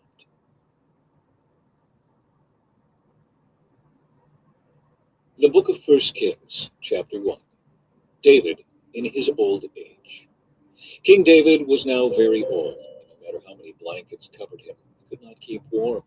So his advisers told him, Let us find a young virgin to wait on you and look after you, my lord. She will lie in your arms and keep you warm. So they searched throughout the land of Israel for a beautiful girl, and they found Abishag from Shunem and brought her to the king. The girl was very beautiful, and she looked after the king and took care of him, but the king had no sexual relations with her. Adonijah claims the throne. About that time, David's son Adonijah, whose mother was Haggith, began boasting, I will make myself king. So he provided himself with chariots and charioteers and recruited 50 men to run in front of him. Now his father, King David, had never disciplined him at any time, even by asking, Why are you doing that? Adonijah had been born next after Absalom, and he was very handsome. Adonijah took Joab, son of Zeruiah, and Abiathar the priest into his confidence, and they agreed to help him become king.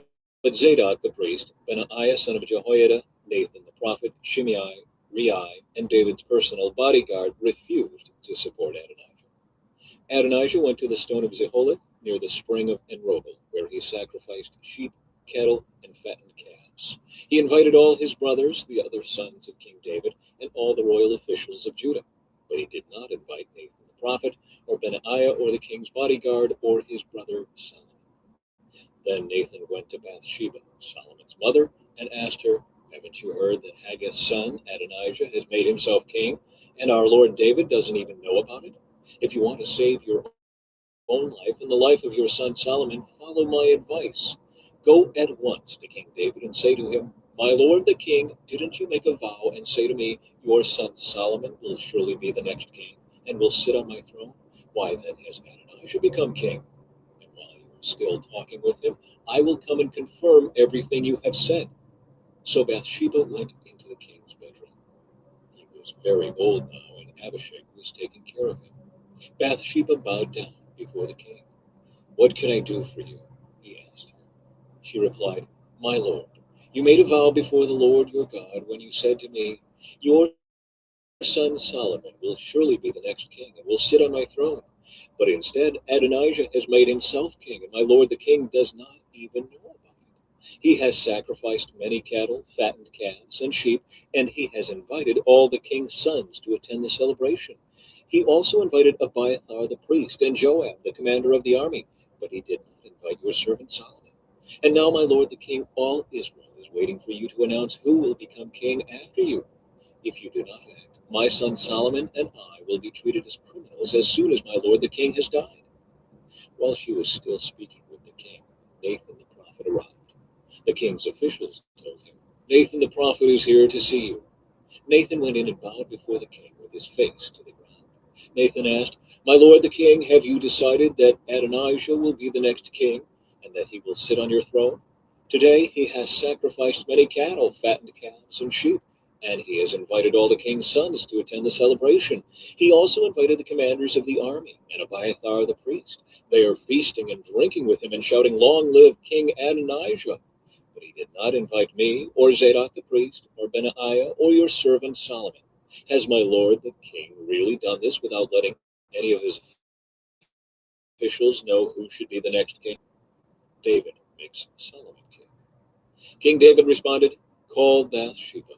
So she came back in and stood before the king. And the king repeated his vow.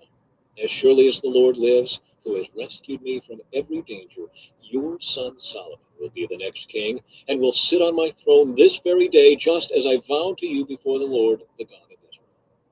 Then Bathsheba bowed down with her face to the ground before the king, and exclaimed, May my lord King David live forever.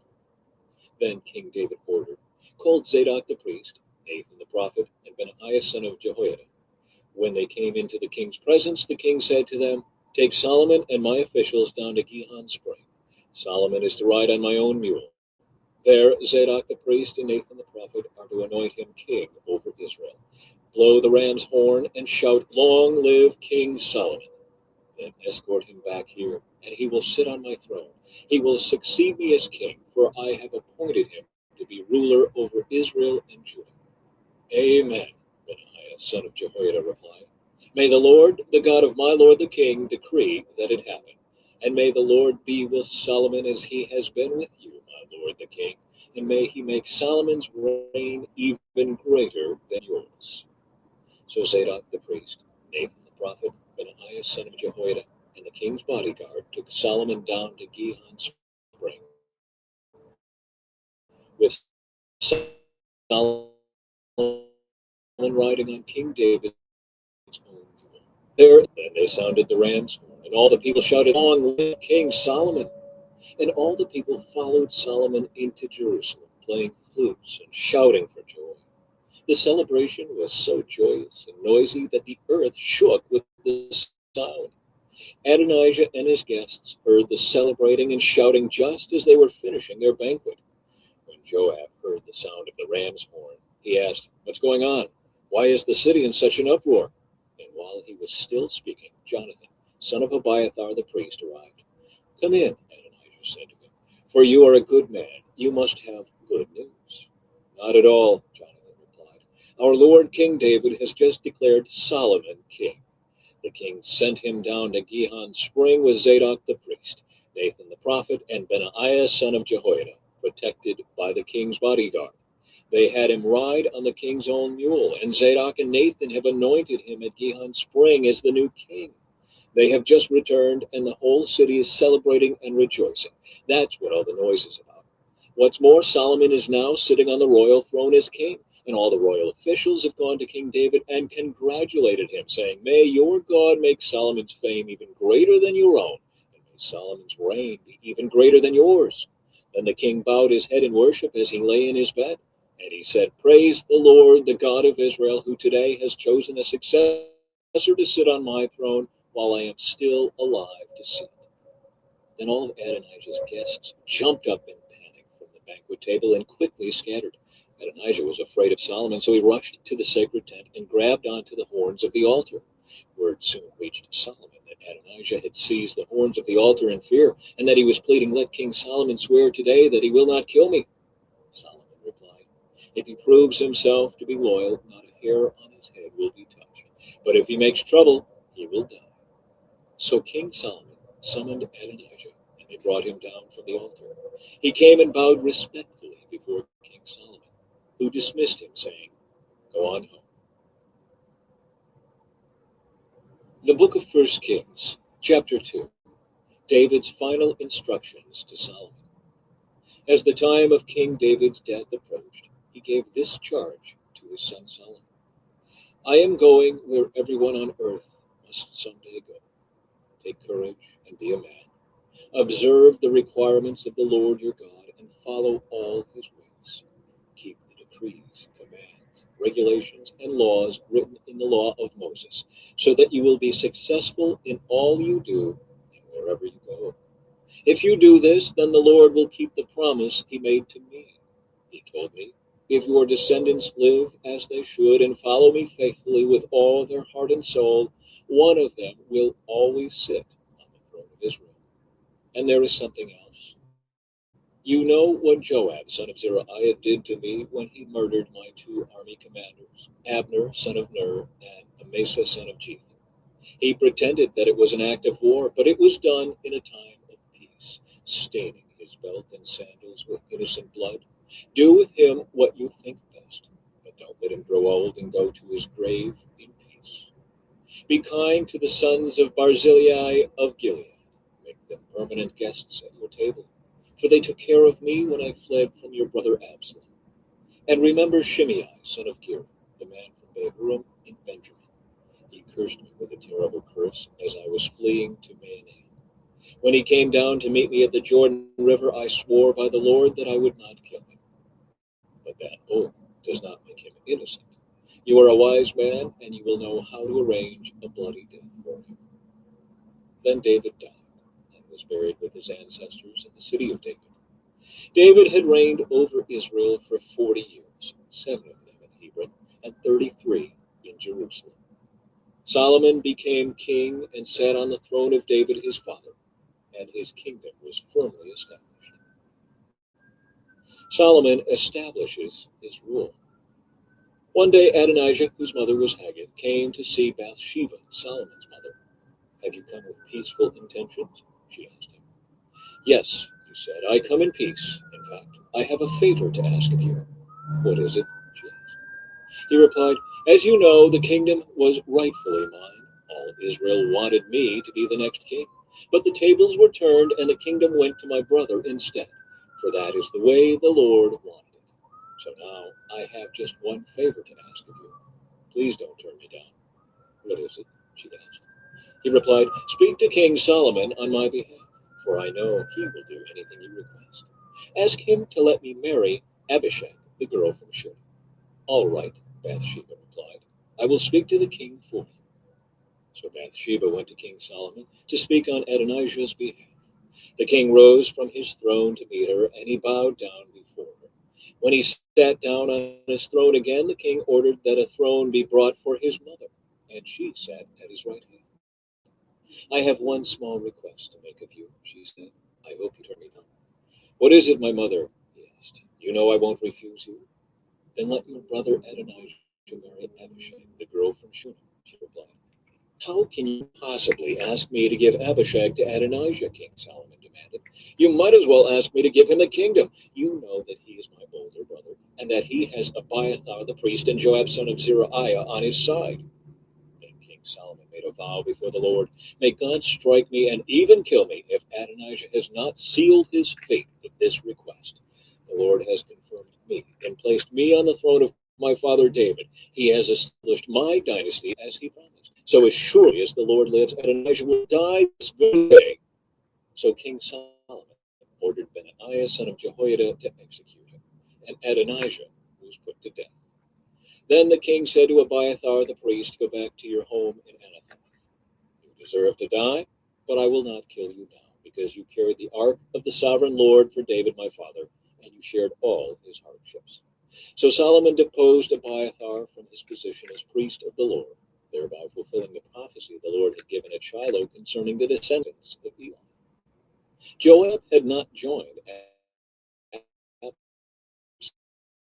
but had joined Adonijah's rebellion. So when Joab heard about Adonijah's death, he ran to the sacred tent of the Lord and grabbed onto the horns of the altar. When this was reported to King Solomon, he sent Benaiah son of Jehoiada to execute him. Benaiah went to the sacred tent of the Lord and said to Joab, the king orders you to quit. But Joab answered, no, I will die here. So Benaiah returned to the king and told him what Joab had said. Do as he said, the king replied. Kill him there beside the altar and bury him. This will remove the guilt of Joab's senseless murders from me and from my father's family. The Lord will repay him for the murders of 2 men who were more righteous and better than he. For my father knew nothing about the deaths of Abner son of Ner, commander of the army of Israel, and of Amasa son of Jether, commander of the army of Judah. May their blood be on Joab and his descendants forever, and may the Lord grant peace forever to David, his descendants, his dynasty, and his throne. So Benaiah son of Jehoiada returned to the sacred tent and killed Joab, and he was buried at his home in the wilderness. Then the king appointed Benaiah to command the army in place of Joab, and he installed Zadok the priest to take the place of Abiathar. The king then sent for Shimei and told him, build a house here in Jerusalem and live there. But don't step outside the city to go anywhere else. On the day you so much as cross the Kidron Valley, you will surely die, and your blood will be on your own head. Shimei replied, your sentence is fair. I will do whatever my lord the king commands. So Shimei lived in Jerusalem for a long time. But 3 years later, two of Shimei's slaves ran away to King Achish, son of Maacah of Gath. When Shimei learned where they were, he saddled his donkey and went to Gath to search for them. When he found them, he brought them back to Jerusalem. Solomon heard that Shimei had left Jerusalem and had gone to Gath and returned. So the king sent for Shimei and demanded, "Didn't I make you swear by the Lord and warn you not to go anywhere else, or you would surely die?" And you replied, "The sentence evil on your own head. But may I, King Solomon, receive the Lord's blessings, and may one of David's descendants always sit on this throne in the presence of the Lord." Then, at the king's command, Benaiah son of Jehoiada took Shimei outside and killed him. So the kingdom was now firmly in Solomon's grip. The book of First Kings, chapter 3. Solomon asks for wisdom. Solomon made an alliance with Pharaoh, the king of Egypt, and married one of his daughters. He brought her to live in the city of David until he could finish building his palace and the temple of the Lord and the wall around the city. At that time, the people of Israel sacrificed their offerings at local places of worship, for a temple honoring the name of the Lord had not yet built. Solomon and burnt offerings. That night, the Lord appeared to Solomon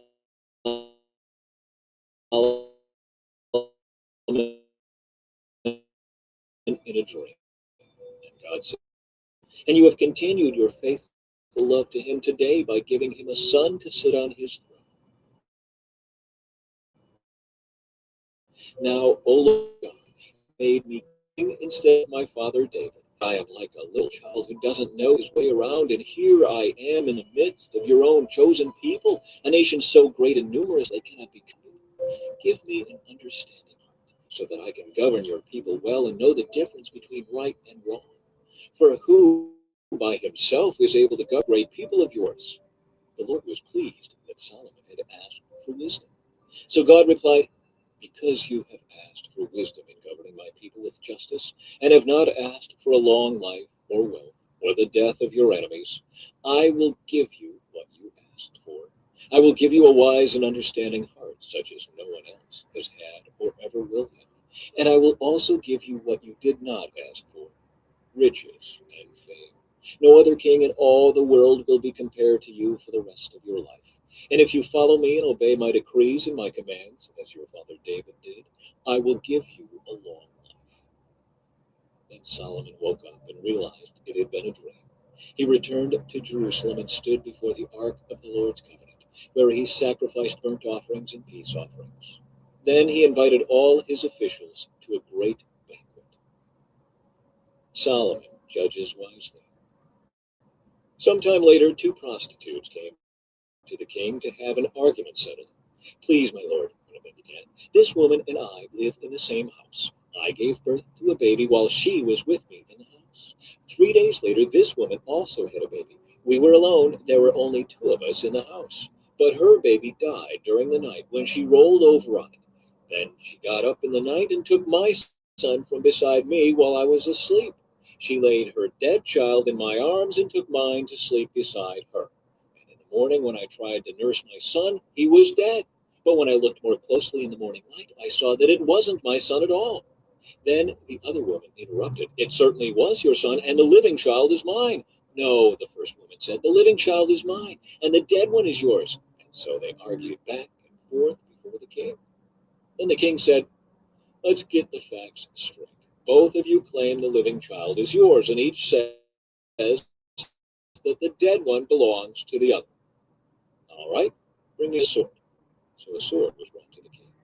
Then he said, "Cut the living child in two and give half to one woman and half to the other."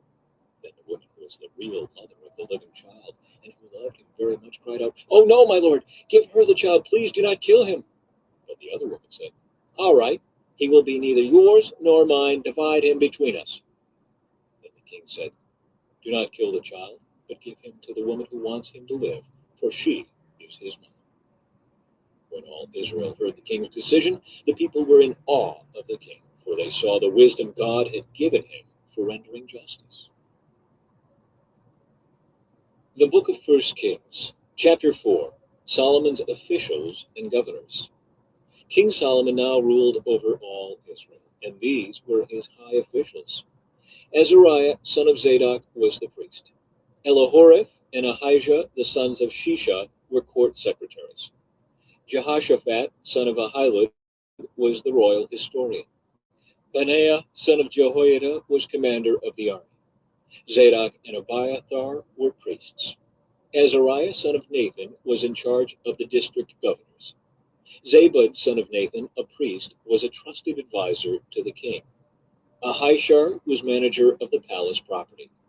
Adoniram, son of Abda, was in charge of the labor force. Solomon also had 12 district governors who were over all Israel. They were responsible for providing food for the king's household. Each of them arranged provisions for 1 month of the year. These are the names of the 12 governors: Ben-Hur in the hill country of Ephraim, Ben-Decker in Makez, Shaalbim, Beth-Shemesh, and Elon Beth-Hanan, Ben-Hezed in Araboth, including Soko and all the land of Hepher, Ben-Abinadab in all of Naphoth Dor. He was married to Taphath, one of Solomon's daughters. Baana, son of Ahilud in Taanach and Megiddo, all of Bethshan near Zarethan below Jezreel, and all the territory from Bethshan to Abel Mahilo and over to Jokmeam. Ben-Geber in Ramoth Gilead, including the towns of Jair, named for Jair of the tribe of Manasseh, in Gilead, and in the Argob region of Bashan, including 60 large fortified towns with bronze bars on their gates. Ahinadab, son of Iddo, in Mahanaim. Ahimaaz in Naphtali, he was married to Basmath, another of Solomon's daughters. Baana, son of Hushai, in Asher and in Elam. Jehoshaphat, son of Peruah, in Issachar. Shimei, son of Elah, in Benjamin. Geber, son of Uri, in the land of Gilead, including the territories of King Sihon of the Amorites and King Og of Bashan. There was also one governor over the land of Judah. Solomon's prosperity and wisdom. The people of Judah and Israel were as numerous as the sand on the seashore. They were very contented, with plenty to eat and drink. Solomon ruled over all the kingdoms from the Euphrates River in the north to the land of the Philistines and the border of Egypt in the south. The conquered peoples of those lands sent tribute money to Solomon and continued to serve him throughout his lifetime. The daily food requirements for Solomon's palace were 150 bushels of choice flour and 300 bushels of meal. Also 10 oxen from the fattening pens, 20 pasture-fed cattle, 100 sheep or goats, as well as deer, gazelles, roe deer, and choice poultry. Solomon's dominion extended over all the kingdoms west of the Euphrates River from Tifsa to Gaza, and there was peace on all his borders. During the lifetime of Solomon, all of Judah and Israel lived in peace and safety. And from Dan in the north to Beersheba in the south, each family had its own home and garden. Solomon had 4,000 stalls for his chariot horses, and he had 12,000 horses. The district governors faithfully provided food for King Solomon and his court. Each made sure nothing was lacking during the month assigned to him.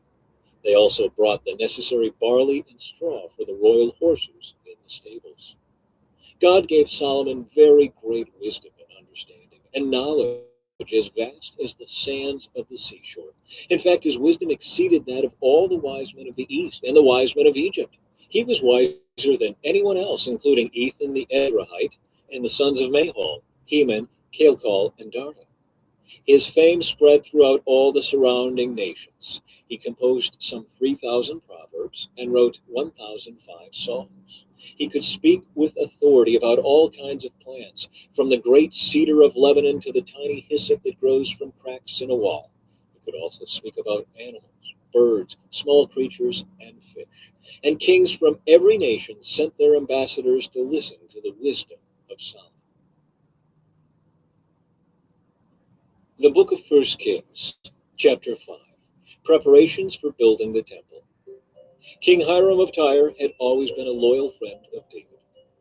When Hiram learned that David's son Solomon was the new king of Israel, he sent ambassadors to congratulate him.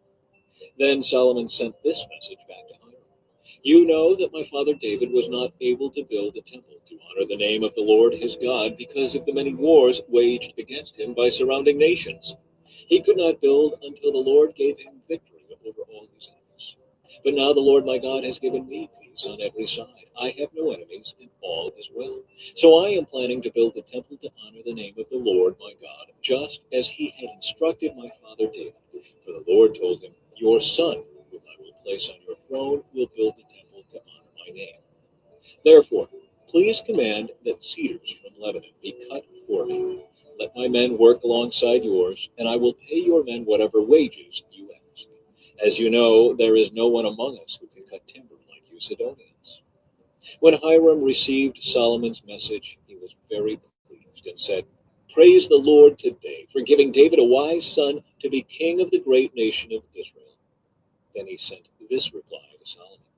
I have received your message, and I will supply all the cedar and cypress timber you need. My servants will bring the logs from the Lebanon mountains to the Mediterranean Sea and make them into rafts and float them along the coast to whatever place you choose. Then we will break the rafts apart so you can carry the logs away. You can pay me by supplying me with food for my household. So Hiram supplied as much cedar and cypress timber as Solomon desired. In return, Solomon sent him an annual payment of 100,000 bushels of wheat for his household and 110,000 gallons of pure olive oil. So the Lord gave wisdom to Solomon just as he had promised, and Hiram and Solomon made a formal alliance of peace. Then King Solomon conscripted a labor force of 30,000 men from all Israel. He sent them to Lebanon in ships, 10,000 every month, so that each man would be 1 month in Lebanon and 2 months at home. Adoniram was in charge of this labor force. Solomon also had 70,000 common laborers, 80,000 quarry workers in the hill country, and 3,600 foremen to supervise the work. At the king's command, they quarried large blocks of high-quality stone and shaped them to make the foundation of the temple. Men from the city of Gilboa helped Solomon's and Hiram's builders prepare the timber and stone for the temple. The book of First Kings, chapter 6. Solomon builds the temple. It was in mid-spring in the month of Ziv, during the 4th year of Solomon's reign, that he began to construct the temple of the Lord. This was 480 years after the people of Israel were rescued from their slavery in the land of Egypt. The temple that King Solomon built for the Lord was 90 feet long, 30 feet wide, and 45 feet high. The entry room at the front of the temple was 30 feet wide, running across the entire width of the temple. It projected outward 15 feet from the front of the temple. Solomon also made narrow recessed windows throughout the temple. He built a complex of rooms against the outer walls of the temple, all the way around the sides and rear of the building. The complex was 3 stories high, the bottom floor being 7.5 feet wide, the second floor 9 feet wide, and the top floor 10.5 feet wide. The rooms were connected to the walls of the temple by beams resting on ledges built out from the wall, so the beams were not inserted into the walls themselves. The stones used in the construction of the temple were finished at the quarry, so there was no sound of hammer, axe, or any other iron tool at the building site. The entrance to the bottom floor was on the south side of the temple. There were winding stairs going up to the second floor, and another flight of stairs between the second and third floors. After completing the temple structure, Solomon put in a ceiling made of cedar beams and planks. As already stated, he built a complex of rooms on 3 sides of the building, attached to the temple walls by cedar timbers. Each story of the complex was 7.5 feet high. Then the Lord gave this message to Solomon. Concerning this temple you are building, if you keep all my decrees and regulations and obey all my commands, I will fulfill through you the promise I made to your father David. I will live among the Israelites and will never abandon my people Israel. The temple's interior. So Solomon finished building the temple. The entire inside from floor to ceiling was paneled with wood. He paneled the walls and ceilings with cedar, and he used planks of cypress for the floors. He partitioned off an inner sanctuary, the most holy place, at the far end of the temple. It was 30 feet deep and was paneled with cedar from floor to ceiling. The main room of the temple outside the most holy place was 60 feet long. Cedar paneling completely covered the stone walls throughout the temple, and the paneling was decorated with carvings of gourds and open flowers. He prepared the inner sanctuary at the far end of the temple, where the Ark of the Lord's covenant would be placed. This inner sanctuary was 30 feet long, 30 feet wide, and 30 feet high. He overlaid the inside with solid gold. He also overlaid the altar made of cedar. Then Solomon overlaid the rest of the temple's interior with solid gold, and he made gold chains to protect the entrance to the most holy place. So he finished overlaying the entire temple with gold, including the altar that belonged to the most holy place. He made 2 cherubim of wild olive wood, each 15 feet tall, and placed them in the inner sanctuary. The wingspan of each of the cherubim was 15 feet, each wing being 7.5 feet long. The 2 cherubim were identical in shape and size. Each was 15 feet tall. He placed them side by side in the inner sanctuary of the temple. Their outspread wings reached from wall to wall, while their inner wings touched at the center of the room. He overlaid the 2 cherubim with gold. He decorated all the walls of the inner sanctuary and the main room with carvings of cherubim, palm trees, and open flowers. He overlaid the floor in both rooms with gold. For the entrance to the inner sanctuary, he made double doors of wild olive wood with 5-sided doorposts. These double doors were decorated with carvings of cherubim, palm trees, and open flowers. The doors, including the decorations of cherubim and palm trees, were overlaid with gold. Then he made 4-sided doorposts of wild olive wood for the entrance to the temple. There were 2 folding doors of cypress wood, and each door was hinged to fold back upon itself. These doors were decorated with carvings of cherubim, palm trees, and open flowers, all overlaid evenly with gold. The walls of the inner courtyard were built so that there was 1 layer of cedar beams between every 3 layers of finished stone. The foundation of the Lord's temple was laid in mid-spring in the month of Ziv, during the 4th year of Solomon's reign. The entire building was completed in every detail by mid-autumn in the month of Bul, during the 11th year of his reign. So it took 7 years to build the temple. The book of 1 Kings, chapter 7. Solomon builds his palace. Solomon also built a palace for himself, and it took him 13 years to complete the construction. One of Solomon's buildings was called the Palace of the Forest of Lebanon. It was 150 feet long, 75 feet wide, and 45 feet high. There were 4 rows of cedar pillars, and great cedar beams rested on the pillars. The hall had a cedar roof. Above the beams on the pillars were 45 side rooms, arranged in 3 tiers of 15 each. On each end of the long hall were 3 rows of windows facing each other. All the doors and doorposts had rectangular frames and were arranged in sets of 3, facing each other. Solomon also built the Hall of Pillars, which was 75 feet long and 45 feet wide. There was a porch in front, along with a canopy supported by pillars. Solomon also built the throne room, known as the Hall of Justice, where he sat to hear legal matters. It was paneled with cedar from floor to ceiling. Solomon's living quarters surrounded a courtyard behind this hall, and they were constructed the same way.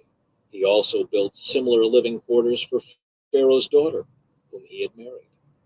From foundation to eaves, all these buildings were built from huge blocks of high-quality stone, cut with saws and trimmed to exact measure on all sides. Some of the huge foundation stones were 15 feet long, and some were 12 feet long.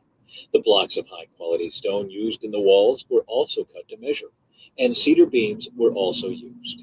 The walls of the great courtyard were built so that there was 1 layer of cedar beams between every 3 layers of finished stone, just like the walls of the inner courtyard of the Lord's temple with its entry room.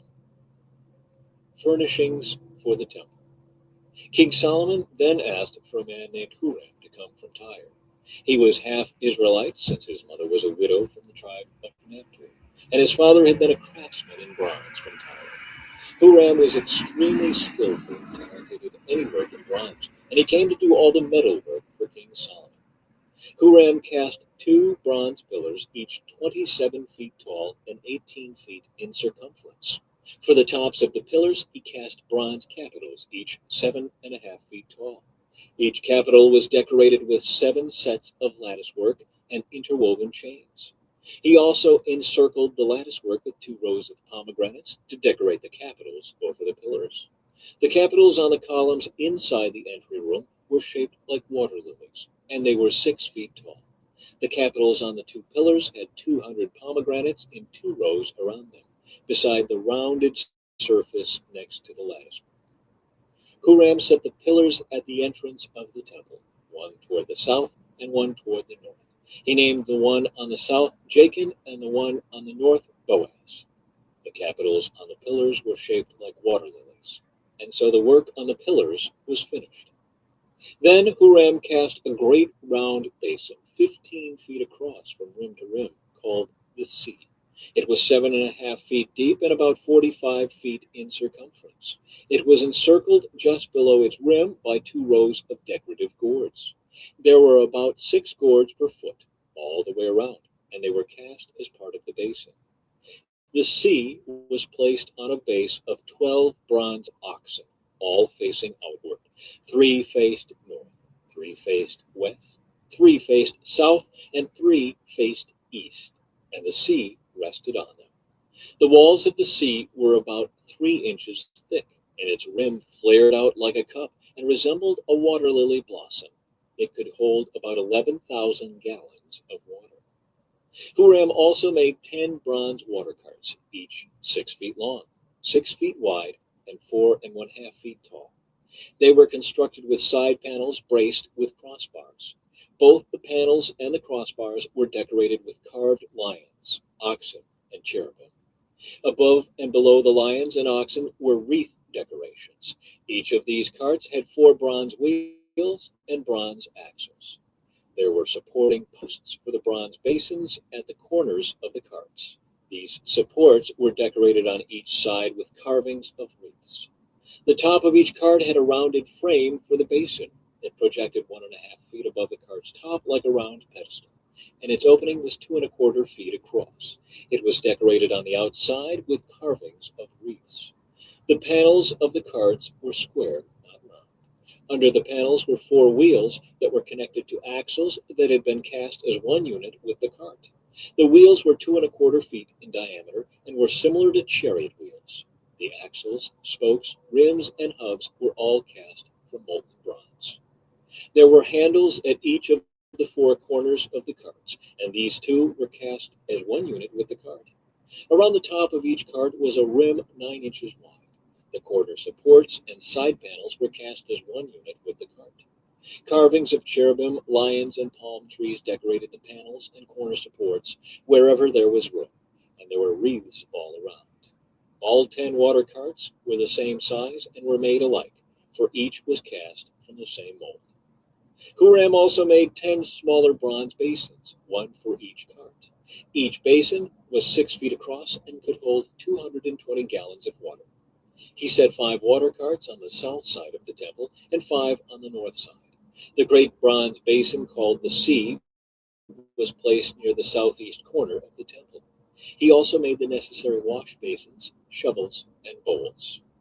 So at last Huram completed everything King Solomon had assigned him to make for the temple of the Lord: the 2 pillars, the 2 bowl-shaped capitals on top of the pillars, the 2 networks of interwoven chains that decorated the capitals, the 400 pomegranates that hung from the chains on the capitals, 2 rows of pomegranates for each of the chain networks that decorated the capitals on top of the pillars, the 10 water carts holding the 10 basins, the sea and the 12 oxen under it, the ash buckets, the shovels, and the bowls. Huram made all these things of burnished bronze for the temple of the Lord, just as King Solomon had directed. The king had them cast in clay molds in the Jordan Valley between Succoth and Zarethan. Solomon did not weigh all these things because there were so many, the weight of the bronze could not be measured. Solomon also made all the furnishings of the temple of the Lord: the gold altar, the gold table for the bread of the presence, the lampstands of solid gold, 5 on the south and 5 on the north, in front of the most holy place, the flower decorations, lamps, and tongs, all of gold, the small bowls, lamp snuffers, bowls, dishes, and incense burners, all of solid gold, the doors for the entrances to the most holy place and the main room of the temple, with their fronts overlaid with gold. So King Solomon finished all his work on the temple of the Lord. Then he brought all the gifts his father David had dedicated, the silver, the gold, and the various articles, and he stored them in the treasuries of the Lord's temple.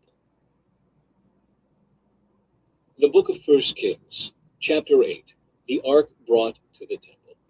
Solomon then summoned to Jerusalem the elders of Israel and all the heads of the tribes, the leaders of the ancestral families of the Israelites. They were to bring the ark of the Lord's covenant to the temple from its location in the city of David, also known as Zion. So all the men of Israel assembled before King Solomon at the annual festival of shelters, which is held in early autumn in the month of Ethan. When all the elders of Israel arrived, the priests picked up the ark. The priests and Levites brought up the ark of the Lord, along with the special tent and all the sacred items that had been in it. There, before the ark, King Solomon and the entire community of Israel sacrificed so many sheep, goats, and cattle that no one could keep count. Then the priests carried the ark of the Lord's covenant into the inner sanctuary of the temple, the most holy place, and placed it beneath the wings of the cherubim.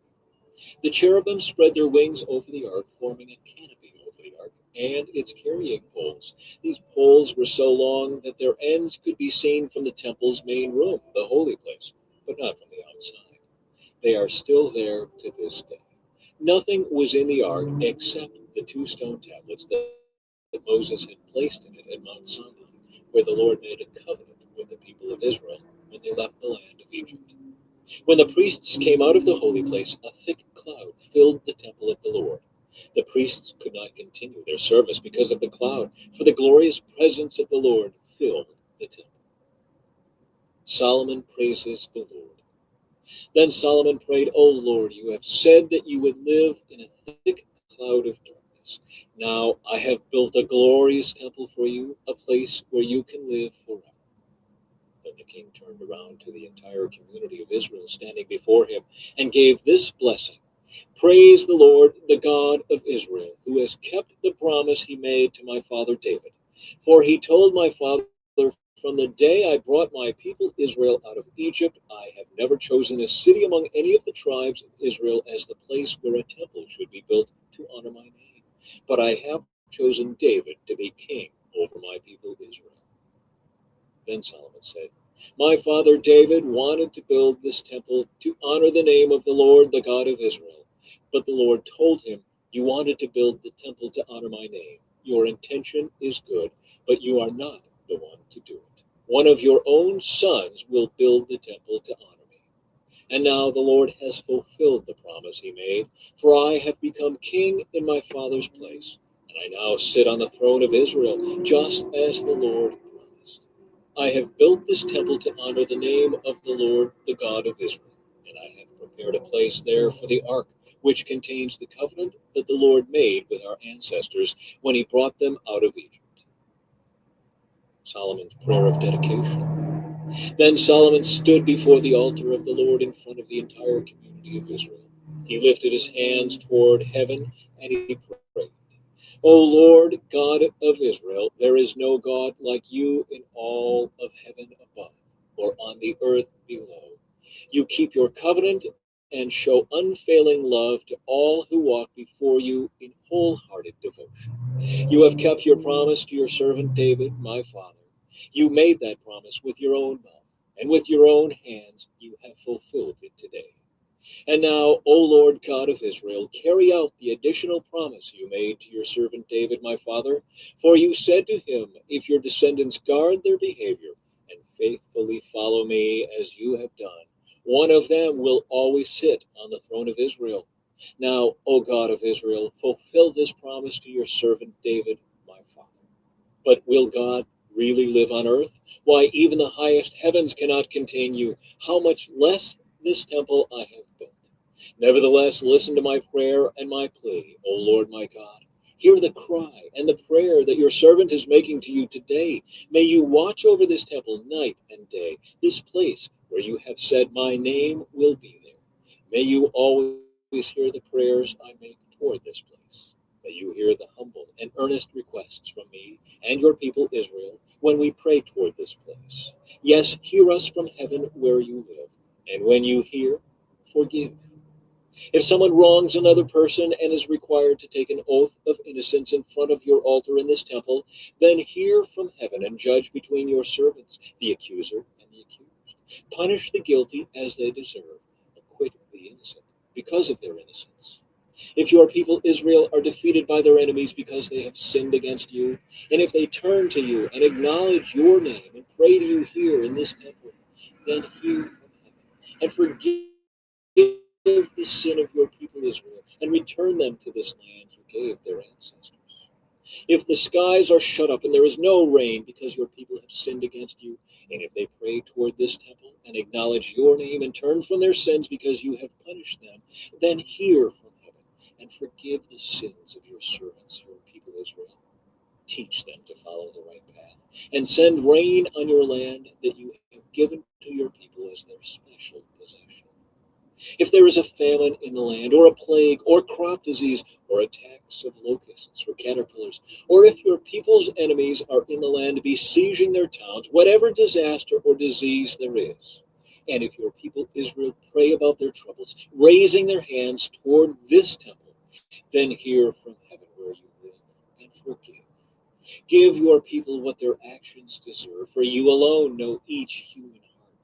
Then they will fear you as long as they live in the land you gave to our ancestors. In the future, foreigners who do not belong to your people Israel will hear of you. They will come from distant lands because of your name, for they will hear of your great name and your strong hand and your powerful arm. And when they pray toward this temple, then hear from heaven where you live and grant what they ask of you. In this way, all the people of the earth will come to know and fear you, just as your own people Israel do. They too will know that this temple I have built honors your name. If your people go out where you send them to fight their enemies, and if they pray to the Lord by turning toward this city you have chosen, and toward this temple I have built to honor your name, then hear their prayers from heaven and uphold their cause. If they sin against you, and who has never sinned, you might become angry with them and let their enemies conquer them and take them captive to their land far away or near. But in that land of exile, they might turn to you in repentance and pray. We have sinned, done evil, and acted wickedly. If they turn to you with their whole heart and soul in the land of their enemies and pray toward the land you gave to their ancestors, toward this city you have chosen, and toward this temple I have built to honor your name, then hear their prayers and their petition from heaven where you live, and uphold their cause. Forgive your people who have sinned against you. Forgive all the offenses they have committed against you. Make their captors merciful to them, for they are your people, your special possession, whom you brought out of the iron smelting furnace of Egypt. May your eyes be open to my requests, and to the requests of your people Israel. May you hear and answer them whenever they cry out to you. For when you brought our ancestors out of Egypt, O sovereign Lord, you told your servant Moses that you had set Israel apart from all the nations of the earth to be your own special possession. The dedication of the temple. When Solomon finished making these prayers and petitions to the Lord, he stood up in front of the altar of the Lord where he had been kneeling with his hands raised toward heaven. He stood and in a loud voice blessed the entire congregation of Israel. Praise the Lord, who has given rest to his people Israel, just as he promised. Not one word has failed of all the wonderful promises he gave through his servant Moses. May the Lord our God be with us as he was with our ancestors. May he never leave us or abandon us. May he give us the desire to do his will in everything and to obey all the commands, decrees, and regulations that he gave our ancestors. And may these words that I have prayed in the presence of the Lord be before him constantly, day and night, so that the Lord our God may give justice to me and to his people Israel, according to each day's needs. Then people all over the earth will know that the Lord alone is God, and there is no other. And may you be completely faithful to the Lord our God. May you always obey his decrees and commands, just as you are doing today. Then the king and all Israel with him offered sacrifices to the Lord. Solomon offered to the Lord a peace offering of 22,000 cattle and 120,000 sheep and goats. And so the king and all the people of Israel dedicated the temple of the Lord. That same day, the king consecrated the central area of the courtyard in front of the Lord's temple.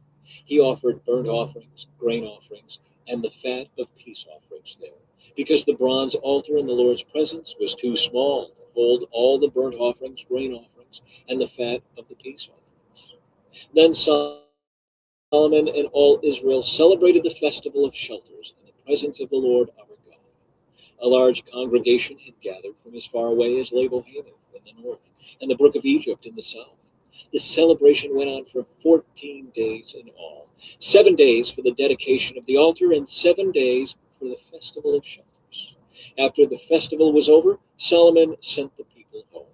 They blessed the king and went to their homes joyful and glad, because the Lord had been good to his servant David and to his people Israel. The book of 1 Kings, chapter 9, the Lord's response to Solomon. So Solomon finished building the temple of the Lord, as well as the royal palace. He completed everything he had planned to do. Then the Lord appeared to Solomon a second time, as he had done before at Gibeon. The Lord said to him, I have heard your prayer and your petition. I have set this temple apart to be holy, this place you have built where my name will be honored forever. I will always watch over it, for it is dear to my heart. As for you, if you will follow me with integrity and godliness, as David your father did, obeying all my commands, decrees, and regulations, then I will establish the throne of your dynasty over Israel forever. For I made this promise to your father David.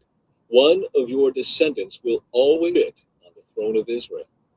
But if you or your descendants abandon me and disobey the commands and decrees I have given you, and if you serve and worship other gods, then I will uproot Israel from this land that I have given them.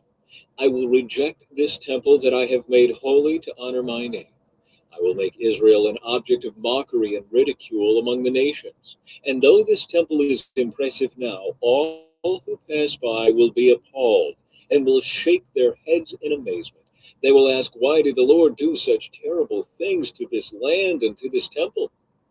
And the answer will be, because his people abandoned the Lord their God, who brought their ancestors out of Egypt, and they worshiped other gods instead and bowed down to them.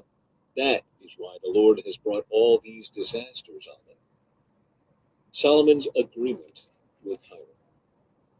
It took Solomon 20 years to build the Lord's temple and his own royal palace.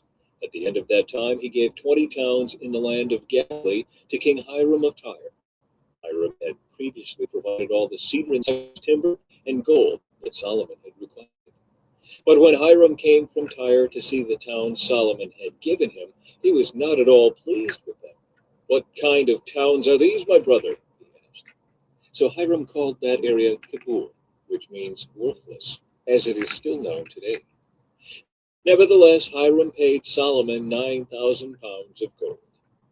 Solomon's many achievements.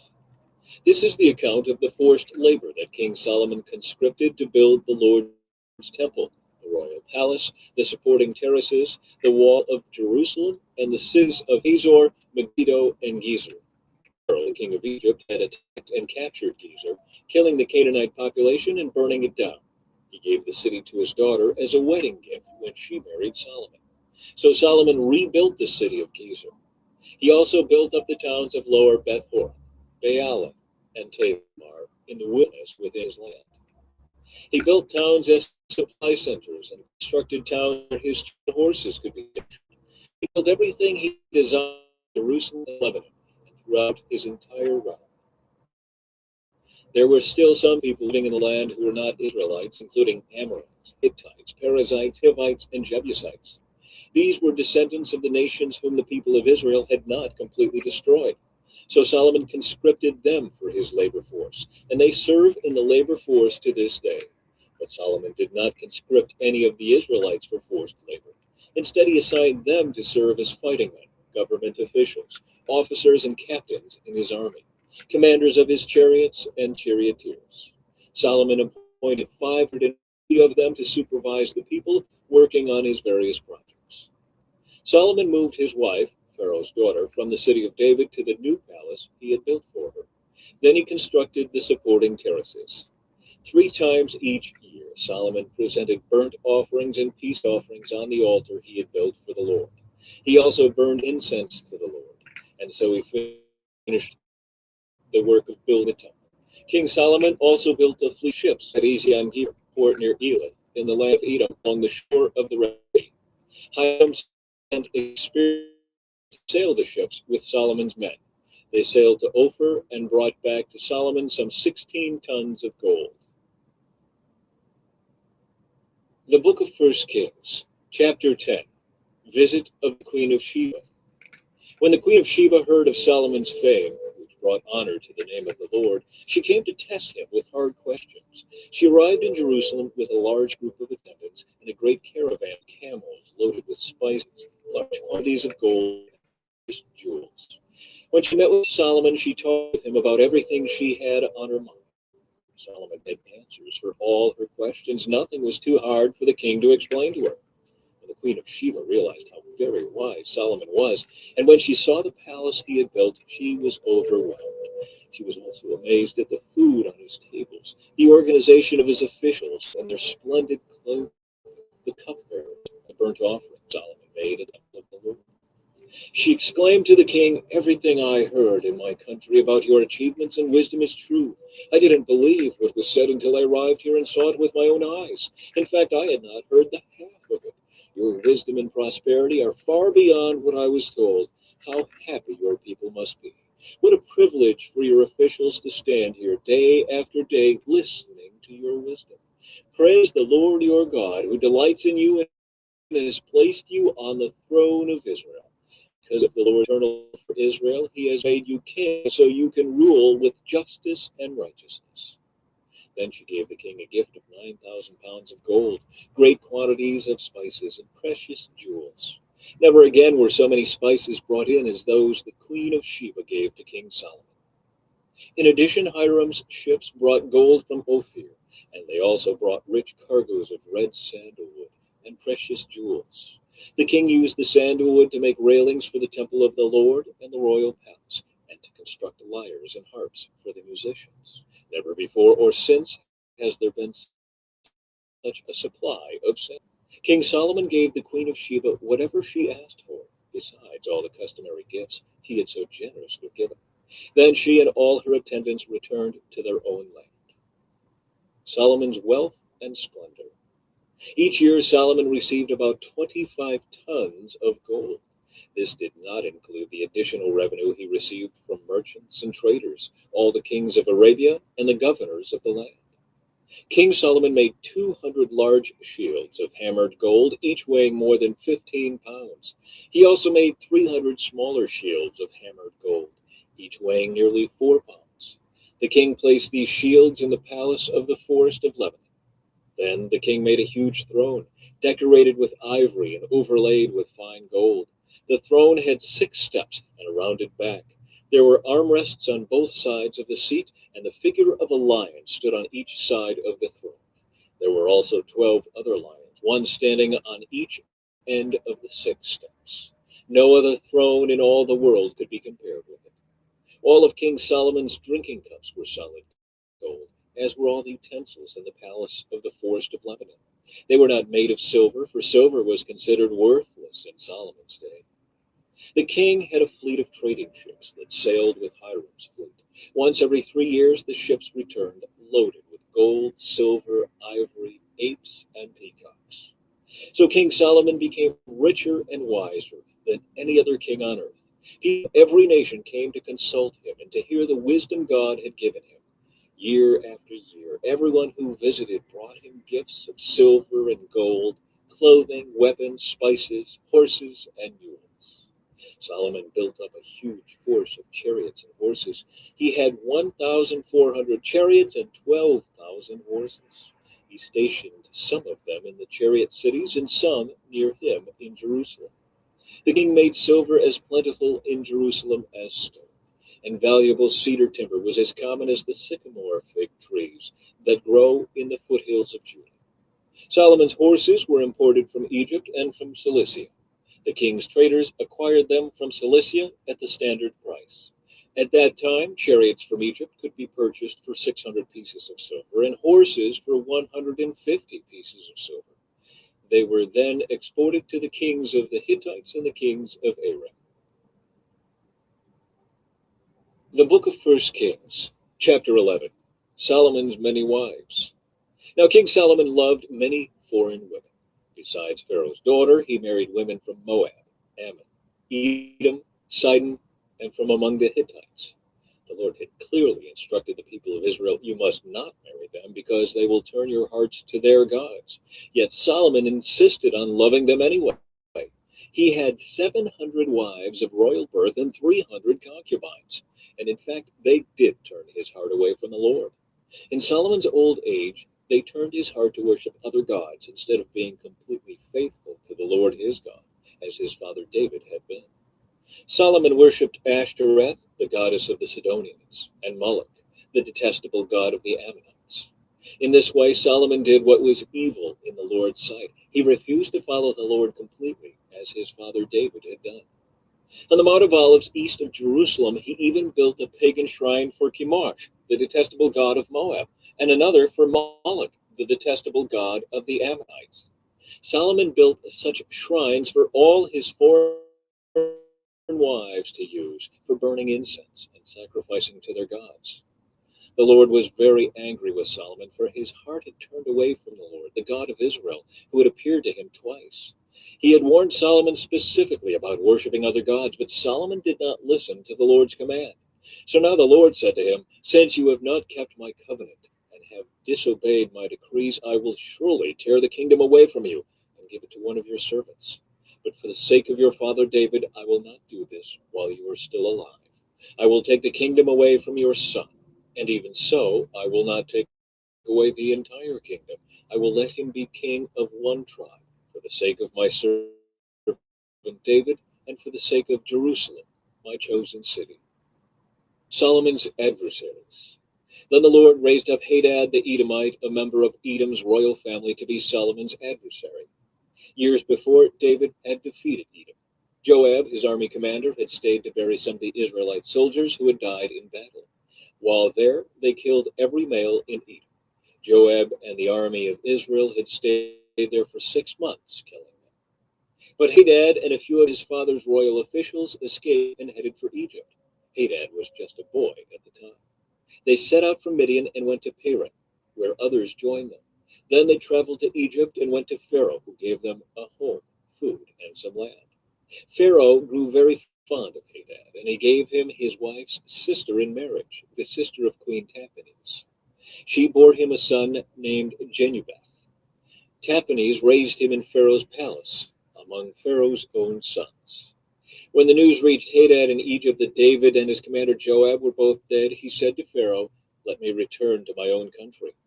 "Why?" Pharaoh asked him. "What do you lack here that makes you want to go home?"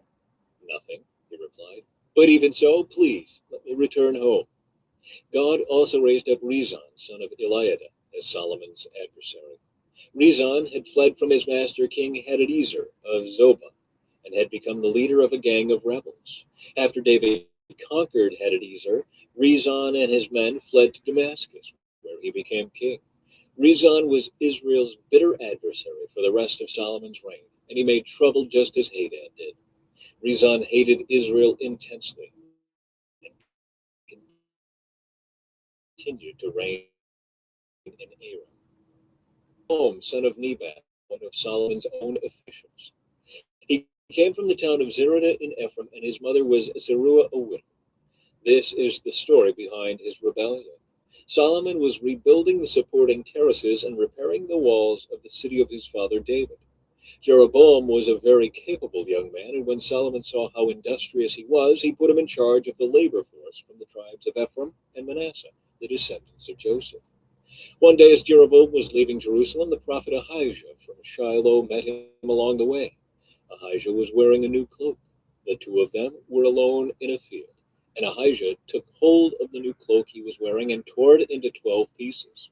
Then he said to Jeroboam, "Take 10 of these pieces, for this is what the Lord, the God of Israel, says. I am about to tear the kingdom from the hand of Solomon, and I will give 10 of the tribes to you.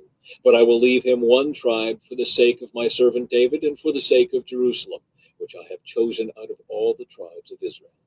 For Solomon has abandoned me and worshipped Ashtoreth, the goddess of the Sidonians, Chemosh, the god of Moab, and Moloch, the god of the Ammonites. He has not followed my ways and done what is pleasing in my sight.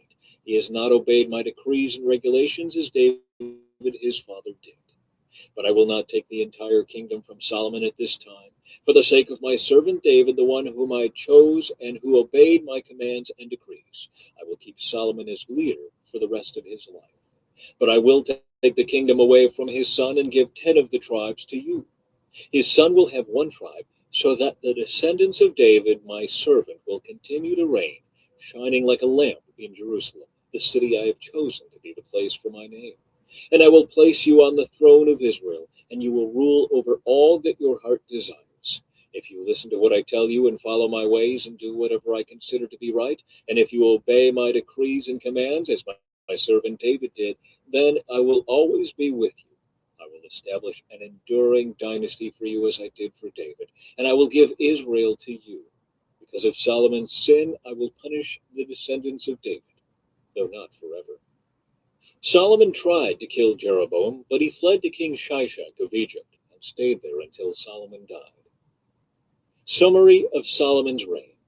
The rest of the events in Solomon's reign, including all his deeds and his wisdom, are recorded in the book of the Acts of Solomon. Solomon ruled in Jerusalem over all Israel for 40 years. When he died, he was buried in the city of David, named for his father. Then his son Rehoboam became the next king. The book of 1 Kings, chapter 12. The northern tribes revolt. Rehoboam went to Shechem, where all Israel had gathered to make him king. When Jeroboam, son of Nebat, heard of this, he returned from Egypt, for he had fled to Egypt to escape from King Solomon. The leaders of Israel summoned him, and Jeroboam and the whole assembly of Israel went to speak with Rehoboam. "Your father was a hard master," they said. "Lighten the harsh labor demands and heavy taxes that your father imposed on us. Then we will be your loyal subjects." Rehoboam replied, "Give me 3 days to think this over, then come back for my answer." So the people went away. Then King Rehoboam discussed the matter with the older men who had counseled his father Solomon. "What is your advice?" he asked. "How should I answer these people?" The older counselors replied, "If you are willing to be a servant to these people today and give them a favorable answer, they will always be your loyal subjects." But Rehoboam rejected the advice of the older men and instead asked the opinion of the young men who had grown up with him and were now his advisors. "What is your advice?" he asked them. "How should I answer these people who want me to lighten the burdens imposed by my father?" The young men replied, "This is what you should tell those complainers who want a lighter burden. My little finger is thicker than my father's waist. Yes, my father laid heavy burdens on you, but I'm going to make them even heavier. My father beat you with whips, but I will beat you with scorpions." 3 days later, Jeroboam and all the people returned to hear Rehoboam's decision, just as the king had ordered. But Rehoboam spoke harshly to the people, for he rejected the advice of the older counselors and followed the counsel of his younger advisors. He told the people, "My father laid heavy burdens on you, but I'm going to make them even heavier. My father beat you with whips, but I will beat you with scorpions." So the king paid no attention to the people. This turn of events was the will of the Lord, for it fulfilled the Lord's message to Jeroboam, son of Nebat, through the prophet Ahijah from Shiloh. When all Israel realized that the king had refused to listen to them, they responded, "Down with the dynasty of David. We have no interest in the son of Jesse. To your homes, O Israel. Look out for your own house, David." So the people of Israel returned home. But Rehoboam continued to rule the Israelites who lived in the towns of Judah. King Rehoboam sent Adoniram, who was in charge of the labor force, to restore order, but the people of Israel stoned him to death. When this news reached King Rehoboam, he quickly jumped into his chariot and fled to Jerusalem. And to this day, the northern tribes of Israel have refused to be ruled by a descendant of David. When the people of Israel learned of Jeroboam's return from Egypt, they called an assembly and made him king over all Israel. So only the tribe of Judah remained loyal to the family of David. Shimei's prophecy. When Rehoboam arrived at Jerusalem, he mobilized the men of Judah and the tribe of Benjamin, 180,000 select troops, to fight against the men of Israel and to restore the kingdom to himself. But God said to Shimei, the man of God, "Say to Rehoboam, son of Solomon, king of Judah, and to all the people of Judah and Benjamin, and to the rest of the people, this is what the Lord says. Do not fight against your relatives, the Israelites. Go back home, for what has happened is my doing." So they obeyed the message of the Lord and went home as the Lord had commanded. Jeroboam makes gold calves. Jeroboam then built up the city of Shechem in the hill country of Ephraim, and it became his capital. Later he went and built up the town of Peniel.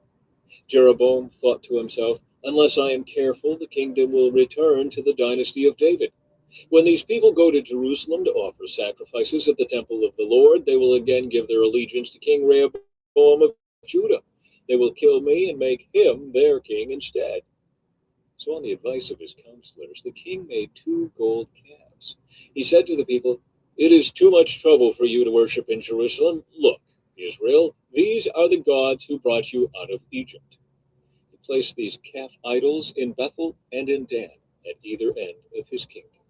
But this became a great sin, for the people worshipped the idols, traveling as far north as Dan to worship the one there. Jeroboam also erected buildings at the pagan shrines and ordained priests from the common people, those who were not from the priestly tribe of Levi. And Jeroboam instituted a religious festival in Bethel, held on the 15th day of the 8th month, in imitation of the annual festival of shelters in Judah. There at Bethel he himself offered sacrifices to the calves he had made, and he appointed priests for the pagan shrines he had made. So on the 15th day of the 8th month, a day that he himself had designated, Jeroboam offered sacrifices on the altar at Bethel. He instituted a religious festival for Israel, and he went up to the altar to burn incense. The book of 1 Kings, chapter 13. A prophet denounces Jeroboam. At the Lord's command, a man of God from Judah went to Bethel, arriving there just as Jeroboam was approaching the altar to burn incense. Then, at the Lord's command, he shouted, "O altar, altar, this is what the Lord says. A child named Josiah will be born into the dynasty of David. On you he will sacrifice the priests from the pagan shrines who come here to burn incense, and human bones will be burned on you." That same day, the man of God gave a sign to prove his message. He said, "The Lord has promised to give this sign. This altar will split apart, and its ashes will be poured out on the ground." When King Jeroboam heard the man of God speaking against the altar at Bethel, he pointed at him and shouted, "Seize that man!" But instantly the king's hand became paralyzed in that position, and he couldn't pull it back. At the same time, a wide crack appeared in the altar, and the ashes poured out, just as the man of God had predicted in his message from the Lord. The king cried out to the man of God, "Please ask the Lord your God to restore my hand again." So the man of God prayed to the Lord, and the king's hand was restored, and he could move it again. Then the king said to the man of God, "Come to the palace with me and have something to eat, and I will give you a gift." But the man of God said to the king, "Even if you gave me half of everything you own, I would not go with you. I would not eat or drink anything in this place. For the Lord gave me this command: you must not eat or drink anything while you are there, and do not return to Judah by the same way you came." So he left Bethel and went home on the road. As it happened, there was an old prophet living in Bethel, and his sons came home and told him what the man of God had done in Bethel that day. They also told their father what the man had said to the king. The old prophet asked them, "Which way did he go?" So they showed their father which road the man of God had taken. "Quick, saddle the donkey," the old man said. So they saddled the donkey for him, and he mounted it. Then he rode after the man of God, and found him sitting under a great tree. The old prophet asked him, "Are you the man of God who came from Judah?" "Yes, I am," he replied. Then he said to the man of God, "Come home with me and eat some food." "No, I cannot," he replied. "I am not allowed to eat or drink anything here in this place. For the Lord gave me this command: You must not eat or drink anything while you are there, and do not return to Judah by the same way you came." But the old prophet answered, "I am a prophet too, just as you are. And an angel gave me this command from the Lord: Bring him home with you so he can have something to eat and drink." But the old man was lying to him. So they went back together, and the man of God ate and drank at the prophet's home. Then, while they were sitting at the table, a command from the Lord came to the old prophet. He cried out to the man of God from heaven, "This is what the Lord says: You have defied the word of the Lord and have disobeyed the command the Lord your God gave you. You came back to this place and ate and drank where he told you not to eat or drink. Because of this, your body will not be buried in the grave of your ancestors." After the man of God had finished eating and drinking, the old prophet saddled his own donkey for him, and the man of God started off again. But as he was traveling along, a lion came out and killed him. His body lay there on the road with the donkey and the lion standing beside it. People who passed by saw the body lying in the road and the lion standing beside it, and they went and reported it in Bethel, where the old prophet lived. When the prophet heard the report, he said, "It is the man of God who disobeyed the Lord's command. The Lord has fulfilled his word by causing the lion to attack and kill him." Then the prophet said to his sons, "Saddle a donkey for me." So they saddled the donkey, and he went out and found the body lying in the road. The donkey and lion were still standing there beside it, for the lion had not eaten the body nor attacked the donkey. So the prophet laid the body of the man of God on the donkey and took it back to the town to mourn over him and bury him. He laid the body in his own grave, crying out in grief, "Oh, my brother!" Afterward, the prophet said to his sons, "When I die, bury me in the grave where the man of God is buried. Lay my bones beside his bones." For the message the Lord told him to proclaim against the altar in Bethel and against the pagan shrines in the towns of Samaria will certainly come true. But even after this, Jeroboam did not turn from his evil ways. He continued to choose priests from the common people. He appointed anyone who wanted to become a priest for the place. This became a great sin and resulted in the utter destruction of Jeroboam's dynasty from the face of the earth. The book of 1 Kings, chapter 14. Ahijah's prophecy against Jeroboam. At that time, Jeroboam's son Abijah became very sick. So Jeroboam told his wife, "Disguise yourself so that no one will recognize you as my wife. Then go to the prophet Ahijah at Shiloh, the man who told me I would become king. Take him a gift of 10 loaves of bread, some cakes, and a jar of honey, and ask him what will happen to the boy." So Jeroboam's wife went to Ahijah's home at Shiloh. He was an old man now and could no longer see. But the Lord had told Ahijah, "Jeroboam's wife will come here, pretending to be someone else. She will ask you about her son, for he is very sick. Give her the answer I give you." So when Ahijah heard her footsteps at the door, he called out, "Come in, wife of Jeroboam. Why are you pretending to be someone else?" Then he told her, "I have bad news for you. Give your husband Jeroboam this message from the Lord, the God of Israel. I promoted you from the ranks of the common people and made you ruler over my people Israel. I ripped the kingdom away from the family of David and gave it to you. But you have not been like my servant David, who obeyed my commands and followed me with all his heart and always did whatever I wanted. You have done more evil than all who lived before you. You have made other gods for yourself and have made me furious with your gold calves. And since you have turned your back on me, I will bring disaster on your dynasty and will destroy one of your male descendants, save and free alike, anywhere in Israel. I will burn up your royal dynasty as one burns up trash until it is all gone. The members of Jeroboam's family who die in the city will be eaten by dogs, and those who die in the field will be eaten by vultures. I, the Lord, have spoken. And Ahijah said to Jeroboam's wife, Go on home, and when you enter the city, the child will die. All Israel will mourn for him and bury him. He is the only member of your family who will have a proper burial. For this child is the only good thing that the Lord, the God of Israel, sees in the entire family of Jeroboam. In addition, the Lord will raise up a king over Israel who will destroy the family of Jeroboam. This will happen today, even now.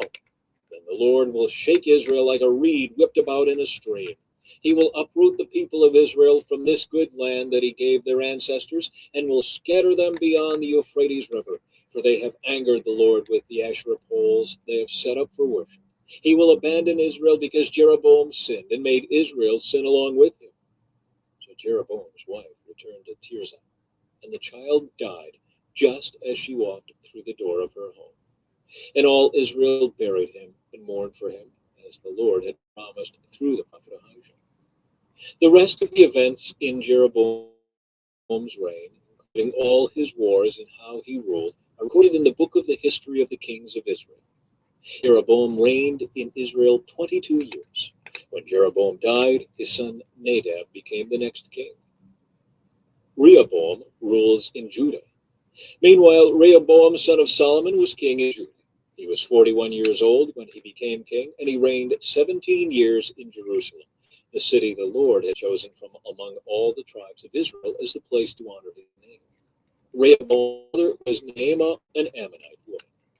During Rehoboam's reign, the people of Judah did what was evil in the Lord's sight, his anger with their sin, for it was even worse than that of their ancestors.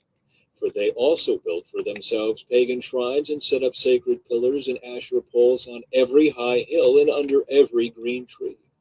There were even male and female shrine prostitutes throughout the land. The people imitated the detestable practices of the pagan nations the Lord had driven from the land ahead of the Israelites. In the 5th year of King Rehoboam's reign, King Shishak of Egypt came up and attacked Jerusalem. He ransacked the treasuries of the Lord's temple and the royal palace. He stole everything, including all the gold shields Solomon had made. King Rehoboam later replaced them with bronze shields as substitutes, and he entrusted them to the care of the commanders of the guard who protected the entrance to the royal palace. Whenever the king went to the temple of the Lord, the guard would also take the shields and then return them to the guard room. The rest of the events in Rehoboam's reign and everything he did are recorded in the book of the history of the kings of Judah. There was constant war between Rehoboam and Jeroboam. When Rehoboam died, he was buried among his ancestors in the city of David. His mother was Naamah, an Ammonite woman. Then his son Abijam became the next king. The book of 1 Kings, chapter 15. Abijam rules in Judah. Abijam began to rule over Judah in the 18th year of Jeroboam's reign in Israel. He reigned in Jerusalem. His mother was Maacah, the daughter of Absalom. He committed the same sin as his father before him, and he was not faithful to the Lord his God, as his ancestor David had been. But for David's sake, the Lord his God allowed his descendants to continue ruling, shining like a lamp, and he gave Abijam a son to rule after him in Jerusalem. For David had done what was pleasing in the Lord's sight, and obeyed the Lord's commands throughout his life, except in the affair concerning Uriah the Hittite. There was war between Abijam and Jeroboam throughout Abijam's reign. The rest of the events in Abijam's reign and everything he did are recorded in the book of the history of the kings of Judah. There was constant war between Abijam and Jeroboam. When Abijam died, he was buried in the city of David. Then his son Asa became the next king. Asa rules in Judah. Asa began to rule over Judah in the 20th year of Jeroboam's reign in Israel. He reigned in Jerusalem 41 years. His grandmother was Maacah, the daughter of Absalom. Asa did what was pleasing in the Lord's sight, as his ancestor David had done. He banished the male and female shrine prostitutes from the land and got rid of all the idols his ancestors had made. He even deposed his grandmother Maacah from her position as queen mother because she had made an obscene Asherah pole. He cut down her obscene pole and burned it in the Kidron Valley. Although the pagan shrines were not removed, Asa's heart remained completely faithful to the Lord throughout his life. He brought into the temple of the Lord the silver and gold and the various items that he and his father had dedicated. There was constant war between King Asa of Judah and King Baasha of Israel.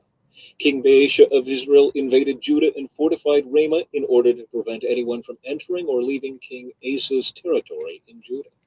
Asa responded by removing all the silver and gold that was left in the treasuries of the temple of the Lord and the royal palace. He sent it with some of his officials to Ben-Hadad, son of Tabrimon, son of Hezion, the king of Aram, who was ruling in Damascus, along with this message: "Let there be a treaty between you and me like the one between your father and my father.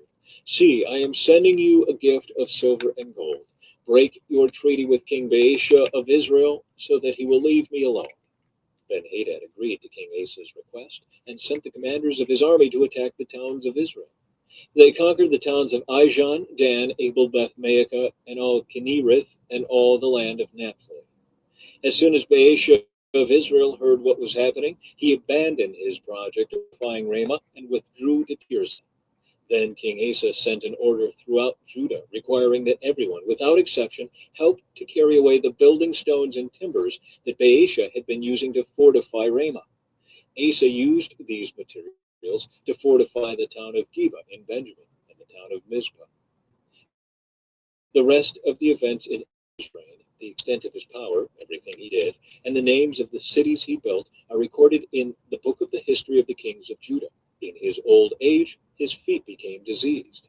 When Asa died, he was buried with his ancestors in the city of David. Then Jehoshaphat, Asa's son, became the next king. Nadab rules in Israel.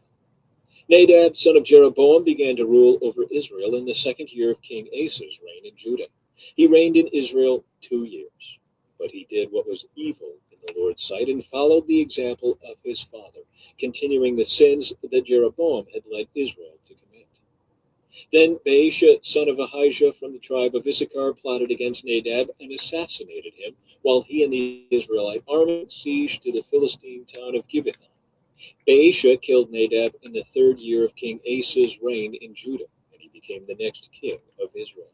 He immediately slaughtered all the descendants of King Jeroboam, so that not one of the royal family was left, just as the Lord had promised concerning Jeroboam by the prophet Ahijah from Shiloh.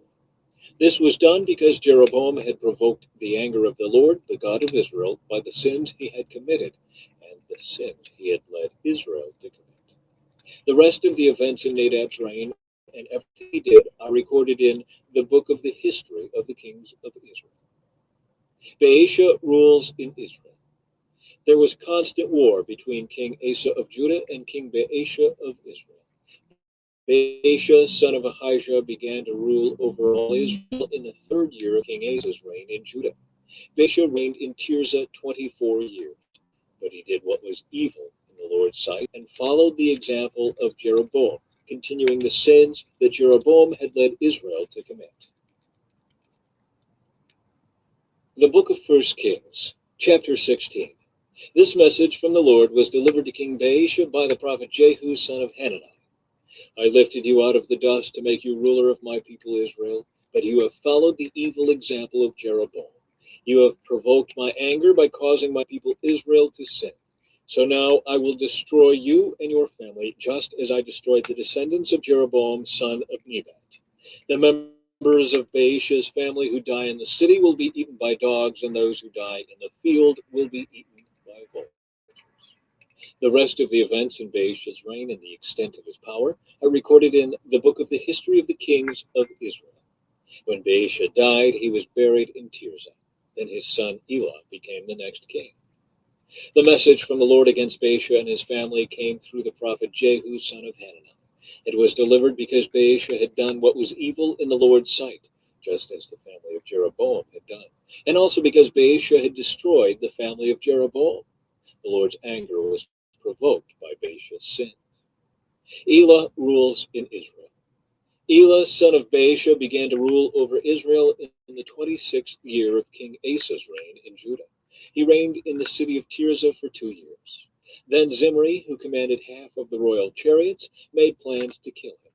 One day in Tirzah, Elah was getting drunk at the home of Arza, the supervisor of the palace. Zimri walked in and struck him down and killed him. This happened in the 27th year of King Asa's reign in Judah. Then Zimri became the next king. Zimri immediately killed the entire royal family of Baasha, leaving him not even a single male child. He even destroyed distant relatives and friends. So Zimri destroyed the dynasty of Baasha as the Lord promised through the prophet Jehu. This happened because of all the sins Baasha and his son Elah had committed, because of the sins they led Israel to commit. They provoked the anger of the Lord, the God of Israel, with their worthless idols. The rest of the events in Elah's reign and everything he did are recorded in the book of the history of the kings of Israel. Zimri rules in Israel. Zimri began to rule over Israel in the 27th year of King Asa's reign in Judah, but his reign in Tirzah lasted only 7 days. The army of Israel was then attacking the Philistine town of Gibbethon. When they heard that Zimri had committed treason and had assassinated the king, that very day they chose Omri, commander of the army, as the new king of Israel. So Omri led the entire army of Israel up from Gibbethon to attack Tirzah, Israel's capital. Zimri saw that the city had been taken. He went into the citadel of the palace and burned it down over himself and died in the flames. For he too had done what was evil in the Lord's sight. He followed the example of Jeroboam and all the sins he had committed and led Israel to commit. The rest of the events in Zimri's reign and his conspiracy are recorded in the book of the history of the kings of Israel. Omri rules in Israel. But now the people of Israel were split into 2 factions. Half the people tried to make Tiglath-Pileser their king, while the other half supported Omri. But Omri's supporters defeated the supporters of Tibni. So Tibni was killed, and Omri became the next king. Omri began to rule over Israel in the 31st year of King Asa's reign in Judah. He reigned 12 years in all, 6 of them in Tirzah. Then Omri bought the hill now known as Samaria from its owner Shemer for 150 pounds of silver. He built a city on it and called the city Samaria in honor of Shemer. But Omri did what was evil in the Lord's sight, even more than any of the kings before him. He followed the example of Jeroboam, son of Nebat, in all the sins he had committed and led Israel to commit. The people provoked the anger of the Lord, the God of Israel, with their worthless idols. The rest of the events in Omri's reign, the extent of his power, and everything he did are recorded in the book of the history of the kings of Israel. When Omri died, he was buried in Samaria. Then his son Ahab became the next king. Ahab rules in Israel. Ahab, son of Omri, began to rule over Israel in the 38th year of King Asa's reign in Judah. He reigned in Samaria 22 years. But Ahab, son of Omri, did what was evil in the Lord's sight, even more than any of the kings before him. And as though it were not enough to follow the example of Jeroboam, he married Jezebel, the daughter of King Ethbaal of the Sidonians, and he began to bow down in worship of Baal. First, Ahab built a temple and an altar for Baal in Samaria. Then he set up an Asherah pole. He did more to provoke the anger of the Lord, the God of Israel, than any of the other kings of Israel before him.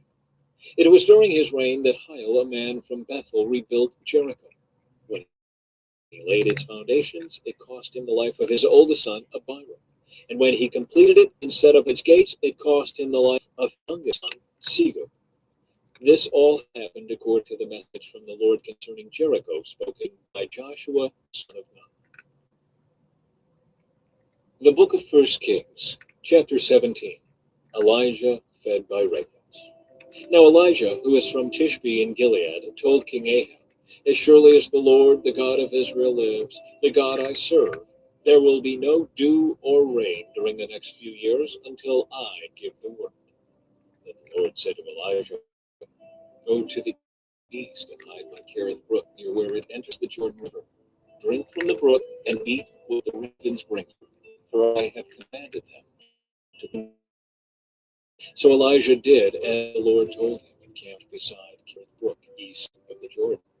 The ravens brought him bread and meat each morning and evening, and he drank from the brook. But after a while, the brook dried up, for there was no rainfall anywhere in the land. The widow at Zarephath. Then the Lord said to Elijah, "Go and live in the village of Zarephath, near the city of Sidon. I have instructed a widow there to feed you." So he went to Zarephath.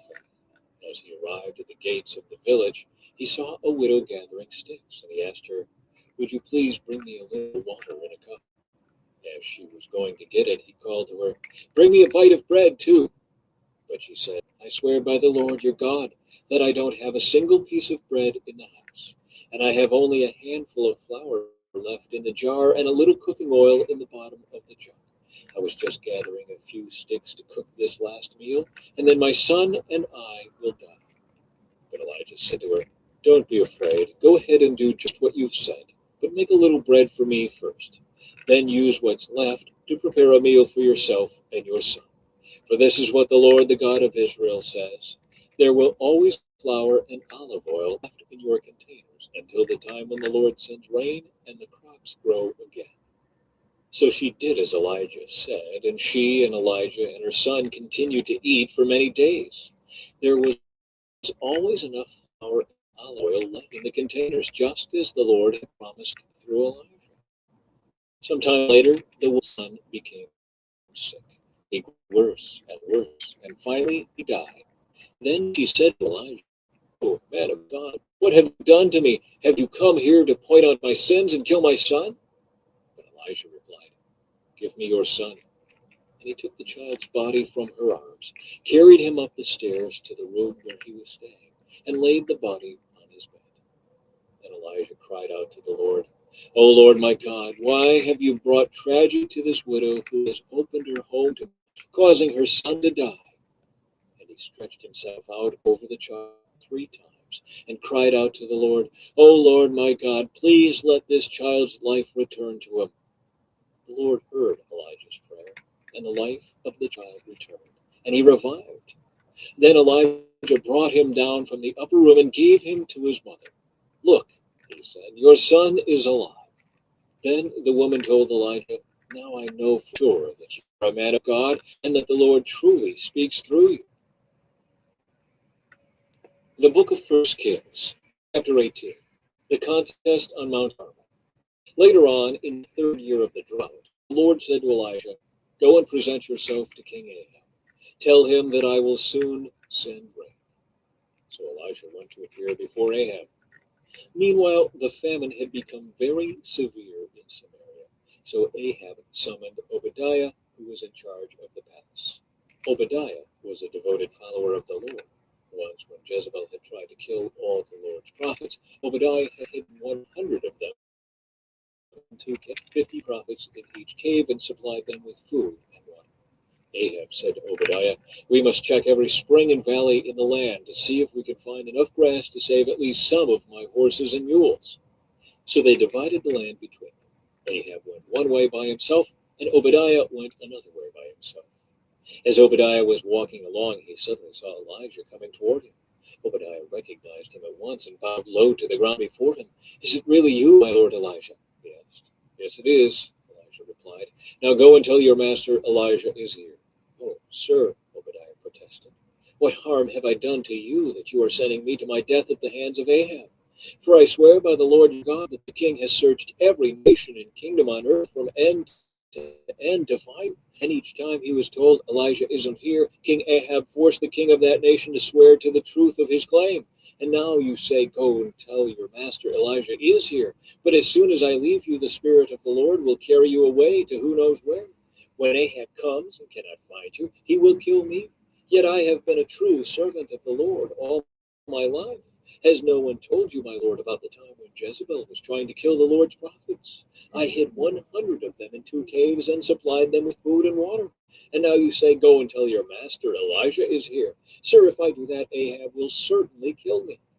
But Elijah said, "I swear by the Lord Almighty, in whose presence I stand, that I will present myself to Ahab this very day. So Obadiah went to tell Ahab that Elijah had come, and Ahab went out to meet Elijah. When Ahab saw him, he exclaimed, "So, is it really you, you troublemaker of Israel?" "I have made no trouble for Israel," Elijah replied. "You and your family are the troublemakers, for you have refused to obey the commands of the Lord and have worshipped the images of Baal instead. Now, summon all Israel to join me at Mount Carmel, along with the 450 prophets of Baal and the 400 prophets of Asherah who are supported by Jezebel." So Ahab summoned all the people of Israel and the prophets to Mount Carmel. Then Elijah stood in front of them and said, "How much longer will you waver, hobbling between two opinions? If the Lord is God, follow him. But if Baal is God, then follow him." But the people were completely silent. Then Elijah said to them, "I am the only prophet of the Lord who is left, but Baal has 450 prophets. Now, bring 2 bulls. The prophets of Baal may choose whichever one they wish and cut it into pieces and lay it on the wood of their altar, but without setting fire to it. I will prepare the other bull and lay it on the wood on the altar, but not set fire to it. Then call on the name of your God, and I will call on the name of the Lord. The God who answers by setting fire to the wood is the true God." And all the people agreed. Then Elijah said to the prophets of Baal, "You go first, for there are many of you. Choose one of the bulls and prepare it, and call on the name of your God, but do not set fire to the wood." So they prepared one of the bulls and placed it on the altar. Then they called on the name of Baal from morning until noontime, shouting, "Oh, Baal, answer us!" But there was no reply of any kind. Then they danced, hobbling around the altar they had made. About noontime, Elijah began mocking them. "You'll have to shout louder," he scoffed, "for surely he is a god. Perhaps he is daydreaming or is relieving himself. Or maybe he is away on a trip or is asleep and needs to be wakened." So they shouted louder, and following their normal custom, they cut themselves with knives and swords until the blood gushed out. They raved all afternoon until the time of the evening sacrifice, but still there was no sound, no reply.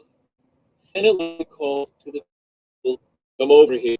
That around here, the altar of the Lord that had been torn down. He took 12 stones, one to represent each of the tribes of Israel, and he used the stones to rebuild the altar in the name of the Lord. Then he dug a trench around the altar, large enough to hold about 3 gallons. He piled wood on the altar, cut the bull into pieces, and laid the pieces on the wood. Then he said, "Fill 4 large jars with water, and pour the water over the offering and the wood." After they had done this, he said, "Do the same thing again." And when they were finished, he said, "Now do it a 3rd time." So they did as he said, and the water ran around the altar and even filled the trench. At the usual time for offering the evening sacrifice, Elijah the prophet walked up to the altar and prayed, "O Lord, God of Abraham, Isaac, and Jacob, prove today that you are God in Israel and that I am your servant. Prove that I have done all this at your command. O Lord, answer me so these people will know that you, O Lord, are God, and that you have brought them back to yourself." Immediately the fire of the Lord flashed down from heaven and burned up the young bull, the wood, the stones, and the dust. It even licked up all the water in the trench. And when all the people saw it, they fell face down on the ground and cried out, "The Lord, he is God. Yes, the Lord is God." Then Elijah commanded, "Seize all the prophets of Baal. Don't let a single one escape." So the people seized them all, and Elijah took them down to the Kishon Valley and killed them there. Elijah prays for rain. Then Elijah said to Ahab, "Go get something to eat and drink, for I hear a mighty rainstorm coming." So Ahab went to eat and drink. But Elijah climbed to the top of Mount Carmel and bowed low to the ground and prayed with his face between his knees. Then he said to his servant, "Go and look out toward the sea." The servant went and looked, then returned to Elijah and said, "I didn't see anything." 7 times Elijah told him to go and look. Finally, the 7th time, his servant told him, "I saw a little cloud about the size of a man's hand." rising from the sea. And Elijah shouted, "Hurry to Ahab and tell him, 'Climb into your chariot and go back home. If you don't hurry, the rain will stop you.'"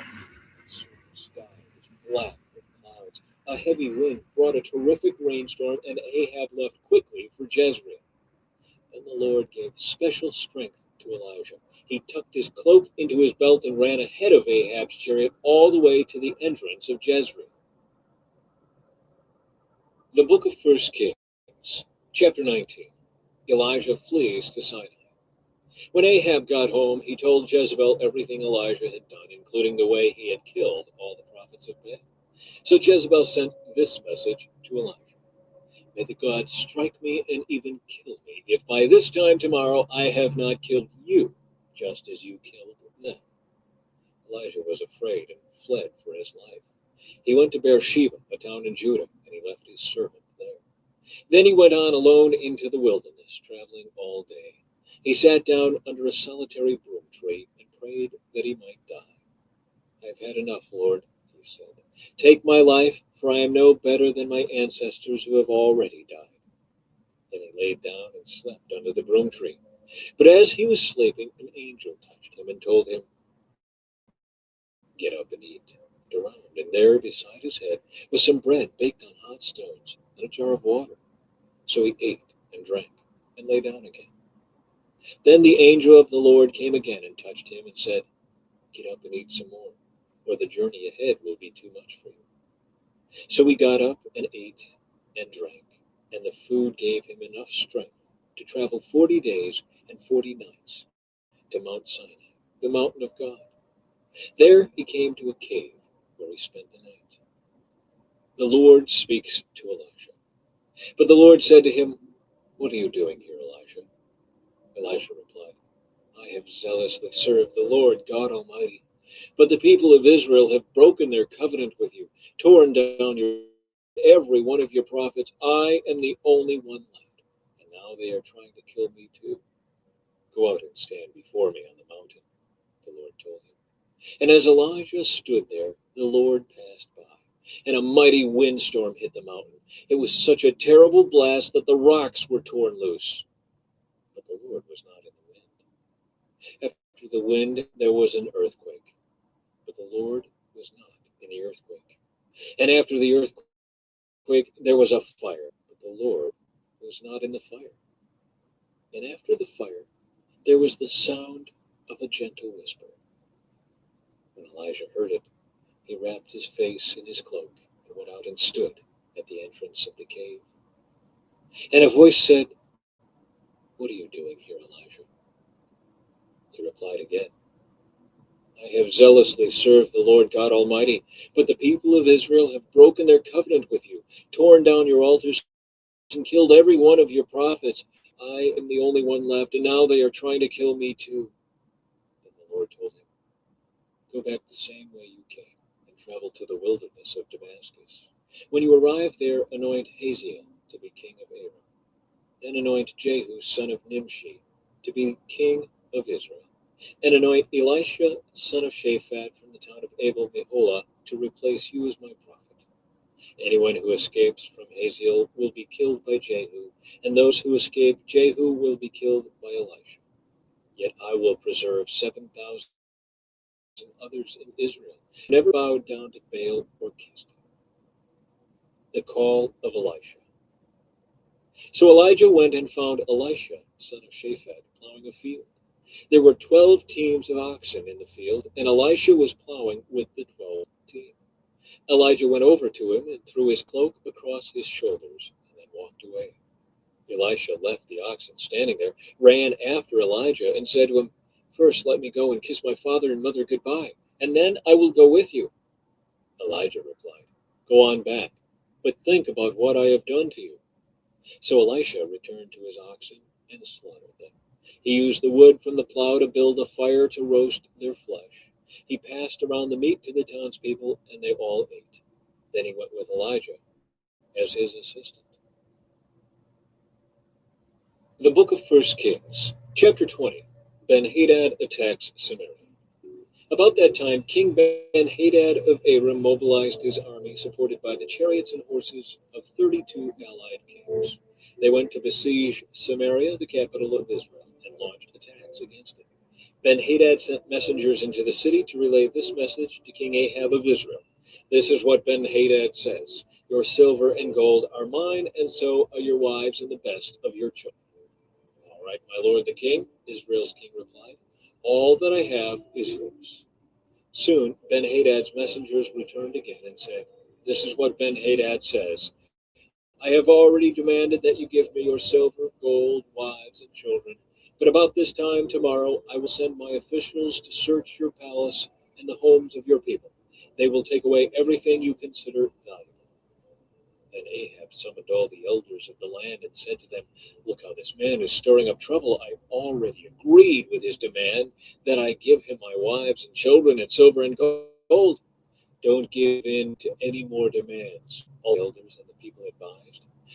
Ahab told the messengers from Ben-Hadad, "Say this to my lord the king: I will give you everything you asked for the first time, but I cannot accept this last demand of yours."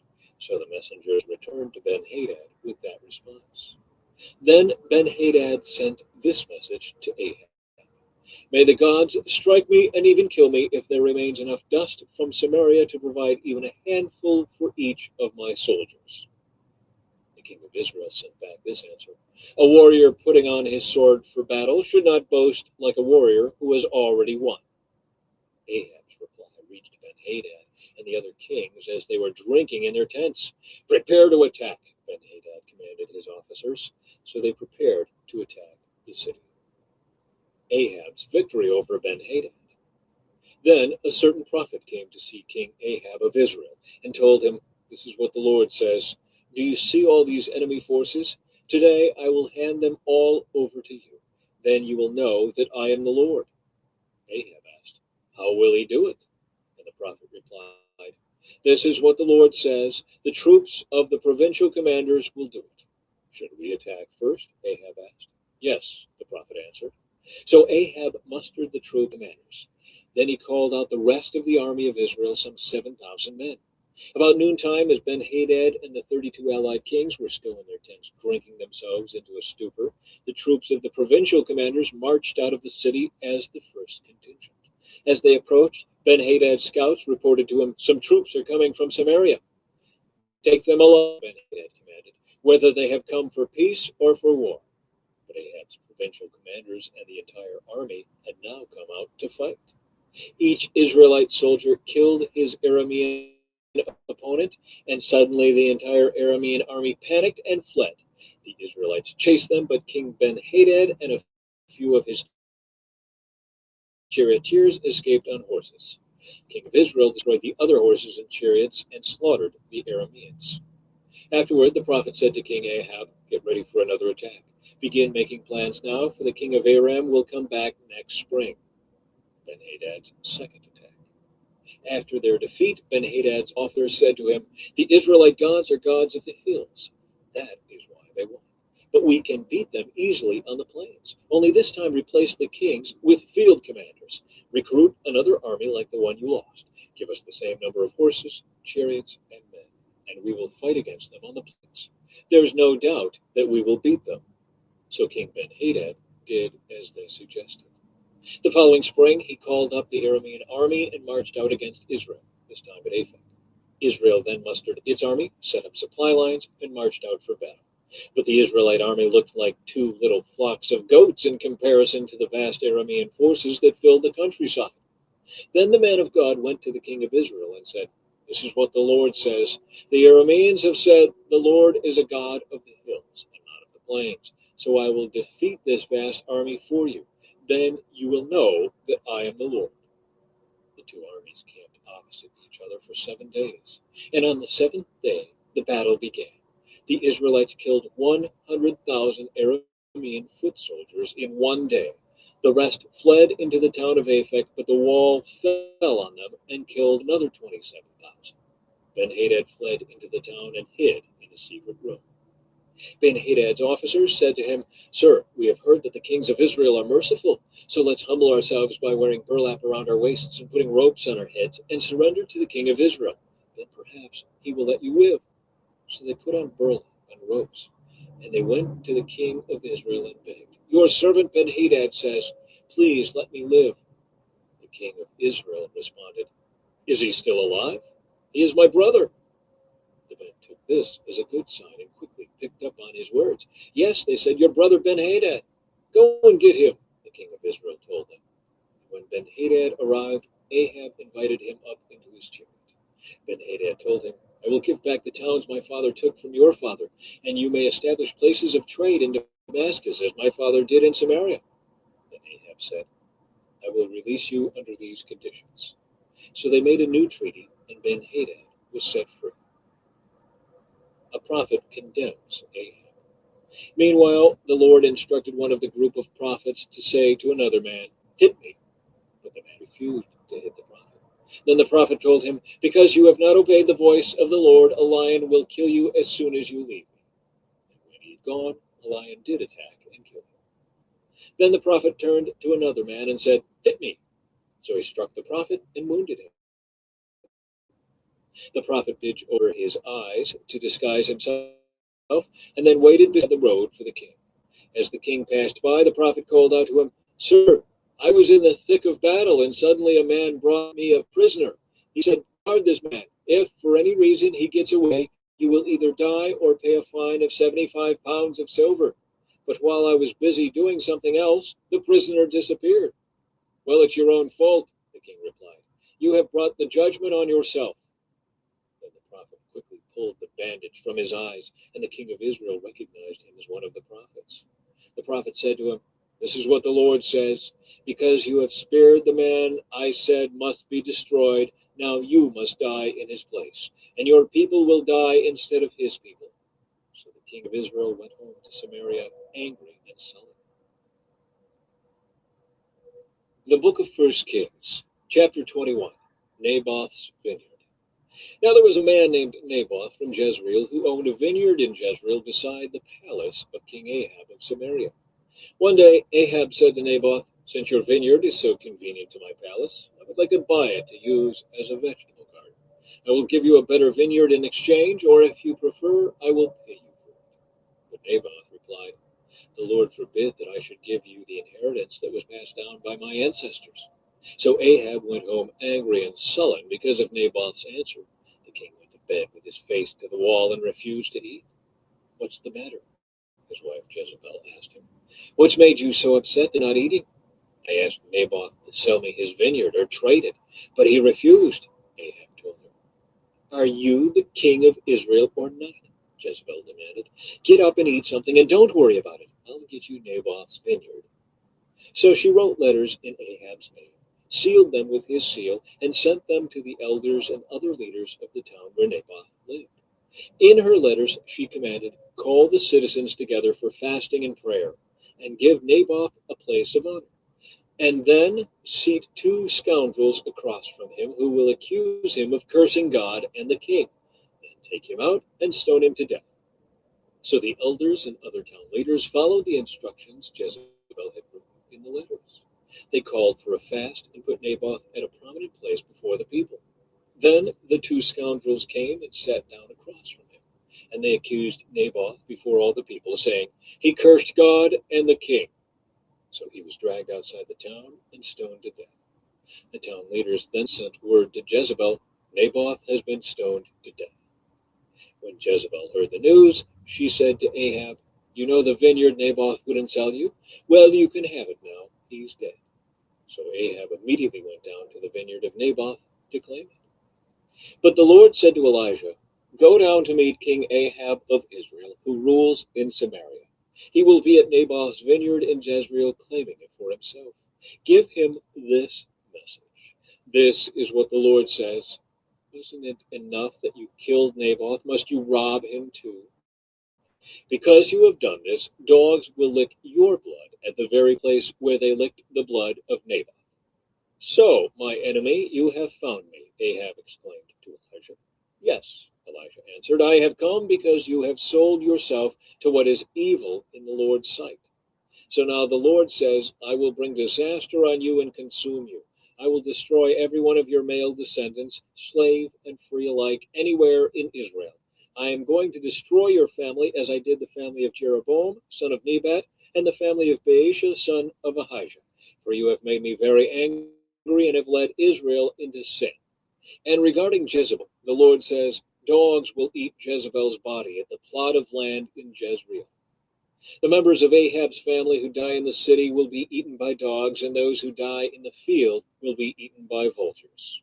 No one else so completely sold himself to what was evil in the Lord's sight as Ahab did under the influence of his wife Jezebel. His worst outrage was worshiping idols just as the Amorites had done, the people whom the Lord had driven out from the land ahead of the Israelites. But when Ahab heard this message, he tore his clothing, dressed in burlap, and fasted. He even slept in burlap and went about in deep mourning. Then another message from the Lord came to Elijah. Do you see how Ahab has humbled himself before me? Because he has done this, I will not do what I promised during his lifetime. It will happen with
think